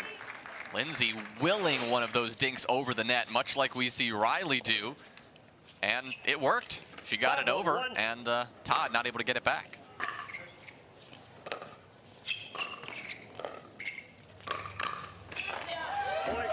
Well, the timeout not stopping the momentum. Suddenly a 6-1 advantage. 6-1-1. Luckily, you do have one more timeout if you need it, but... and they're still on the first serve. It's 7-1. And they're going to use the timeout right now. So this is going to be the final timeout for this game for Todd and McGuffin, facing a 7-1 deficit and already down a game in this quarterfinal match. And McGuffin and Todd talking some strategy right now. You can see him in that top right side of your screen. And Jonah, at this point, I think you're just probably saying, hey, you know what? We can't worry too much about the deficit. We gotta break the serve and get the side out. It's so tough to do, right? You know you're in a hole of this size, and I mean, somehow you've got to construct a ladder, and you've got to do it within the next few points, because Lindsey and Riley, they are a few points away from not only taking the game, but taking the match. Todd and McGuffin are on the back foot. They have been for some time, and although it looked like there was a strategy developing, a rhythm developing with them towards the end of that first game, what we saw there just hasn't translated to this game too. They've got to find it again if they can. By the way, it was interesting. You couldn't see it on your screen, but Lindsey and Riley, they went to the timeout. They didn't even look at each other. They just, I've seen enough of you. You're my sibling. I've had years with you. That's typical sibling stuff, yeah.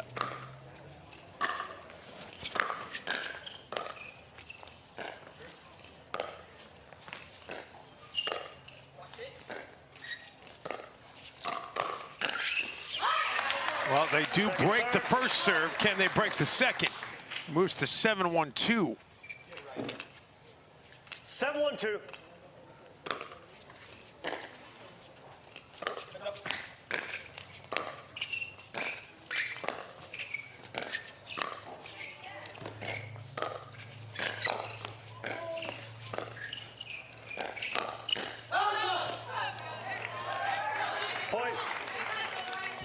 And great communication to let it go, to move it to 8-1. 8-1-2. I think Parris, Todd hit every single shot on that side of the net in that point.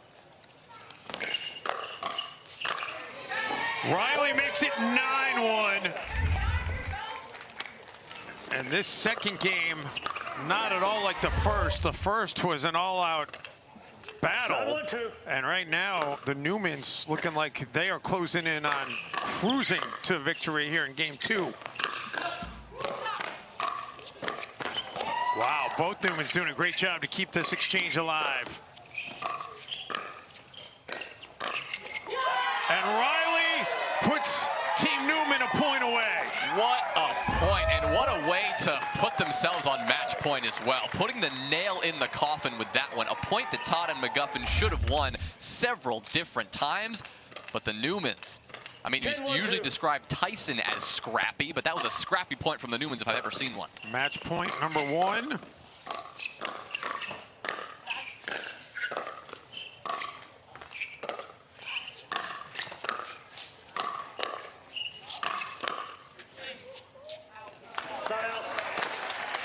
Well, still breathing, but a lot of work to do as the side out gets it back to Todd McGuffin. Hanging on by the skin of their teeth, but it is not over yet. Well, we all know that 11th point, the hardest one to get, but that will help their cause. It moves to 110-2. 110-2.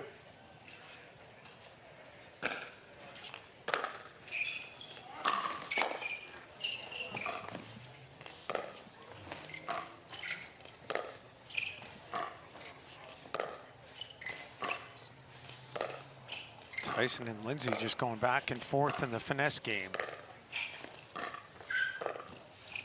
I feel like Riley's just waiting for an opening. And instead it's Parris Todd that finds an opening. Well, Riley thought he found it. He went hard at Todd with this one. You're about to see right here, but Parris was ready. Yeah, Riley put it up too high.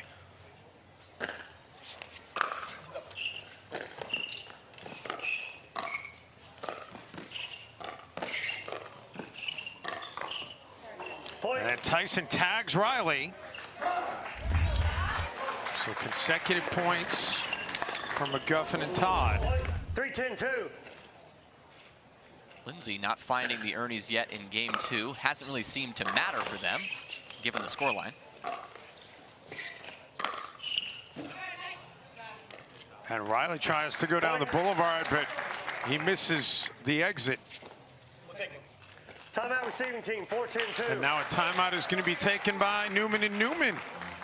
Okay. A little bit of momentum, Jonah, for McGuffin and Todd. We'll take a timeout. We'll see if they can continue that momentum. Stay with us from Newport Beach.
Newport Beach, California, Todd and McGuffin have at least gotten enough momentum to force Newman and Newman to use the first timeout, but it is still a lopsided margin here in game 2.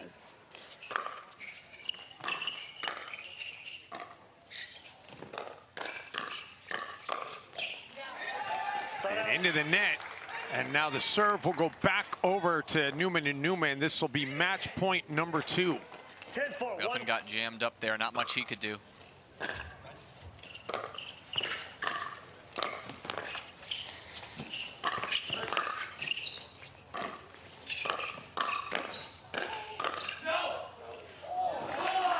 McGuffin calls Todd off, and it ends up being the right decision.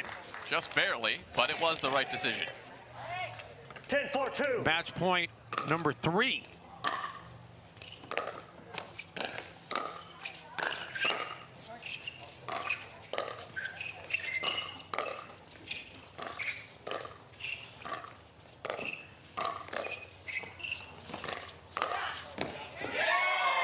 There will not be a match point number 4. Newman and Newman finally close it out. The third try proves to be the charm. Get this shot from Lindsey Newman, though. I mean, to finish off the match, defending like this, but then placing this one on the line. But it is apropos, Jonah, because both Riley and Lindsey I mean, they really won this match with their defense. Oh, they did. I mean, there were so many points where we saw both Parris, Todd, and Tyson McGuffin as the aggressors. They were applying that pressure. They were forcing both Newmans to stay at that baseline. But on time and time again, we saw both Lindsey and Riley fight their way back up, get their way back to the kitchen, and then, lo and behold, they would take the point somehow. Maybe it was Parris Todd clipping the top of the tape. Maybe it was Riley Newman speeding one up and finding that opportunity. But regardless of how it happened, I mean, look at this. They move on to the semifinals, and they've got Coop and Kohler waiting for them. And that match will come up in just a little bit. First, we're going to get you back to courtside, and Hannah Johns has an interview on the other side of this break.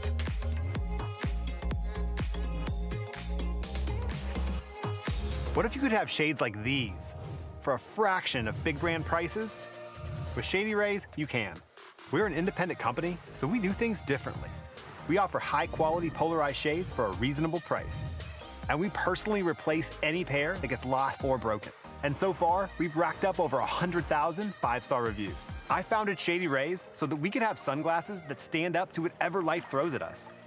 Order now and get 50% off 2 pairs at shadyrays.com.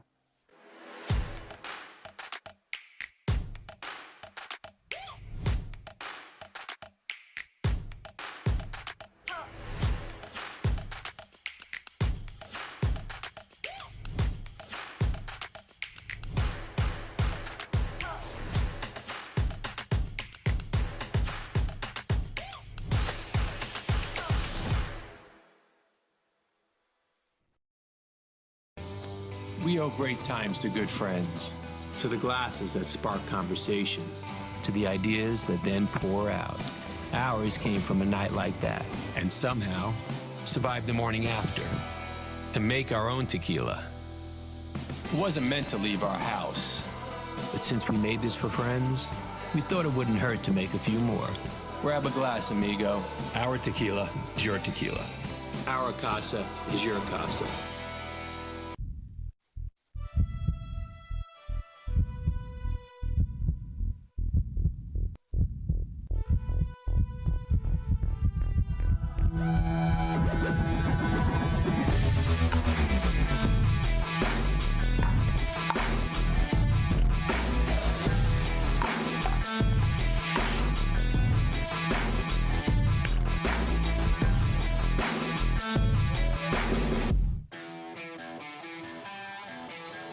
Welcome back to Center Court, everyone. I'm joined by Riley and Lindsey Newman. They're headed to the semifinal later on today. I'm also joined by little Cora, Lindsey's daughter. Lindsey, walk me through this match. It was tight, it was close, but you guys were able to come away with this one in 2. Yeah, I mean, they're obviously one heck of a team. So anytime we're on the other side of the net of both of them, it's just trying to make as many balls as we can. I try to get out of Riley's way so he can make a ton of balls. So it's good. It was a good victory. They played really well, and we're happy to make it through. Well, it was a new atypical partnership to see across the other side of the net. You're going to see another one of those in your next match, Kohler and Coop. Do you prepare differently for those matches? Well, I think Lindsey and I, we prepare the same way. We obviously talk about strategy before the match. AJ and Andrea, they're going to bring all the goods. We know that. It's going to be a tough match. And so hopefully Cora can give me a little inspiration in the semifinal, and hopefully the Newmans will bring it. Well, speaking of Cora, I know you've got another one at home as well, and you've taken bits and pieces of the year off, but you always come out here so fresh, looking so good, game on point. How on earth do you stay so on point with your game? I think you're the only one that thinks that. I totally disagree. Like I said, I just try to get out of Riley's way. I try to make as many balls as I can. I don't want the eye roll from him. So, you know, if I can just put a ton of balls in play and every once in a while make a decent play, I'll be happy with that. I think you're doing just fine out there. Guys, we're going to be back with our first semifinal of the night after this. I love the I don't want the eye roll from him. Don't go anywhere. Our coverage of the PPA Takeya Showcase continues after this timeout.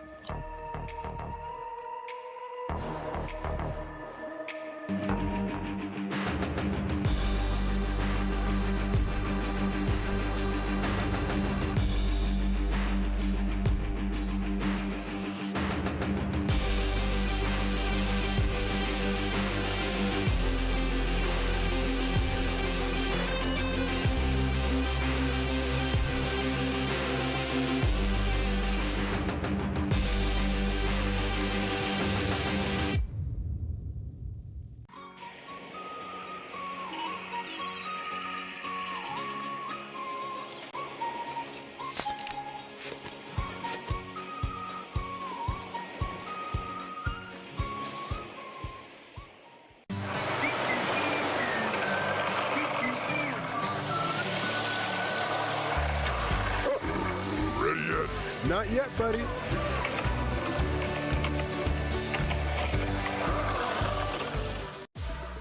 Podiums are reserved for winners.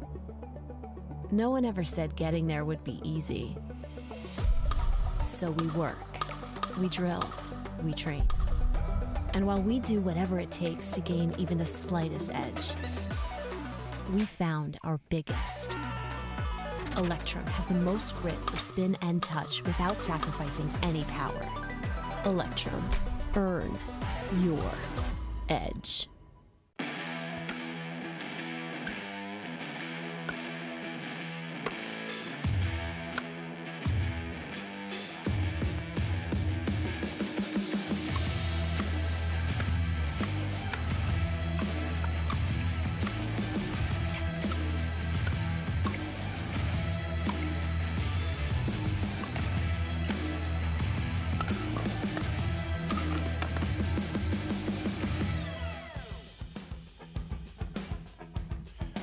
And back in Newport Beach, California, we have finally reached the semifinals, and this should be a great one.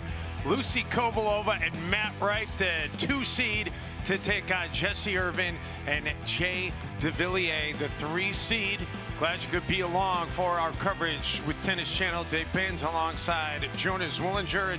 And Jonah, Jay and Jessie, I don't know, is it the benefit or the curse? They were the first team to punch their ticket to the semifinals, so they've just been sitting around waiting for the other quarterfinal matches to end. So Matt and Lucy, they just played a short time ago. Does rest favor Jay and Jessie, or does rust hurt Jay and Jessie? I mean, hard to know. As the sun goes down here in Newport Beach, it is starting to cool off a little bit, so maybe the muscles start tensing up. You start to lose that fire and that confidence that you had earlier. But truthfully, I don't think it matters all too much. All 4 of these players on the court are well-established pros. They know exactly what they're doing. They know exactly what they need to be doing when sitting around waiting for their game. I think all 4 of them are going to come out firing regardless of exactly how they spent the last hour. Well, Jay and Jessie would love to be able to get a berth on Championship Sunday. No question about that. It's been a little while since they've medaled in a PPA event, going back over a month now to the PPA Tour Roundup, the last time that they were able to get a medal. Kovalova and Wright in the near court with the serve to start this match.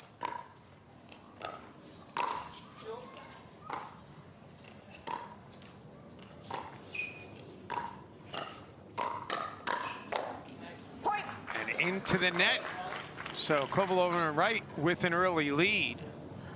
1-0-2.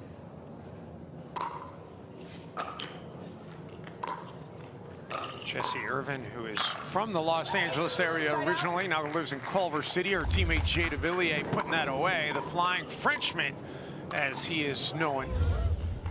0-1-1. Taking full advantage of that 6'3" wingspan that he's got to reach out over the kitchen and slam those balls into their opponents. And he puts one Kovalova can't return, so first point for Irvine and Devilliers. 1-1-1.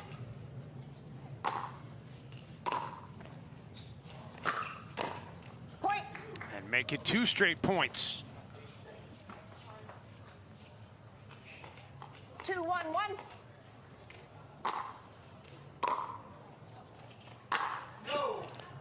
Second serve. And Matt tells Lucy to lay off. It's a good decision. 2-1-1. 2.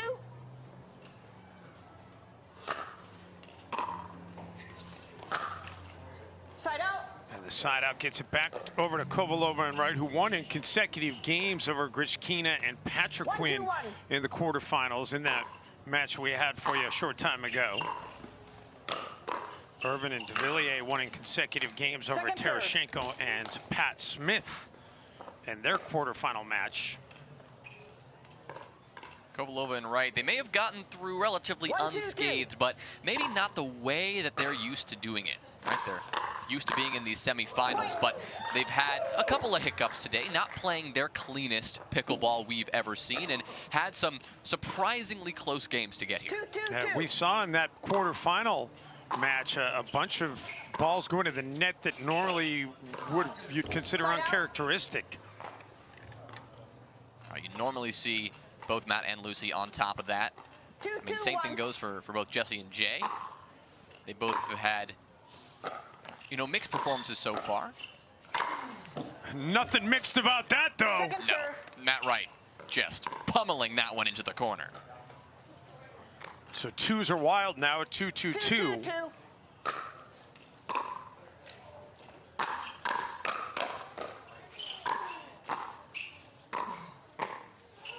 Side out. Jessie unable to get it over from back near the baseline.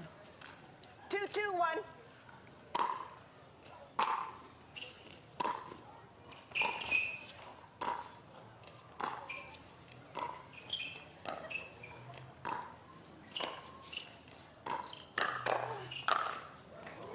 Devilliers puts it away. I can't imagine what it would be like to stand across from him. I mean, imagine if you're Lucy right there. You pop it up. You've got 6'3" Devilliers right in your face, reaching straight up above his head to hit that ball as hard as he can. That's terrifying.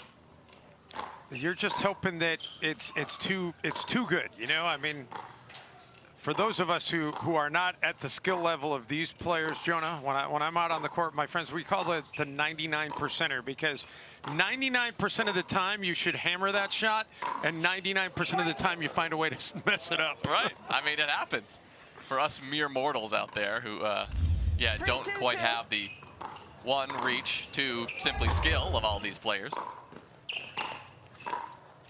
Kovalova and Wright with this modest 3-2 lead after Devilliers got tagged, and he gets out of the way of that one. So the side out back to Irvine and Devilliers at 2-3.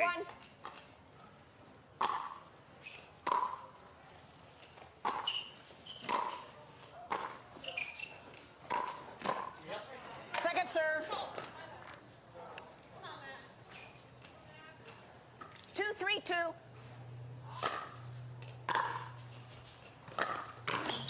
Oh, Wright goes into poach and ends up misfiring. So knotted at 3.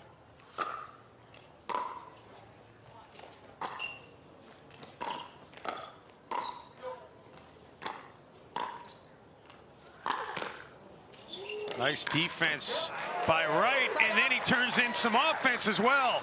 I mean, this is tough for Irvine because everyone knows she's got the best ATP in the game. Now, the one thing is for her, yes, you've got the best ATP in the game, but the thing is, Matt Wright, he knows that. He's going to be prepared for it, and he defended that beautifully. And I mean, that thing was barely off the ground, and he still defended it. That goes into the net, however, so moves it to the second server. 3-3-2. Nice backhand by Devilliers. Yeah, the patented one-handed backhand, his #1 shot, I'd say, that sets him apart from the competition. A lot of players will spend some time running around that backhand, going for the forehand, but not Jay. He's got a very confident one-handed backhand that he can put anywhere on the court. That last one, Kovalova just hit into the net. Looked to me like that didn't catch much in bounds, but obviously she thought it did. And now Devilliers gets his side back on front. 4-3-1.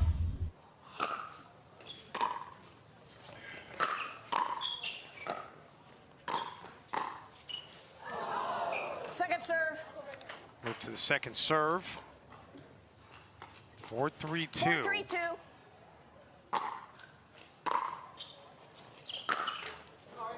Point.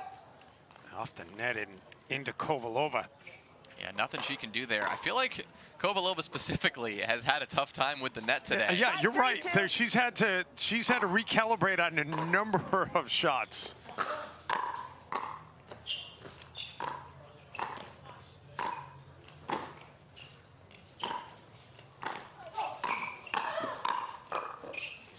Oh, Jay, nice job. Both Irvine and Devilliers, great job keeping this exchange alive. And finally, Kovalova and Wright able to break through. Yeah, they did a great job not stepping off the gas pedal even after Devilliers and Irvine got the reset, got back to the kitchen. Wright and Kovalova said, no, get out of here. They did have to throw everything at him, though, to win it, including the kitchen sink.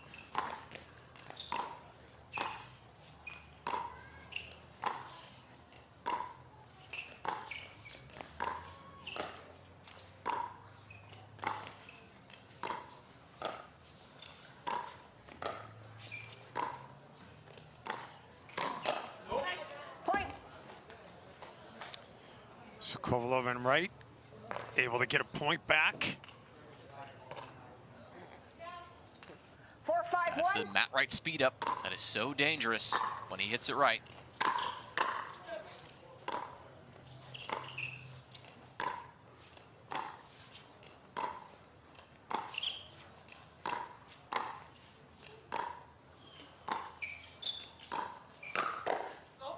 Jay speeds it up. And it ends up paying dividends. Serve will go to the second server now at 4-5-2.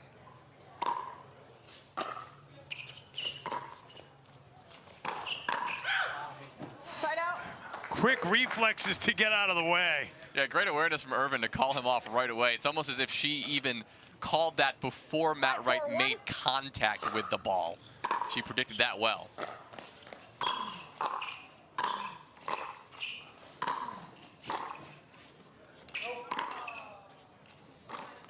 Second serve. And that is wide. Matt hit it anyway, but it was wide. 5-4-2.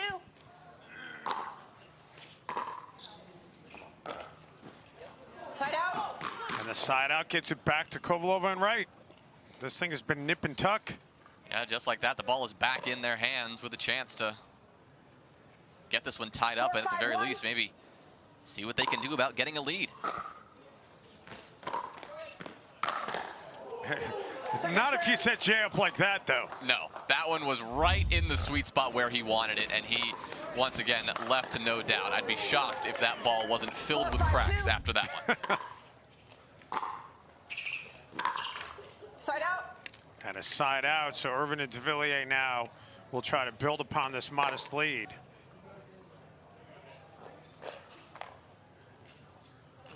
Five, 4-1.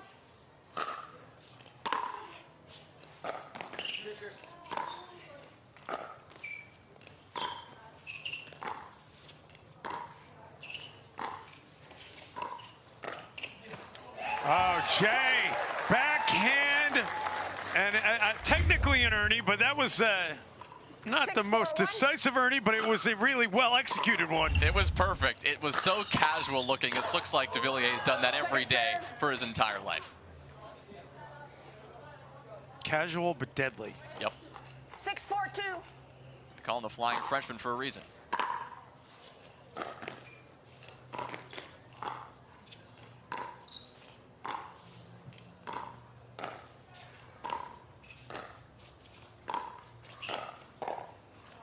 And he hits it down the boulevard and finds a traffic jam and a point.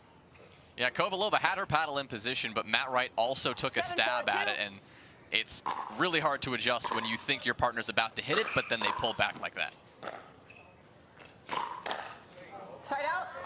Side out will get it back to Kovalova and Wright, who need to take advantage here of this opportunity. 4-7-1. As the margin now has grown to 3.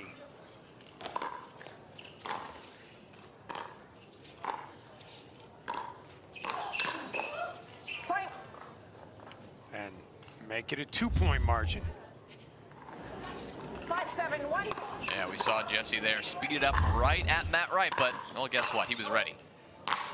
Jessie tries to go into that back corner, but misses wide, so 6-7. 6-7-1.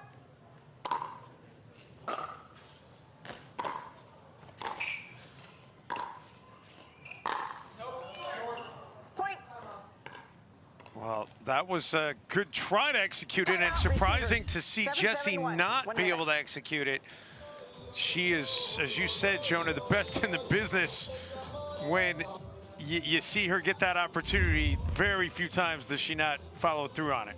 Yeah, she hit that ball at the right height. She waited long enough until it was low enough, but the one thing was she just didn't have the angle she needed. We're going to step aside, timeout during game 1 in Newport Beach.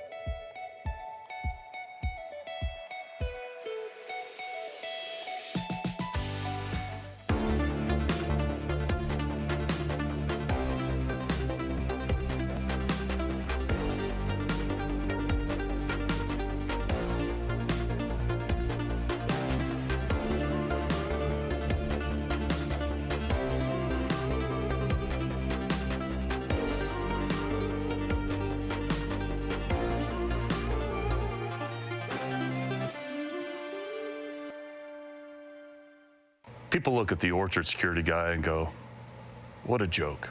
He's got electrolytes on his chest. He's got electrolytes in his squirt gun. Do I look like I'm a joke? It's not funny to me.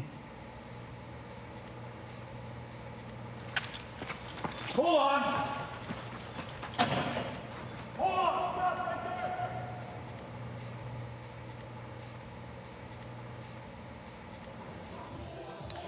Back in Newport Beach, California, the sun is fading very quickly. Some purple in the sky overhead as the lights are on. And we've got a great one going here in game 1, 7-7. Kovalova and Wright with the serve still out of the timeout.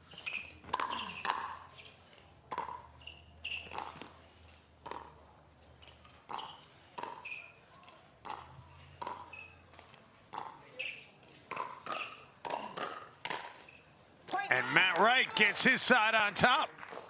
Yeah, Devilliers got 2 of those back, but could not handle the third as that one was popped a little bit higher, and Matt Wright could get a better downward angle at that. And make it 9-7, so suddenly Kovalova and Wright have all the momentum.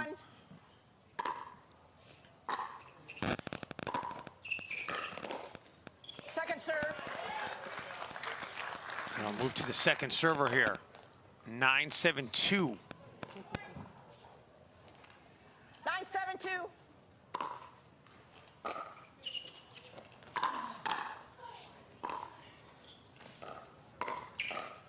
Matt goes for the Ernie, but Jay has the answer. Devilliers just lying in wait for this one. Saw it coming from a mile away and casually dropped that one into the open half of the court. So the serve back to Irvine and Devilliers. Down 2. Second serve. Move to server number 2. It's 7-9-2. 7-9-2.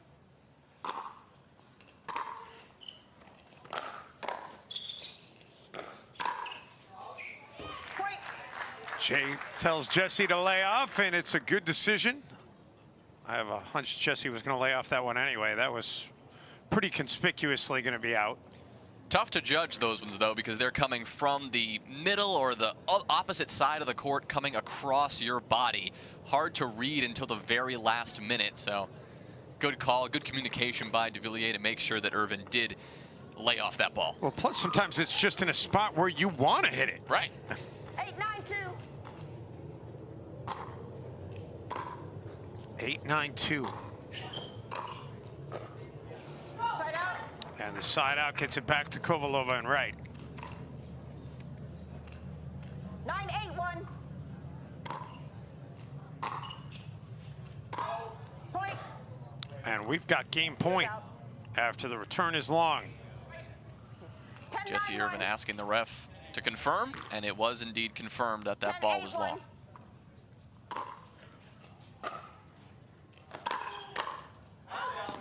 That's wide, and that's game. 11-8 in favor of Kovalova and Wright. And the 2 seed in the mixed pro doubles bracket is a game away from getting a berth in Sunday's championship. We're gonna have game 2 coming your way from Newport Beach after this quick timeout. Stay with us. You're watching the PPA Takeya Showcase.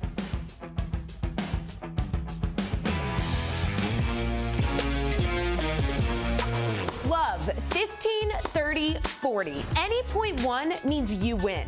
Because when you bet just $1 on any tennis match, you could win $100 if any point is won. Plus, if you're not in a sportsbook state, you can take a swing at thousands in prizes in our free-to-play pools.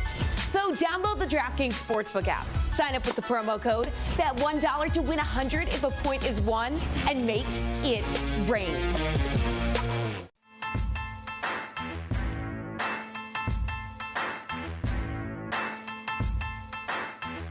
New People Pickleball.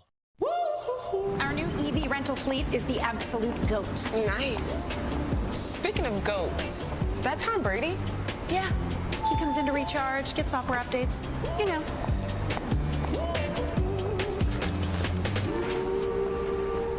Same time next week? You got it.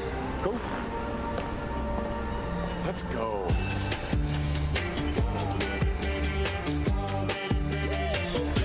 Let's go.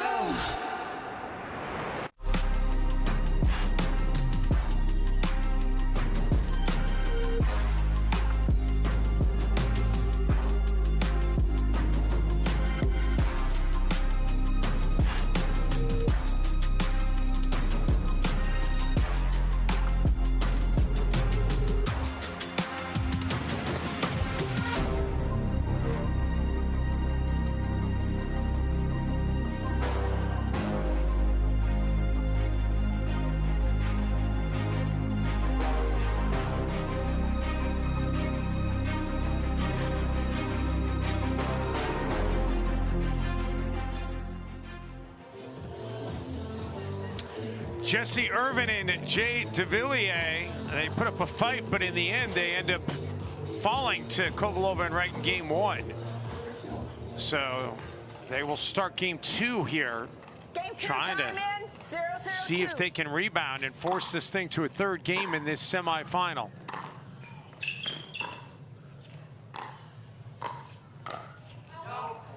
Side out. And Devilliers, he thought he had it. They called it out. Jessie Irvine's still questioning the call. And now they are finally going to... Did they say it was in? I think Lucy and Matt disagreed with each other, and so they decided to concede. To say it was in.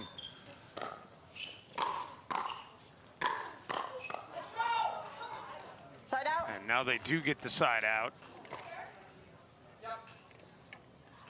0-1-1.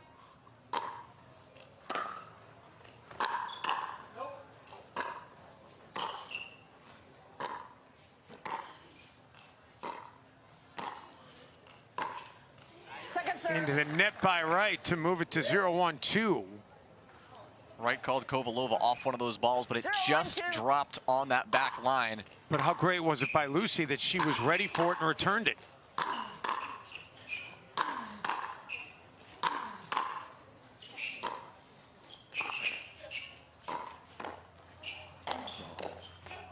Oh, man.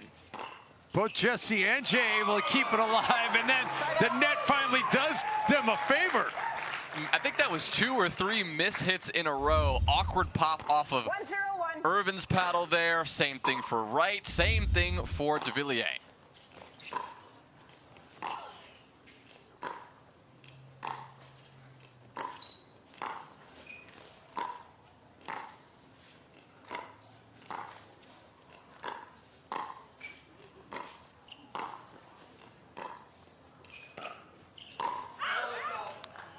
Jay gets out of the way, so the point makes it 2-0.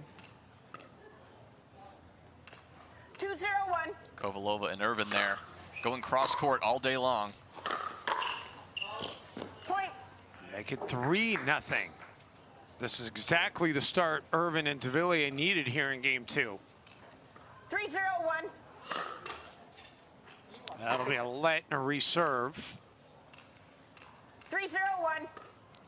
We were with us yesterday. Devilliers got called for some illegal serves during his match with Tyson McGuffin. And Tyson was very vocal afterwards because the rule as it stood yesterday was if you get called for the illegal serve, it's an automatic reserve regardless of where it lands. And some of Jay's illegal serves were landing out of bounds, and he was getting another chance. And Tyson was very vocal afterwards in saying that the PPA needed to take a long, hard look at that. Nothing illegal about what Devilliers did there, but it sure wasn't nice. No, that one was hit hard. He was not having any of that one. Right down the boulevard, as you mentioned earlier, Dave. Right down the middle, catching both Kovalova and Wright, unable to get that back. And the lead has swelled to 5-0, make it 6-0. Wow. What a way to start this game. I mean, game one, Wright and Kovalova were not messing around. They came out swinging, trying to redeem themselves from some shakier performances early on in the day. But game one, they left no doubt. Game two, out to a little bit of, well, they're in a little bit of trouble. We're going to take a break. Back with more of game two after this timeout.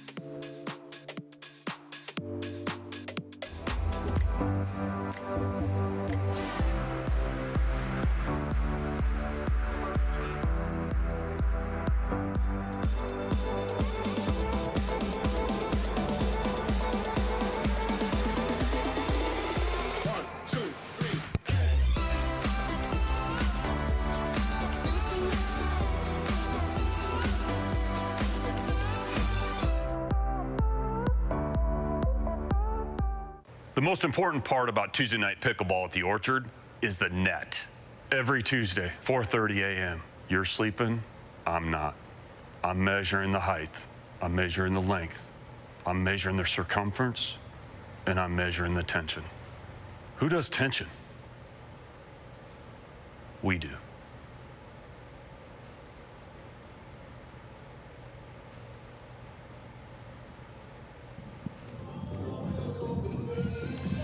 Well, this is our second to last match of our coverage day. One more to come after this. Lindsey Newman and Riley Newman will take on Coop and Kohler, Andrea Coop and AJ Kohler to be exact. That'll be the final match in the mixed pro doubles for today. And the winner of this one and the next one, they will meet on Sunday, on Championship Sunday. Dave Benz, Jonah Zwillinger along with you. Glad you could be along. And Matt Wright putting it away. So we'll move to 6-0-2. 6-0-2.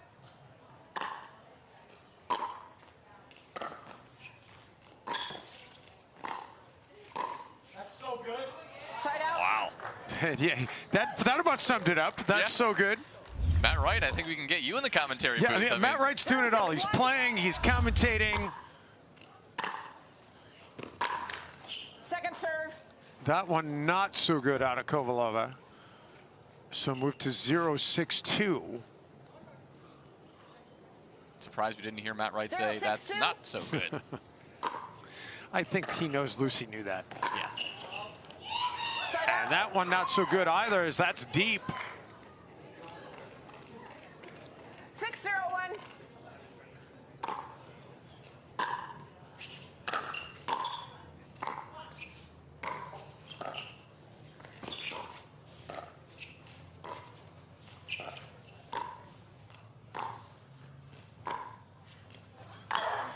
Jessie!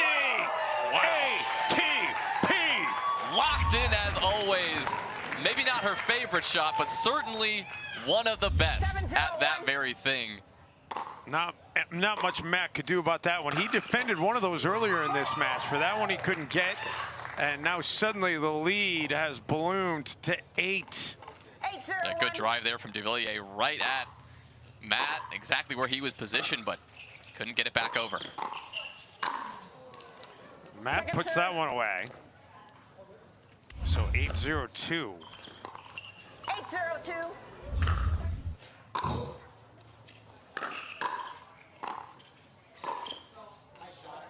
Devilliers gets out of the way, but it stays in.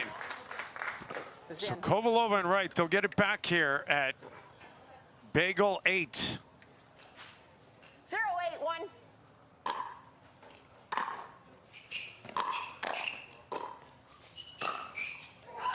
Second serve. And we move to 0-8-2.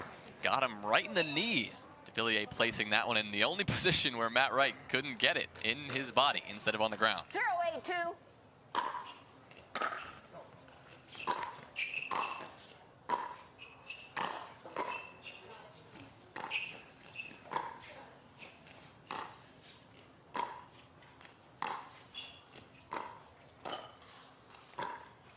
Both Jay and Jessie trying to keep Matt out of it.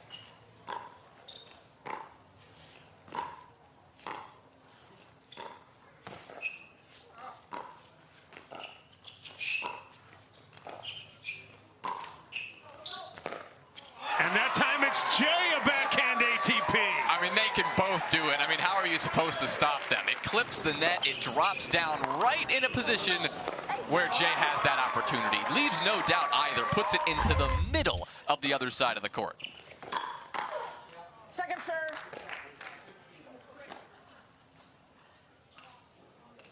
8-0-2. 8-0-2 as Devilliers takes over. And it's a let because it's off the top of the net.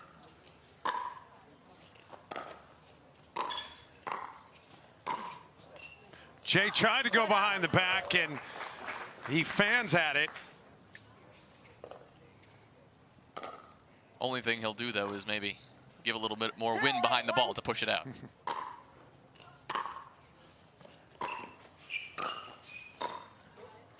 Second serve. Well, Kovalova and Wright having a hard time just getting on the scoreboard in this game. 0-8-2.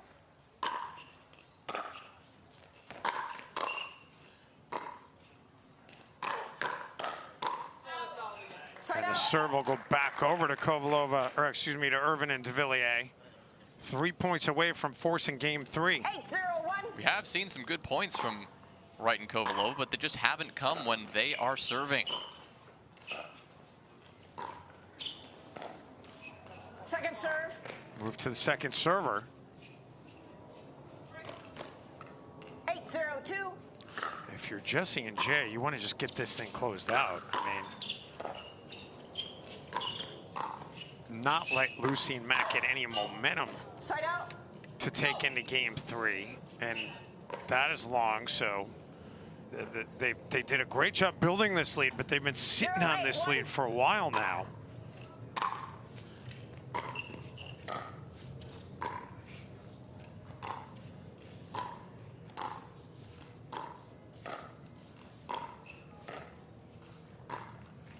Second serve. Second serve gets it over to Matt at 0-8. 0-8-2. Kovalova and Wright just not putting it together when they've got the ball.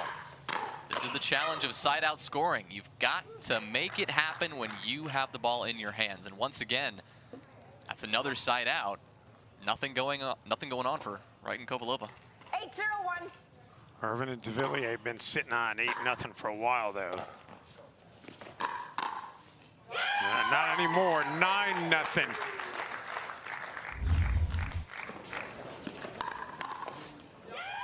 Look at that precision. Again, just blocking that ball right back at Kovalova, but putting it out of her reach as well. So good from Jessie Irvine.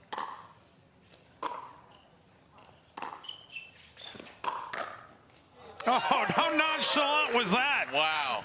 Devilliers, he's done this a few times this series for sure. He's just casually poked at a ball, but that one was even more ruthless than ever. So here we go, game point.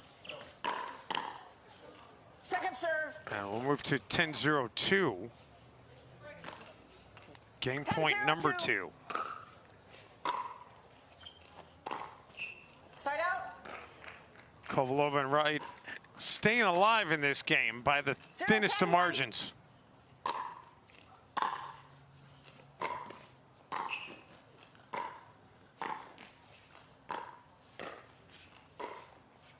Second serve.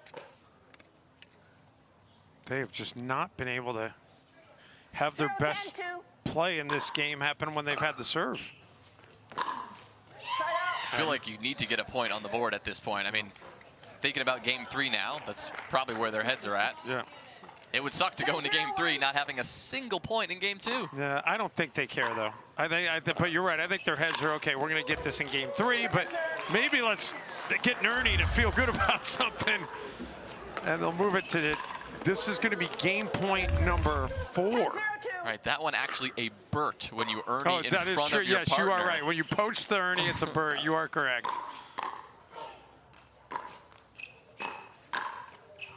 And Matt with the backhand. All right, so we've had 4 game points.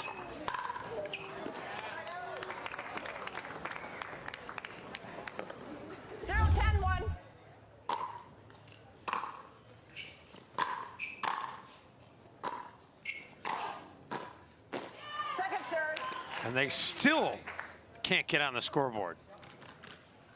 0-10-2.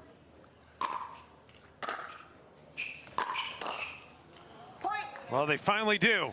They finally do, as Devilliers cannot execute the behind-the-back shot for the second time he attempts it. Side out. And that'll bring up game point number 5. 10-1-1.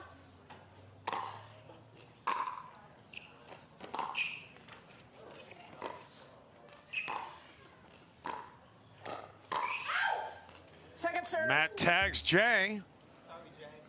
10-1-2.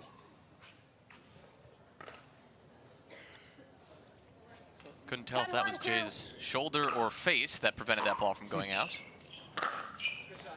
There you go. He returns the favor, and that'll close out game 2. 11-1, a pretty impressive display by Irvine and Devilliers, Yana. Yeah, where was that in game 1? I don't know. I mean, it was back and forth in that first game for sure, but in game 2, I mean, Jessie and Jay left no doubt at all. So game 3 to decide a berth on Championship Sunday coming up after this timeout.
I'm gonna say she's a solid 3.5. Nah, she's definitely a 2.5. Guys, look at that forehand. She's clearly a 3.0.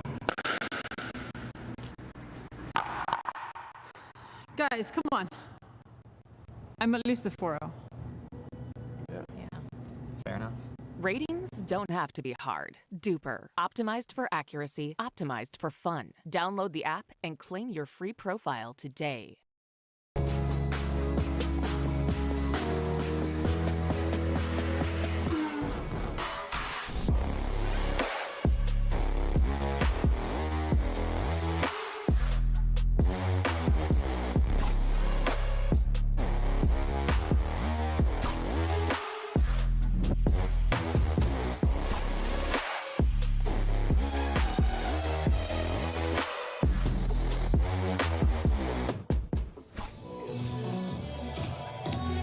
Well, we've got a third game, and this is going to decide a berth in the finals on Sunday. Kovalova and Wright. Game 3, time in. They won game 1. They got absolutely handled by Devilliers and Irvine in game 2, losing it 11-1. And Lucy off the baseline, unable to get it back over the net. So the serve will go back over here to Irvine and Devilliers.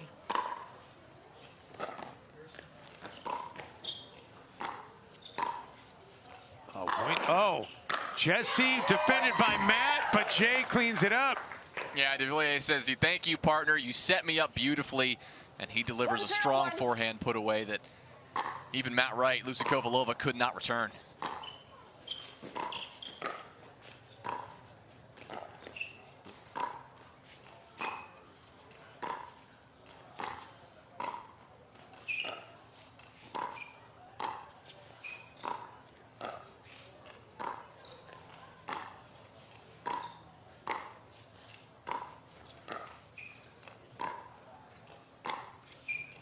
Both sides showing a lot of patience right now.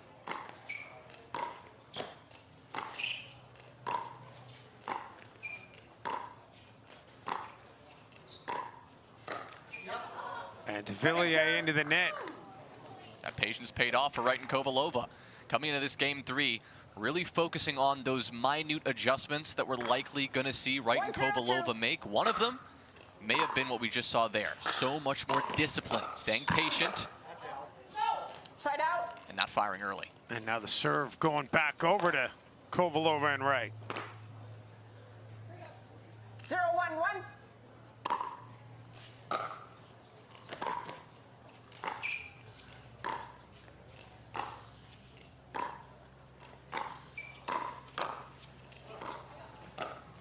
Awkward looking return by Jay, but was able to keep it alive, and second serve. Jay able to finish it off to get it to the second serve. All right, well, I take it back. I think that we're still going to see some of that aggression from Wright and Kovalova. We saw Kovalova started off there with a speed up at Jay.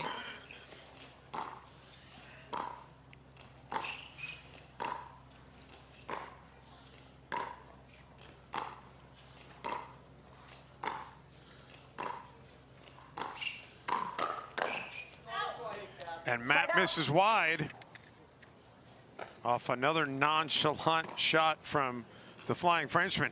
Almost the same story as that last point. Sped up into Devilliers' body, but he gets it back, and then he finishes the point.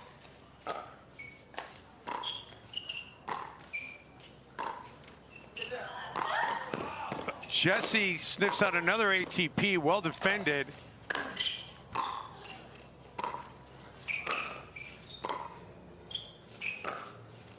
Devilliers trying to keep Lucy back. How about that?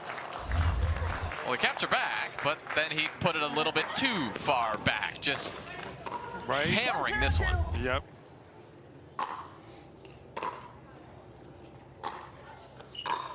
That's so good. Side out. Second time in this match we've heard Matt Wright say that's so good. 0-1-1. Love the way he says it. Even in the commentary booth, I feel like he's encouraging me.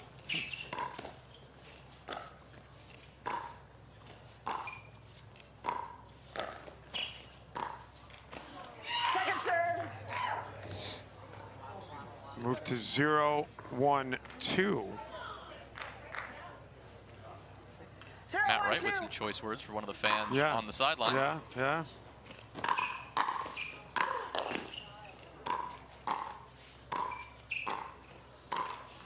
Side out. Serve back over to Irvine and Devilliers. 1-0-1. Since the end of game 1, Jonah, Second serve. how many empty service opportunities have we seen out of Kovalova and Wright? I mean, you can't even keep count at this point. Most of them, in fact, have been empty, right? They're still not on the scoreboard. They've only found 1 point between the last 2 games so far, so they need to find their rhythm soon. Jay misses there, so Kovalova and Wright will have another opportunity.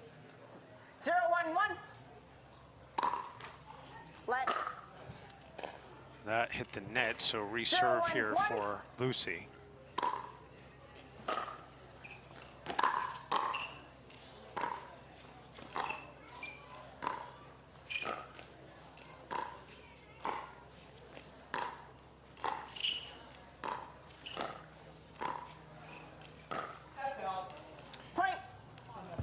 So finally, Kovalova and Wright are on the board. Yeah, right as we bring up those empty serving possessions, they finally make something happen. Let's see if they can do more than that. Indeed they can. They've got a lead for the first time since the end of game 1. Matt Wright getting a little bit louder on the court there, bringing a bit more energy. Seems to be working.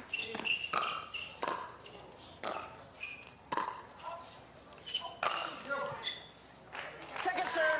Well, Jay says thank you for the lob. 2-1-2.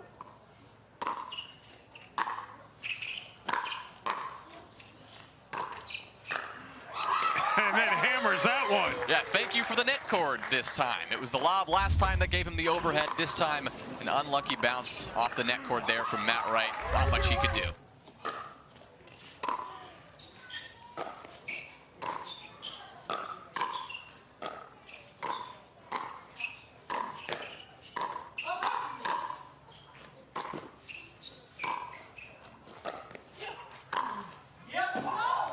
Second serve. Wright with a little misdirection there, puts it back into the corner.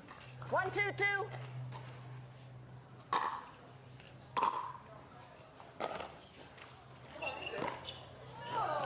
Lucy can't get it over. That's twice now in the last few points where we've seen an unlucky net bounce or a fortunate net bounce in this case for Kovalova and Wright's opponents.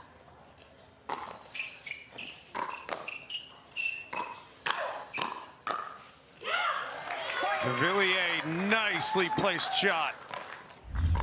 Yeah, round the back of Kovalova there. This one left a bit too high from her, and she pays for it.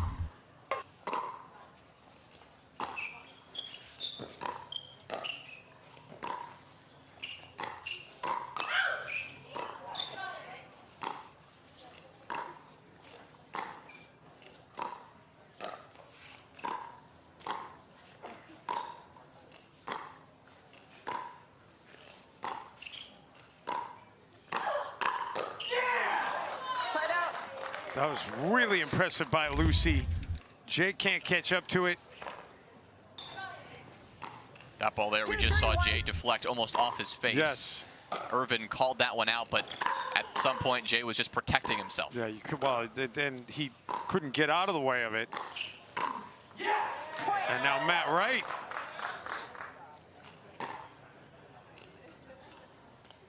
Knotted at 3. First one to 11. We'll play on Sunday. Still a lot of pickleball to be played here, but it feels like this game 3 has been going on for quite some time. Could be just because game 2 was so one-sided.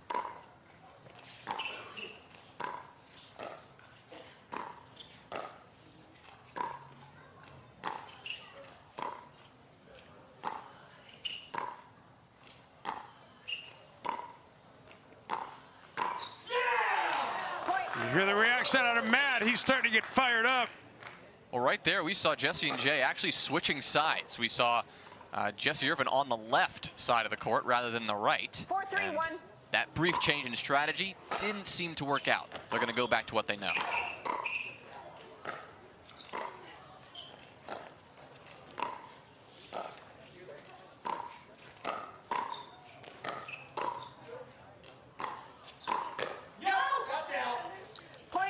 And suddenly Kovalova and Wright with a little bit of a margin here. 5-3.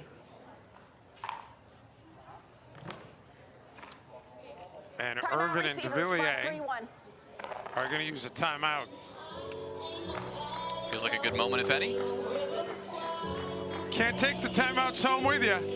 5-3 in favor of Kovalova and Wright. Back to Newport Beach in just a moment.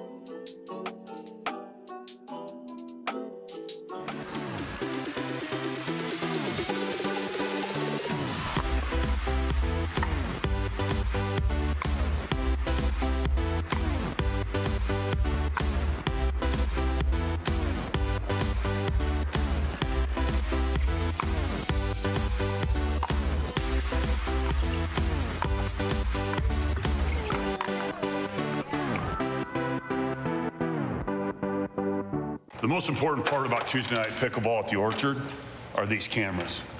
This is the Canon 6R44-2B. We got a red light situation here.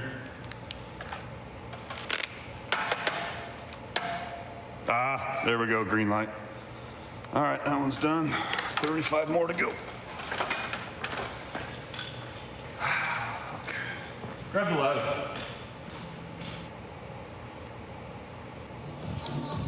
5-3 in favor of Kovalova and Wright. Irvine and Devilliers using the timeout. See if it pays dividends.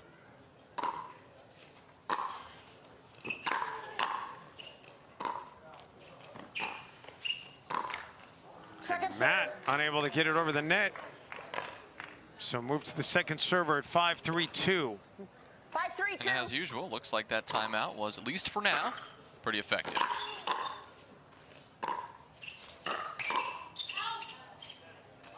Side out. And indeed it is effective. The side out gets it back to Devilliers and Irvine. 3-5-1.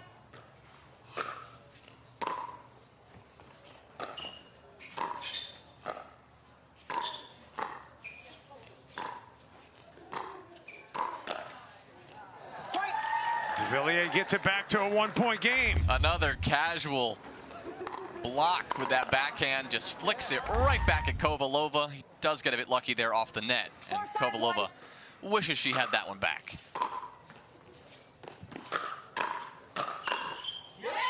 Oh, great job by Matt Wright. Devilliers thought he had a winner.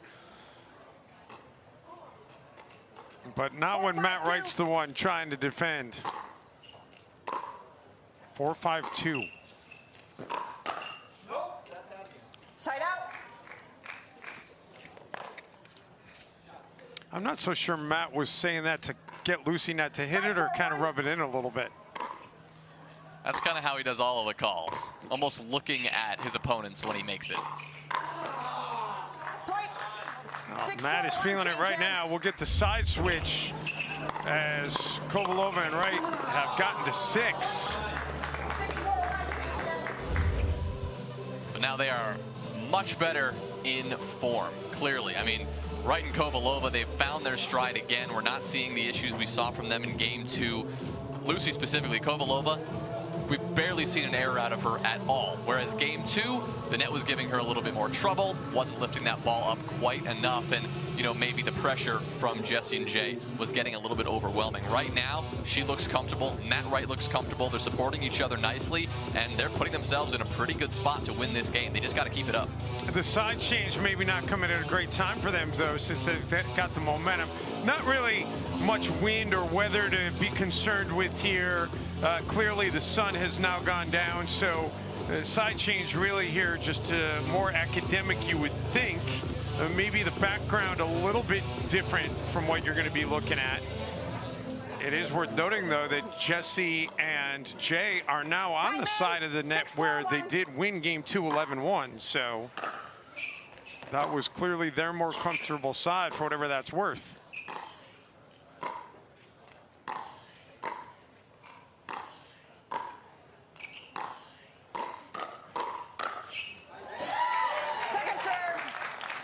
Textbook.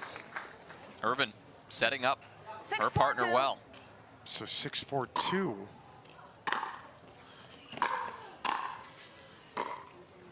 Side out. And now the serve back over to Irvine and Devilliers. Maybe they do like that side better. 4-6-1.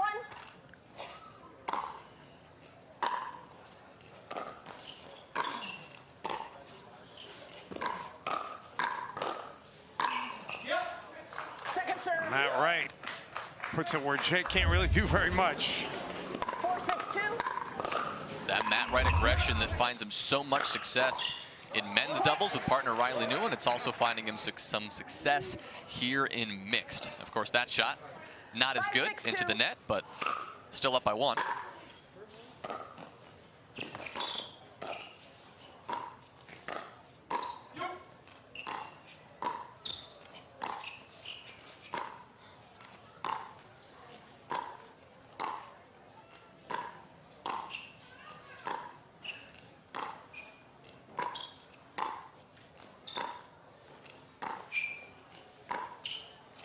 Lucy and Jessie just going back and forth.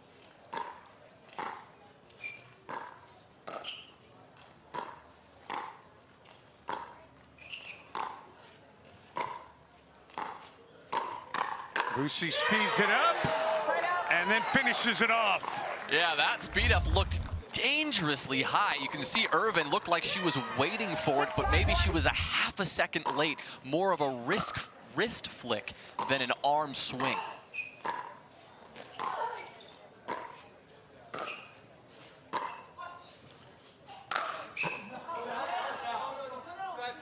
I think it was out. Jay's asking for verification. They called it out, and out is the call. So 7-5. Looked out from here. 7-5-1. Yeah, from what we could see, it did look like we saw a little bit of green emerging between the ball and that outline. And make it 8-5. There's a bad look back at that one that, was it out, was it in? That's out. Yep. So is that. Second serve. So move to second server at 8-5-2. 8-5-2.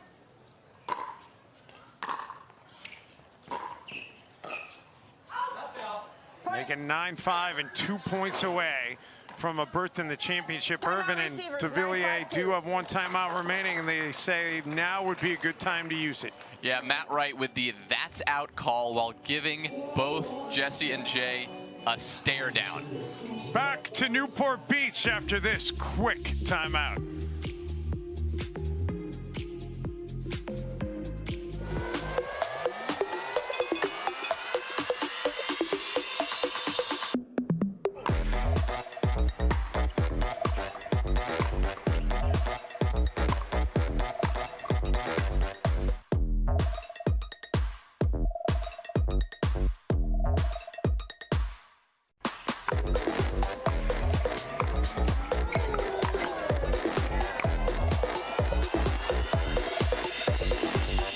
The most important part about Tuesday night pickleball at the Orchard, this door. This is the door where the pros come in. It's my responsibility. A lot of people will do a simple lock, unlock test. I do a 34-point inspection, top to bottom, left to right. No door, no pros. No pros, no pickleball.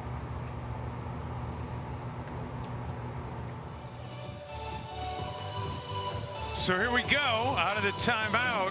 Kovalova and Wright trying to close out this match. They need 2 more points to do it and get a berth in the championship on Sunday.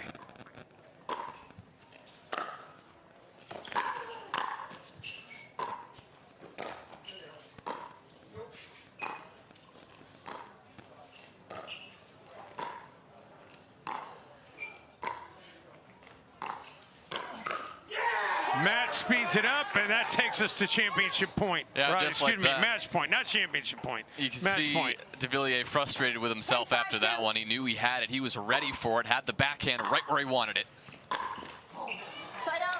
And we will have to wait. So Devilliers and Irvine stave off 1 match point. 5-10-1.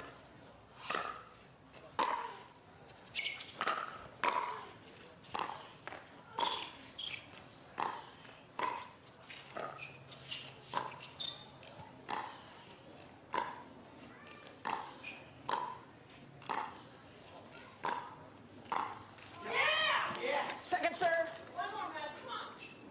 You hear Lucy now trying to motivate Matt. 5-10-2.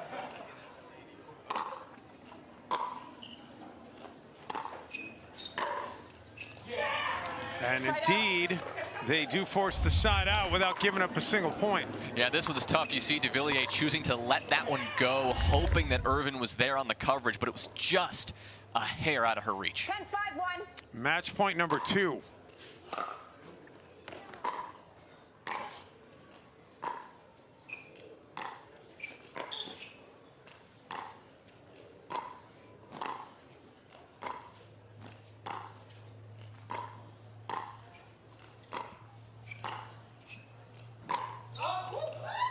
Second serve.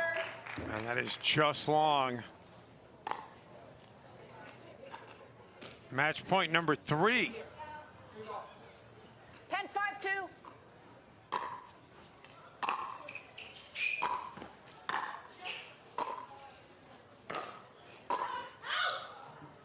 Side out.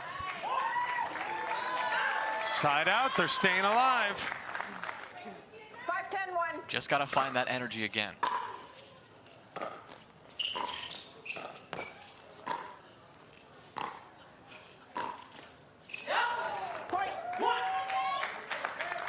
Well, they're not going quietly, Jonah. 6-10-1. Yeah, we heard Devilliers getting a little bit more vocal at the end of that point.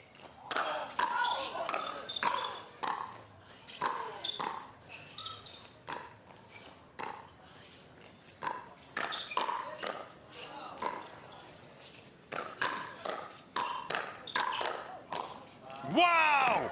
Wow!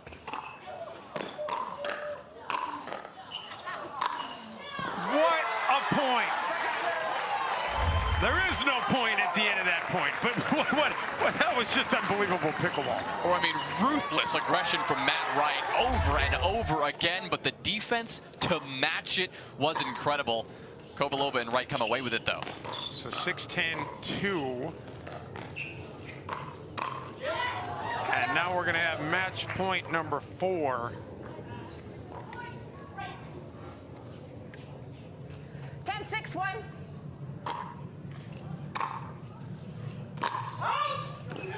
Second serve. Make it match point number 5. Yeah, Devilliers really making sure that Irvine heard him and that out call. And it looks like she did. I think they heard him back in France. 6-2.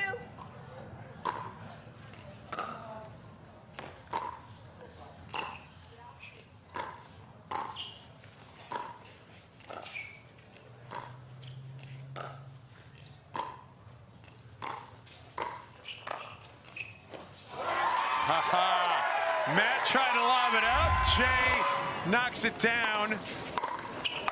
Look at that. Devilliers not allowing that ball to sneak by him. It almost did, but he got it with that last stab at it. They have staved off 5 match points to stay alive.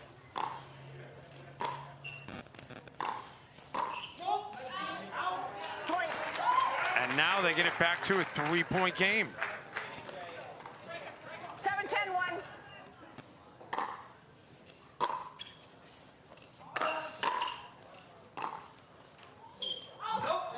Second serve. Move to the second server. It's 7-10-2. It's within reach. Side out. And that is one Jay Devilliers would like to have back. Match point number 6.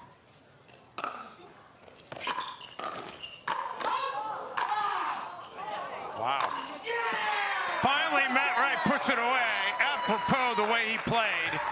It was not easy. It took 6 match points. But Kovalova and Wright are going to play for gold on Sunday. That is exactly how you close out our mixed finals day, at least for Kovalova and Wright. We still have one more to go, but after a shaky performance throughout the earlier rounds of this bracket, Kovalova and Wright came out, and game 3 was theirs all the way. They took the lead, and they never gave it up.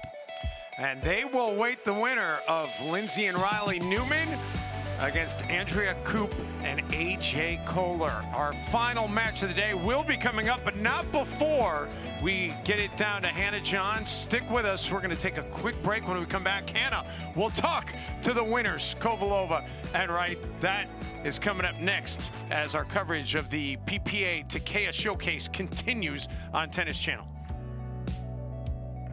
Get what you want. Eric Weimer, blind man, wanted to climb Mount Everest. My man crazy, but he believed it was possible. We're gonna do it. And because he believed, he became the first blind person ever to stand on top of the world. Guaranteed Rate believes in your dreams. That's why we treat everyone like we treat our own family and work extra hard to get you the lowest low rate possible. Because if you believe, you will. You don't get the moments everyone talks about without the moments no one sees. Early morning practice, late night drills, running it over and over. You don't get the crowd without the quiet. Everyone sees the glory, the medal, the podium, but every winning shot starts right here. Paddle Tech. Let's go again. The Pro XR Pickleball Paddle answers the age-old question of how to get paddle speed and control with the same paddle and one grip, and this is it. Pro XR gives you more spin, greater control, and quicker reloads on every shot in the game, because you always have that constant feel for that leverage and control and paddle speed that we're all looking for. Pro XR is the most revolutionary technology in pickleball. Match point, it's all up to me.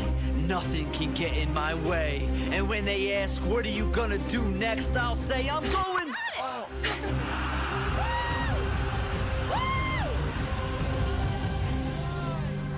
We're going to Margaritaville!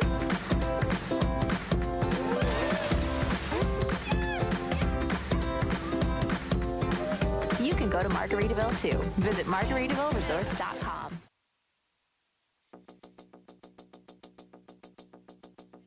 Championship Sunday. Guys, you've had so many battles against that team you just saw. What made you guys better today? I think we had a good game plan. I mean, game 2 really got away from us, and that can be a little unnerving. But, I mean, Lucy in game 3 was lights out on the dink. She really kept us in it. And then I kind of waited to poach later in the match. And with her dinking like she was, I was really able to poach, and I thought impose myself a little bit more towards the end. Well, guys, it's actually very unusual to see a team of your caliber go down 10-0 in a game ever. What was going on there? Well, they play great, right? We tried. I think we made some stupid decisions, right? Because we were just like, oh, we won the first game. Let's just win. But they play great. We made bad choices. And then I think it was 11-1. And then, you know, at the beginning of the game 3, it was just like, okay, just one more game. So just forget about the game 2 and just focus on game 3. Well, Matt, we know you're a lawyer by day. Does your full-time job ever take a hit because of all the time you spend on pickleball? Nope, I have 20 vacation days through my work, and I literally use all 20 down to the half day. So it works out well. I work evenings when I'm on the road sometimes and on weekends, so I'm able to make it work. And hopefully the reviews continue to be good, and if they are, then I think it works well. I want to ask you what's more lucrative, your lawyer job or pickleball, but I think that might be too far. Yeah, you're going to get a no response on that one. He's a lawyer through and through. Guys, we're going to bring you back to the court for our last semifinal in just a minute.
On your six, ladies.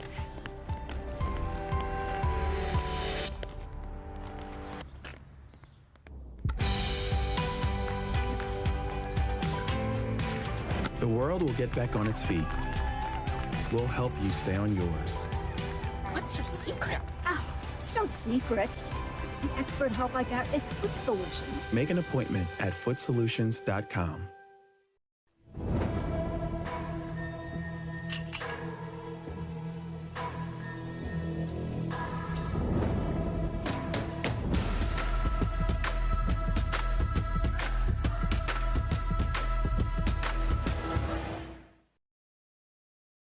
What if you could have shades like these for a fraction of big brand prices?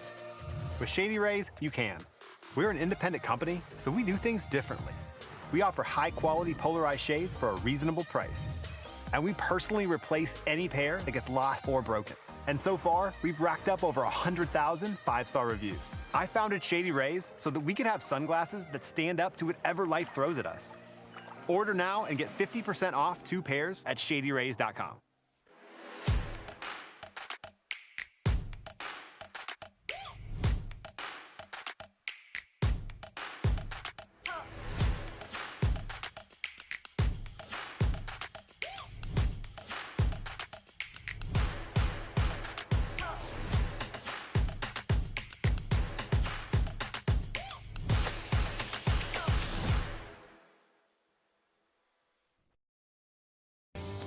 We owe great times to good friends, to the glasses that spark conversation, to the ideas that then pour out.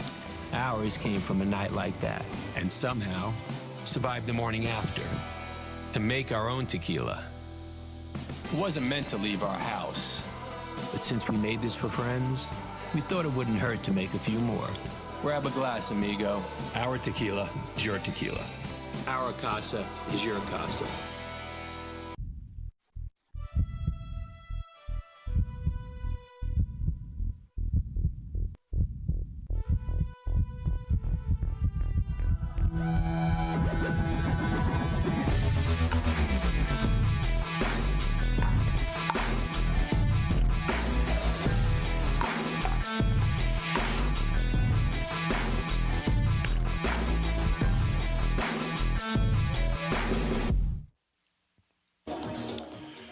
In Newport Beach, California, we continue on with the PPA Takeya Showcase, and we have reached the final, semifinal of the mixed pro doubles. Lindsey and Riley Newman, the brother-sister team out of the Pacific Northwest, they will take on Andrea Koop and AJ Koller. So the 4 seed and the 8 seed on the side of the bracket, Jonah, that we expected to see Ben Johns and Catherine Parenteau, but their day ended quite a while ago.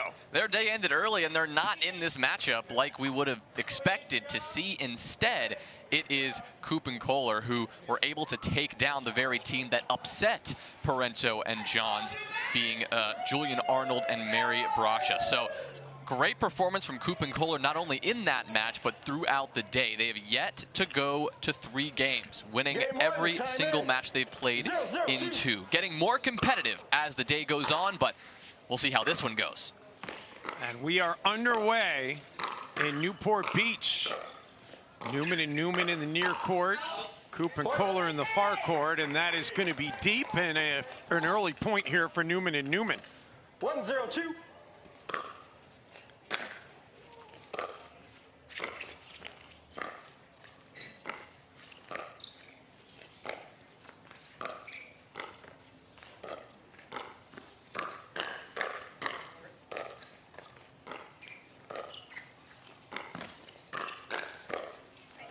And Kohler able to handcuff Riley Newman. By the way, AJ Kohler, he does now go to the backwards hat, which is more traditional from out of AJ. Right, switching it up in this later game. I do expect that since this earlier game was before the sun had set, that was probably a reason the hat stayed on forward. Oh, Riley with authority. And you see it here, the backhand to start and the forehand to finish. Textbook execution from Riley Newman, always showcasing that powerful two-handed backhand speed up that he does so well. Side up. And then does it again right there. Yeah, back-to-back points using that backhand to take him and his sister home. 1-0-1.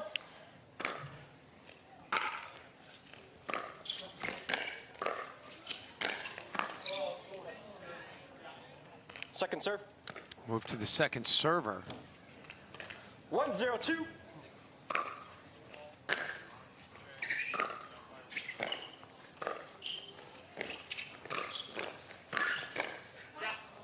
Side out.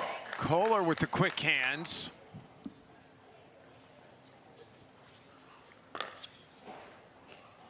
And the side out gets it back over to Koop and Kohler. 0-1-1. Some kind of a racket going on back in the stands. Got the attention of Koop there. Second serve. You know that Kohler wanted that one back. He saw the opportunity to give that one a little speed up flick with his backhand, but it'll clip the top of the tape and drop down. Andrea Koop with the hit right there out of Western Michigan. Side out. She did play tennis collegiately at UCLA and went to Western Michigan and went to Michigan State University and got her law degree. So it's been a bunch of attorneys on the court here today. Now, Riley Newman hits that one deep. Riley, when he's not playing pickleball, has been a basketball official. 2-0-1.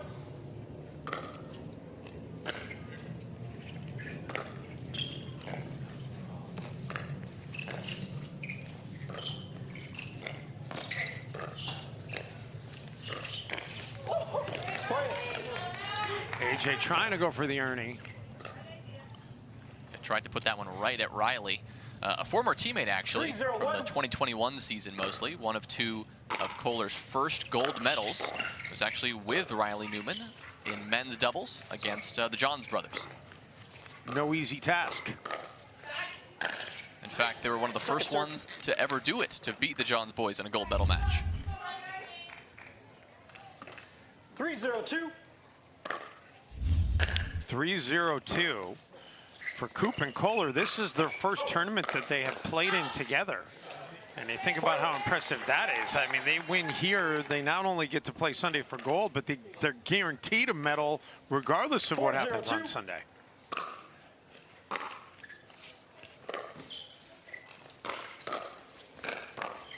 Side out. Kohler splitting the gap between the Newmans nicely. 0-4-1. In their post-game interview earlier, Lindsey talked about giving Riley ample space to work with. Looked like she gave him a little bit too much space there. Yeah, she said that she doesn't want the eye roll from him when she takes a shot away from him.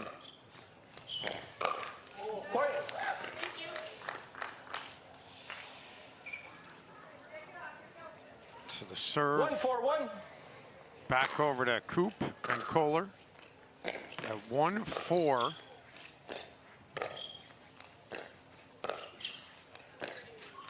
Second serve. They'll go to 1-4-2. Yeah, those dinks just kept getting lower and lower on that cross-court play, but eventually it's Lindsey who comes out on top.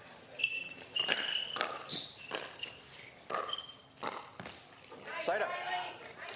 And now the Newmans will get the serve back. Riley and Lindsey, they advanced to this semifinal by beating Tyson McGuffin and Parris Todd, and really they won that with their defense, not with their offense. If you caught that match earlier today on our coverage. 5-1-1.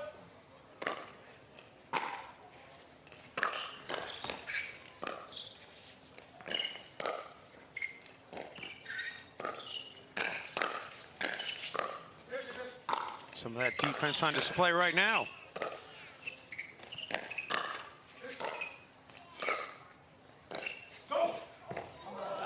Second serve. Tough there. Really wasn't much of a miscommunication. It was simply just too good of a shot from Koop and Kohler. Yeah, Riley knew he couldn't get to it. He was hoping that Lindsey could. And Lindsey had no real chance to get to it.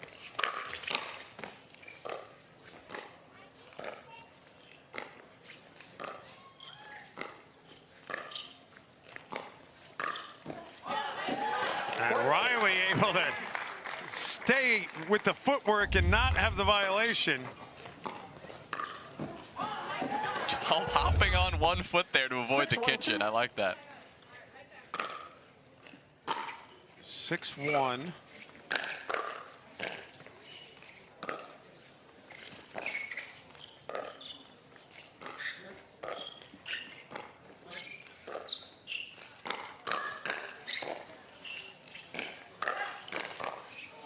Side out. So the side out will get it back over to Koop and Kohler.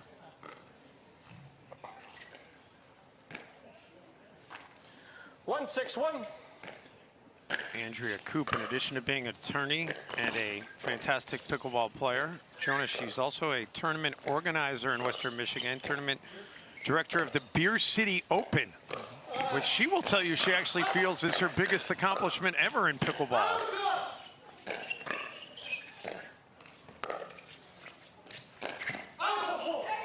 Second serve.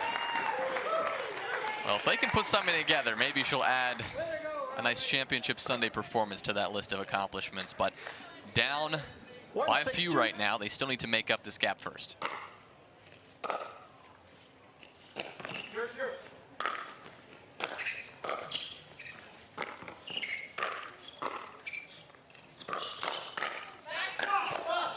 Oh, great job by Riley to keep that alive. But AJ says, yeah, I think I'll just end it here. This shot from AJ is one of the hardest shots in pickleball, I feel like, and maybe you can relate from doing that yourself, but I feel like every time you take a swing at that, you just pound it straight into the net. So Kohler did a great job of waiting for it to bounce high enough so he could make it happen. Into the net, out of bounds. Yeah, I hit all the boxes on that one. Yep. Except pretty much finishing the shot. I don't care.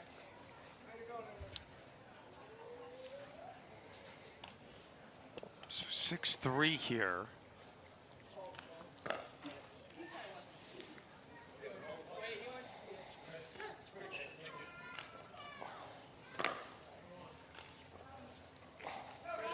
Everyone making sure they agree of the ball that's in play now. 3-6-2. So 3-6-2. Great job by Coop. And finishes it off. Yeah, you hear the Newmans calling that one out, wishing that maybe they laid off this one. But Lindsey, despite the dodge attempt, it catches her paddle before it gets by her.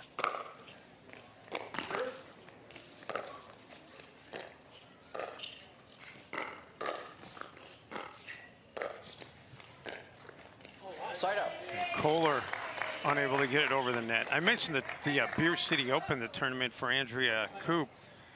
They started their tournament in 2018. 300 people, 10 courts. The most recent installment, 950 people and 21 courts. Wow. Second serve. Well, that one from Coop was decisive as well. Getting that firefight with Riley and then looking for that gap and finding it. She's playing very well. Friendly bounce there for Newman. Side out. And then a well-placed shot by Coop. Yeah, Coop is on fire. That's 3-4 points in a row now where Coop has done more of the work but has made it happen herself. That, I have to say it. The Coop is on fire. Nice. 4-6-1.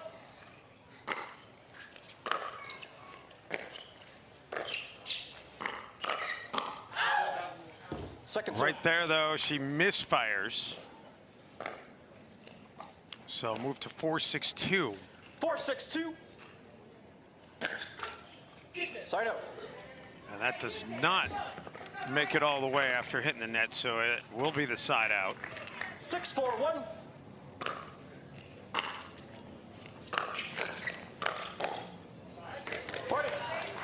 Another point for Team Newman to open it to 7-4 here in game one. Yeah, Riley did his own shake and bake. He did the shaking and the baking to drive it and then follow it up with a nice put away himself. Second serve. Move it to 7-4-2.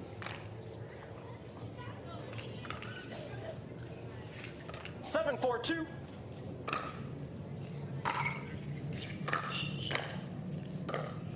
You hear the jets overhead. The Side out. tennis and pickleball club at Newport Beach, not very far from the airport, which is convenient when you're flying in. Yeah, especially for all the hundreds of players that are coming in for events like this. 4-7-1.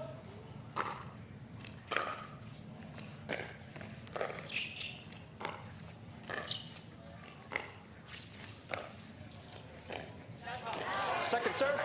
Kohler unable to execute the backhand. Move to 4-7-2. 4-7-2.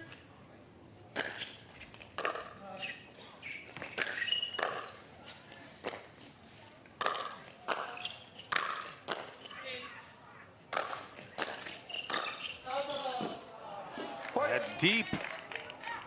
Tighten it up to 5-7. Yeah, Kohler and Coop are not letting this 5-7-2 slight lead that Newman is holding really lengthen out at all.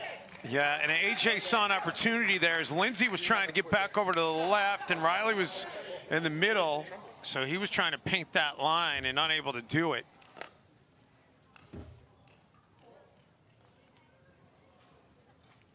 And now again, they're gonna have a little assessment of the ball. 7-5-1.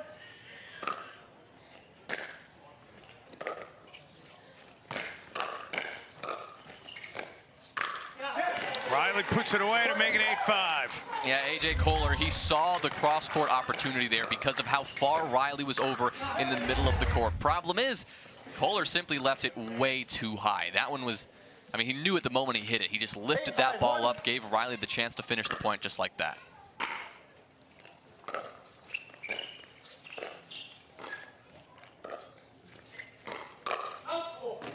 Second serve. Riley's backhand is not true that time. It's powerful, but in that case, yeah, a little too powerful. 8-5-2. 8-5-2. Side out. And we'll get it back over to Koop and Kohler at 5-8. 5-8-1.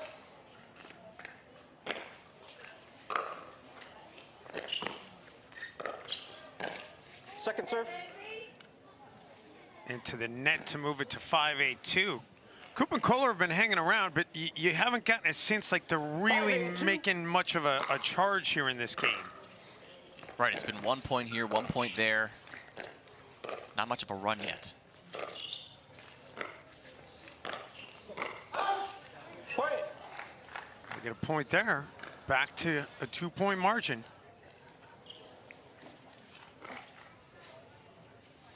6-8-2.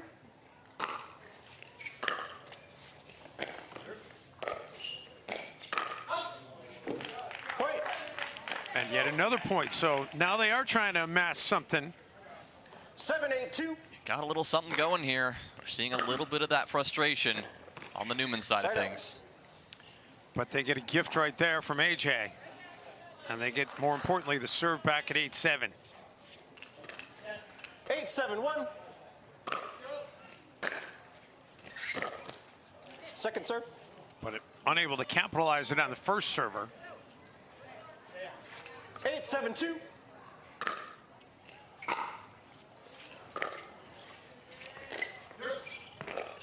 Wow. Lindsey did a great job able to get to that ball and keep this thing alive. Again. And finally, Coop able to put it where Riley can't get to it. This is the defensive masterclass we talked about, the Newmans excelling in throughout that quarterfinal that we watched them in a few moments ago. They just couldn't get back to the line that time to take advantage of it.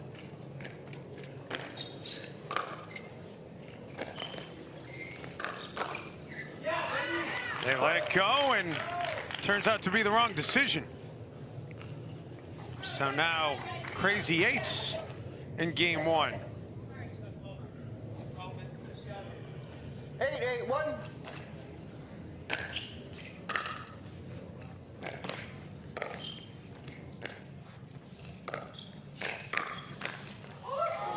Second serve. We'll move to 8-8-2. Yeah, Kohler stole that one there from Coop. I think he apologized immediately. 8-8-2.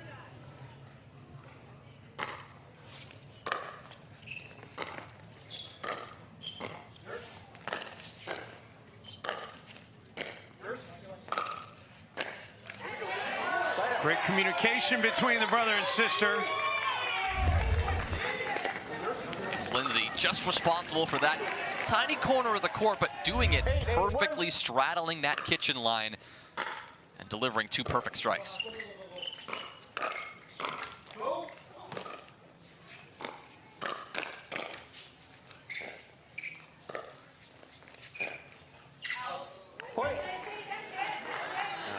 Is wide, so 9-8.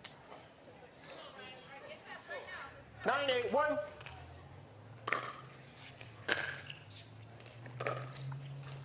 Second serve. Move to 9-8-2. Yeah, Lindsey wants that one back for sure.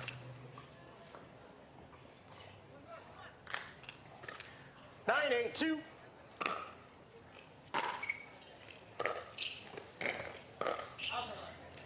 And the serve back over to Koop and Kohler.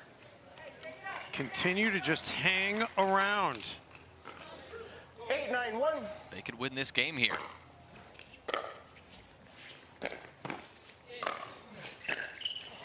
Second serve. The lob from Kohler was good, but following it up with that 5th shot, no dice. 8-9-2.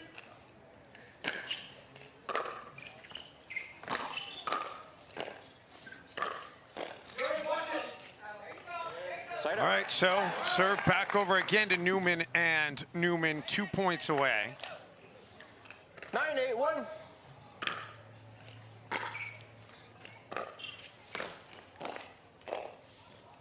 Second serve. Koop and Kohler just continuing to be able to hang in. 9-8-2.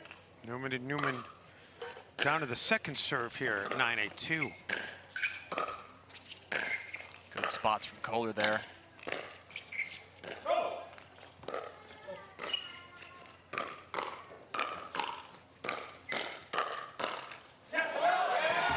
And that'll take us to game point.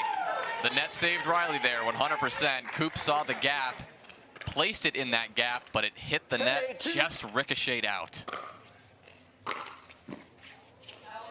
And there it is. Game 1 was not easy, but Newman and Newman able to get it to the finish line 11-8. And they are now 1 game away from playing for gold on Sunday. Game 2 coming your way after this timeout from Newport Beach, California. I'm in the big leagues. Turning on me.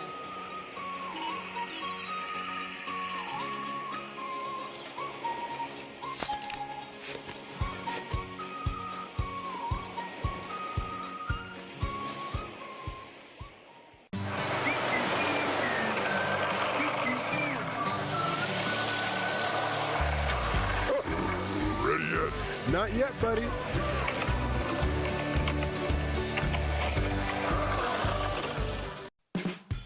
There's never been a better time to get away. With a great deal on the Hyundai you've always wanted. With America's best warranty and up to 3 years complimentary maintenance. It's your journey. Own every mile at the Hyundai Getaway Sales Event. Hurry in to get our best deals of the season. Get in and get away. Get 0% APR financing plus 0 payments for 90 days on select vehicles. Now, during the Hyundai Getaway Sales Event.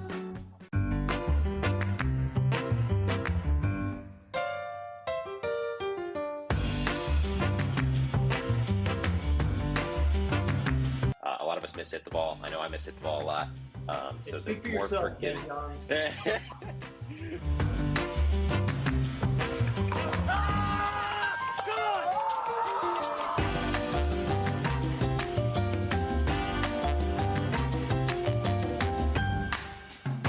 At Baird, we offer a different, more holistic approach to wealth management.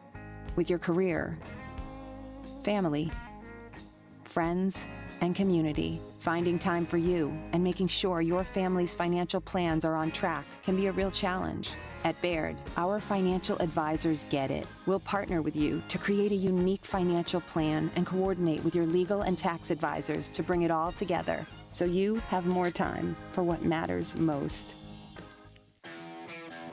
Well, the lights have been on for a little while in Newport Beach, California, and so far it has been a whole lot of fun watching this entire tournament. Whether it's been under the lights, under the sun, the PPA Takeya Showcase has not disappointed, and we are getting ready to reach the finish line on day 2 of our coverage. But Koop and Kohler would like to see this thing go a little bit longer as they are down a game here in this semifinal against Newman and Newman. And they do break the serve to get the side out to start off game 2. Side out. Yeah, if Koop and Kohler have anything to say about this one, we'll be here for a little while longer, maybe seeing game 3 in our future, but I'm sure Riley and Lindsey would like to shut this one down as soon as they can.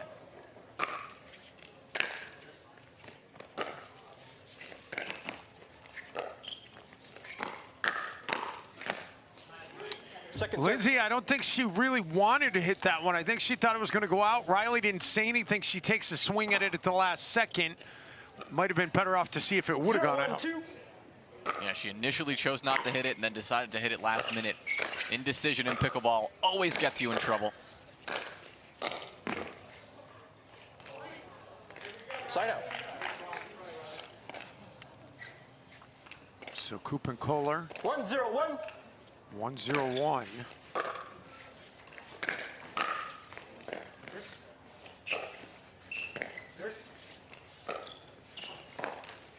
Second serve.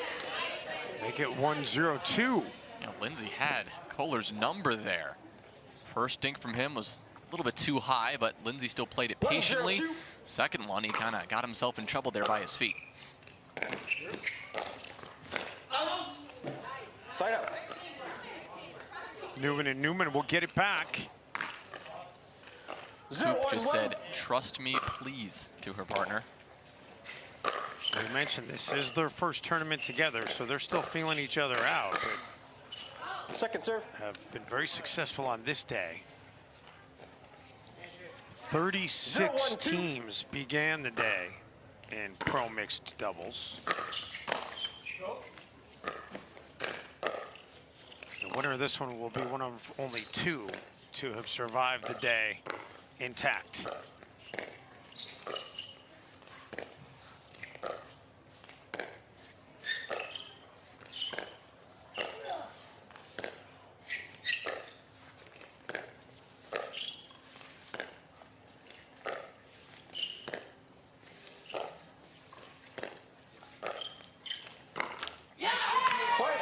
Lindsey finally switched it up, goes to Andrea, and then the misfire.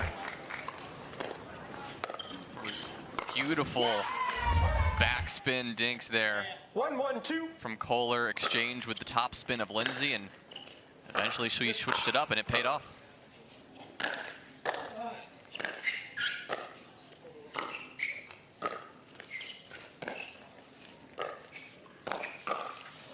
Side out. Riley into the net. And even though that exchange didn't end in favor of the Newmans, I mean, Jonah, have we seen any pairing look more comfortable on the baseline today than the Newmans? I mean, they have looked comfortable all over the court, frankly, but like you said, it's that baseline and that mid-court where they're really thriving, because strong defense allows you to get up to the kitchen quickly, calmly, and then do things just like that. Apply the pressure to your opponent. 1-1-2.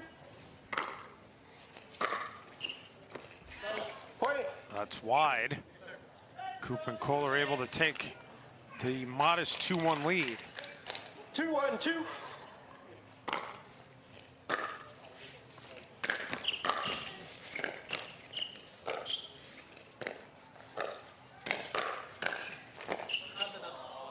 And now they grow to 3-1. You know, that time Kohler able to win the exchange with Lindsey.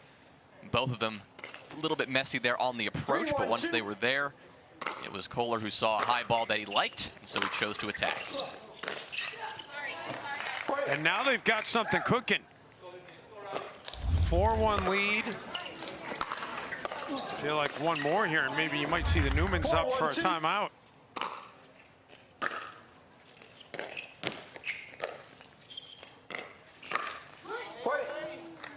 And indeed, that is what's going to happen. Timeout. Receiving So team Coop scores and Kohler 5-1-2. down a game, but with a 4-point advantage here in game 2. And they forced the Newmans into using their first timeout of this game. Back to Newport Beach in just a moment.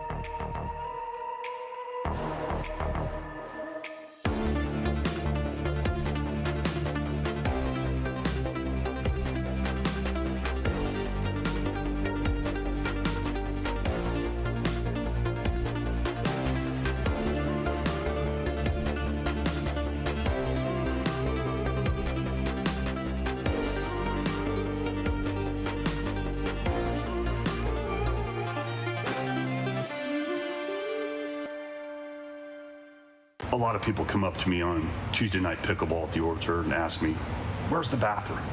Now, is that my job? No, but I am here to protect and serve. It's 55 steps. I measured it once and thrice. Because that's what we do.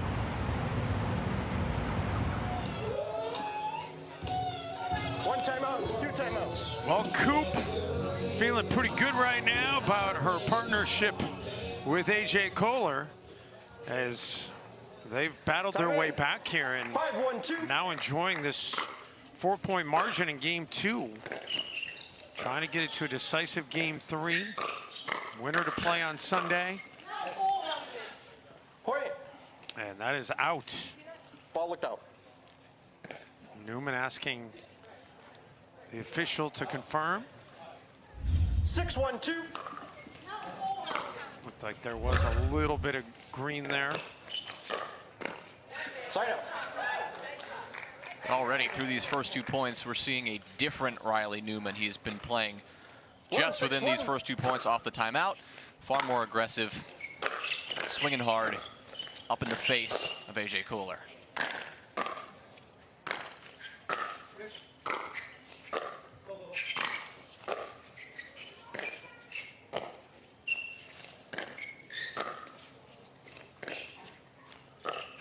Now both Newmans able to get up to the kitchen.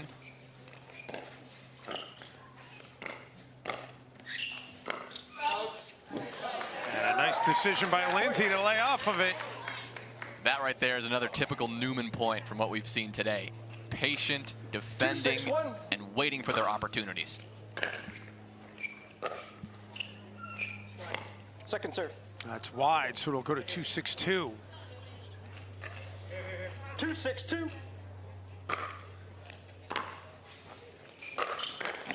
It tightens up to 3-6. AJ Kohler knew that was coming, but almost a little too casual with it.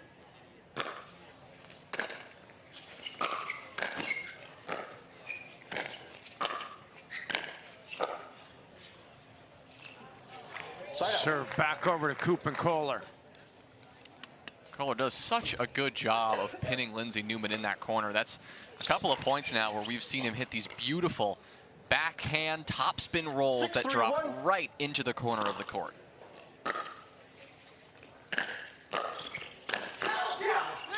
And make it 7-3. So just when you think Newman and Newman out of that timeout might be able to get some momentum, Coop and Kohler extend the lead back to 4.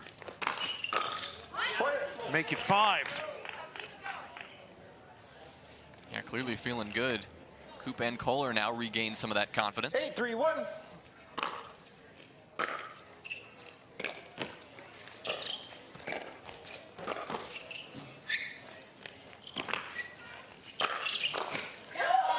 Second serve. Into the net to move it to 8-3-2.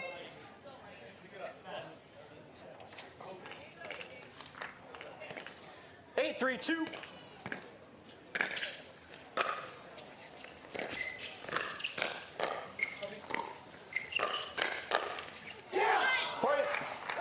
And make it 9-3, 2 points away from a third game. That net not doing Riley Newman a favor there. Yes. Newman and Newman do have one timeout left.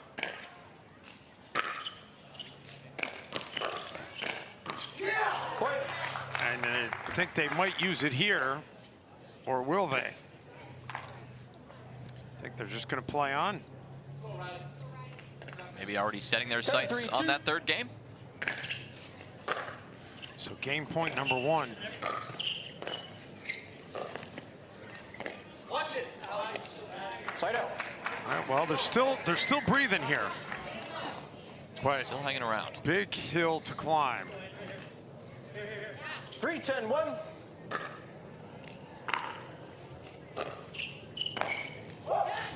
Second serve. Wow, that was impressive. Unclear if he changed his grip and did a tomahawk there. No, that was just typical backhand roll perfection. And then he tried a little deception, but couldn't execute. Yeah, tried a little too much there. Got a bit fancy with it, but did not work out in his favor. They're still okay, though. Yeah, they've got a margin to play with here, so.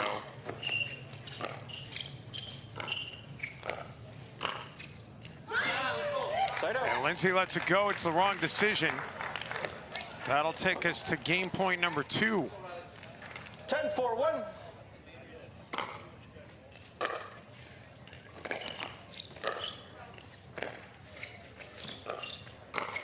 Right foot was on the line. Second serve. And they called a foot fault.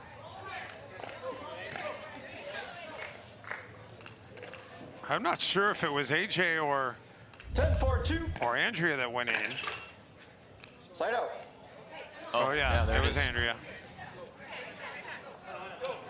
And then they aren't able to execute on the second serve as well. So Newman and Newman at 4-10-1.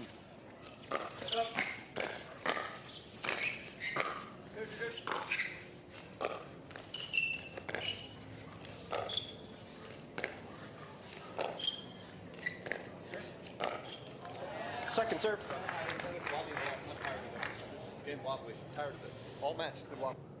Riley Newman unhappy with the ball yet again, going for another switch.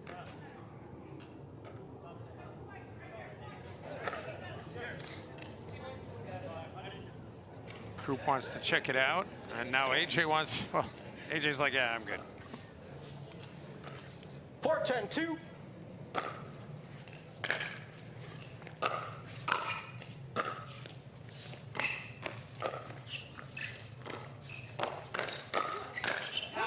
Side out. Kohler goes 5-hole, and now Coop and Kohler again with a chance to close this thing out. This is going to be game point number 4. 10-4-1.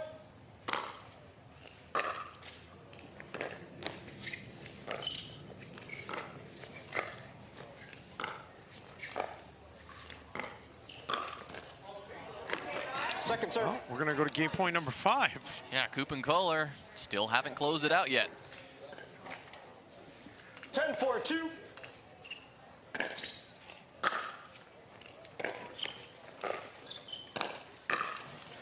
And there it is. They take game 2, 11-4, and we're going to game 3. Drama right now in Newport Beach, as this one has been highly competitive. Who will emerge and advance to Sunday? We'll find out in game number 3. On the other side of this timeout, stay with us as we continue our coverage of the PPA Takeya Showcase.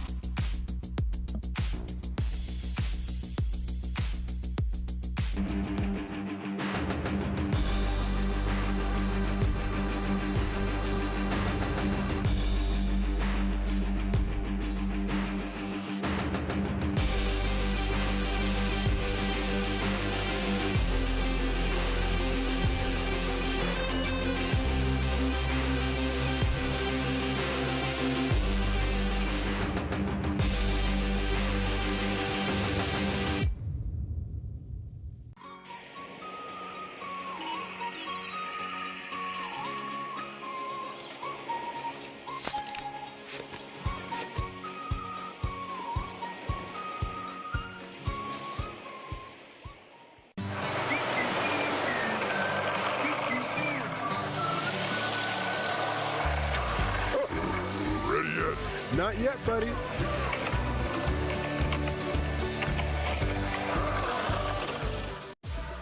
Podiums are reserved for winners. No one ever said getting there would be easy.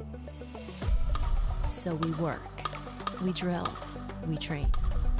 And while we do whatever it takes to gain even the slightest edge, we found our biggest. Electrum has the most grip for spin and touch without sacrificing any power. Electrum, earn your edge.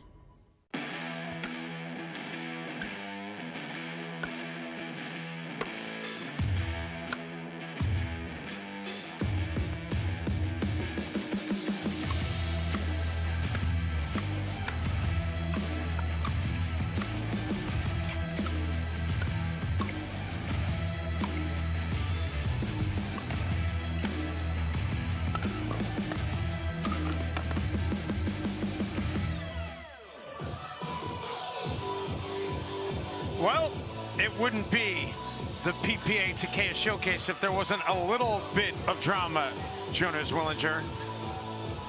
Good to be here, and it is so good to see another game 3. I mean, we saw a couple of game 3s, not too many today, but enough to keep the excitement going. And yeah, between these two teams, Really yet to see which of these two partnerships are going to fall first and prevail first.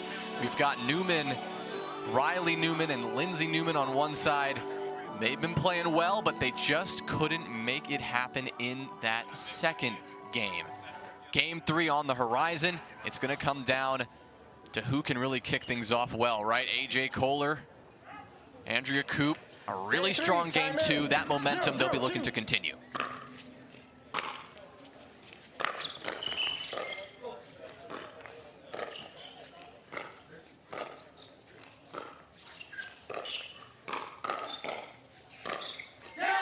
Nice job by Riley. And that's the kind of energy that they're going to need all game long. They lost it early in game 2, never found it again. If they can stay hyped, stay energized, they could take this one. Riley unable to catch up to that one.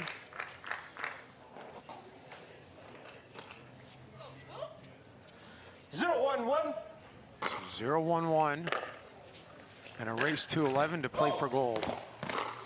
The ATP by Lindsey, and then Riley cleans it up. And AJ Kohler, another issue there where he really got in the way there of Andrea. I'm not sure who actually ended up hitting that ball and getting it back because they were so overlapped.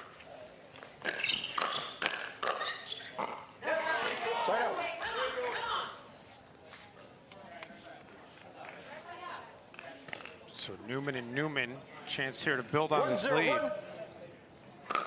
This modest lead.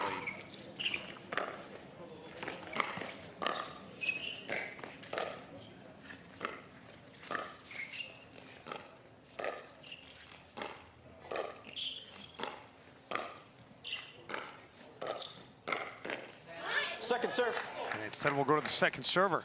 Yeah, that is well placed by Coop again. Jamming up Lindsey Newman a bit. Couldn't quite turn her paddle between that backhand and that forehand side, so ended up just bouncing off the handle. Side out. Side out gets it back, right back to Coop and Kohler. You mentioned it earlier, Coop and Kohler. This is the first time they've been to a game 3 today.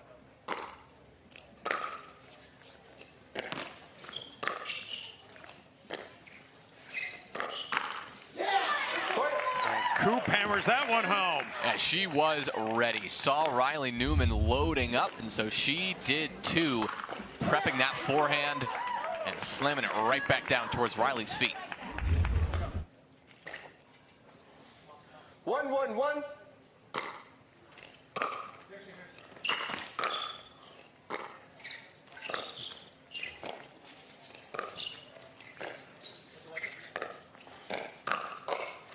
Riley speeds it up.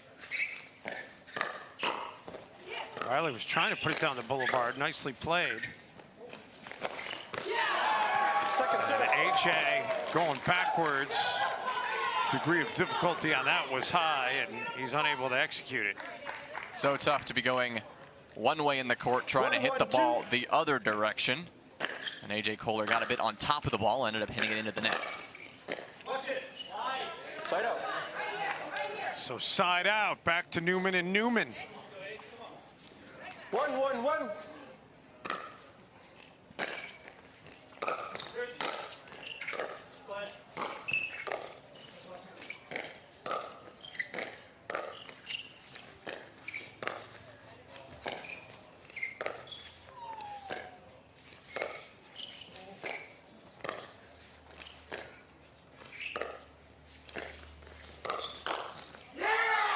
How about the reaction out of AJ? That reaction likely due to the fact that he was in a bit of trouble at several different times in this long rally. He found himself kind of stuck on that backhand side with both Riley and Lindsey forcing him off balance, but he recovered it nicely. Executed an Ernie there.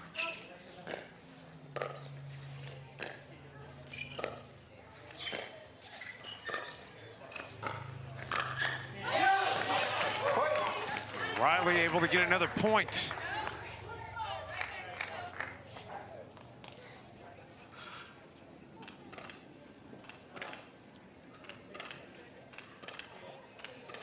Two, 1-2.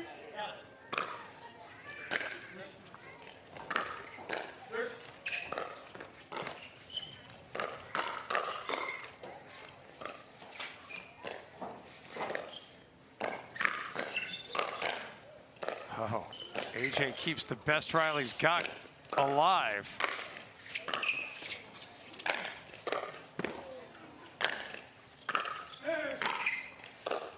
What an exchange going on right now.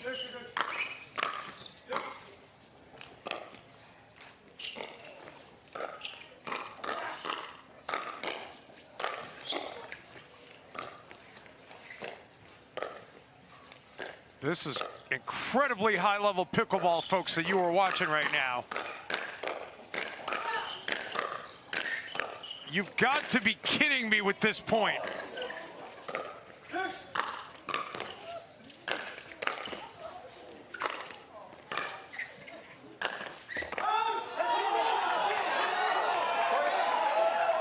What? I mean, that was just unbelievable, and it finally ends with a disputed call. And look at that! Look at the respect! Look at the respect, Jonah. Dave, what a point! And Riley hit one left-handed in the middle of all that. Does look like that may have caught the line. Hard to tell, but oh my word, that point, it went on forever. That might be. I've been calling pickleball for, this is my 7th year calling pickleball. That might be the best point I've ever seen. That was unbelievable.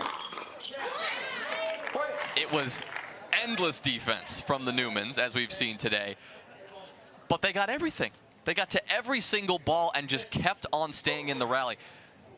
So hard to come out immediately after losing a point like that and having to do it again. Wow. After all that, we're tied at 2. And anybody can be coming out of this thing to play on Sunday.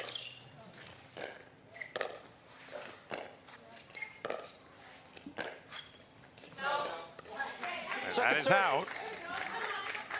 So we'll move to 2-2-2. 2-2-2.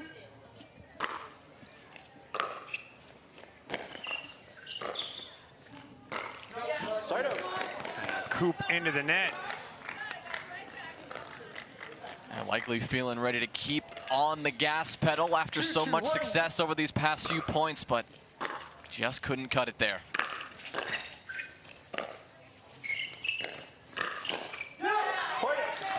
See the reaction out of Riley.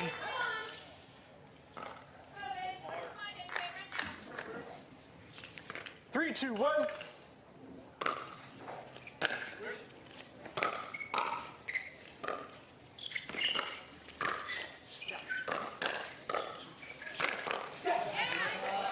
That ball almost came up and hit the camera. Yeah, flying all the way to the top of that backboard.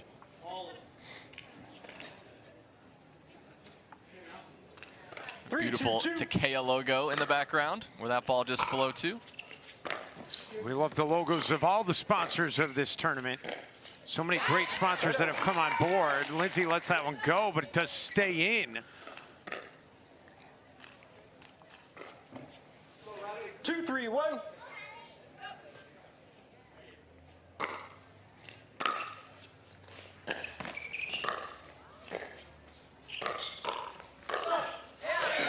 Backhand by Riley.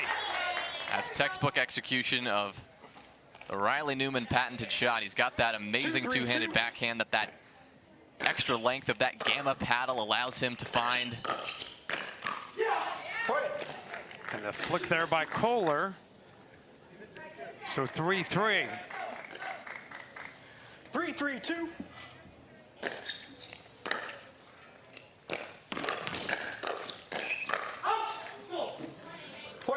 Newman hits it long.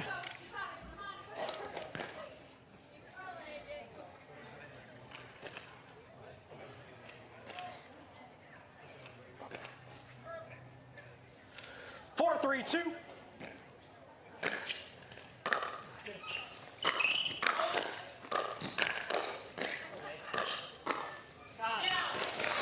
And then Coop unable to get it up over the net. Riley Newman firing away the entire time on that point. Expect to see some more of that as we go forward. He's not going to leave anything on the table here. Oh, second serve. Catches the tape and out of bounds. So 3-4-2. 3-4-2.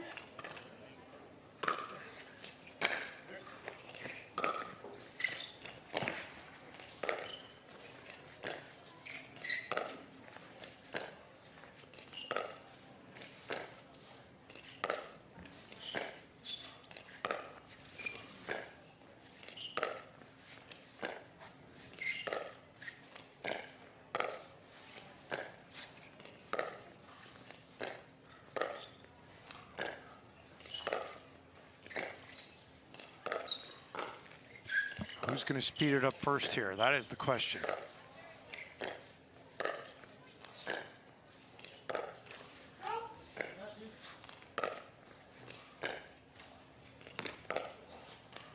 Both teams being incredibly patient. And AJ was the one to speed it up, but the Newmans are the ones who win the exchange. Yeah, what an exchange at that. Again, it is the story of these cross-court dinks between Lindsey, Newman, and AJ Kohler. And once again, it is Lindsey who just sneaks out ahead. 4-4-2.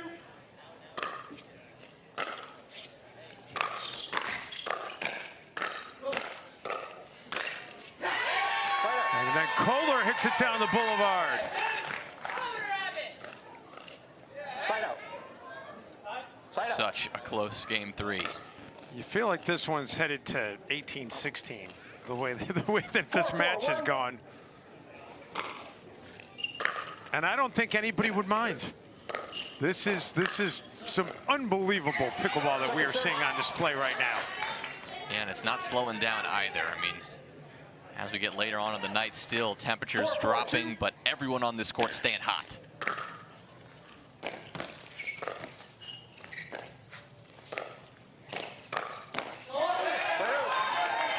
Newman and Newman forced the side out at 4-4. 4-4-1. Big chance to break away right now, get some momentum.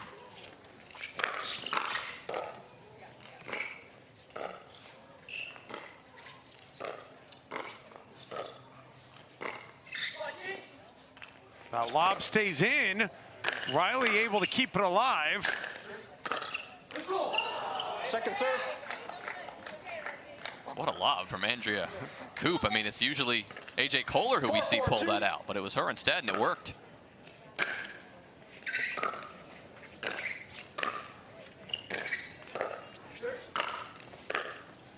Again, the winner of this will take on Matt Wright and Lucy Kovalova on Sunday for gold. They defeated Irvine and Devilliers in 3 games in the other semifinal. Number 1 seed, Ben Jansen, Catherine Parenteau. Side out. They lost early today. Yes. We will get a side switch 4-4-1. at 6. And when we do get to the side change, we're going to show you what we think was the shot of the day today on center court.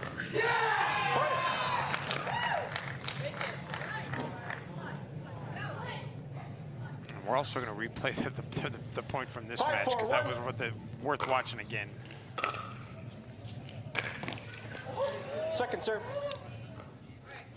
I don't know if we had that kind of time. That point was so long. Yeah, that was that. Yeah, we might have to play that on double time. Right.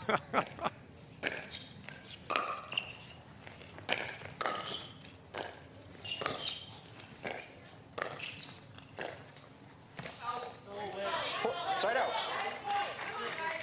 So it's out, so it goes to 4-5. 4-5-1. So we delay the side switch a little bit longer.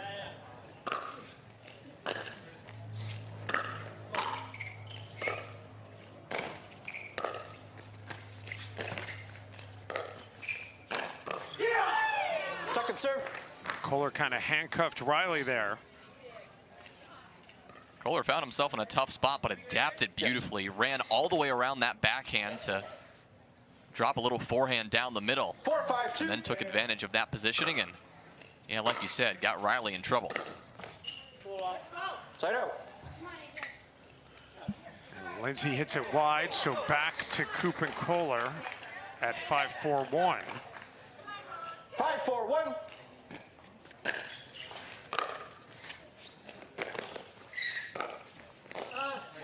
Second serve.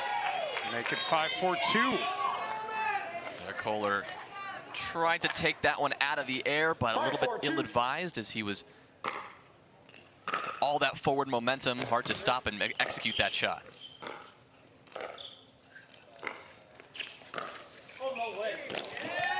And Riley, well placed.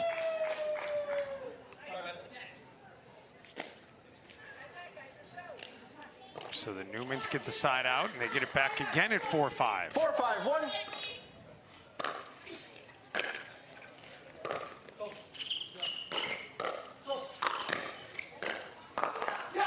Second serve. Andrea Koop has been really impressive.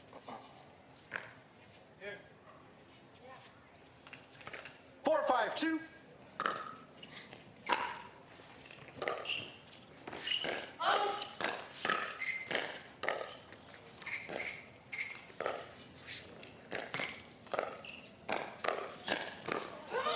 Side out. And the serve goes back over again to Koop and Kohler.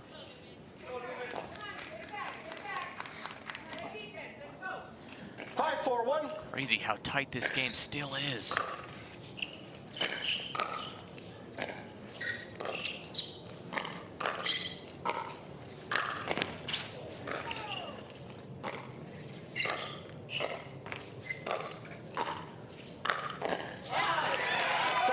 This really is unbelievable. Yeah, I mean, right there in that point alone, we saw 2 or 3 shots that A.J. Koller had no business getting back over the net, but he was able to execute it on the 3rd time that the ball was hit in a very similar spot in the midcourt. He just couldn't get his paddle underneath it.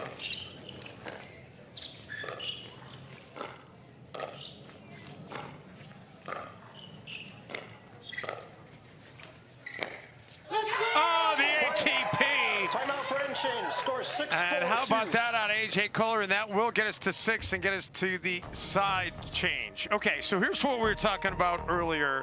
What we believe Jonah was, well, first let's take a look at this point to finish off this 6th point to get us to the side change. Or this is the point from, this is the long point from this match. This is the point from earlier, okay, the long point from this match. This is the long point. This point was unbelievable. And it just keeps going. I mean, you've got the Ernie there, you've got more attacks, but yet more defense from the Newmans. I mean, take a look at this. They're going to be sitting back here for the next 5, 10, 15 shots, defending with their life.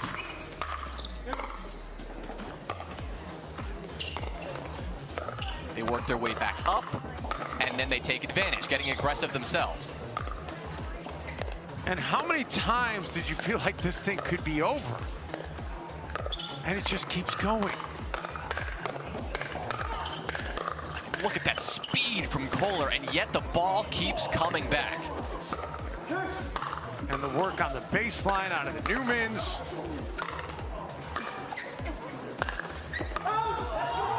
And then finally, it's Loong. Okay, so, and we want to sneak this in because I want to treat the people who didn't get to watch earlier. Obviously, this was several hours ago, but how about Hayden, Patriquin in the far court? How good is that? How good is that shot? I mean, it was not only a perfect executed tweener, but the quality of the drive he hit from between his legs facing the other way was something else. And they lost the point, they lost the match, but man, that was the highlight. Yeah. Of the day, no question. And you're talking about a 16-year-old who has such a bright future. And that was obviously Lucy Kovalova and Matt Wright on the victorious end of that. And they will play the winner of this one on Sunday for the championship. And also, hey, tip of the cap to our crew. Our crew has been fantastic all day long and queuing up those highlights. So we have such appreciation for them and the job that they have done all day long, all tournament long. We're privileged to be able to work with them.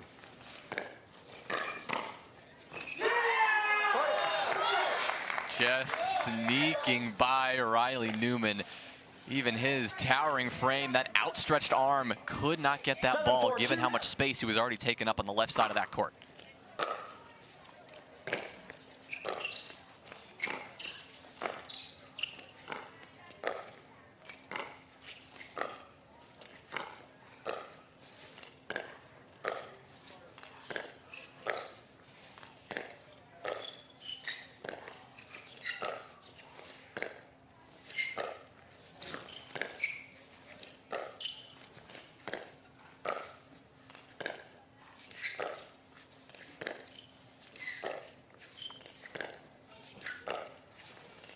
Being told by our crew that long point that we showed you again during the break, 1:07 of straight hitting. And this one's probably, we're at probably 45 seconds, I would say right now.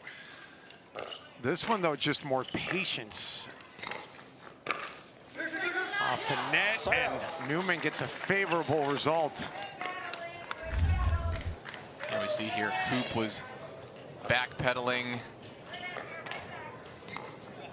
from that shot and could not get back to the net in time. And that ball just skipped off the tape.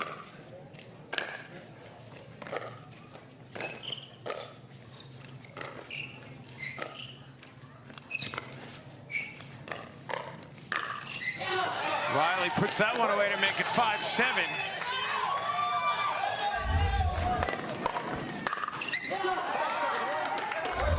Yeah, well placed. That ball certainly going long, but a textbook body bag right into AJ Kohler.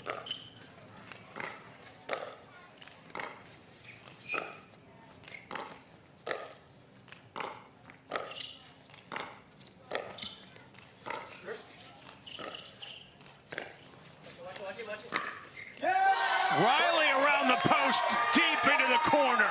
All the way back behind Andrea Coop. Nothing she can do about this. Did not recognize that the ATP was coming quick enough and did not position herself accordingly because Riley Newman executed that to perfection. And now Coop and Koller want a timeout, and we will take a break as well. 7-6 here in Game 3.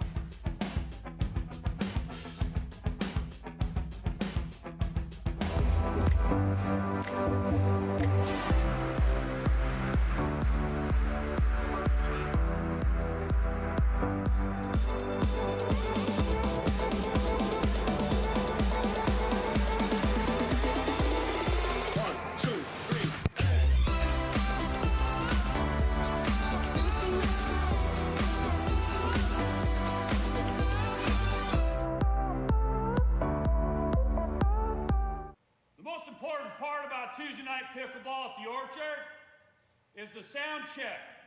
We got 36 microphones in here, and I'm checking the crowd audience microphone, the ambient microphone, making sure we get all the audio from these matches. Check, check, 1, 2. Check, check. Hello? Hello? Hello? Somebody get me down?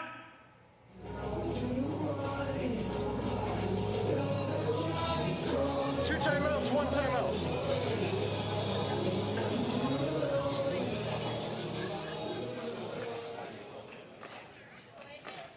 Time in, 6-7-1. Back in Newport Beach, how good has this match been? And that does land in. Riley lays off of it and ends up being a bad decision. 6-7-2. So 6-7-2. Just catching the line on that last one.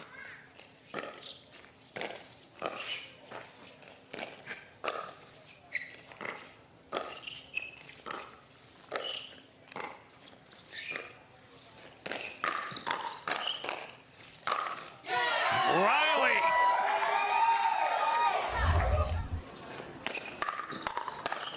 Look at this pace from Riley Newman. That ball is gone. 7-7-2. 7-7 in Game 3.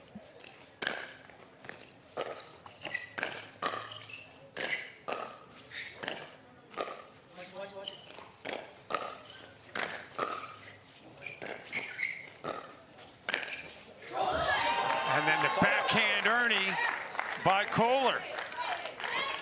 It's impressive shot after impressive shot from both of these teams, and they're continuing to amaze. They just keep trading blows. And that's why this game 3 has been so competitive.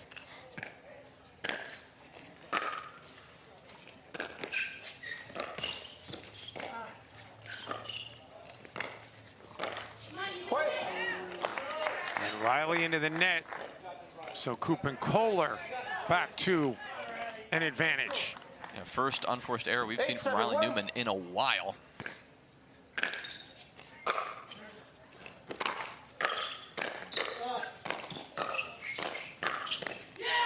Second serve. Kohler with so much control of the court there. We saw how much space he was taking up, not letting a single ball get by him, but eventually that ball came in from the Newman just a bit too low for him to handle. Tell you what, you got to think Matt Wright and Lucy Kovalova are kind of happy that the match with the winner of this isn't until Sunday, because both of these two teams are dialed in right now.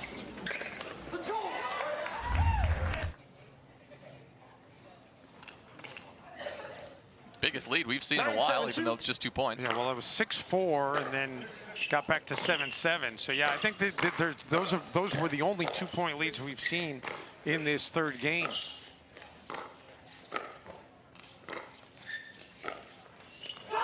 And now Koop and Koller a point away from the match. And Newman and Newman are going to use a timeout. So, you know, I'm not ready to say that this thing's not going to go further than this upcoming serve, because this has just been fantastic. But whoever does not advance to Sunday is going to leave the court feeling like they definitely gave it their all and they played their tails off. Oh, for sure. I mean, we've got to be, I don't know how we've got a timer going on this matchup, but it's been a while. These teams have been going at it. You know, the sun is down, right? The crowd is starting to dwindle out, but I mean, the intensity is still ramping up as we go. We're deep in this game 3, and yes, like you said, Dave, there is a 3-point lead right now being held by Koop and Kohler, but that doesn't feel like a lot, especially in a game like this, where at any time we can see one of these teams just put on shot after shot, hold after hold, and just hang in there. That's exactly what the Newmans have to do now. Look at Riley and Lindsey on the net there, and Riley taking pretty much everything.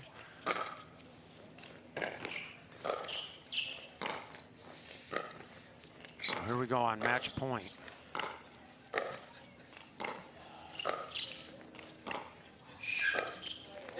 And there it is. An unforced error to end what was a spectacular semifinal match. And how about AJ Koller and Andrea Koop? First tournament ever played as partners together, and they're going to play for gold on Sunday.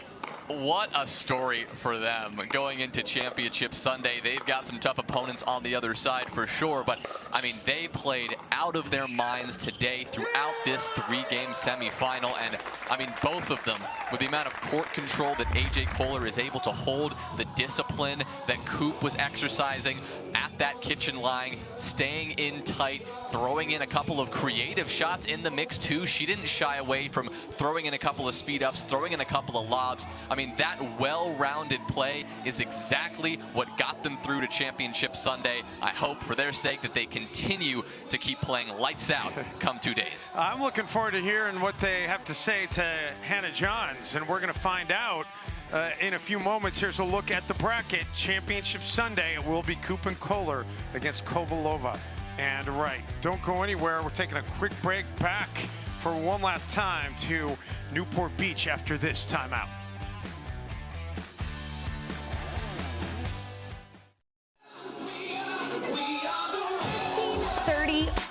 Any point won means you win. Because when you bet just $1 on any tennis match, you could win $100 if any point is won. Plus, if you're not in a sportsbook state, you can take a swing at thousands in prizes in our free-to-play pools. So download the DraftKings Sportsbook app, sign up with the promo code, bet $1 to win $100 if a point is won, and make it rain.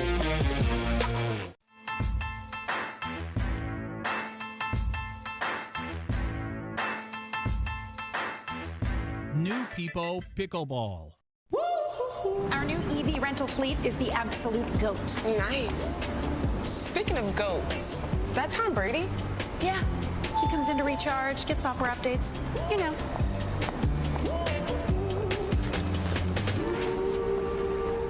Same time next week? You got it. Cool. Let's go.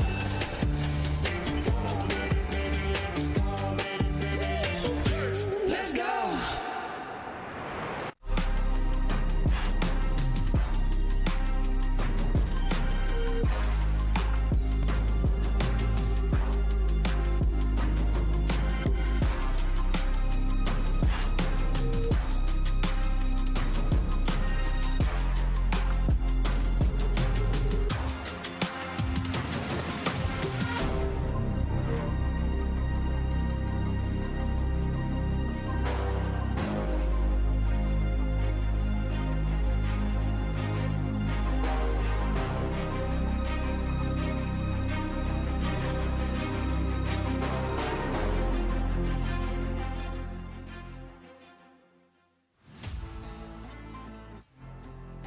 Welcome back, everyone, one last time to center court. AJ Koller, Andrea Koop, the AK duo here with me. You're headed to Championship Sunday, and there was arguably 4 of the best hands in the game on the court here tonight. How did you end up winning those fast exchanges at the kitchen line and come away with this?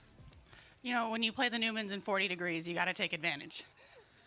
The rock hard Duras are, it's the only time I want to have a rock hard Dura, I think. For sure, for sure. All right, and then talking about having the girls in front of each other at the kitchen line is an interesting strategy. You don't often see the lady playing the left, but Lindsey did throughout most of this match. How does that play out? Yeah, it's a new look. They're a great team. We're happy with the win, and we're on to Sunday. That's right. We are on to Sunday. Andrea, talk about what you're thinking going into that. As a first-time partnership, you're going to see Matt and Lucy, a great team. What tools do you need to bring to that match? Got to play women's doubles tomorrow, and then I'm looking forward to it with Vivian. Let's go, Viv. And then my first PPA Tour Championship Sunday. I'm excited to do it with AJ. So I got to change my flight, guys. Let's go. That is an awesome problem, Andrea Koop. Congratulations. We'll see you guys on Sunday. Dave. All right, Hannah, great stuff. AJ's still a man of few words. I wanted to hear him talk about how great that last point was, but he just wants to move on to thinking about Championship Sunday. But you have to wait, because we still have Saturday to get through, and that is going to be a whole lot of fun. The men's and women's pro doubles coming your way on Tennis Channel. Our coverage gets underway at 1 Eastern, 10 Pacific, and then Sunday, you're not going to want to miss Championship Sunday when we will hand out 5 golds. That coverage also beginning at 1 Eastern and 10 Pacific. Any final words from you, Jonah? I mean, Dave, it's great to be here with you. It's been a great day. Excited to be kicking off the day tomorrow with other Dave Fleming. Will be starting off the morning, like you said, at 10:30, or rather 10 a.m. Pacific time. That'll be really great to kick off the day and see what we have in store for men's and women's action. It's been a great week in Newport Beach, and we've been excited to bring you the coverage for everybody here at Tennis Channel. I'm Dave Ben saying so long. We look forward to seeing you tomorrow with more of the PPA Takeya Showcase.